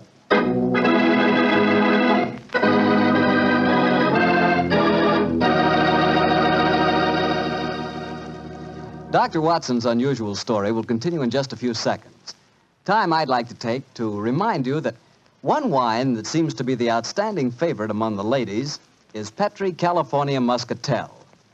That's probably because, like a beautiful woman, Petri Muscatel is subtle and intriguing. Petri Muscatel is the color of burnished gold, and its flavor, well, it's the flavor of big, plump Muscat grapes, picked by hand carefully and tenderly when they're just full of wonderful, delicious juice. If you want to show that you really know the wine that women prefer, serve Petri Muscatel. Serve it after dinner or later in the evening. It's wonderful. And why shouldn't it be? It's a Petri wine. Well, Dr. Watson, so you and the mysterious Mr. Edwards got yourselves arrested on suspicion of murder, huh? Yes, Mr. Bartell. Holmes did everything in his power to persuade Inspector Vernet to release us, but it was useless. And so, while Mr. Edwards and myself were languishing in detention cells at the local Sûreté, Holmes and the French inspector were examining the dressing room of the dead woman.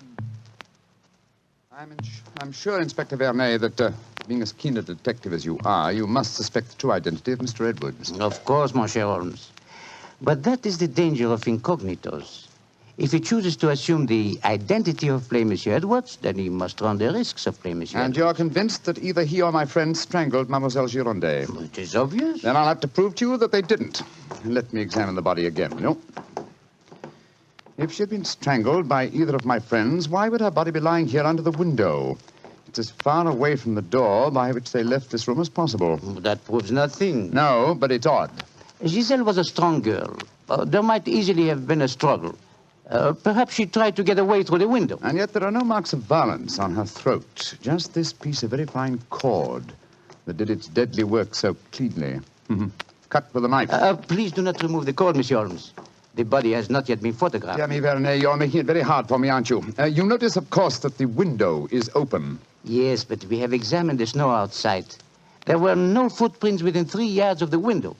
The murderer must have entered by the door that I was watching. Yes, it would be hard, even for a professional acrobat to jump in.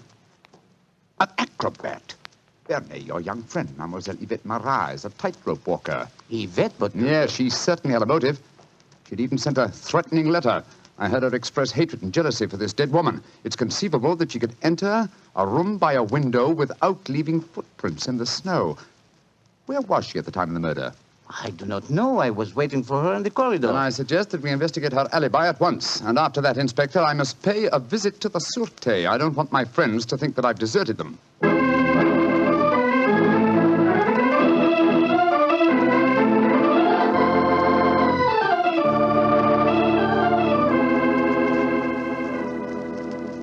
Excuse me, sir. Yes, Holmes. I'm afraid it looks rather black. As I was telling you, Yvette Marat, the tightrope walker, was able to establish a completely satisfactory alibi. Vernet still suspects you or Dr. Watson. Well, that's ridiculous. May I ask you a very straightforward question, sir? Of course. I can well understand that if you had gone into the dressing room and found the woman already murdered, you might easily be tempted to conceal the fact, to avoid a scandal involving your person. Will you swear to me, sir, on your true identity, that Giselle was alive when you left her? She was, Holmes. I swear it. Thank you, sir. That's all I wanted to know.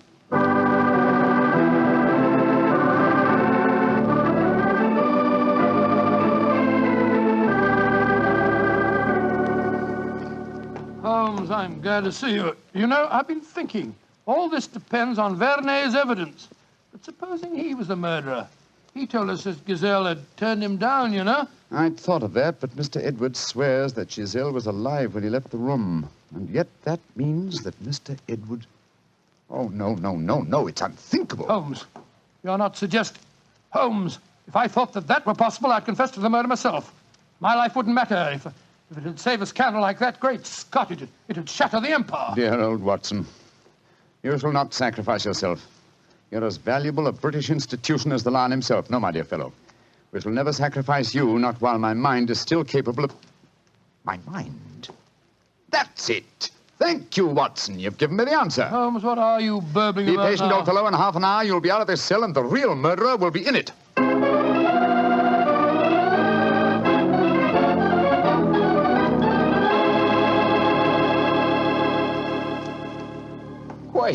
Questions. Why must Alfieri answer so many questions? Because he will not yet tell the truth. You murdered Giselle Girondet. How many times I have to tell you I did not kill her? Why should I want to harm her? Because you were jealous. Because she humiliated and tormented you. But I was not in her dressing room. I've already proved that fact. Am I a magician that I can kill somebody without entering a room? Alfieri, I know how you killed Giselle Girondet without its necessitating your entering this room. And you're a smart man. Please to tell me. I don't need to tell you. With the aid of Vernet, I'll show you. Open the window, Alfieri. What game is this? Very well, then. I'll open the window myself. Put your head out. Come on. So. Who do you see? Inspector Vernet, standing 3 yards away, where you stood, and he's got your long training whip. No! Don't move! Stand there. The inspector hasn't your skill with a whip, but he wants to try a little experiment. No, leave him alone! All right, Vernet. I'm holding him.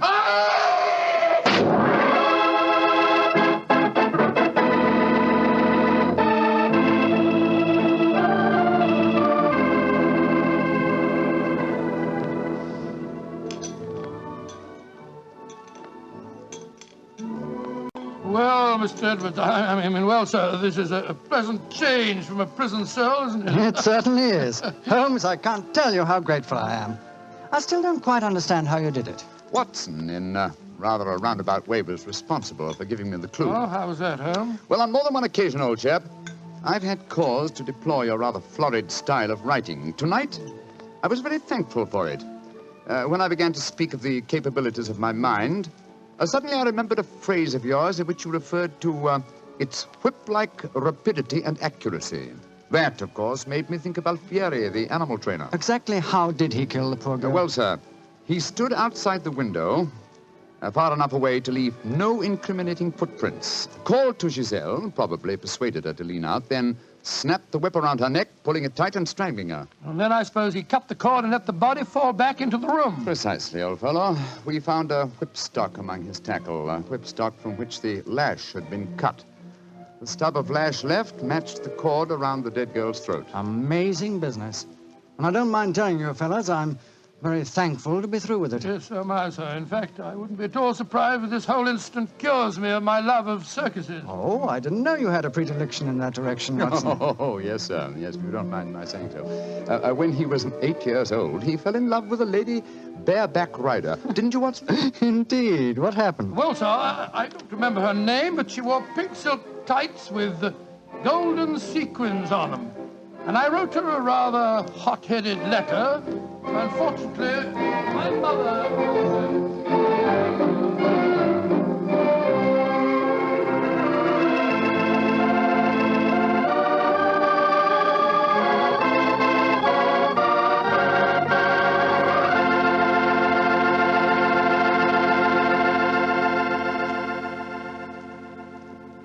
Well, Doctor, that was one of the most unusual stories you've ever told. And I might say you played a very prominent part in that case yourself. Oh, I suppose I did it. That, Mr. Bartell. Giselle was a beautiful girl. Beautiful. Boy, I sure love that nickname she gave you. Wheelie. Yes, I thought it rather nice myself. Well, that is, I mean... Don't get embarrassed over a nickname, Doctor. You should hear the nickname I had. Well, when I went to school, all the girls called me Bottles. Bottles? Oh, I see, from Bartell. Bartell? Oh, Some nickname, like a prophecy. What do you mean? Well, they called me Bottles, and now that's what I like to talk about most. Bottles. Bottles of Petri wine. Oh, I should have known. And I'd like to talk about Petri wine because, as far as I'm concerned, it's the swellest wine that ever poured from a bottle. That's because the Petri family really knows how to make good wine. Well, they ought to.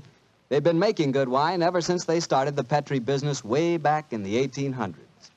And since the Petri family has always personally owned and operated their business, they've been able to keep that fine art of winemaking right in the family, handing it on down from father to son, from generation to generation. So it's no wonder, whenever you want a good wine, you want a Petri wine, because Petri took time to bring you good wine. Well, Dr. Watson, what new Sherlock Holmes story are you going to tell us about next week? Well, now, next week, Mr. Bartell, I'm going to tell you of a strange adventure that Holmes and I had in the swampy fenlands of Norfolk. Concerns a gypsy encampment, a child that vanished, and a horrible death in the murky depths of a fearsome quagmire.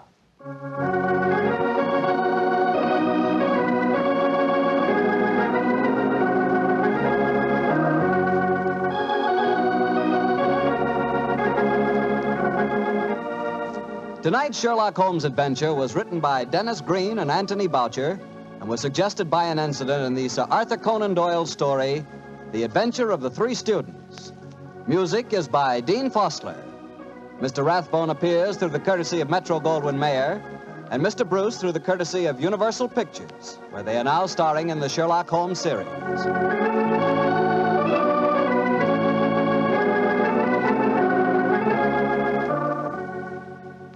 The Petri Wine Company of San Francisco, California, invites you to tune in again next week, same time, same station. Sherlock Holmes comes to you from our Hollywood studios.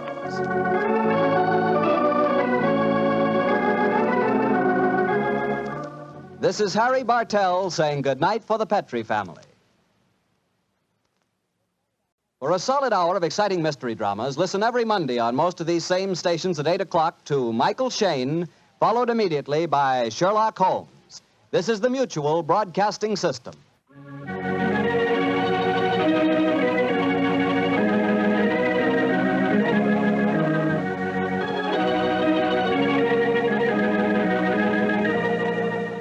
The two episodes you've just heard, The Telltale Pigeon Feathers and The Indiscretion of Mr. Edwards, are part of the New Adventures of Sherlock Holmes starring Basil Rathbone and Nigel Bruce, and are a 1989 copyrighted production of 221A Baker Street Associates. The Sherlock Holmes stories and the characters of Sherlock Holmes and Dr. John H. Watson were created by Sir Arthur Conan Doyle and are used with the kind permission of Dame Jean Conan Doyle. This is Harry Bartell. I want to thank you for letting me share those wonderful times on dramatic radio.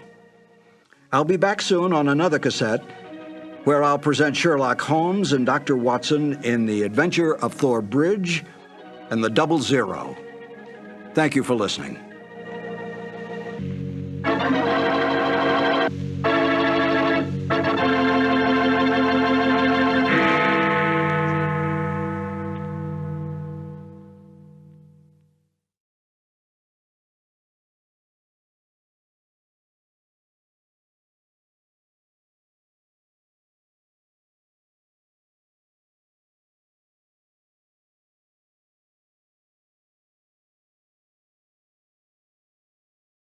Petri Wine brings you Basil Rathbone and Nigel Bruce in the New Adventures of Sherlock Holmes.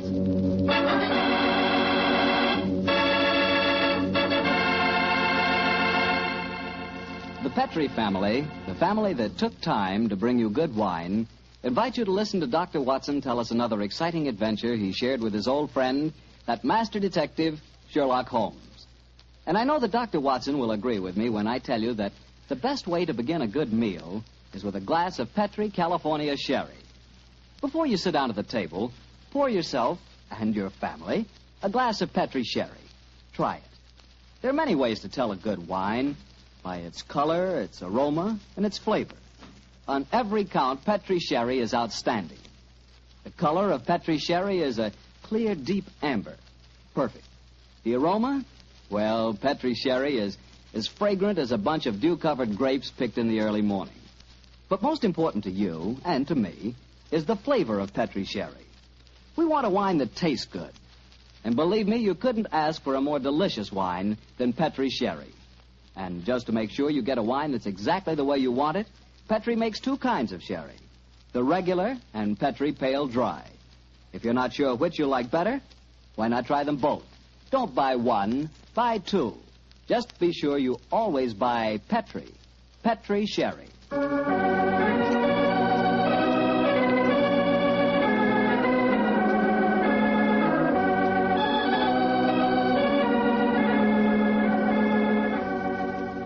And now I'm sure our good friend Dr. Watson's ready for us. Let's go in and join him.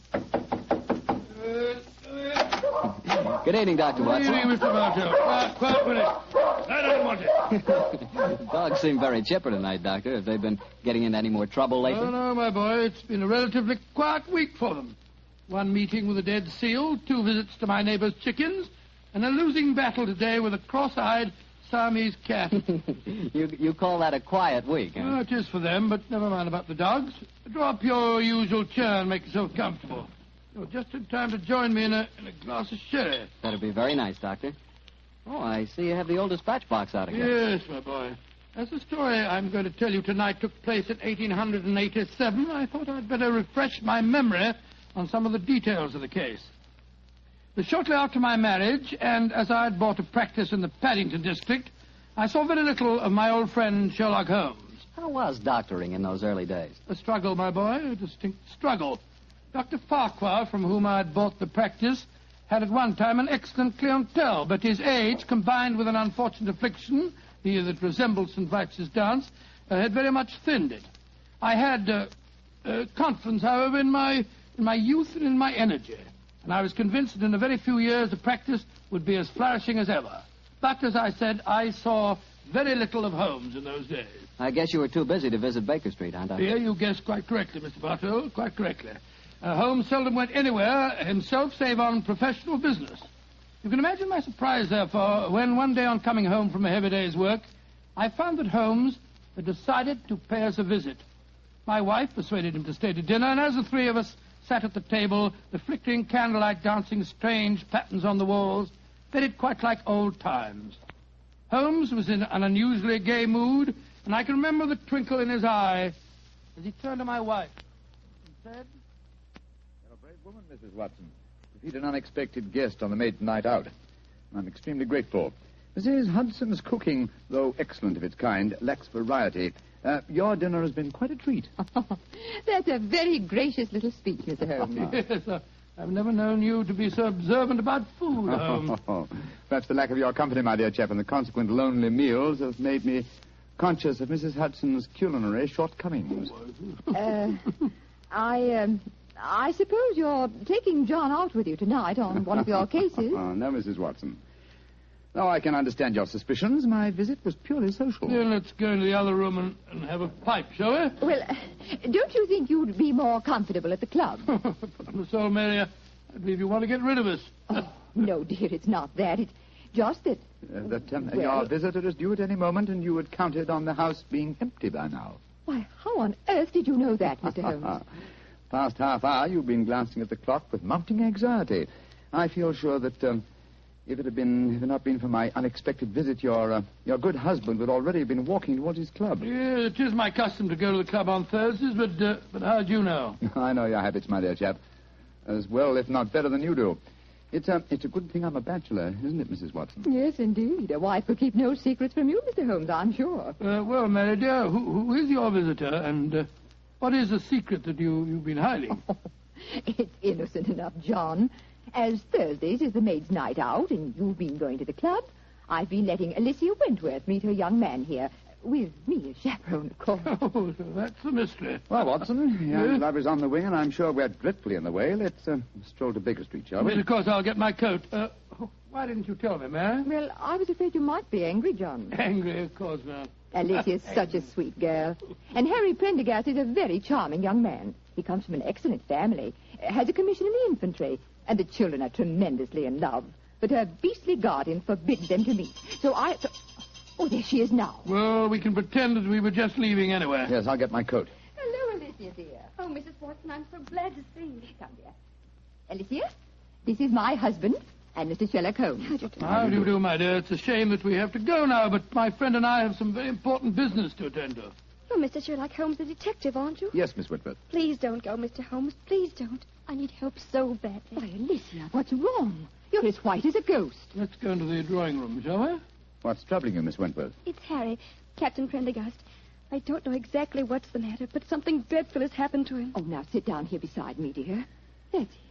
Miss Wentworth, what reason do you have to suppose that Captain Prendergast is in trouble? I've seen friends of his today. They spoke of him almost as if he were dead, and yet they wouldn't tell me why.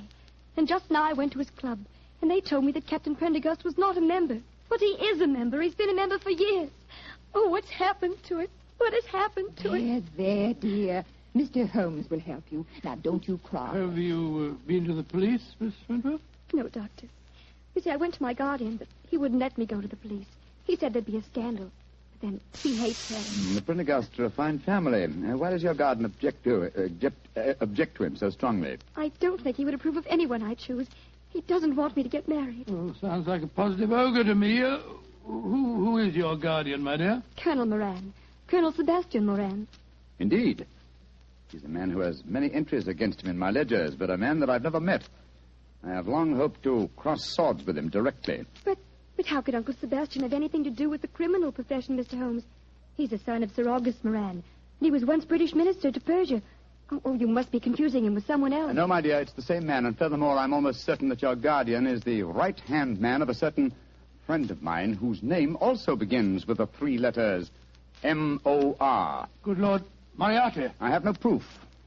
And yet I suspect that Colonel Moran is the second most dangerous man in London. That's Harry. It must be Harry. Oh, poor girl. I do hope you can help her, Mr. Holmes. I shall do my best, Mrs. Well, Watson. if that is her young man at the door, it's more than likely her problem doesn't exist any longer. I hope you're right, Watson. Though with Colonel Moran as a guardian, I'm afraid the young lady is destined to have trouble. Come on, Harry. Good evening, Mrs. Watson. I'm so glad to see you, Harry. This is my husband. How do you do, Doctor? How do you do, my boy? And Mr. Sherlock Holmes. How do you do, Captain Prendergast? How do you do, sir? Harry, what's wrong? I can tell by your face that something dreadful has happened. It has, darling. Tell Mr. Holmes about it. He's promised to help us. Well, sir, I'm afraid this is a little outside of your province. You will find that my friend's province is quite extensive, Captain Prendergast. I shall be more than happy to do anything I can to help, sir. That's very nice of you, Mr. Holmes. Well, it's pretty bad. Last night I was accused of cheating at cards at the Tankerville Club. Oh, dreadful. Of course, I don't have to tell you that I didn't cheat, but the evidence was dead against me. I'd been winning heavily, and the cards were proved to be marked. Marked? How? There were pinpricks on the edges. Pinpricks which indicated the card's value. How did the pack of cards come into play? That's the devil of it. I myself broke open a sealed pack given to me by the club porter. And I swear that was the pack that was later found to be marked. Was everyone searched? Yes. But they found a new, unopened pack in my pocket. The obvious implication being that you had substituted the marked cards, of course. I can see what happened. Somebody deliberately tried to incriminate you by dropping the new pack in your pocket. Of course, darling. But what I can't understand is how the marked pack was introduced into the game. Were there any other cards found in the room? None, Doctor. The Tankerville, eh? Colonel Moran is a member of the club, isn't he? Yes, he is. Uncle Sebastian uses it all the time. He was present at the game last night, Alicia. Oh, Harry, now we're worse off than ever. If he thinks you cheated at cards, he'll never let us get married. Now, don't worry, Alicia. I'm sure that Mr. Holmes can find a way out of this. I'm afraid it'll be too late. I couldn't marry you now, Alicia. What do you mean, Harry? But they forced me to resign from the club. That's a bad enough disgrace. But I know there's worse to come. You see, I was expecting my promotion to major any day. Now it'll be a miracle if I'm not cashiered from the regiment. What kind of a life can I offer you? Harry, you're talking absolute nonsense. I think, Captain Prendergast, the next step is obvious. We must remove this apparent stain on your character. But how? Miss Wentworth can stay here with Mrs. Watson. The doctor and I will drive over in a cab with you to the club and see what can be done.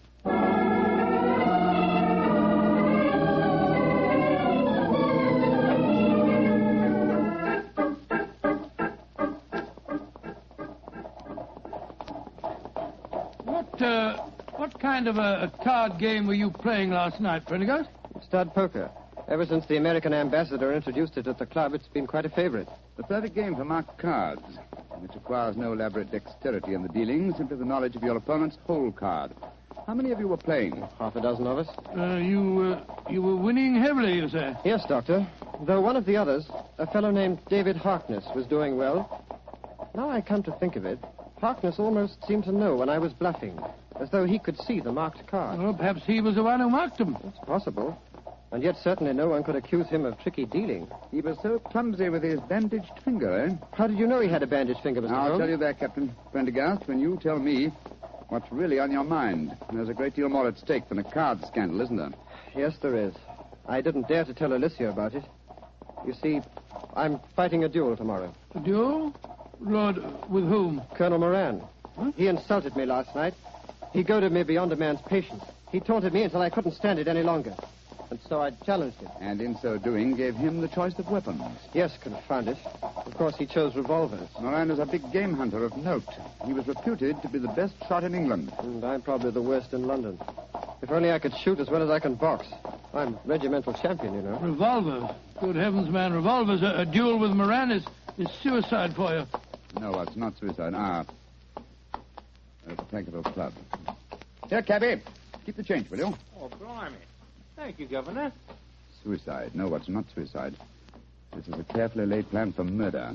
Pray heaven that we are not too late to avert it.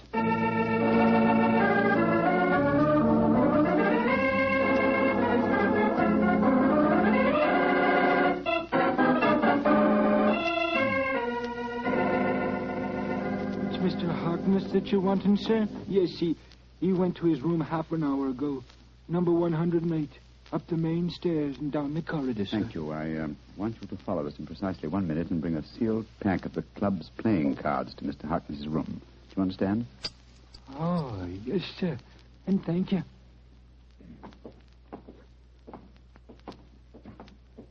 Did you make the arrangement? Yes, come on. Let's go up to Harkness's room. Well, 3 members have cut me dead since I came in here. It's the most humiliating experience. A little patience, Captain Prendergast, and I'm sure your honor will be entirely vindicated. I wish I knew what you were up to, Holmes. I'm going to try and restage the drama that was presented in this club last night. The only difference being that my production will have a cast that's a little different. Now, here we are. Now, let me do the talking. Yes? Did you want something? Prendergast, I don't want you in my rooms. I don't know why they allowed you inside the club. Let us in, Mr. Harkness, please. No, I won't. Take your foot out of the door, confound it. Mr. Harkness, there are 3 of us. I think you'd better let us in. You're going to let us in, Harkness. Oh, all right. Come in. Ah, thank you for your hospitality, sir. Now perhaps you fellows will tell me what the devil you think you're up to. With pleasure. As you very well know, Mr. Harkness, this is probably Captain Prendergast's last day on Earth. He has one request to make of you, that you join him in a farewell game of poker with us, to show you bear no grudges. Oh, it's fantastic. You're all insane. Oh, by the way, Mr. Harkness, I'm delighted to notice that your sore finger seems to have healed with great rapidity. By an odd coincidence, you'll observe that I seem to have injured mine. Mr. Holmes, when did you do that? Oh, in the carriage just now, a mere scratch.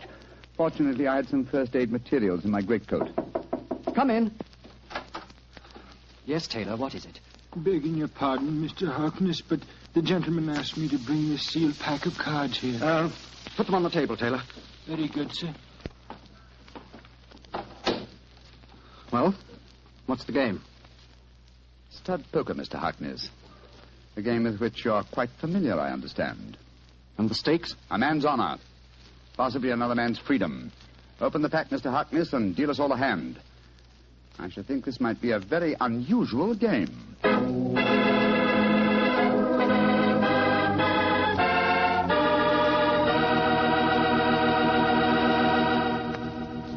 You'll hear the rest of Dr. Watson's story in just a few seconds.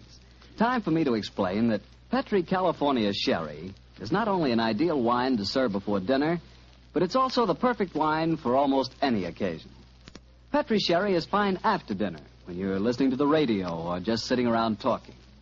And, of course, you couldn't ask for a finer party wine than Petri Sherry, especially if your party is at cocktail time. If you don't know what wine to buy, you can't go wrong with Petri Sherry. But be sure it's Petri. Look for the letters P-E-T-R-I. They spell the proudest name in the history of American wine. Well, Dr. Watson, that was quite a game of poker you were settling down to. I have a feeling that Sherlock Holmes had an ace or two up his sleeve, didn't he? Well, figuratively, he did, Mr. Bartell, though at the time I must confess that, as usual, I was pretty much in the dark. David Harkness opened the new sealed pack of cards, and the 4 of us played a hand of poker. It was easy to see that our unwilling host was far from happy. His ferrety eyes darted from one to the other of us as he played our cards. He knew that he was the victim of a conspiracy, and so he was watching every move we made. Finally, as that strange game progressed, Captain Prendergast leaned across the table and said, I think you're bluffing, Harkness. Do you? Well, it'll cost you exactly the limit to find out. How curious are you? By Joe, I think you are bluffing, Harkness. I'll see you. He'd be a fool to, Watson, when he has a straight flush. What do you mean, Holmes? My dear Harkness, the markings are quite apparent, I assure you, to someone who knows what he's looking for. Scott, you mean that these cards are marked too? Examine them for yourself, old chap. They are marked. They're pinpricked, just like they were last night. Well, that's impossible. Harkness broke the seals on your pack just now. We all saw him do it. He couldn't have switched the pack. And why would I do that, even if I could? I wouldn't try and cheat Mr. Sherlock Holmes, would I? No, Mr. Harkness. I just wanted you to know that I understood the trick. What trick, Mr. Holmes? The same one that was played on you last night, Captain Prendergast. This was a demonstration of how easily a sealed pack of cards may be turned into a marked one by a man with a sore finger. What on earth's a sore finger got to do with it, Holmes? Oh, it's very simple, Watson. A pinhead or a thumbtack hidden under the bandage, a tiny pressure against a card one wishes to mark as it comes into one's hand, and after several deals, hey, presto, a marked pack. Oh, so that's how it was done. You can't prove it, Holmes. You can't prove a thing. You weren't here last night. No, unfortunately, I wasn't, Mr. Harkness. Otherwise, I should have had the great pleasure of exposing your trick at the time. As it is, I shall have to rely on a public confession. You'll never get a confession from me. Possibly not, but I'm sure that you'll be interested to know that I've made quite an extensive study of card sharping. In fact, I've considered giving a little lecture or demonstration here at the club. What are you talking about? This game that we've just played was in the nature of a rehearsal. I should, of course, stress this particular method as being of great local interest. I'm sure most of the gambling members will recall one man who has had unusually bad luck with his fingers. Holmes, you're trying to ruin me. Well, you were willing to see Prendergast ruined. And killed. But a pistol duel with Colonel Moran is almost equivalent to murder. What? What do you want me to do? From the direction of your glance, Mr. Harkness, I'm certain that you keep a loaded revolver in your desk drawer. That's a very poor solution, I assure you. Why not be a man, write a confession and sign it? It'll free Captain Prendergast from any stigma, and it'll help to trap the real culprit, Colonel Sebastian Moran. Moran? Where does he come into the picture, Holmes? Mr. Harkness knows, don't you? And I think I know now. Why don't you tell us, Harkness? One thing at a time, Prendergast. I owe it to you to write a confession. I'll do that, rather than face a public exposure in the club, but that's as far as I'll go. If you have any ideas about Moran, go and talk to him yourselves. There's a certain honor, you know. Even among thieves? Thank you for the implication, Mr. Harkness. You have writing materials here? Yes, I have writing materials, Holmes. Splendid. Then while you're telling the truth about last night's episode, we'll call on Colonel Sebastian Moran. Have you any idea where we might find him at this time of night? Yes, I have every idea. You'll find him in the gun room. Thinks he has a duel on his hands tomorrow. In the gun room, eh? Thank you, Mr. Harkness. We'll go and talk to him. You may expect us back within half an hour.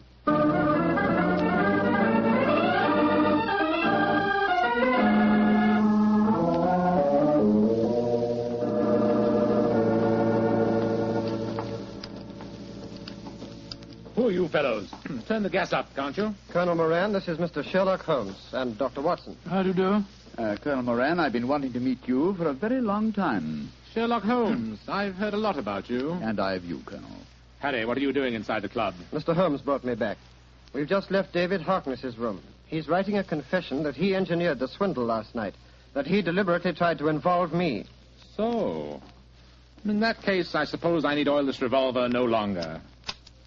Harkness is a cheat. Dear me, how shocking. Aren't you glad that my name will be cleared in this business? Of course I am. I'm delighted. And you'll apologize for the things that you said last night? Yes, Harry, I'll apologize. But you must realize that this revelation makes no difference to my feelings about your marriage to Alicia. Upon my soul, Colonel Moran, it seems to me that one Dr. Watson, I think the name is. Watson, yes, my name's Watson. Dr. Watson, I would suggest that the happiness of my ward is a matter that cannot possibly concern you. Now, look here, sir, I don't want to go... Will you, old chap? Oh, sorry, Holmes. Colonel Moran, I think I may be able to change your mind on the question of your ward's marriage. How very interesting. And what makes you labor under that delusion? Would you care to have it known at the club that you had deliberately planned Captain Prendergast's murder?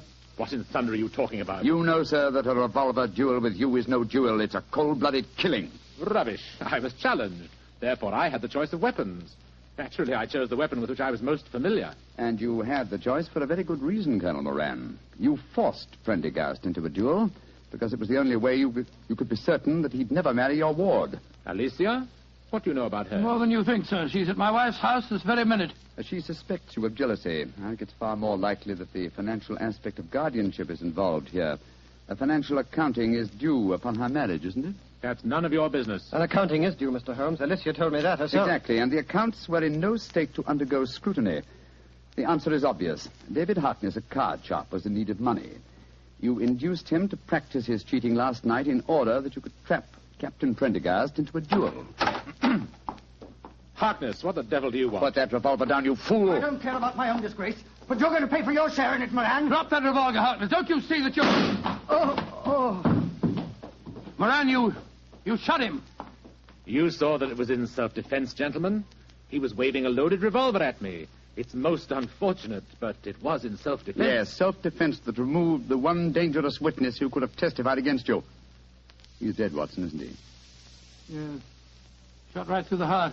Moran, you're a cold-blooded, murdering devil. I demand satisfaction for that insult. These gentlemen are my witnesses. I apologize for the misunderstanding last night, but this is a different matter. You've insulted me, Harry. The duel will take place, Colonel Moran, and Dr. Watson and myself will act as seconds for Captain Prendergast. Let's make the necessary arrangements, shall we?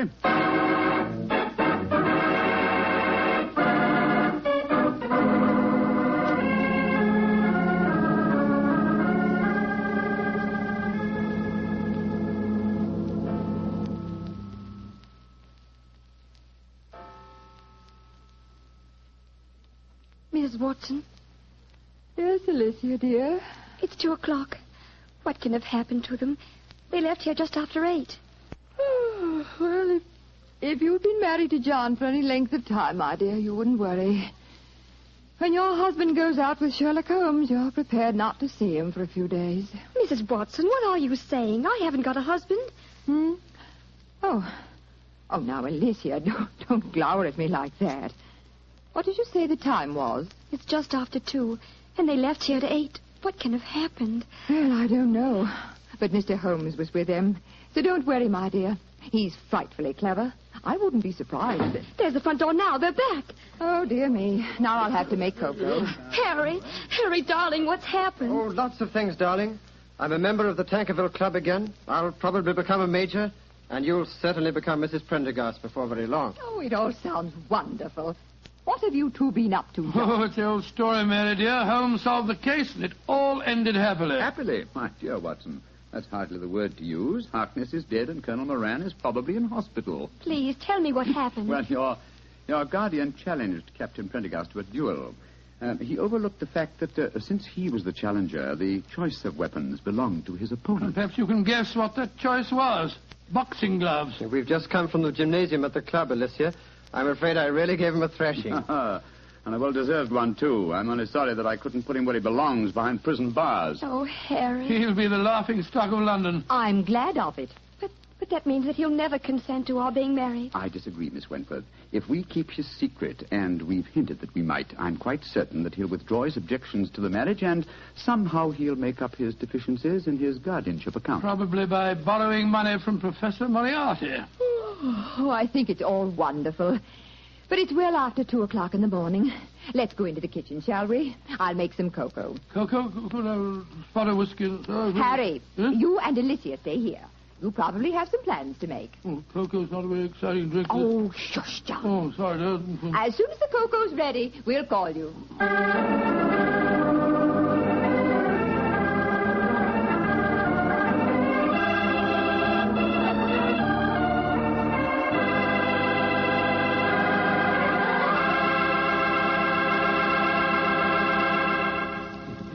Well, Doctor, that was some story. You know, I'm glad the age of dueling is over. I'd hate to have someone challenge me to a duel. What's the matter, Mr. Bartell? Are you afraid of being hurt? Afraid of being hurt? Of course not. If someone challenges me to a duel, I have the right to choose the weapons, don't I? Yes, and what weapons would you choose?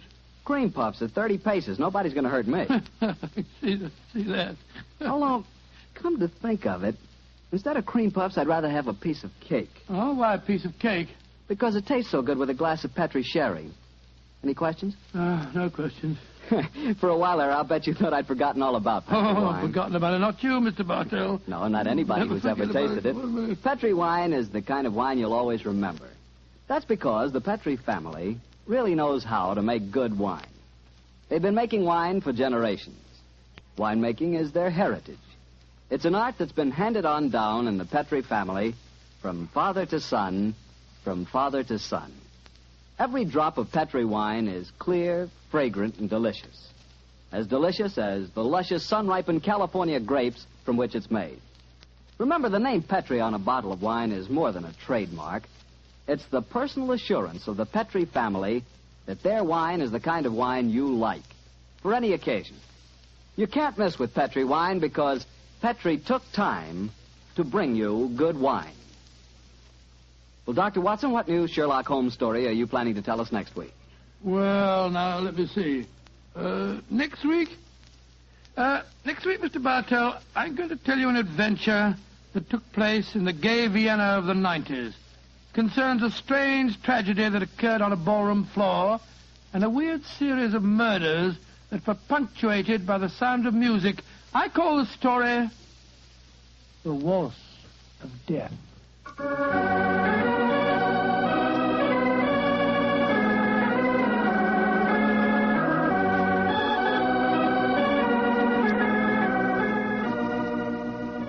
Tonight's Sherlock Holmes adventure was written by Dennis Green and Anthony Boucher and was suggested by an incident in Sir Arthur Conan Doyle's story, The 5 Orange Pips. Music is by Dean Fossler. Mr. Rathbone appears through the courtesy of Metro-Goldwyn-Mayer, and Mr. Bruce through the courtesy of Universal Pictures, where they are now starring in the Sherlock Holmes series.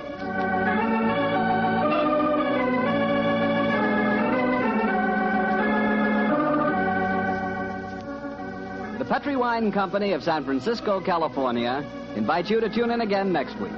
Next week, many communities will change time, and this program will reach some of our listeners at a different hour.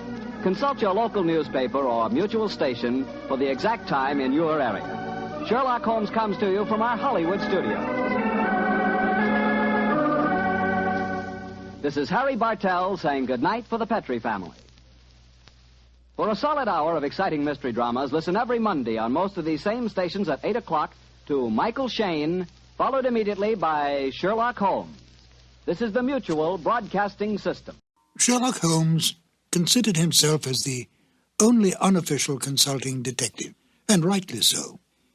In point of fact, Holmes worked outside the law. If he'd been a policeman working for Scotland Yard, he would certainly not have had the freedom that allowed him to use his unorthodox methods. This both pleased the police and frustrated them. Pleased them because he almost invariably let such men as Inspector Lestrade and Inspector Gregson take the public recognition for a case that he had solved. Frustrated them because he could literally work on a case using his own specialized abilities while they had to stay within prescribed limits. Yet Holmes did respect the law, for he was in fact an amateur and felt it best to have a healthy relationship with the professional police. This encouraged such men as Lestrade and Gregson to bring various unsolved crimes to him for his solution. His freedom outside the restraints of the law allowed him to assume many roles in disguise and to work with Watson as his accomplice. Excellent examples of this kind of work can be found in such original stories as A Scandal in Bohemia, The Man with the Twisted Lip, and The Illustrious Client, to name but a few. He often broke open safes to get information, set fires to force some action out of an individual, such as Irene Adler, or broke into homes in order to gain access to information that would lead to the solving of the crime. Any admonitions by the police were soon dropped when Holmes produced the criminal or solved the crime. Most of this work was done by Holmes and Watson in London or various other parts of England. In The Waltz of Death, Holmes and Watson find themselves in Vienna on a case. Now here, on foreign territory, and completely outside the orthodox methods of the English police, Holmes had even more free rein.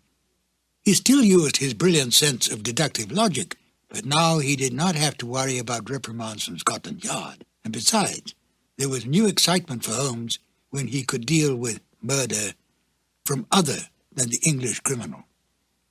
Join me now as we present Sherlock Holmes and Dr. Watson in The Waltz of Death. Petrie Wine brings you Basil Rathbone and Nigel Bruce in the new adventures of Sherlock Holmes.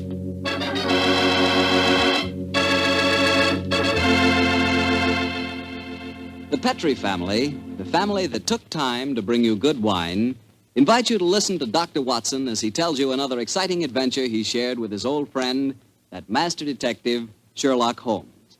And as for me, well, I'm going to tell you about a swell idea. The idea of serving Petrie California sherry before dinner. Tomorrow night, just before dinner, instead of that last-minute rush, take it easy. Pour yourself a glass of Petrie sherry. Now, if you'll do that just once, I wouldn't have to say another word about Petrie sherry. You'd be a customer for life. Because Petrie sherry is good wine with a capital good. Judge that Petrie sherry any way you like. By its beautiful amber color, its heart-of-the-grape aroma, or by the best test of all, its flavor. Petrie sherry is delicious. And you have a choice of two kinds, Petrie regular and Petrie pale dry sherry. If you're not sure which you'll like better, try them both. Don't buy one, buy two. But remember, always buy Petrie.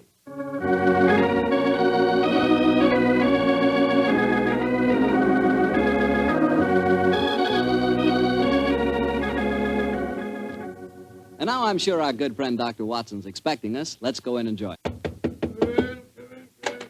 Good evening, Dr. Watson. Good evening, Mr. Bartell. All set for tonight's story? Yes, my boy, I'm all set. Put it. It began in Vienna in 1889. The old Vienna of bright lights, lovely ladies, and lilting music. What were you and the great Sherlock Holmes doing there, Doctor? Mr. Bartell, what were we doing there? Yes, sir. Were you just taking a trip? Oh, in those early days of our association, we didn't have either the time or the money for trips. No, we were in Vienna at the express command of the Emperor Franz Joseph.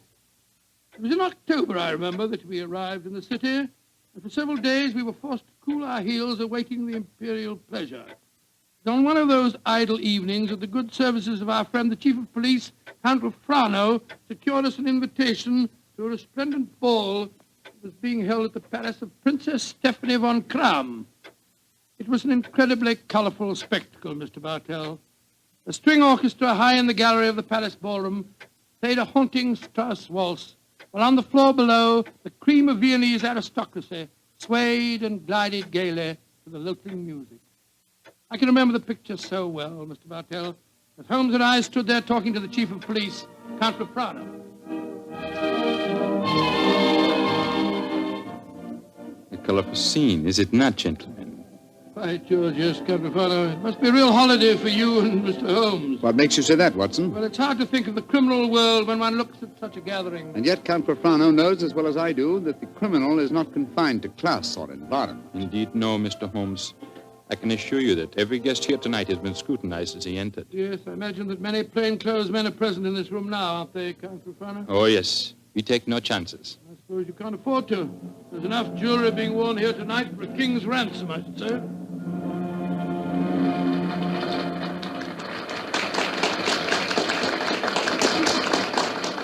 The waltz is finished. Now I can present you to our hostess, Princess von Kram. Stephanie, my pigeon. My pigeon must know the princess pretty well. Yes, I'm glad to see that in Vienna the profession of criminal detection carries no social stigma. Allow me to present you Mr. Sherlock Holmes, Dr. Watson, the Princess Stephanie von Kram. I'm very honored to meet you, Your Highness. I'm most happy to meet you, gentlemen. Permit me to introduce my protege, Janos Horváth, the Hungarian composer. This ball tonight, Mr. Holmes, will mark a rare occasion.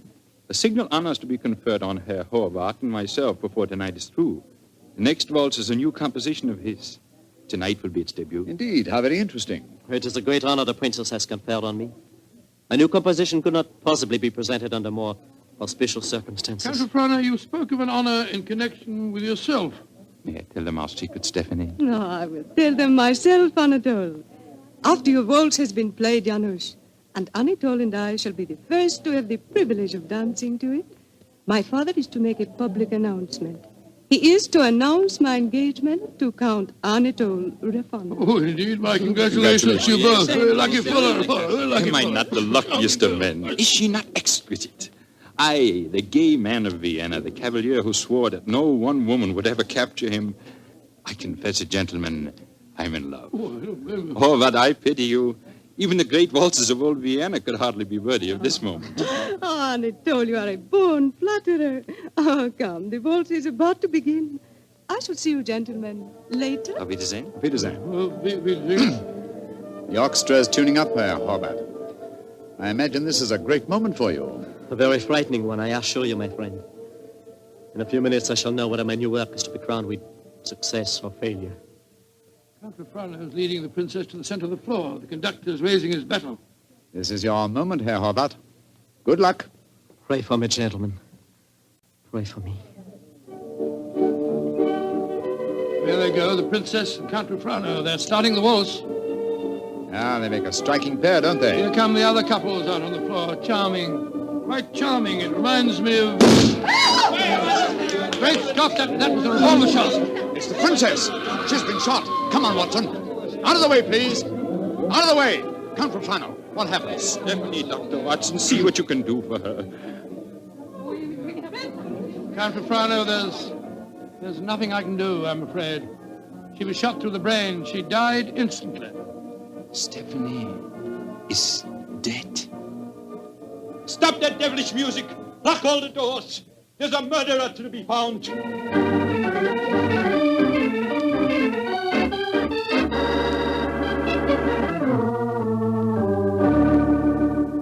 Count Rafrano, have you found any clues? One of my men found a revolver. It had been tossed into the earth of a potted palm. May I see it, please? Of course, here.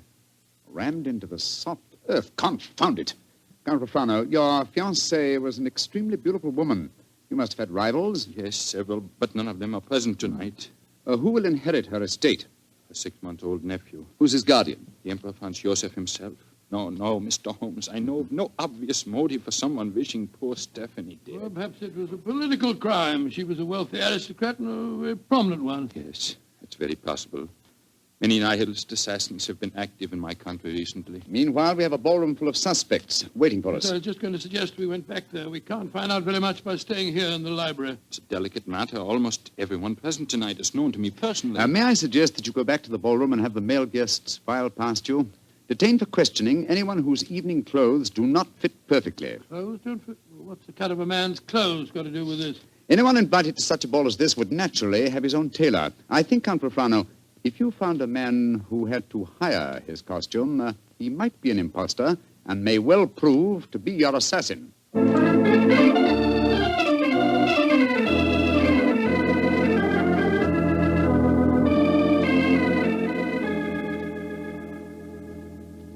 Mr. Holmes, your plan has not been effective so far. We find one Englishman who is unusually badly dressed, and what do we discover?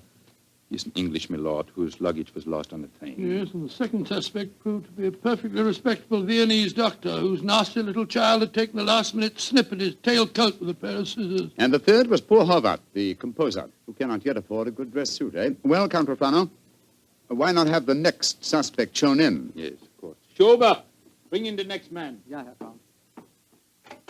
Kommen Sie herein, bitte.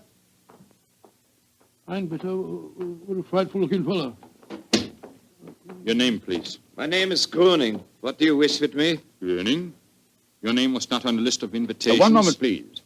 Let me see your right hand, Herr Gruning. You have no right to touch me. Where did you get these fresh earth stains? Your right thumb is pitted and the nail is full of dirt. What does that prove, policeman? Not a short while ago, you tried to hide your revolver by ramming it into an earth-filled flower pot. Give me that revolver, please, Count Profano. It will be easy to compare the samples of earth. It will not be necessary. You admit that you murdered the princess tonight, then? Certainly, I admit it. Why did you kill her? She was an aristocrat. She was an oppressor of the poor. I'm glad I killed her. One day, I and my party will kill all of you filthy aristocrats. Count Profano, put down that revolver. Shoot him like the dark he is. No, Count Profano. Even you can't take the law into your own hands. Why do you not shoot me? I'm not afraid to die. Have him taken away, Schober. Nehmt den Hund ins Gefängnis. Thank you for stopping my hand just now, Doctor. But when he spoke of Stephanie that way, I could have killed him just as he killed her.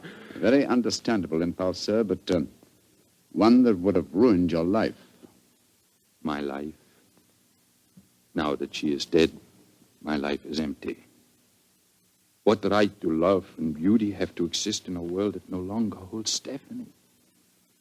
She was all light and life, loveliness. And now... But I am hardly displaying my Viennese blood, am I?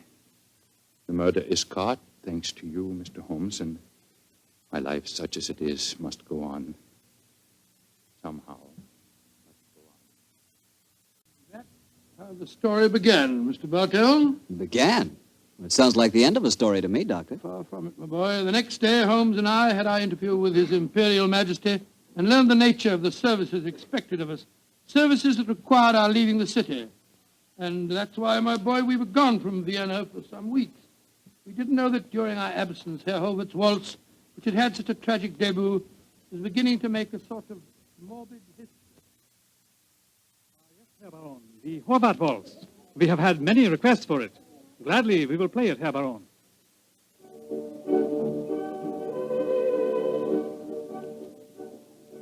Isn't that the Horvath waltz they are playing? Yes, my dear, and see who is walking onto the floor to dance to it. Leah Mollenstein, the actress. A beautiful creature. Are you trying to make me jealous, Hans? Gott in Himmel, it's Leah Mollenstein! She's been shot!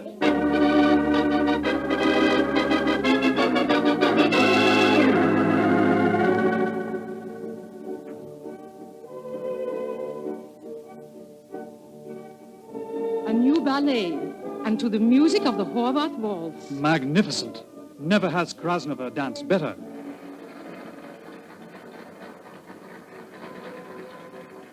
Have you ever seen such exquisite pirouettes?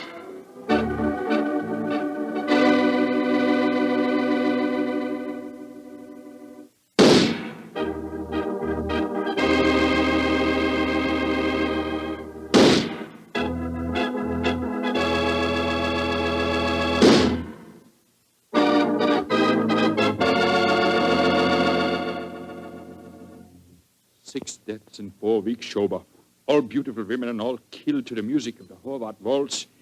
There's a homicidal madman at large in Vienna. There's only one thing to be done. We must forbid absolutely the playing of that waltz by imperial decree. Hear all of this, Mr. Bartell, until we return to Vienna. And then, I suppose, Sherlock Holmes was drawn into the case again, Doctor. Yes, my boy. Holmes immediately made a close study of the newspaper reports on the tragedies, and it was with great difficulty that I tore him away from his investigations to attend the reception at which the Emperor was to thank us for our services on the mission that we just completed. As we arrived at the Imperial Palace, almost the first person we ran into was the Hungarian composer, Janos Horvath. Dr. Watson, you have heard of the tragedies connected with my waltz? Yes, we have indeed, sir. We have I was making a close study of the newspaper reports on them just before I came here. You must do something, Mr. Holmes. People will hardly listen to other music. They want my waltz. But that is forbidden. I'm losing a reputation and a fortune while that waltz remains unplayed. Or perhaps, Herr Horvath, you are laying an excellent foundation for a later reputation and fortune. What do you mean? All this publicity, however distasteful to you at the moment, must in the long run prove invaluable. Ah, there you are, my dear Count Rufano. Mr. Holmes, Dr. Watson, I'm glad to see you back in Vienna. You've heard of the murders? Yes, Count, we were just discussing them. I need your help again, my good friend. For over a month now, the murder has been at large, and I cannot seem to get on the trail. But I'm Gruning, the first killer. What have you done with him? Released him. What? Released him? Great Scott, why? At the hearing, it was obvious the man was an egomaniac. He boasted of the murder of Stephanie, apparently out of pure vanity. The liberal newspaper editors made quite an issue of the case. They brought pressure to bear, and we had to let him go. Confound it. I wish I hadn't left Vienna. Well, if the fellow's at large again, Count Rufano, it's pretty obvious that he's the murderer of the other women, too. On the contrary, Doctor, he was in prison until yesterday. The last of the murders was committed 3 days ago. Oh, here comes His Imperial Highness Franz Joseph. Good evening, gentlemen. Your Highness, good evening. Your Highness. Well, I see we have very distinguished company tonight. Not only the masterful Sherlock Holmes and his colleague, Dr. Watson, our English friends that we are honoring, but I see that we have a distinguished representative from our Hungarian Empire, Janos Horvath. A worthy successor, I'm told, to the breed of composers for whom Vienna is famous. Your Imperial Highness is most kind. The pipe organ in here is in excellent condition, I am told. Will you not play us one of your compositions, Herr Horvath? I shall be most honored, Your Highness. Sit down, gentlemen, sit down. Thank you. What shall I play, Your Imperial Highness? Anything you wish, young man. Anything you wish. Thank you, Your Highness. With your permission, I choose to play... Great heavens! He's playing the death waltz. On your guard, Watson. Even in the Imperial Palace itself, this twirling tune may invoke murder.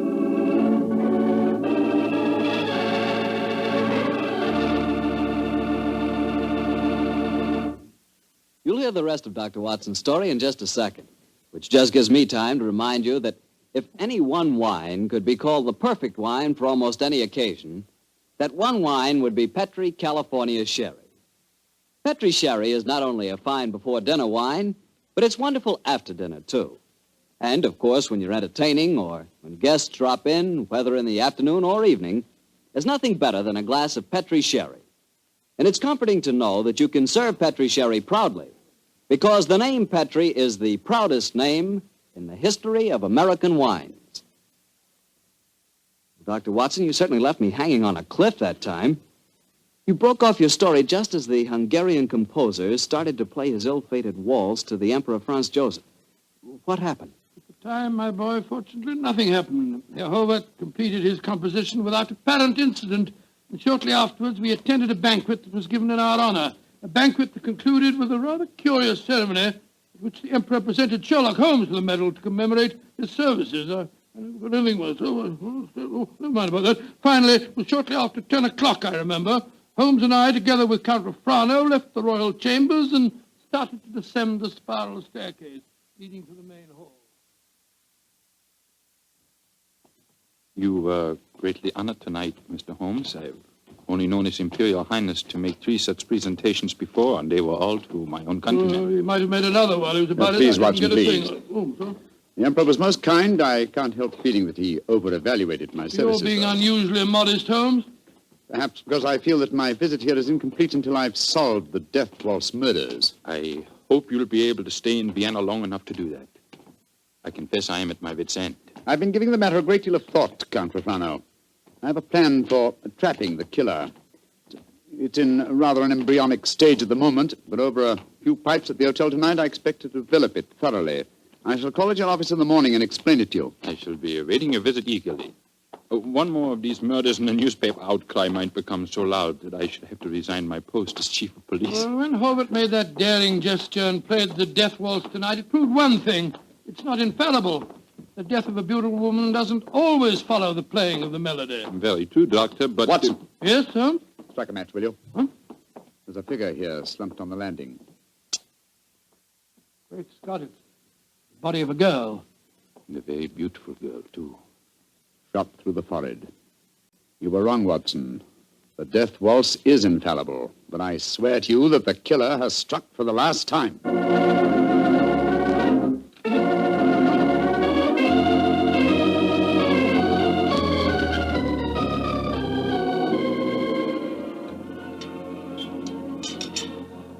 Ah, there you are, my dear Count Rafano. Yes, I followed the instructions you gave me this morning, Mr. Holmes. Schönbaum's is at the moment the smartest restaurant in Vienna. I've reserved the best table for you, and I've invited the guests that you named. A strangely assorted couple, I must say. Janos Horvath, the composer, and that grinning fellow, the one that admitted shooting your fiancée, Count Rafano. It's as much as I could do to keep my hands off him when he arrived here, Doctor. But Mr. Holmes insisted that I ask him. Just the same, I wish he would tell me his plan. I'm completely in the dark. Completely in the dark. I can sympathize with you, Count Rafano. Holmes never tells me a thing either. Let's join our guest, shall we? In a very few minutes, I'm sure that my plan will be perfectly apparent. Good evening, Herr Horvath. Oh, good evening, Mr. Holmes. Dr. Watson. How do you do, Herr Horvath? And how are you tonight, Herr Gröning? Angry at having to come here against my will.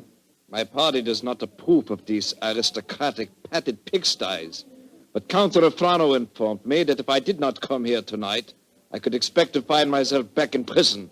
How could I resist such a persuasive invitation? Ah, here comes the third guest for our table. I met her at the hotel a few hours ago. Miss Banks, I'm so glad that you were able to come. Hello, Mr. Holmes. I didn't know this was going to be a party, but I couldn't be happier. Allow me to present you, Count Rafano, Dr. Watson, Herr Horvath, Herr Gröning, Miss Barbara Banks from the United States of America. How do you do? Holmes, I wish I knew what you're up to. And how can a young American girl afford to come to Vienna, may I ask? Of course you can ask. My father made a lot of money, and he wanted me to have the advantages he never had. Your father made money because he ground the faces of the poor. Oh, my father never ground a poor face in his life. He was a capitalist. I spit on him. Oh, that's rather unfriendly. And also, geographically speaking, something of a problem. You see, he's living in Wyoming. You make fun of me. Only because you made fun of me. Mr. Holmes, I did as you asked me. I'm very grateful, Miss Banks. The orchestra leader didn't want to play it. He seemed scared. But I waved a lot of money in front of him, and I promised to pay the fine as well. Splendid. Great Scott, I see it all now. So do I. You persuaded Miss Banks to bribe the orchestra leader to play. My waltz. My forbidden waltz? Yes, Herr Horvath. I felt that if the request came from a young American, it might seem quite reasonable. Particularly if the requests were accompanied by American dollars ground out of the faces of the poor. You are being unpleasant to me, aren't you? They're playing it, your waltz, Herr Horvath. The death waltz. Mr. Holmes, this is against the law. The Horvath waltz is forbidden by imperial decree. True, nonetheless, my dear Count, I implore you not to arrest the orchestra leader until after the waltz is completed. In which case, since I requested it and it's still playing, I'd like a partner. Will you dance with me, Count Rafano? I'm sorry, Miss Banks, but to this melody I shall never dance again. Oh. Well, how about you, Dr. Watson? Oh, I like you very much, my dear, but I'm afraid I'm not as light on my feet as I used to be. In any case, I was never much of a hand at the waltz. The polka's more in my line. Dear me, I'm getting an inferiority complex. Oh, please do not, Miss Banks. You'll observe that the general public seems singularly unwilling to dance, too. Not one couple has ventured onto the floor. How can you blame them? The waltz with Horvath may mean death. How can you blame them? I'm not afraid. After all, Herr Horvath, it's your own music. I'll dance with you. You're most kind, Miss Banks, and courageous. But to be a partner of the only woman on the floor would mean ruin. an admission of failure. My third refusal. I'm a wallflower. No, my dear Miss Banks, the aristocrats, they're afraid. But I, plain, simple Gröning, I will dance with you, Miss Millions. Oh, bless you, Herr Gröning. And I assure you my father does not grind the faces of the poor. He does grind the faces of the poor, this I know. Stop her, it's suicide. I think not, Herr Horvath. I think so. And I'll not stay here to watch it. Where the devil's he off to? Do not worry, Doctor. I shall keep an eye on him. Yes, and we'll keep an eye on both of them. Come on, Watson. Horvath is leaving the room. Whereas Count Rolfrano has deserted his trail and has slipped behind one of those pillars. Good Lord, he's drawing a revolver. Exactly, Watson. He's our man. Put down that revolver, Count Rolfrano. Put it down, I say. He's turning it on himself. Count Rolfrano!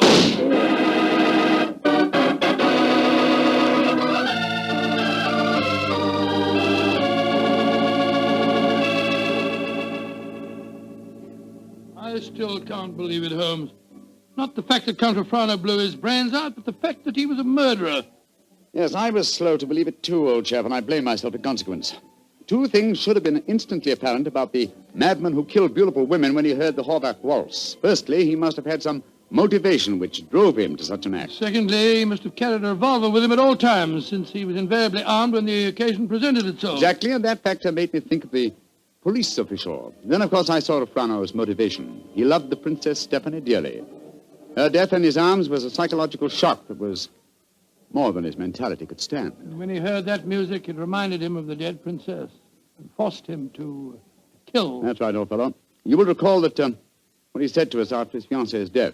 What right do love and beauty have to exist in a world that no longer holds Stephanie? When he heard the music, he couldn't bear to think that other loveliness existed, and so, well, he destroyed it.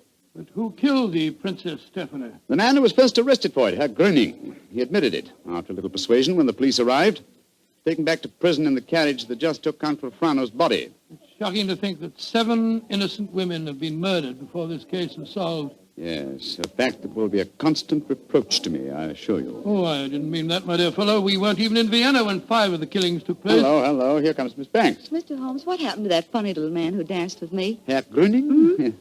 He went to prison, Miss Banks. He was a murderer. Well, I must say this is a strange kind of a party you asked me to, Mr. Holmes. One of the guests blows his brains out, and the other, the only man who danced with me, turns out to be a murderer. Oh, I see now why Father sent me to Europe. An evening like this could never happen in Wyoming. Look. Helvet's walking out in front of the orchestra. Ladies and gentlemen. Shh. Listen. Ladies and gentlemen, I, almost Horvath, wish to assure you, upon the word of the great English detective Sherlock Holmes, that never again shall my new waltz be an accompaniment for murder. Henceforth, its melody will be for life and love and laughter. I have ordered a bottle of the finest Tokay sent to each of your tables. Raise your glasses and pledge me as I now conduct my waltz. Free at last from the kiss of death.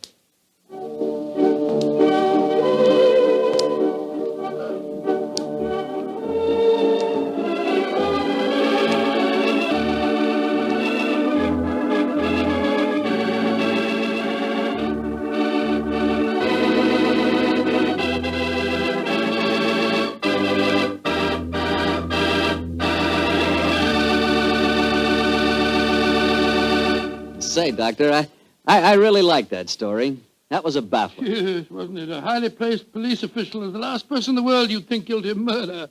I must confess I wasn't of so much help to Holmes in solving that case. Oh, don't let that worry you, Doctor.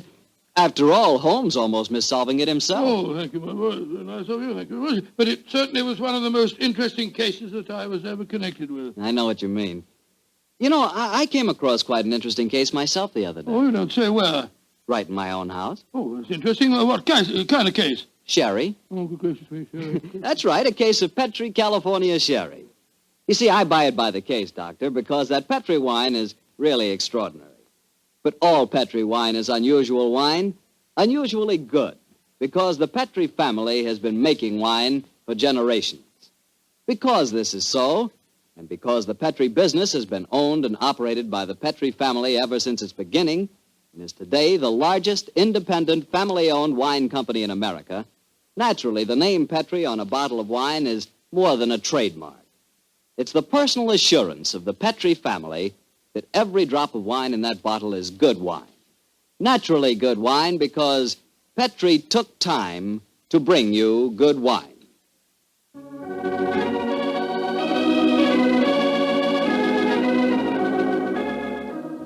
Tonight's Sherlock Holmes adventure was written by Dennis Green and Anthony Boucher and was suggested by an incident in Sir Arthur Conan Doyle's story, The Adventure of the Illustrious Client.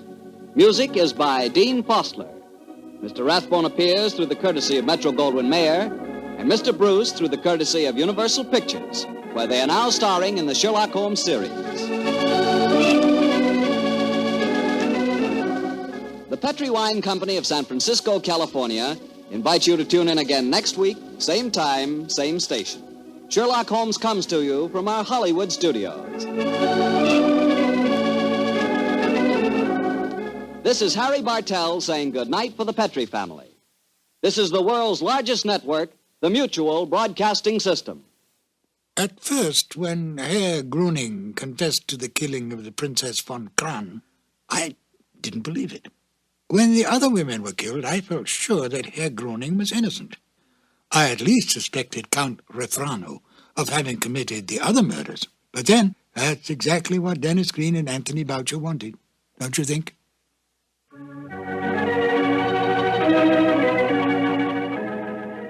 The two episodes you have just heard, The Out-of-Date Murder and The Waltz of Death, are part of the new adventures of Sherlock Holmes, starring Basil Rathbone and Nigel Bruce, and are a 1988 copyrighted production of 221A Baker Street Associates. The Sherlock Holmes stories and the characters of Sherlock Holmes and Dr. John H. Watson were created by Sir Arthur Conan Doyle and are used with the kind permission of Dame Jean Conan Doyle. This is Ben Wright. Won't you join me again soon for more new adventures of Sherlock Holmes? Thank you for listening.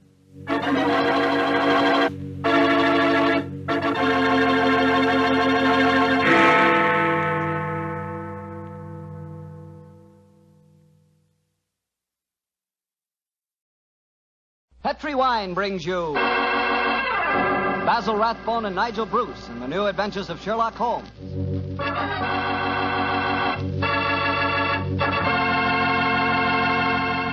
The Petri family, the family that took time to bring you good wine, invites you to listen to Dr. Watson tell another exciting adventure he shared with his old friend at Master Detective Sherlock Holmes. Before he starts, I can tell you something that's really worth knowing. Simply this. The best beginning a good meal ever had is a glass of Petri California Sherry. Petri Sherry is the perfect before-dinner wine. While you're waiting for dinner to be put on the table, pour yourself a glass of that clear, amber-colored Petri Sherry. Now, just sit back and sip it slowly. Take your time so you can thoroughly enjoy every single drop of that wonderful Petri flavor. And what a flavor that sherry has. It comes right from the sun-ripened heart of wonderful California grapes. You may be a real wine expert and know all about sherry wine, but believe me, until you've tried a Petri sherry, you're really missing something. Serve Petri sherry alone or serve it with canapes or appetizers. And by all means, serve it proudly. You can because the letters P-E-T-R-I spell the proudest name in the history of American wines. Petri.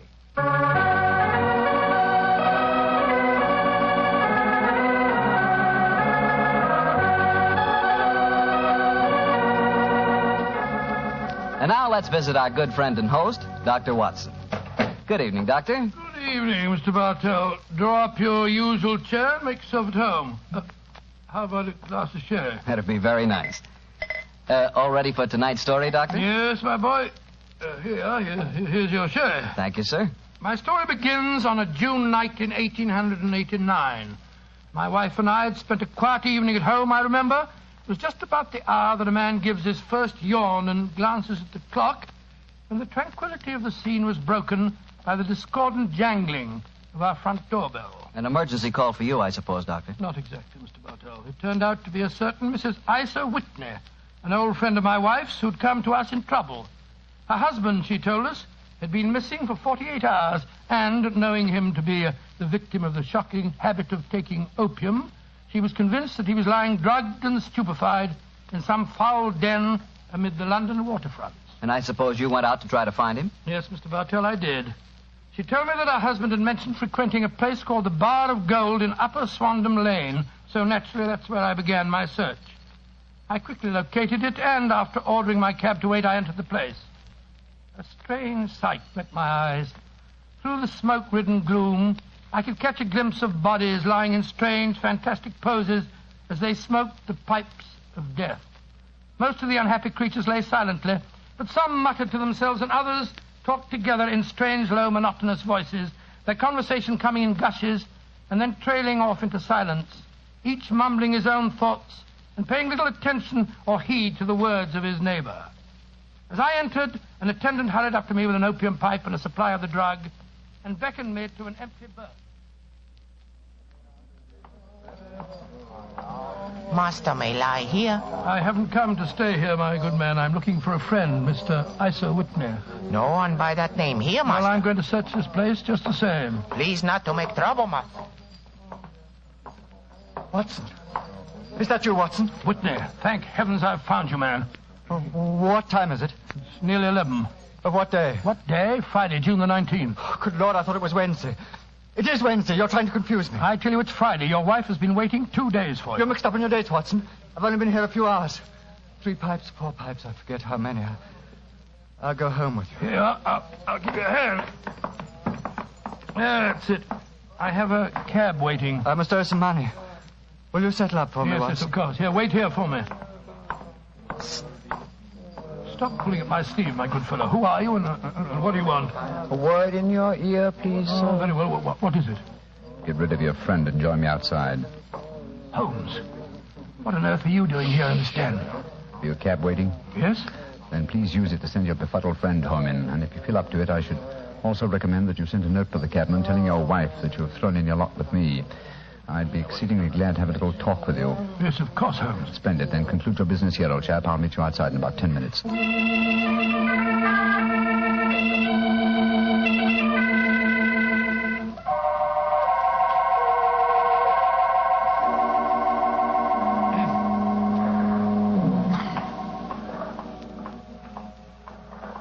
on earth is he? It's nearly... Is that you, Holmes? Yes, Watson, it's me. Your disguise is wonderful. I'd never recognized you if you hadn't spoke to me just now. Disposed of your friend? Yes, of course. Splendid. Let's start walking. I have a horse and trap waiting for me in the next street.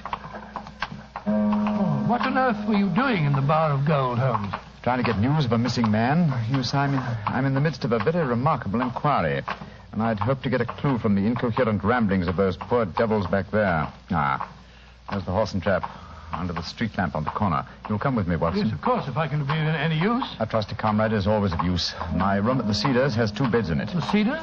Yes, that's Mr. Neville St. Clair's house and our present destination. It's near Lee in Kent, about 7 miles from here. I'm using it as a headquarters while I conduct my inquiries. Evening, Mr. Holmes. Everything all right? Yes, thank you, John. Get in, Watson. Right, John. I shan't need you any more tonight, John. Here's half a crown for you. Look out for me tomorrow about 11. Right you are, Mr. Holmes. Good night, gentlemen. Good night, John. Go on, get up. Well, Holmes, if we have a 7-mile drive ahead of us, perhaps you'll tell me about the case that you're working on. With pleasure, old chap. But first, take the reins for a few minutes, will you? I want to remove my makeup and take off my wig and be comfortable. After that, I'll tell you why we are headed for the Kentish countryside at this hour of the night.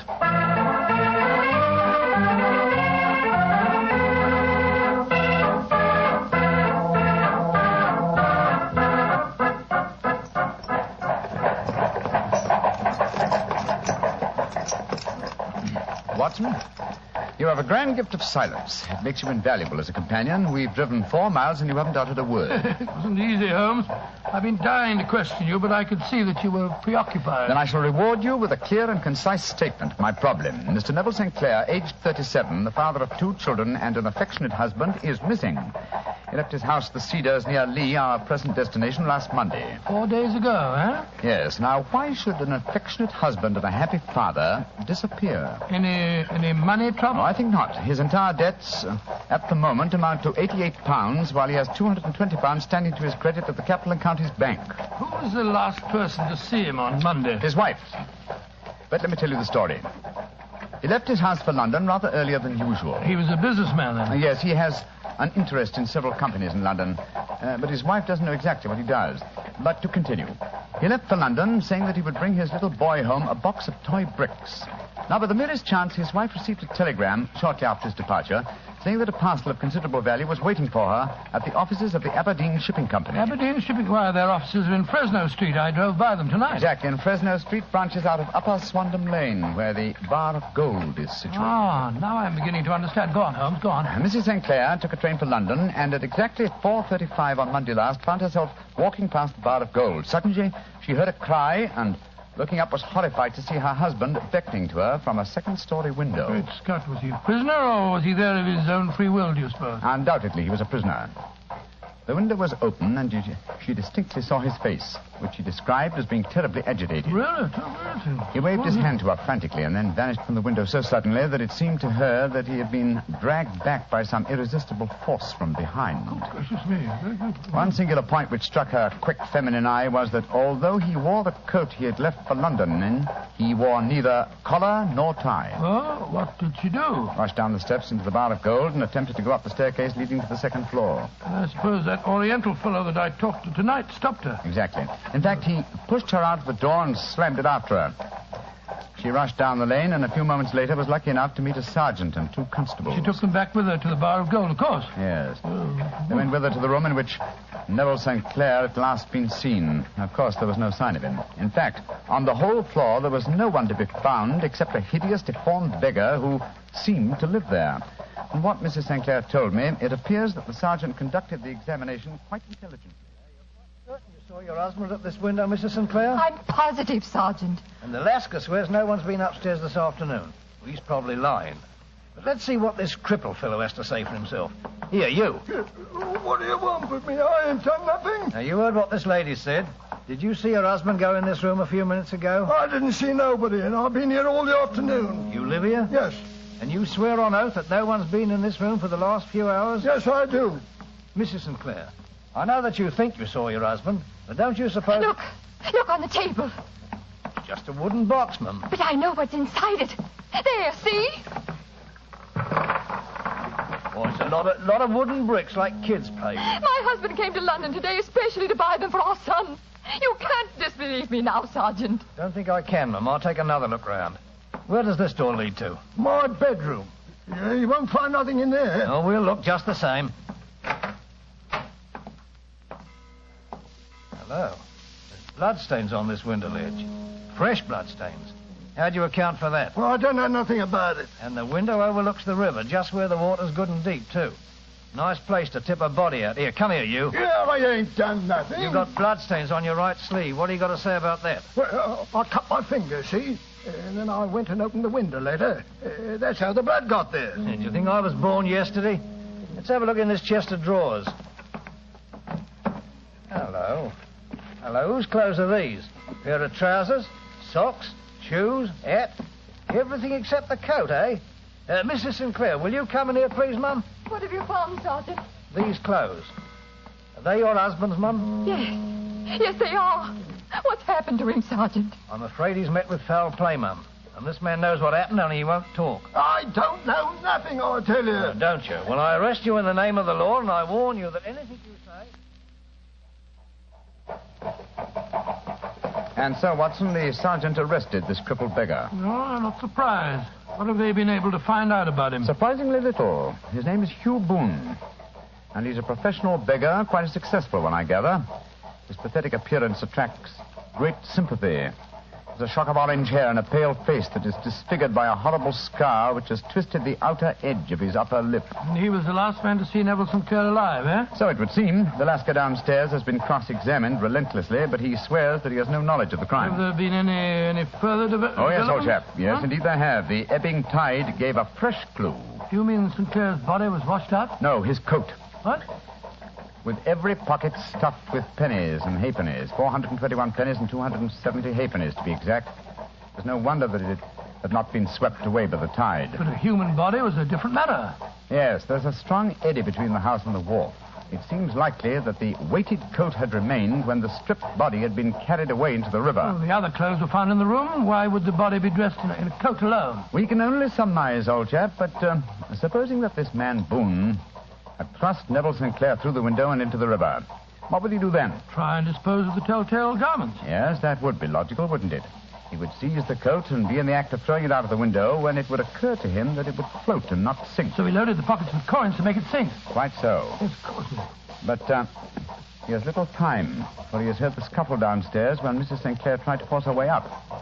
He only succeeded in getting as far as throwing the coat out when the police arrived on the scene. Well, that seems perfectly feasible. Well, it'll do as a working hypothesis anyway. Neville Sinclair disappeared on Monday, and yet we still don't know what he was doing in the opium den. What happened to him when he got there, or where he is now? Oh, what Hugh Boone, the beggar with the twisted lip, had to do with his disappearance. Here we are at our destination.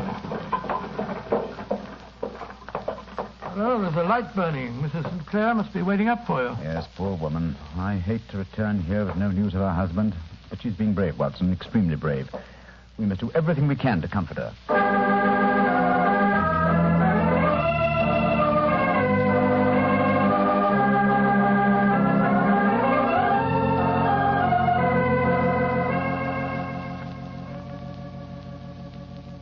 Dr. Watson, I'm so grateful that you were able to come down and help your friend. Oh, I only hope that I can be of some help, Mrs. Sinclair. I see that you have no good news for me, Mr. Holmes. I'm afraid not. No bad. No. Thank heaven for that. Mr. Holmes, tell me honestly, do you think that Neville is still alive? Well, Frankly now. Frankly, then I don't. You think he's murdered? Oh, I don't say that, but perhaps you say... And on what day did he meet his death? On Monday. Then perhaps, Mr. Holmes, you can explain how I received a letter from him today. What? Well, where is the letter, madam? Here. Let me see it. This is very crude writing on the envelope. Surely it's not your husband's hand? No, but the writing in the letter is. Uh-huh. This letter contained an enclosure. Yes, there was a ring. His signet ring. What does the letter say, Holmes? Dearest, do not be frightened. All will come well. There is a huge error which it may take some little time to rectify. Wait in patience. And it's signed Neville. Mm-hmm. Written in pencil on the flyleaf of a notebook. No watermark. Posted today in Gravesend by a man with a dirty thumb. Mm-hmm. And the flap has been gummed, if I'm not mistaken, by a man who has been chewing tobacco. My husband must be alive, Mr. Holmes. This might be a clever forgery to put us off the track. But the signet ring. Yes, it may have been taken from him. But the handwriting, and then the postmark. Might have been written on Monday and only posted today. I won't be discouraged, Mrs. Mr. Holmes. Sinclair, I have no wish to discourage you. I'm just trying to be practical. If your husband is alive and able to write letters, why should he remain away from you? I can't imagine. He made no special remarks before leaving on Monday? No, none. Except to say that he was going to buy the wooden blocks. When you saw him at the Bar of Gold in Swandam Lane, was the window open? Yes.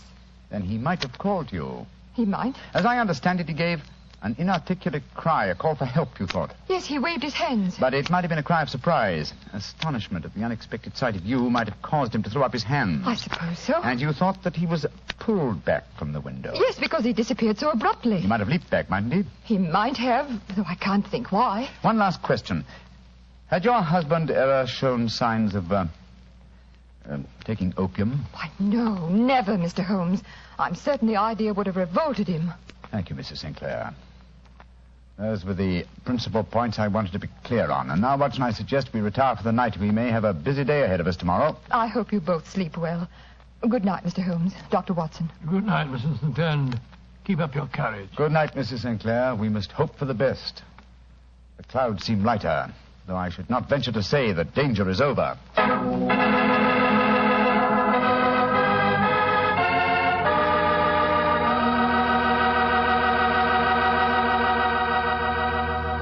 You'll hear the rest of Dr. Watson's story in just a second.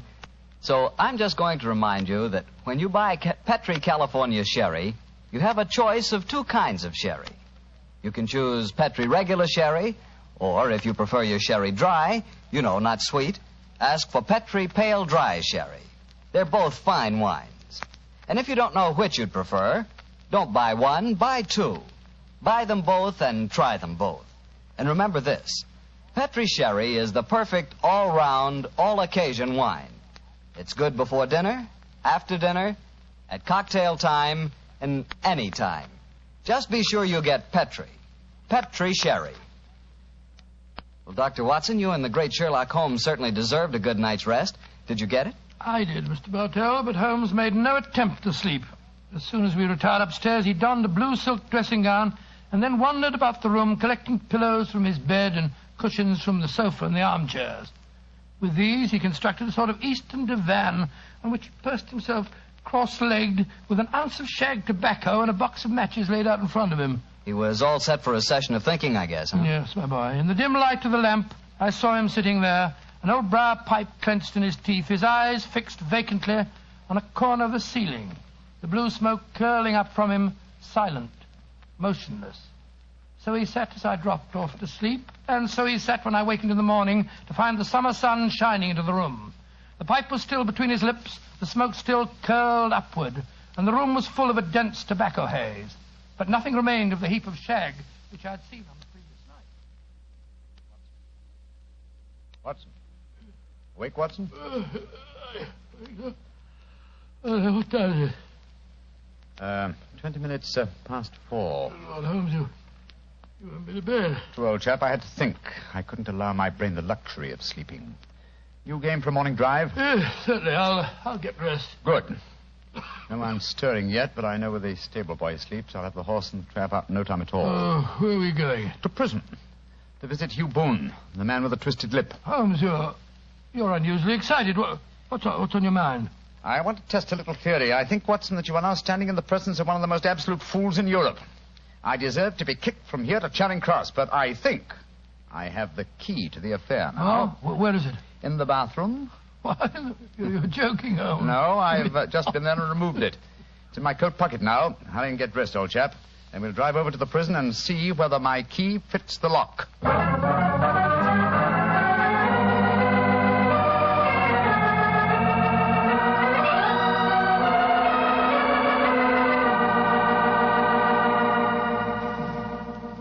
Well, good morning, Mr. Holmes. Dr. Watson. Good morning, officer. Good morning. Well, you're a couple of early birds, and no mistake. Yes, Constable. We're searching for the proverbial worm. Who's on duty? Inspector Bradstreet, sir. Oh. Oh, here he is now. Good morning, Bradstreet. Oh, hello, Mr. Holmes. Good morning, Doctor. Good morning, Inspector. What can I do for you, gentlemen? We called about Hugh Boone, the beggar man who is charged with being concerned in the disappearance of Mr. Neville St. Clair. You have him here? Yes, Mr. Holmes. He's in the cells. I'll take you to him. Follow me, will you, gentlemen? Thank you. Well, what kind of a prisoner has he been, Inspector? Oh, he hasn't given us any trouble, but he's a dirty devil. It's as much as we can do to make him wash his hands. His face is as black as a tinker's. So he has an aversion to washing, has he? Yes, Mr. Holmes. Well, once his case has been settled, he'll have a regular prison bath, and when you see him, I think you'll agree with me that he needs it. Well, here we are. This is his cell. He's still asleep. Good Lord, what a filthy, repulsive-looking fellow. Yes, he's a beauty, isn't he? Want to go in, Mr. Holmes? Please, Inspector.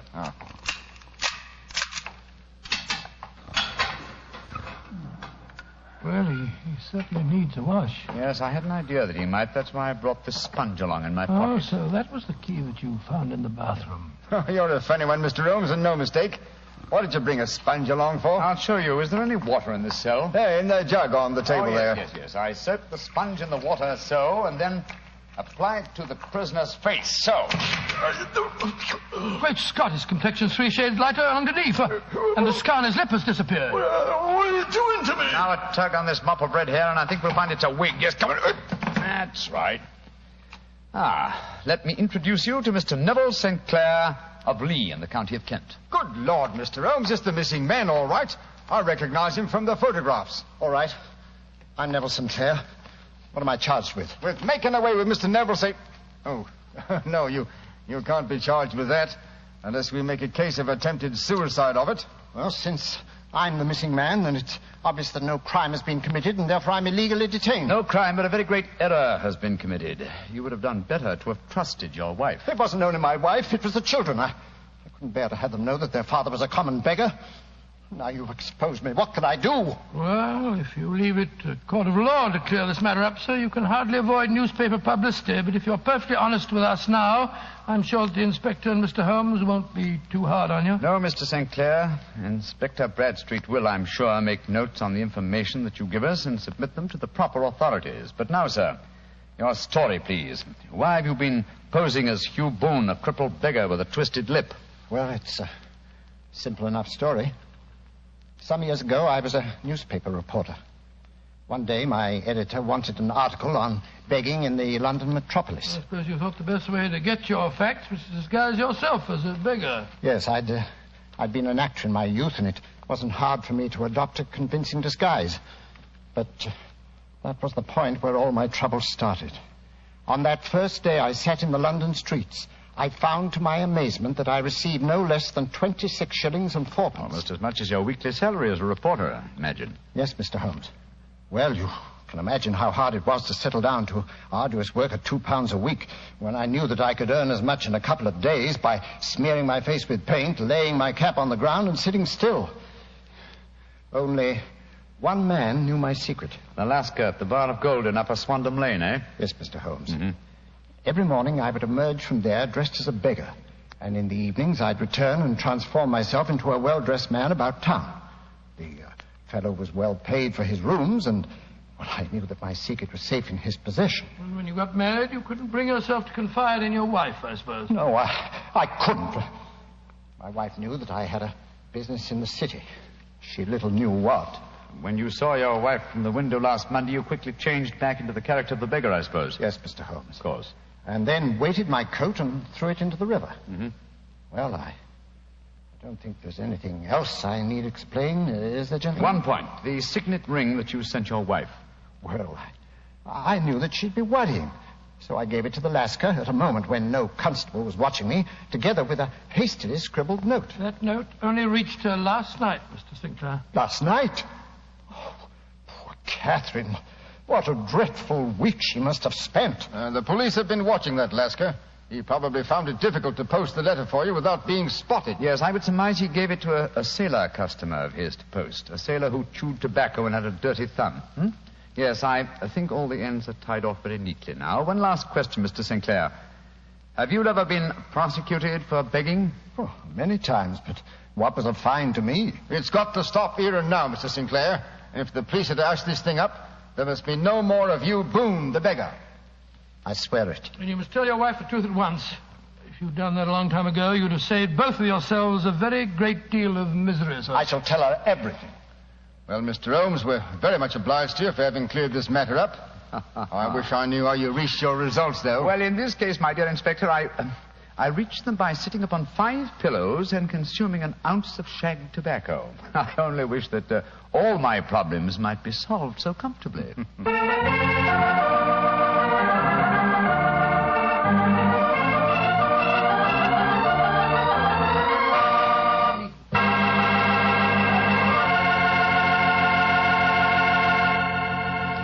Doctor, that was some story.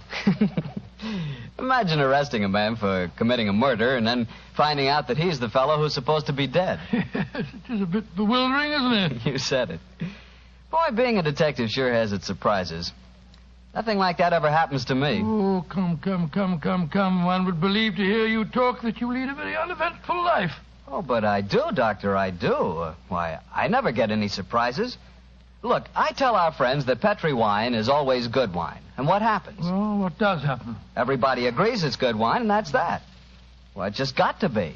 After all, the Petri family has been making wine for generations. Winemaking is their heritage. A heritage passed on down from father to son, from father to son, from generation to generation. The Petri family knows full well the art of turning luscious, sun-ripened grapes into fragrant, delicious wine. And because the making of Petri wine is a family affair, you can be sure that the name Petri on a bottle of wine really stands for something. It's your assurance that every drop of wine in that bottle is good wine. No matter what type wine you prefer, you'll never go wrong with a Petri wine because Petri took time to bring you good wine. Well, Dr. Watson, what new Sherlock Holmes adventure are you planning to tell us next week? Well, now let me see. Next week, Mr. Bartell, I'm going to tell you a weird story of violence and of sudden death that struck without warning. I call it The Strange Adventure of the Uneasy Easy Chair.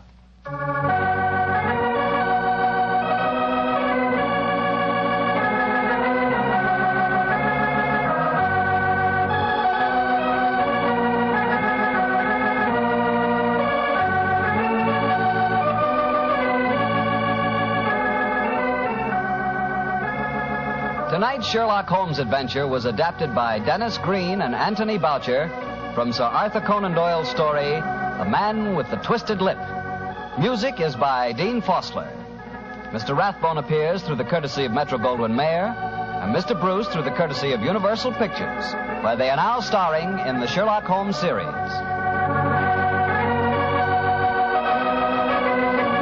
The Petri Wine Company of San Francisco, California, invite you to tune in again next week, same time, same station. Sherlock Holmes comes to you from our Hollywood studios.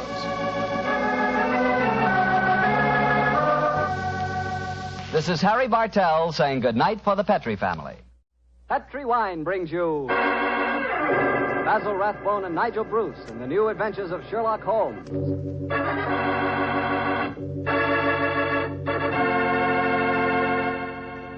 The Petri family, the family that took time to bring you good wine, invite you to listen to Dr. Watson tell us another exciting adventure he shared with his old friend, that master detective, Sherlock Holmes. And I want to ask you something.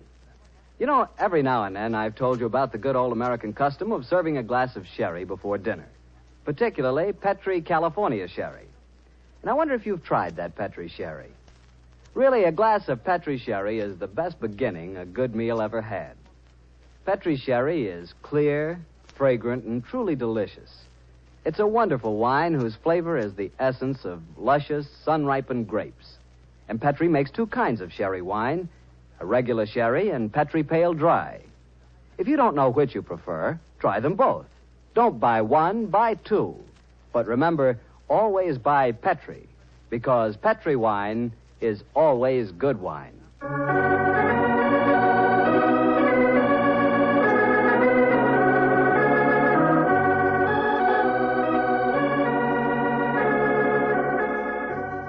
Well, I'm sure Dr. Watson's ready for us. Let's go in and join him, shall we? Come in. Good evening, Mr. Bartell. Evening, Doctor. Quiet, Willie. Quiet, Monty. Lie down. The dogs seem very pleased with themselves tonight. Did they have a good day? Yes, the three of us did, my boy. Go on, run off out in the patio. I took a 7-iron and some old golf balls on the beach this afternoon. I improved my game, I think, and the dogs had a great time chasing the golf balls. On the way home, the little rascals had a furious battle with an elderly pelican, so their day was complete. I'll have to join you on one of your afternoon strolls, Doctor. You and the dog seem to have so much fun. Oh, I'll be glad of your company, Mr. Bartell. Well, draw up your usual chair, and I'll get on with tonight's Sherlock Holmes adventure. From the hint you gave us last week, I guess a Frenchman played a prominent part in the story? Yes, indeed he did, Mr. Bartell. His name was Francois Lavilla, and he was a detective of some note in his own country. The time my story begins, it was in 1889, to be exact. Lavilla had come over to London to discuss with Holmes the difficulties of translating some of his monographs into the French language. At this particular time, I was in the early days of my marriage, Mr. Bartell, and this fact, combined with a busy practice, meant that I saw very little of my old friend. He must have missed you, Doctor. Oh, he did. Well, of course, he'd never admit the fact, but to get on with my story. One cloudless June afternoon, I found myself in the neighborhood of Baker Street, and I couldn't resist paying a visit to Holmes. Mrs. Hudson was out, but having retained my old latchkey, I let myself in and mounted the familiar stairs. It gave me a strange feeling as I raised my hand to knock on what once had been my own living room door. Come in.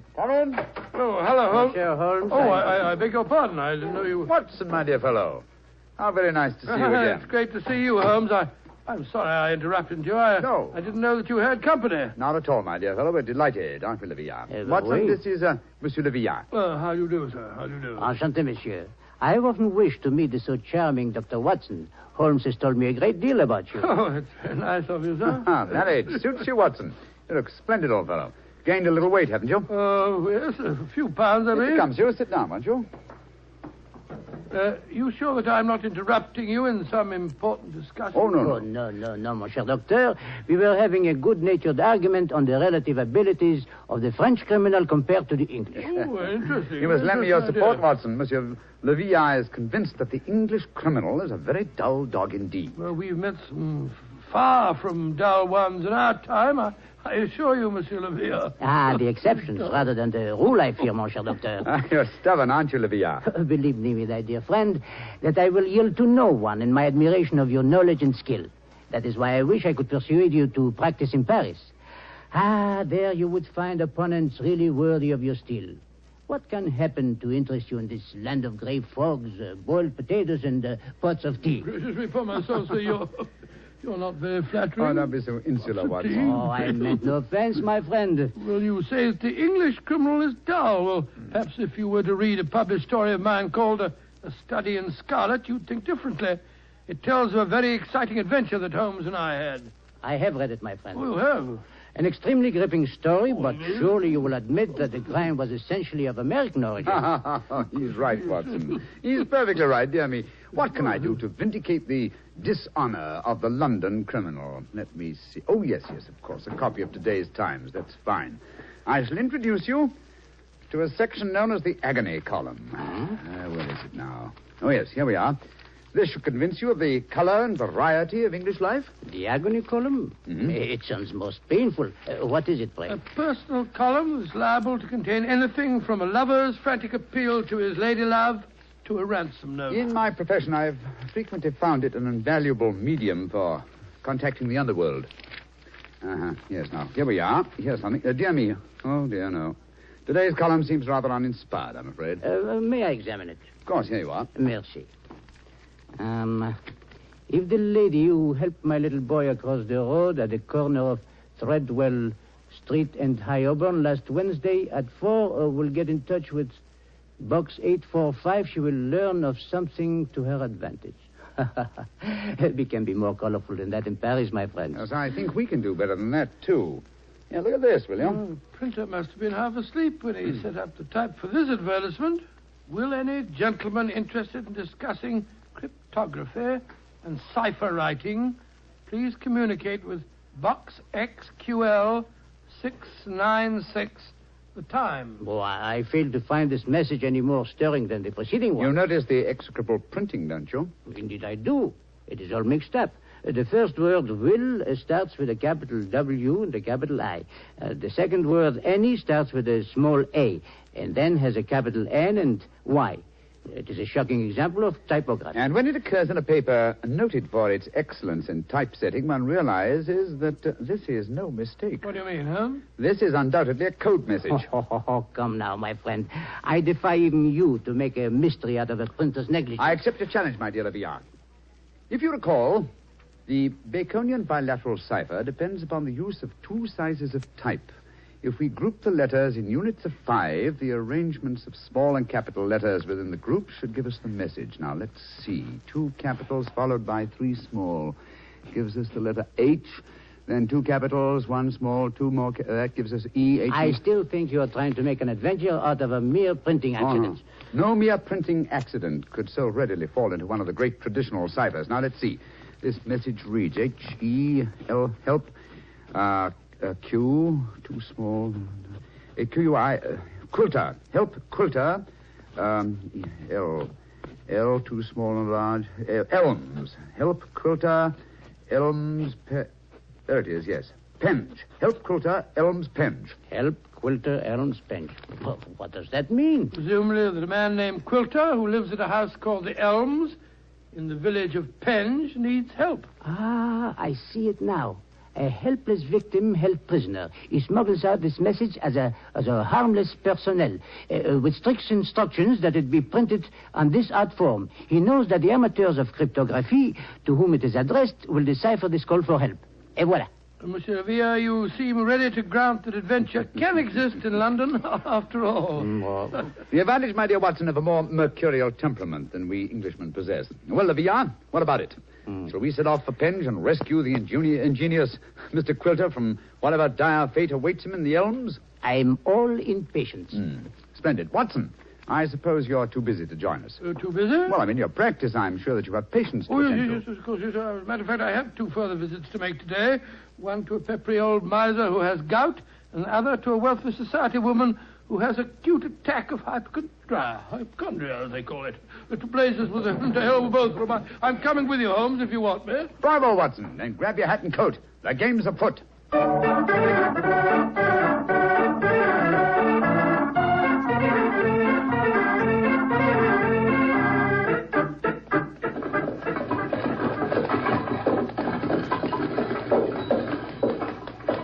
Here you are, gents. The Helms Penge.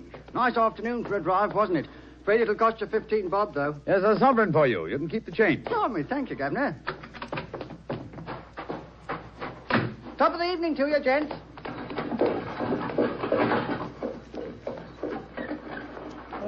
So this is the Elms, eh? Quite a bit of land for such a modest neighborhood.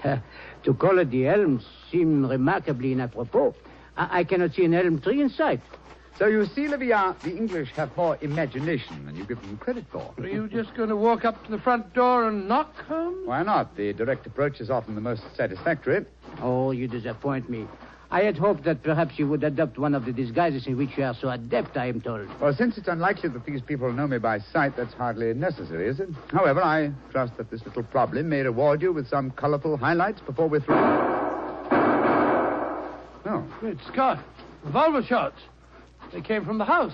We are too late. Monsieur Quilter has been murdered. No, I think not.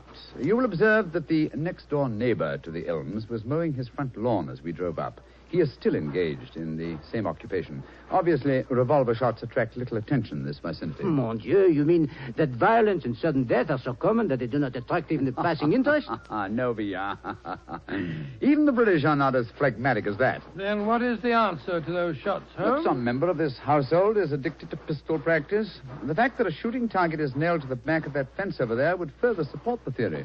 Well, that's rather ominous, in my opinion. Well, here we are at the front door. Let's keep our wits about us anyway.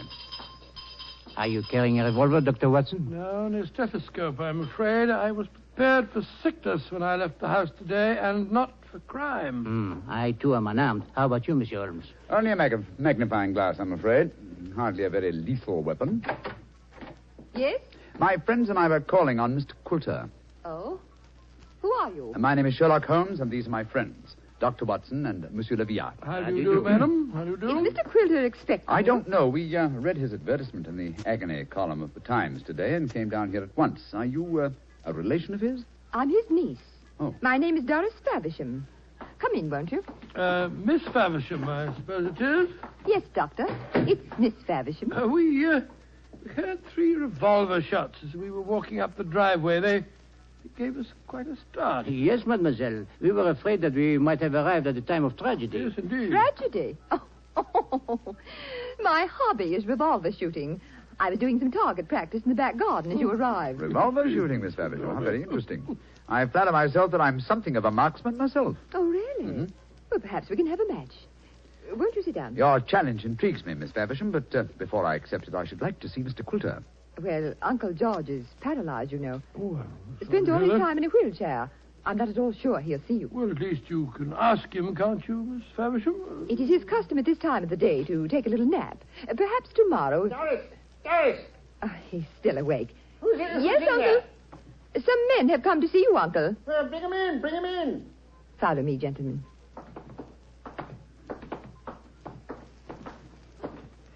Uncle, this is Mr. Sherlock Holmes, Dr. Watson, and Monsieur Leviat.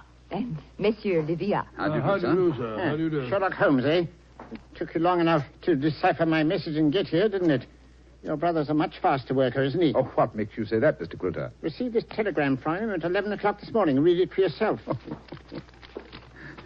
Well, what's it say, Holmes? Suggest you consult my brother Sherlock, and it's signed Mycroft Holmes. Yes, Mr. Quilter, my brother is a much faster worker. Or shall we say that he suffers from the unfortunate habit of early rising. He undoubtedly read the agony column 3 hours before I did today. Don't know about that, but I've been expecting you all day. I imagine you know why I inserted that advertisement. Well, I had the impression that you were under some form of restraint, that you were in need of a rescue party, as it were. Rubbish. My advertisement was a piece of subtle bait. The only person that could decipher the message would obviously be someone who knew the Baconian cipher. Very logical deduction, Mr. Quilter. You see, I'm convinced, as any sensible man should be, that the so-called Shakespearean plays were written by Sir Francis Bacon. Oh, I see. But I felt that it needed a clever man to prove the fact. Mm-hmm. I was sure that anyone who was able to decipher my message was the man I needed. And what will it take, Mr. Holmes, to do the job? I'm a rich man. Name your fee. You mean to say that you inveigled Mr. Holmes down here just to do some research on the origin of Shakespeare's work? Oh, you needn't look so shocked, Dr. Watson. My uncle has offered to pay him a handsome fee. Well, what do you say, Mr. Sherlock Holmes? It's an interesting subject for research. I'll concede that Ignatius Donnelly and others have proved almost beyond doubt that William Shakespeare of Stratford-on-Avon did not write the plays, but I greatly doubt that Lord Bacon did. I may devote my leisure and later years to some investigation on the subject, but in the meanwhile, Mr. Quilter, I'm afraid I'm much too busy to undertake such an assignment. Please yourself. Show the gentleman out, Doris. Goodbye, sir. Good day, sir. Too bad you had this long drive down here for nothing, Yes, gentlemen. I'm afraid I quite agree. It would seem to me that your uncle has a distinct talent for practical joking, mademoiselle. Uncle? Oh, Uncle never made a joke in his life. Mr. Holmes, now that you're here, perhaps you'd like to indulge in a little shooting match. Thank you, Miss Faversham, but as I told your uncle, I'm a busy man. Good evening to you. Goodbye, gentlemen. Goodbye. Holmes, old fellow, you're losing your touch.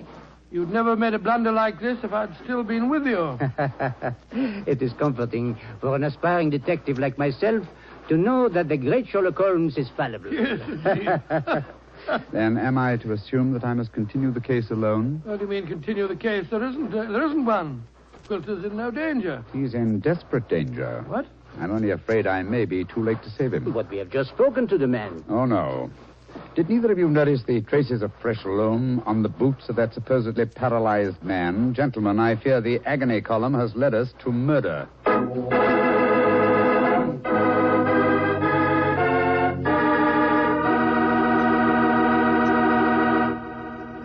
You'll hear the rest of Dr. Watson's story in just a second.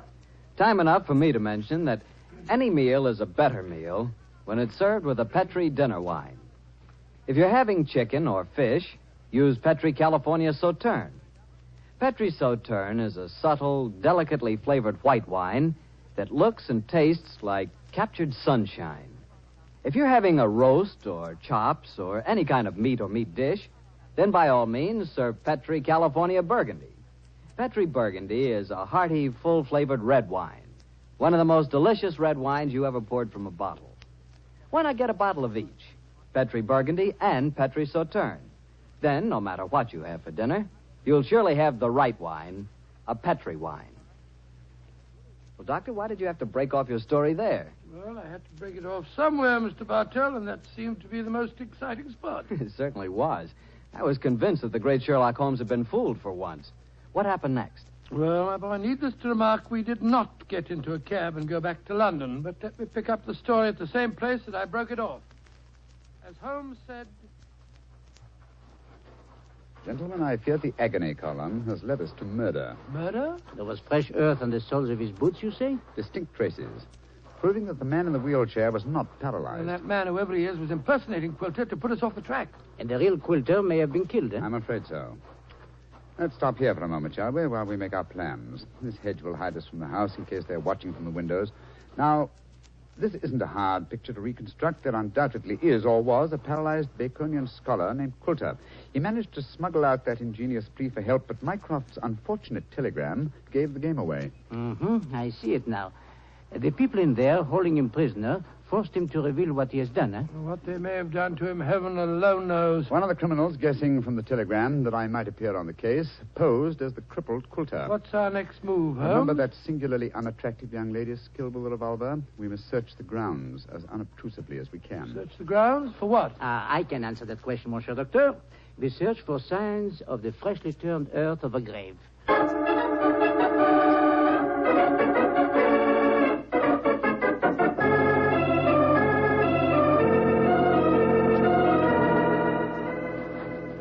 Well, we didn't find any traces of the poor devil's corpse, thank heaven. No. A great disappointment. Jeremy, you're very bloodthirsty, Livia. Hello. Look at the old fellow trimming the hedge over there. Must be the gardener. Let's have a chat with him, shall we? May be able to give us some information. Good evening to you. Evening to you, gentlemen. Really? You work for Mr. Quilter? That I do, sir. That I do. Very fine work, too. I've seldom seen a better-kept garden. I thank you, sir. I do pride myself in my work. I wonder if you can help me. Be glad to if I can, sir. Did you see a telegraph boy deliver a message here this morning? That I did, sir. The boy came here about 10 o'clock this morning. I was a clip in the front edge at the time. And you've been working here ever since? Yes, sir. Brought my lunch with me today and ate it in the garden. Has anyone entered or left the house since that telegram was delivered? No, sir. No one except yourself. I see. I suppose you occasionally run errands for Mr. Quilter? Not much these days, sir. The poor old gentleman keeps his chair in the house pretty much all the time, sir. I did run a message for him yesterday, though. Oh, you did? Hmm? Where to? Well, sir, I was pruning the rose bushes under his study windows when the window opens and his hand comes out with a message. He told me to take it to the village office of the Times and to tell him to print it just the way it was. He looked kind of worried when he gave me the message, and he whispered to me, just as if he was afraid in his own house. I'm much obliged to you. Here's 5 shillings for your trouble. Oh, thank you, sir. Much obliged to you, I'm sure. Good evening. Good evening to you, gentlemen. Oh, so that's how the message was smuggled out. And no one has come to the house or left it since that telegram was delivered. Therefore, Quilter or his body must still be inside that house. We are going to search the house? Yes, we are. But we're not armed, and they certainly are. They probably won't even let us in. Yes, they will. We have an infallible key to entry, a woman's vanity. Come on.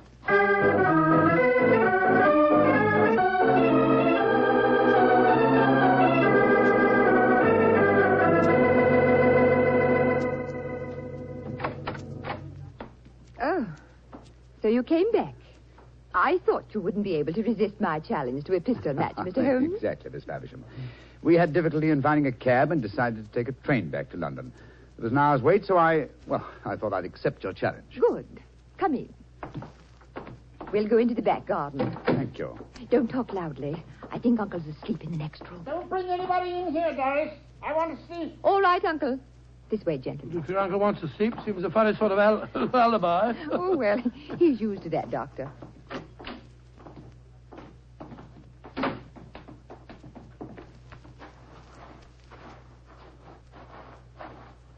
Here we are. This is the 50-yard range, Mr. Holmes. 3 shots. Best aggregate score wins. How much do you want to bet? You name the stake. Name the stakes, Miss Faversham. A sovereign? Certainly. You take the first 3 shots? Very well. I must just check that it's loaded. Yes, 6 bullets. All right, here I go.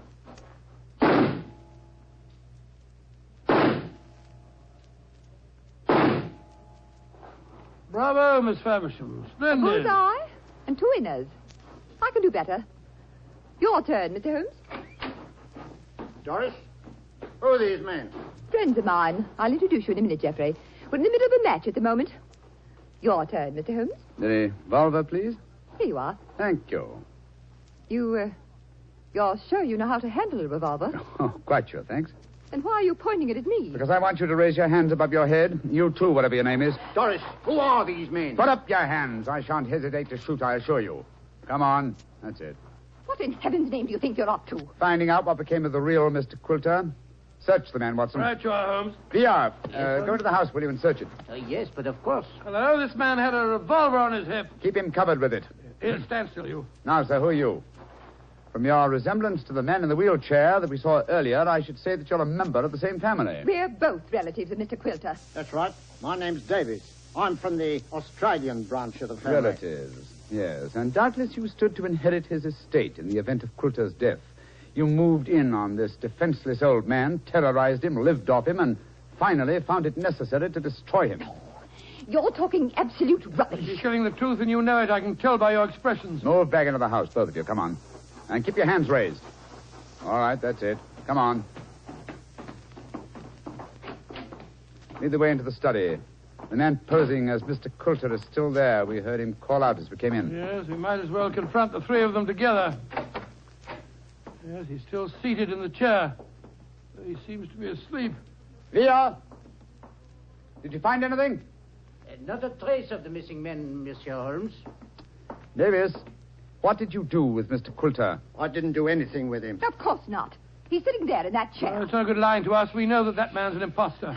This is a fantastic situation. Nobody has left this house since the telegram arrived, and nobody has come to it, yet Mr. Coulter has vanished.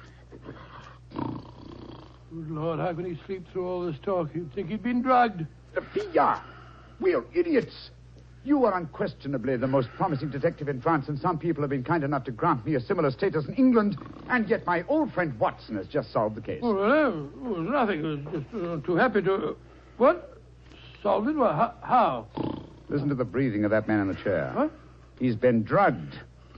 There sits the real Mr. Coulter, the persecuted victim who sent a cipher message for help. The man we spoke to earlier.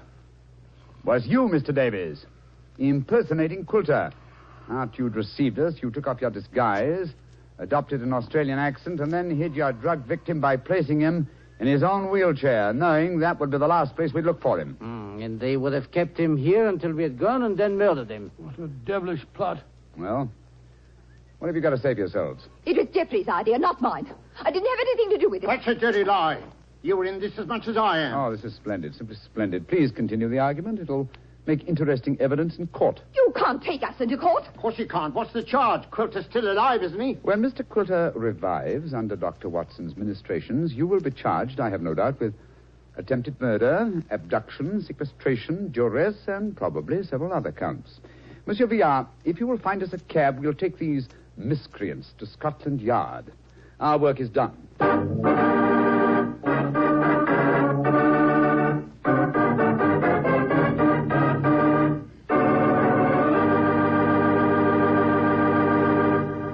Well, Doctor, that was a fine story. What are you fidgeting for? Fidgeting me? Well, I'm expecting a guest. I thought I heard him just now at the front door. A guest? Now, you're being as mysterious as Mr. Holmes. Oh, not quite. You see, come in. Dr. Watson, how are you old rascal? Gregory, my boy, it's great to see you again. Mr. Bartell, meet my friend, Mr. Gregory Hood. Not the Gregory Hood. Mr. Bartell, I like the way you say that. Yes, Mr. Bartell, this is the Gregory Hood. Mr. Bartell, if you listen to Dr. Watson, he'll lead you to believe I'm much more important than I am. I'm quite a simple person, really. I'm kind to dogs, just love little children, and always help old ladies cross the street. I also know how to make a fire by rubbing two sticks together. Yes, and unlike my old friend Holmes, you pretend to know very little about criminals and crime, and yet you're one of America's outstanding criminologists. So I've heard. A hobby, Mr. Bartell, a hobby. My real business is importing, headquarters San Francisco. Need any old masters? Perhaps I can sell you a nice piece of jade, or would you rather have a bit of old Balinese sculpture? No, wait a minute. This is all a little too fast for me. Yes, you learn that Gregory is a little too fast for everybody. But, Mr. Bartell, I'm sure you'll get to know Mr. Hood a good deal better. You see, as I've told you, I've always wanted to take a trip back to England, and now I have a chance to do so. But, Doctor, won't I see you again? What about our stories? Oh, I shall be back in the fall, but meanwhile, I've asked Mr. Gregory Hood to get together with you at this time every week and tell you some of his experiences. Which, of course, makes me feel very important. Mr. Hood, as you know, has been involved in many famous cases dealing in crime. His importing business and his hobby criminology are a strange combination. I learned that he keeps a diary of these cases, and it's a fascinating book. The Case Book of Gregory Hood. The Case Book of Gregory Hood. Sounds intriguing. Intriguing? Huh. It certainly is. Thank you. Well, then I can tell all our friends, be sure to listen next week at the same time and every Monday night through the summer to The Case Book of Gregory Hood.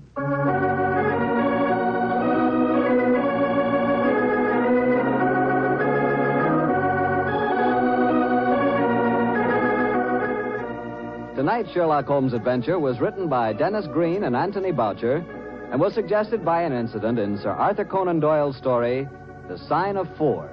Music is by Dean Fossler. Mr. Rathbone appears through the courtesy of Metro-Goldwyn-Mayer, and Mr. Bruce through the courtesy of Universal Pictures, where they are now starring in the Sherlock Holmes series.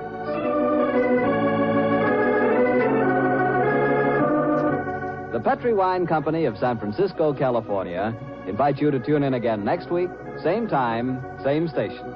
Sherlock Holmes comes to you from our Hollywood studios.